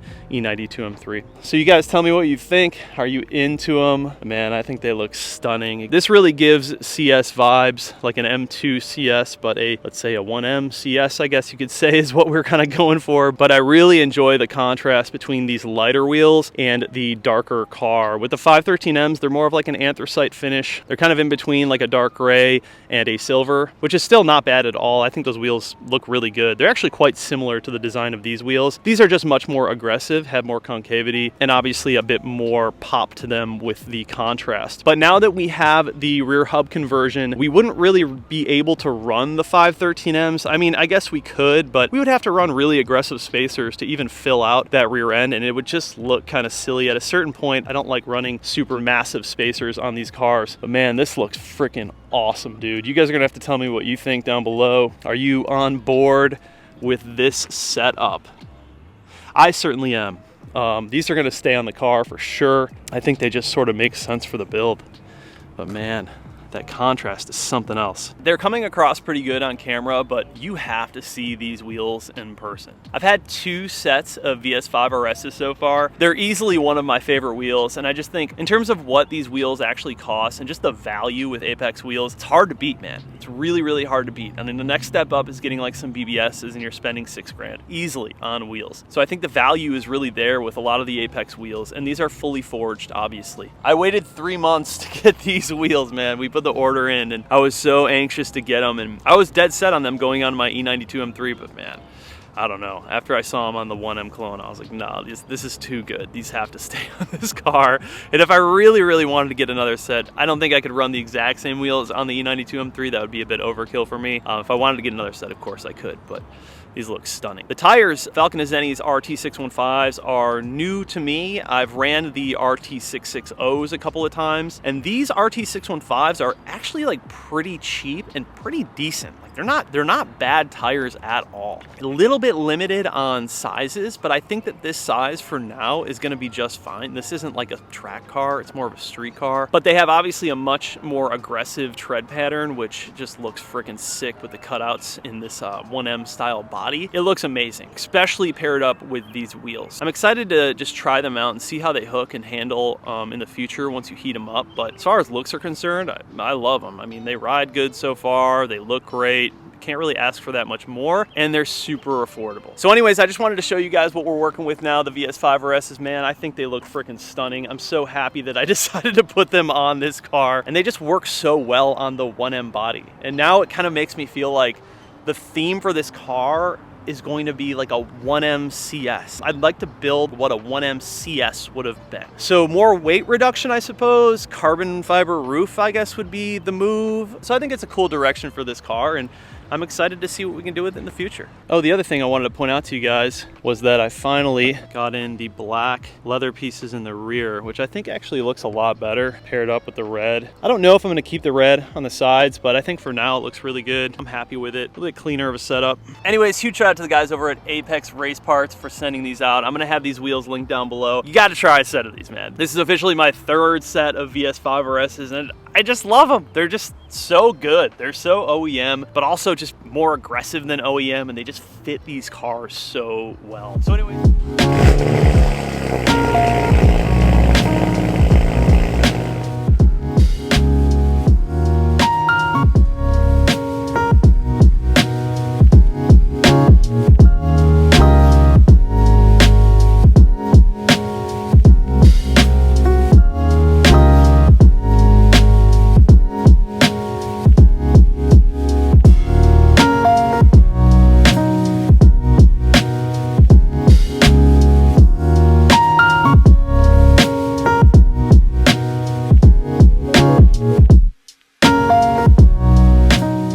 Happening, guys? Good morning, welcome back to the channel, and welcome back to another video. This is a upgrade that I've been meaning to do for quite a while now, and I just got it in the mail. This is an Alcantara finished instrument cluster bezel for the 135. So if you look at like the 1Ms, they have this piece that's right above the instrument cluster, and rather than leather, it's actually Alcantara. But on the 1M, they have the orange stitching that you see throughout the car along the edge there. I found this company through a friend of mine, Chris, who's also building a 1M clone, and the company's name is Kobe Wheel. I'll have it linked down below, but they do all kinds of different BMW Alcantara trim packages. But they're the only people that offered straight up the ability to just buy the bezel in whatever Alcantara you want, colors, stitching, etc., etc. So I ended up going for the black on black. I think this is gonna actually look really good in the car, but there are gonna be some other changes that I'm gonna make. So currently right now in the car, we have Alcantara black leather on the Recaro Sportsters. We have Alcantara black leather on the steering wheel. You obviously have all leather on the dash. These trim pieces are an Alcantara, but honestly more like a suede. They're not like real Alcantara. They're like sort of a budget buy Alcantara with the white stitching. So these are actually, I'm gonna change these out. Not a huge fan of them, if I'm being completely honest. I actually wrapped these 2 pieces myself, and this is again just like Amazon suede. So these are gonna be changing as well. This is OEM BMW real Alcantara with white stitching. This up here is again the fake Alcantara with white stitching, and of course same deal over there. So I'm actually going to be replacing all of the trim with black stitching, just like this. So it's gonna be a little bit more subdued. Only white stitching will be on the boot. The only reason I don't want to change that is because it's actually like a really nice piece and it's OEM. Underneath the suede on here, it's actually gloss black. So I think I might go back to that, or I'm just gonna go with like a real Alcantara wrap on it. I ended up putting the black leather bolsters in the back. I think it looks really good. And I don't mind having just the door card pieces in red with the black. I think that actually matches really well. I know a lot of people are gonna be like, well, you should have done red stitching. Really not a big fan of like all of the colored stitching. I like to keep it kind of just as low key and like stealth as possible, but I think the black looks really good. So we're gonna go ahead and install this. I think it's gonna make a big difference. First thing we gotta do, pop out the instrument cluster, a couple of screws to release the bezel, and then we should be able to throw the new one. All right, so once you have the gauge cluster out, you can see the two little bolts right there. So I'm gonna hit those and then pull this entire bezel up, and it should just come right out. Oh, there's two on the side too. So when you guys do this, just pull out the instrument cluster. It's just one plug. You got a Torx bolt here, there, and two in the back.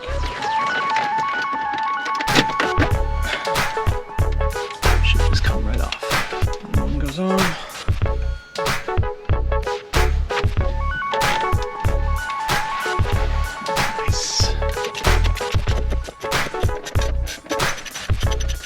It truly is the little things. I don't know, I think it looks way better.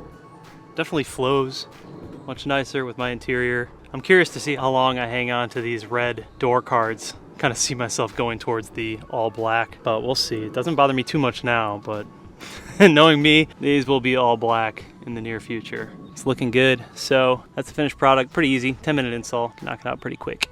Looks good, man. I'm happy with it. And then if you want to, you can send back your factory bezel, and I believe he gives you a discount, like a core charge swap out discount. I'm not sure how much, but I think I paid $150 for the new one. So you do get some sort of kickback if you send this back. So I'm gonna send mine back and we'll see how much I get back for the core charge deal. But yeah, overall, really good experience. I think the quality is really good. I'm super happy with it. This car is pretty dirty, so we're gonna give it a wash. Got a little meet that I'm going to tonight. Should be a lot of fun. Haven't even taken this car out to a meet ever yet since I bought it.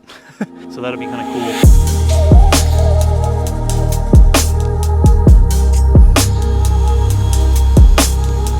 Got this lip, this carbon fiber lip for the 1M clone. This does only fit a 1M bumper, just so you guys don't go out and buy it if you have like a 135, but it looks really good. I love the style of it. Very, very simple. Kind of gives off like a GT4 E92 style type front lip vibe. I really like it. I did have another lip for this car that was like a splitter type, but I really didn't like the way that that fit, and I saw on like a lot of other people's cars that were running the splitter type lip, it just doesn't fit the contours of the bottom of the bumper that well, so it sort of shoots up in the air, which just, in my opinion, doesn't look good. So I went for this one. I think it looks super sick. I've got it all ceramic coated, ready to go on the car. We are going to use nuts and bolts, as well as a little bit of 3M on it. And then I also got some side skirt extensions. These are super simple, super basic. Not 100% sold on these. I'm going to run them for a little bit and see how I like them. But for sure, I like the front lip. Not sure about these. As far as exterior modifications and like carbon and all that, this is all I'm going to do. I'm not going to do anything else. I might possibly, maybe down the road, do a carbon fiber roof, but even that I'm not quite sure if I want to do. Main thing from here on out is going to be focusing on getting the E92 subframes and the S65 heart into my 1M clone down the road. But as far as aesthetics are concerned, I'm really happy with how it is right now. So yeah, it's all about driving it from here on out. Whatever you guys do, always make sure that you're using nuts and bolts on your front lips. You will lose it. If you just use self-tapping screws and 3M, it's going to come off at some point. It's just a matter of time. Personally, I like to take the bumper off when I do this. It just fits a lot better. And to get the bumper off, especially on these cars and E92 M3s, it's like 15 minutes. It's very, very easy to get it off. So it's like, why not just go the extra step and make it happen?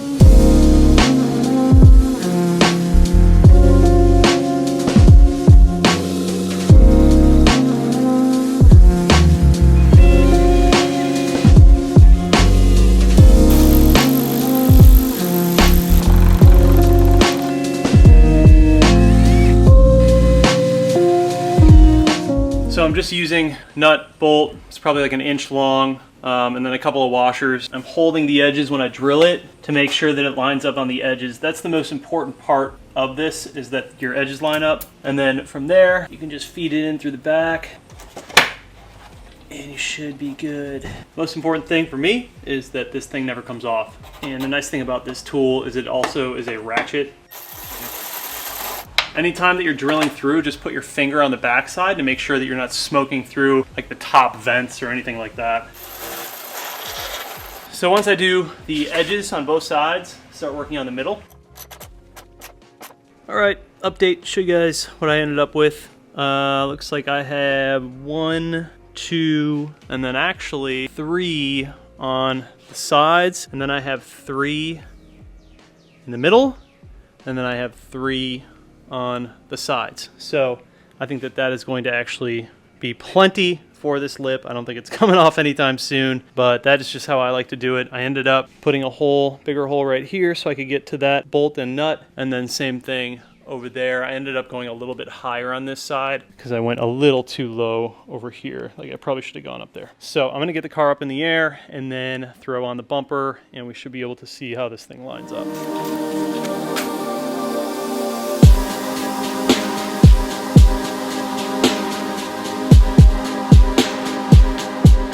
So, first of all, this is like my first time seeing it on the car, man. It looks so good. I think for sure this is the best looking lip for this car. There aren't a ton of options for the 1M, but this one looks really nice. And it gives it a very GT4 style look with like a little like faux splitter up front. It looks awesome, man. It looks really, really good. I am a little bit concerned about how low it's gonna be because these cars just naturally sit really, really low. I don't slam this car by any means, but the front bumper always sits lower than everything else. So we're just gonna have to pay attention to it, and if we break one, we break one, but it is what it is. What I wanted to show you guys is when you're reinstalling the bumpers, you should have a little plastic piece. You can see it right up there, edging out. You should have one of those in your fender. If you don't, you need one. The bumper to fender secure points should always have 2 bolts in it. You should have one right here in that retaining clip piece, and then one in that plastic clip right there. I noticed that like 99% of them do not even have that, and the bumper will fit kind of wonky if you don't. The black little plastic clip,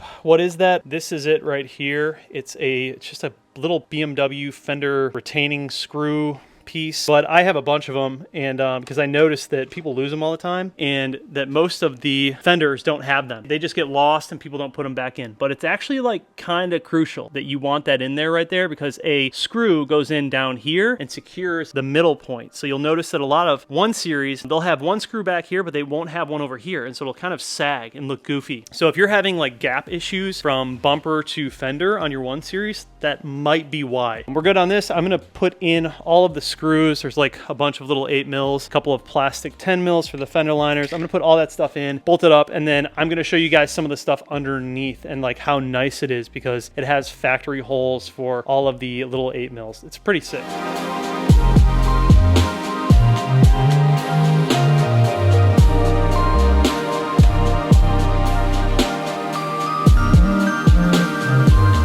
Man, seeing it all come together. This looks stupid good. All of the factory hardware is in its place.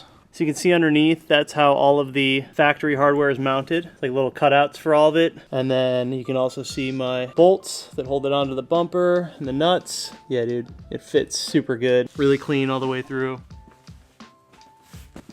New wheels for the M3. New wheels for the M3 have arrived.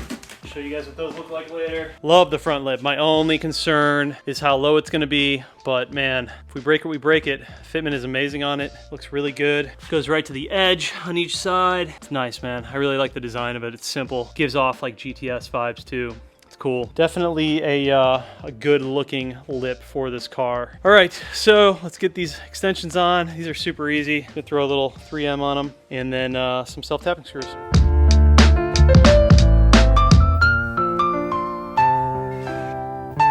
All right, so I figured this is probably a good time to stop.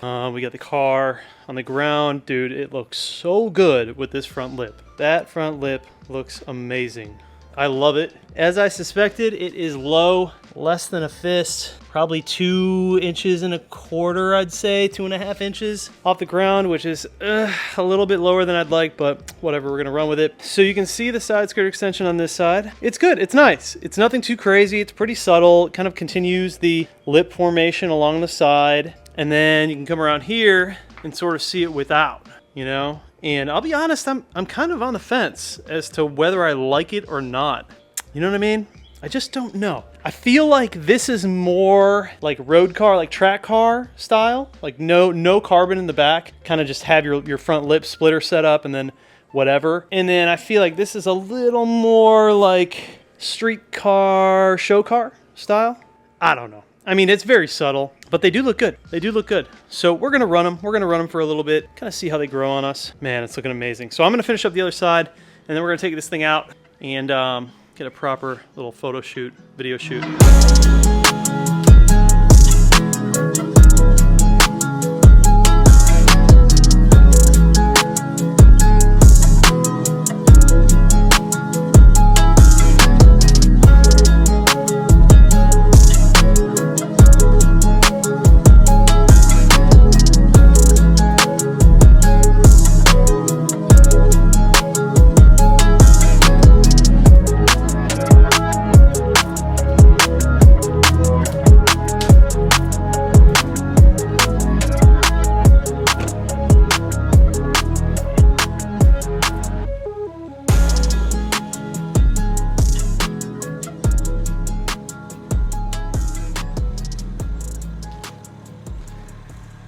God damn.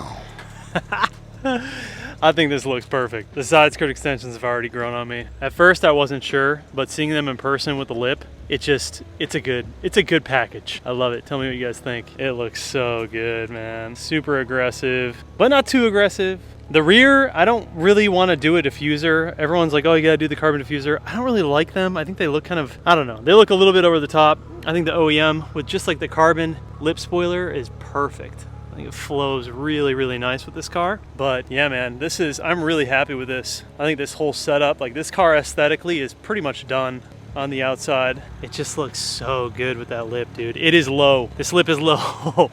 Low for sure. But I think it's worth it.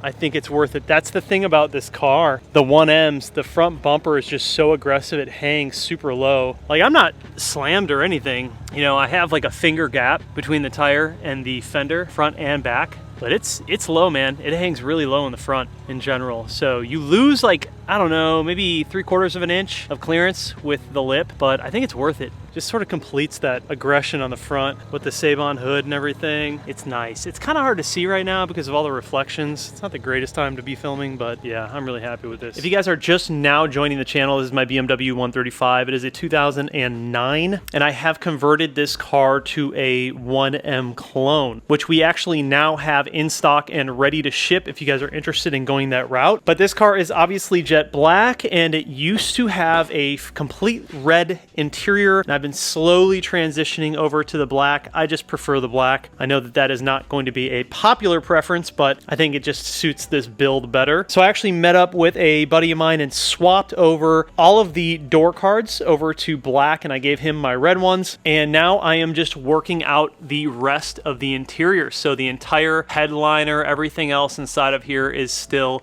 the light gray. You'll notice that I do not have my A-pillars on right now, and that's because I've actually already painted them this morning. So I wanted to give this a bit of a test run to see how it would turn out, and I must say I am very, very happy with the way that this is turning out. It looks factory OEM black. The A-pillars in this car are the same material as the headliner, so it's like a rougher fabric. Very, very easy to paint. I will say though, I'm using quite a bit of paint so far, so I almost used a full can on just these two A-pillars, but I really wanted to make sure that I had complete coverage all over these pillars so you could never see any of the gray. So I really went in deep, even painted some of the back here just to make sure that, you know, it is going to tuck, but I don't want any of the gray to be shown. So far I'm really happy with it, and that's why I decided to pick up the camera and kind of show you guys the process. If we go inside, I can give you guys a quick rundown on how to remove the A-pillars themselves. So you're actually going to see the airbag right here. Pillar lays right across here. There's going to be a little tab that says airbag on it. You're just going to pop this off with a trim trim tool, comes right out, and then you are going to have one T20 bolt right behind that little airbag tag. Pull out that T20, and then you can take your trim tool and just pop it out, and there's two little hooks on this side, and you just fish it out like that. The whole piece comes right out. Very, very easy. Should only take you a couple of seconds, and then really it's just a matter of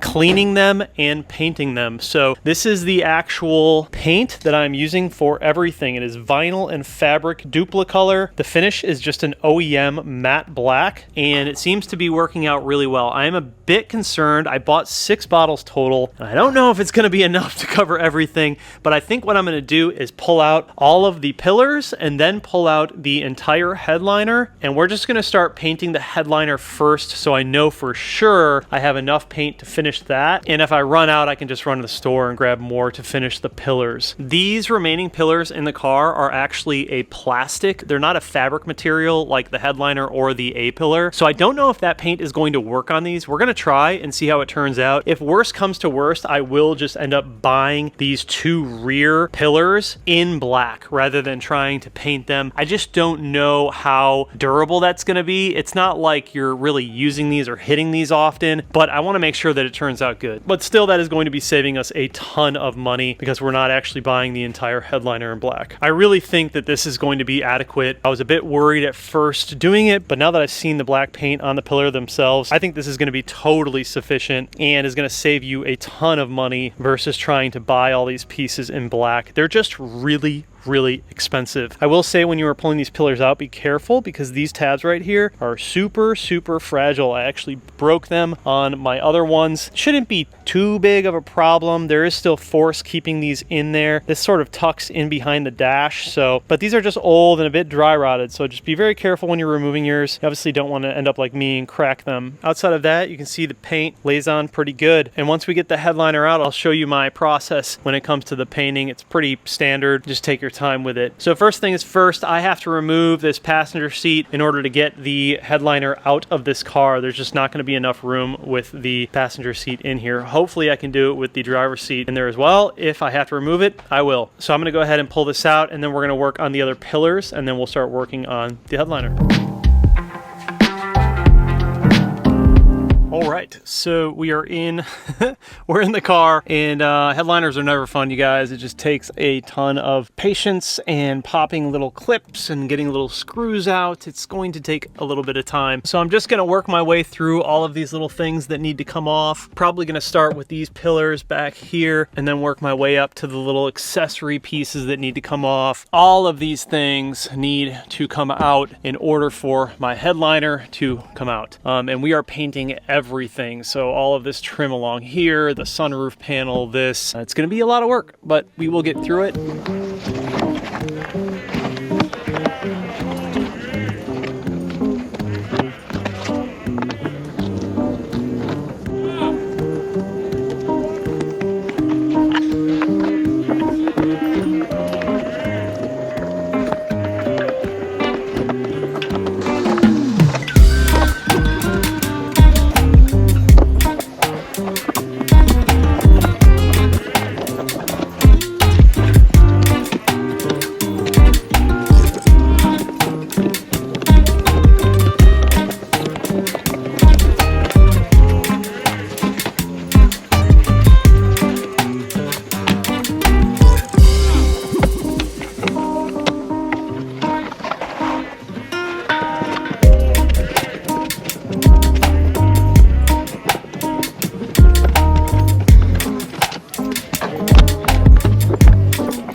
All right, so 3 cans in, and I think I'm gonna call it. I think I'm good with this. Completely covered. Made sure I got everything underneath, so where everything tucks, you won't be able to see any gray. The trick here is that you want to do multiple coats from different angles to make sure, like you can see it's a little bit lighter right here. So we're gonna go back through and actually hit this one more time. Same deal over here, it's like a little bit lighter right there. So you just gotta make sure that you lay it on multiple layers at different angles so you can get all of like the little fibers and everything in there. One thing I might do is take a brush and go over it and just release any like little nibs and then hit it again, just to make sure that all of the little fibers, I think we could go in there a little bit, you know, a little bit more. So yeah, 3 cans in, probably gonna end up doing 1 more can just to make sure that I get everything that I want to get. But yeah, it looks legit. I mean, looks really good. Super happy with this. So this is the stuff I'm using, vinyl and fabric. I'll have it linked down below for you guys.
Super happy with this. This is gonna look just fine in the interior.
I think that this turned out way better than I expected it to.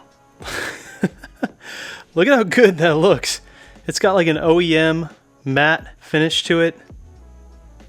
Really, really happy with the way that this turned out. So I literally hit everything. I got all the little airbag tags. I got the lights, the rear cover, the 2 little pieces on the B pillars with the little circles that go in them. I've got the 2 lighting and control units, all of the pillars. I mean, this turned out freaking amazing. So I already have the headliner in the car so far. I've decided that I'm going to be painting the sunroof cover while it's in the car. I know that sounds sketchy, but it's really not that bad. I'm going to use that painter's masking plastic and basically just section everything off in this car but the sunroof. The nice part is it's a small flat piece, so it should be relatively easy. Much easier than trying to take it out of the top. I'm not going to go through all that, but this already looks fucking insane. The one thing that I didn't want to paint are these. I'm actually just going to buy these, I think, in black. I just don't think paint is gonna hold up well on this. It's like a rubber. I don't know, maybe you could, but even with these, I feel like it would be kind of janky. So I might just buy the black ones for these. And then the handles, I'm actually gonna swap these out for the glasses compartment. So you can actually exchange these for these little compartments that go up there that fold down, and you can store your sunglasses in them, and they make them in black. So I'm just gonna buy 2 of those off of Amazon, and that will get rid of those, and then we're gonna be good, man. This whole thing will be blacked out. I'm gonna start putting all the trim pieces in, and yeah, let's just see what this thing looks like when it's done, man. I'm so excited. All right, so this is all we have left, and man, I gotta say, when I first started this whole thing, I did not have the highest hopes or expectations for this because it is just paint and more DIY, but I gotta say, this turned out 10 times better than I expected. I think the reason I like it so much is because everything is just brand new now. All my trim pieces, pillars, everything. So good. All the way down to the little plastic parts. It's just so good, man. The light covers, incredible. Super, super happy with this.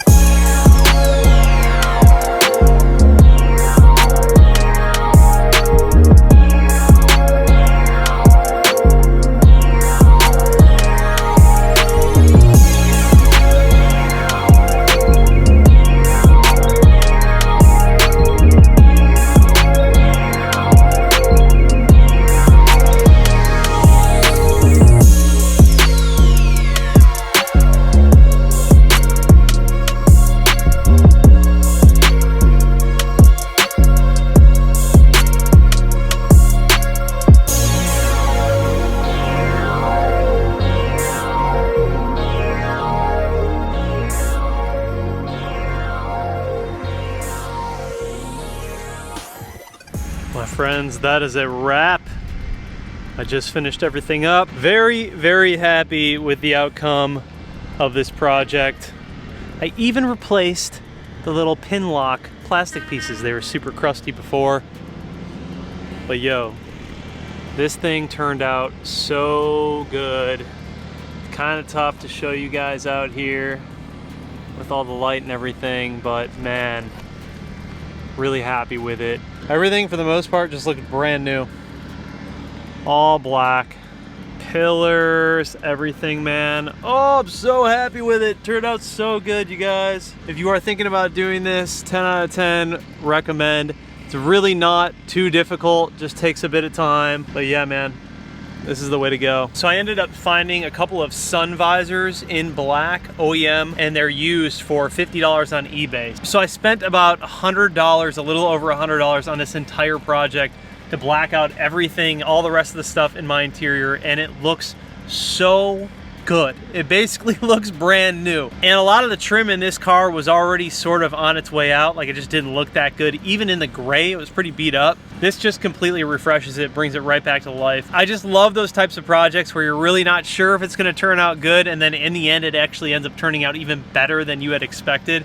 This is definitely one of those projects. I had been putting this off for so long because I just dreaded taking everything apart, but it's really not that hard. Just takes a little bit of time and some patience. Definitely a full day project, but in my opinion, the results speak for themselves. Like, this just looks so phenomenal. It's exactly how the car should have came from factory, in my opinion. The other thing that you're gonna want to pay attention to when you're installing all of this stuff back into the car is you're probably going to get like finger marks on it and whatnot. But what I did for that is I just used a little bit of the paint and put put it onto a brush and just sort of dabbed anywhere that I saw that was losing a little bit of paint. One of the more popular questions when doing this sort of thing, people were asking if it changes like the texture of the fabric, and it most definitely does. You are painting onto fabric, so it's going to harden a little bit. The brush certainly helps with a little bit of that, but it is going to be more of a tougher, stiff fabric. But at the same time, like, how often are you touching your headliner or like your pillars, you know what I mean? So I really don't think that that will be an issue for me personally in the future. You are definitely going to want to leave your windows down in the garage for the next couple of days after you do this, and just let all of those like paint fumes get out of the car. It's been a little under a day since I did this project, and it no longer smells like paint in here. I left all the windows down last night. But yeah, you guys, if you're interested in doing this, like I said, man, 10 out of 10 would recommend. I'll leave the links to everything that I use down in the description. I've got some other really fun stuff coming for the 1 Series soon, so stay tuned. It's going to get good. But finally, I have a completely black on black 1 Series. I love it.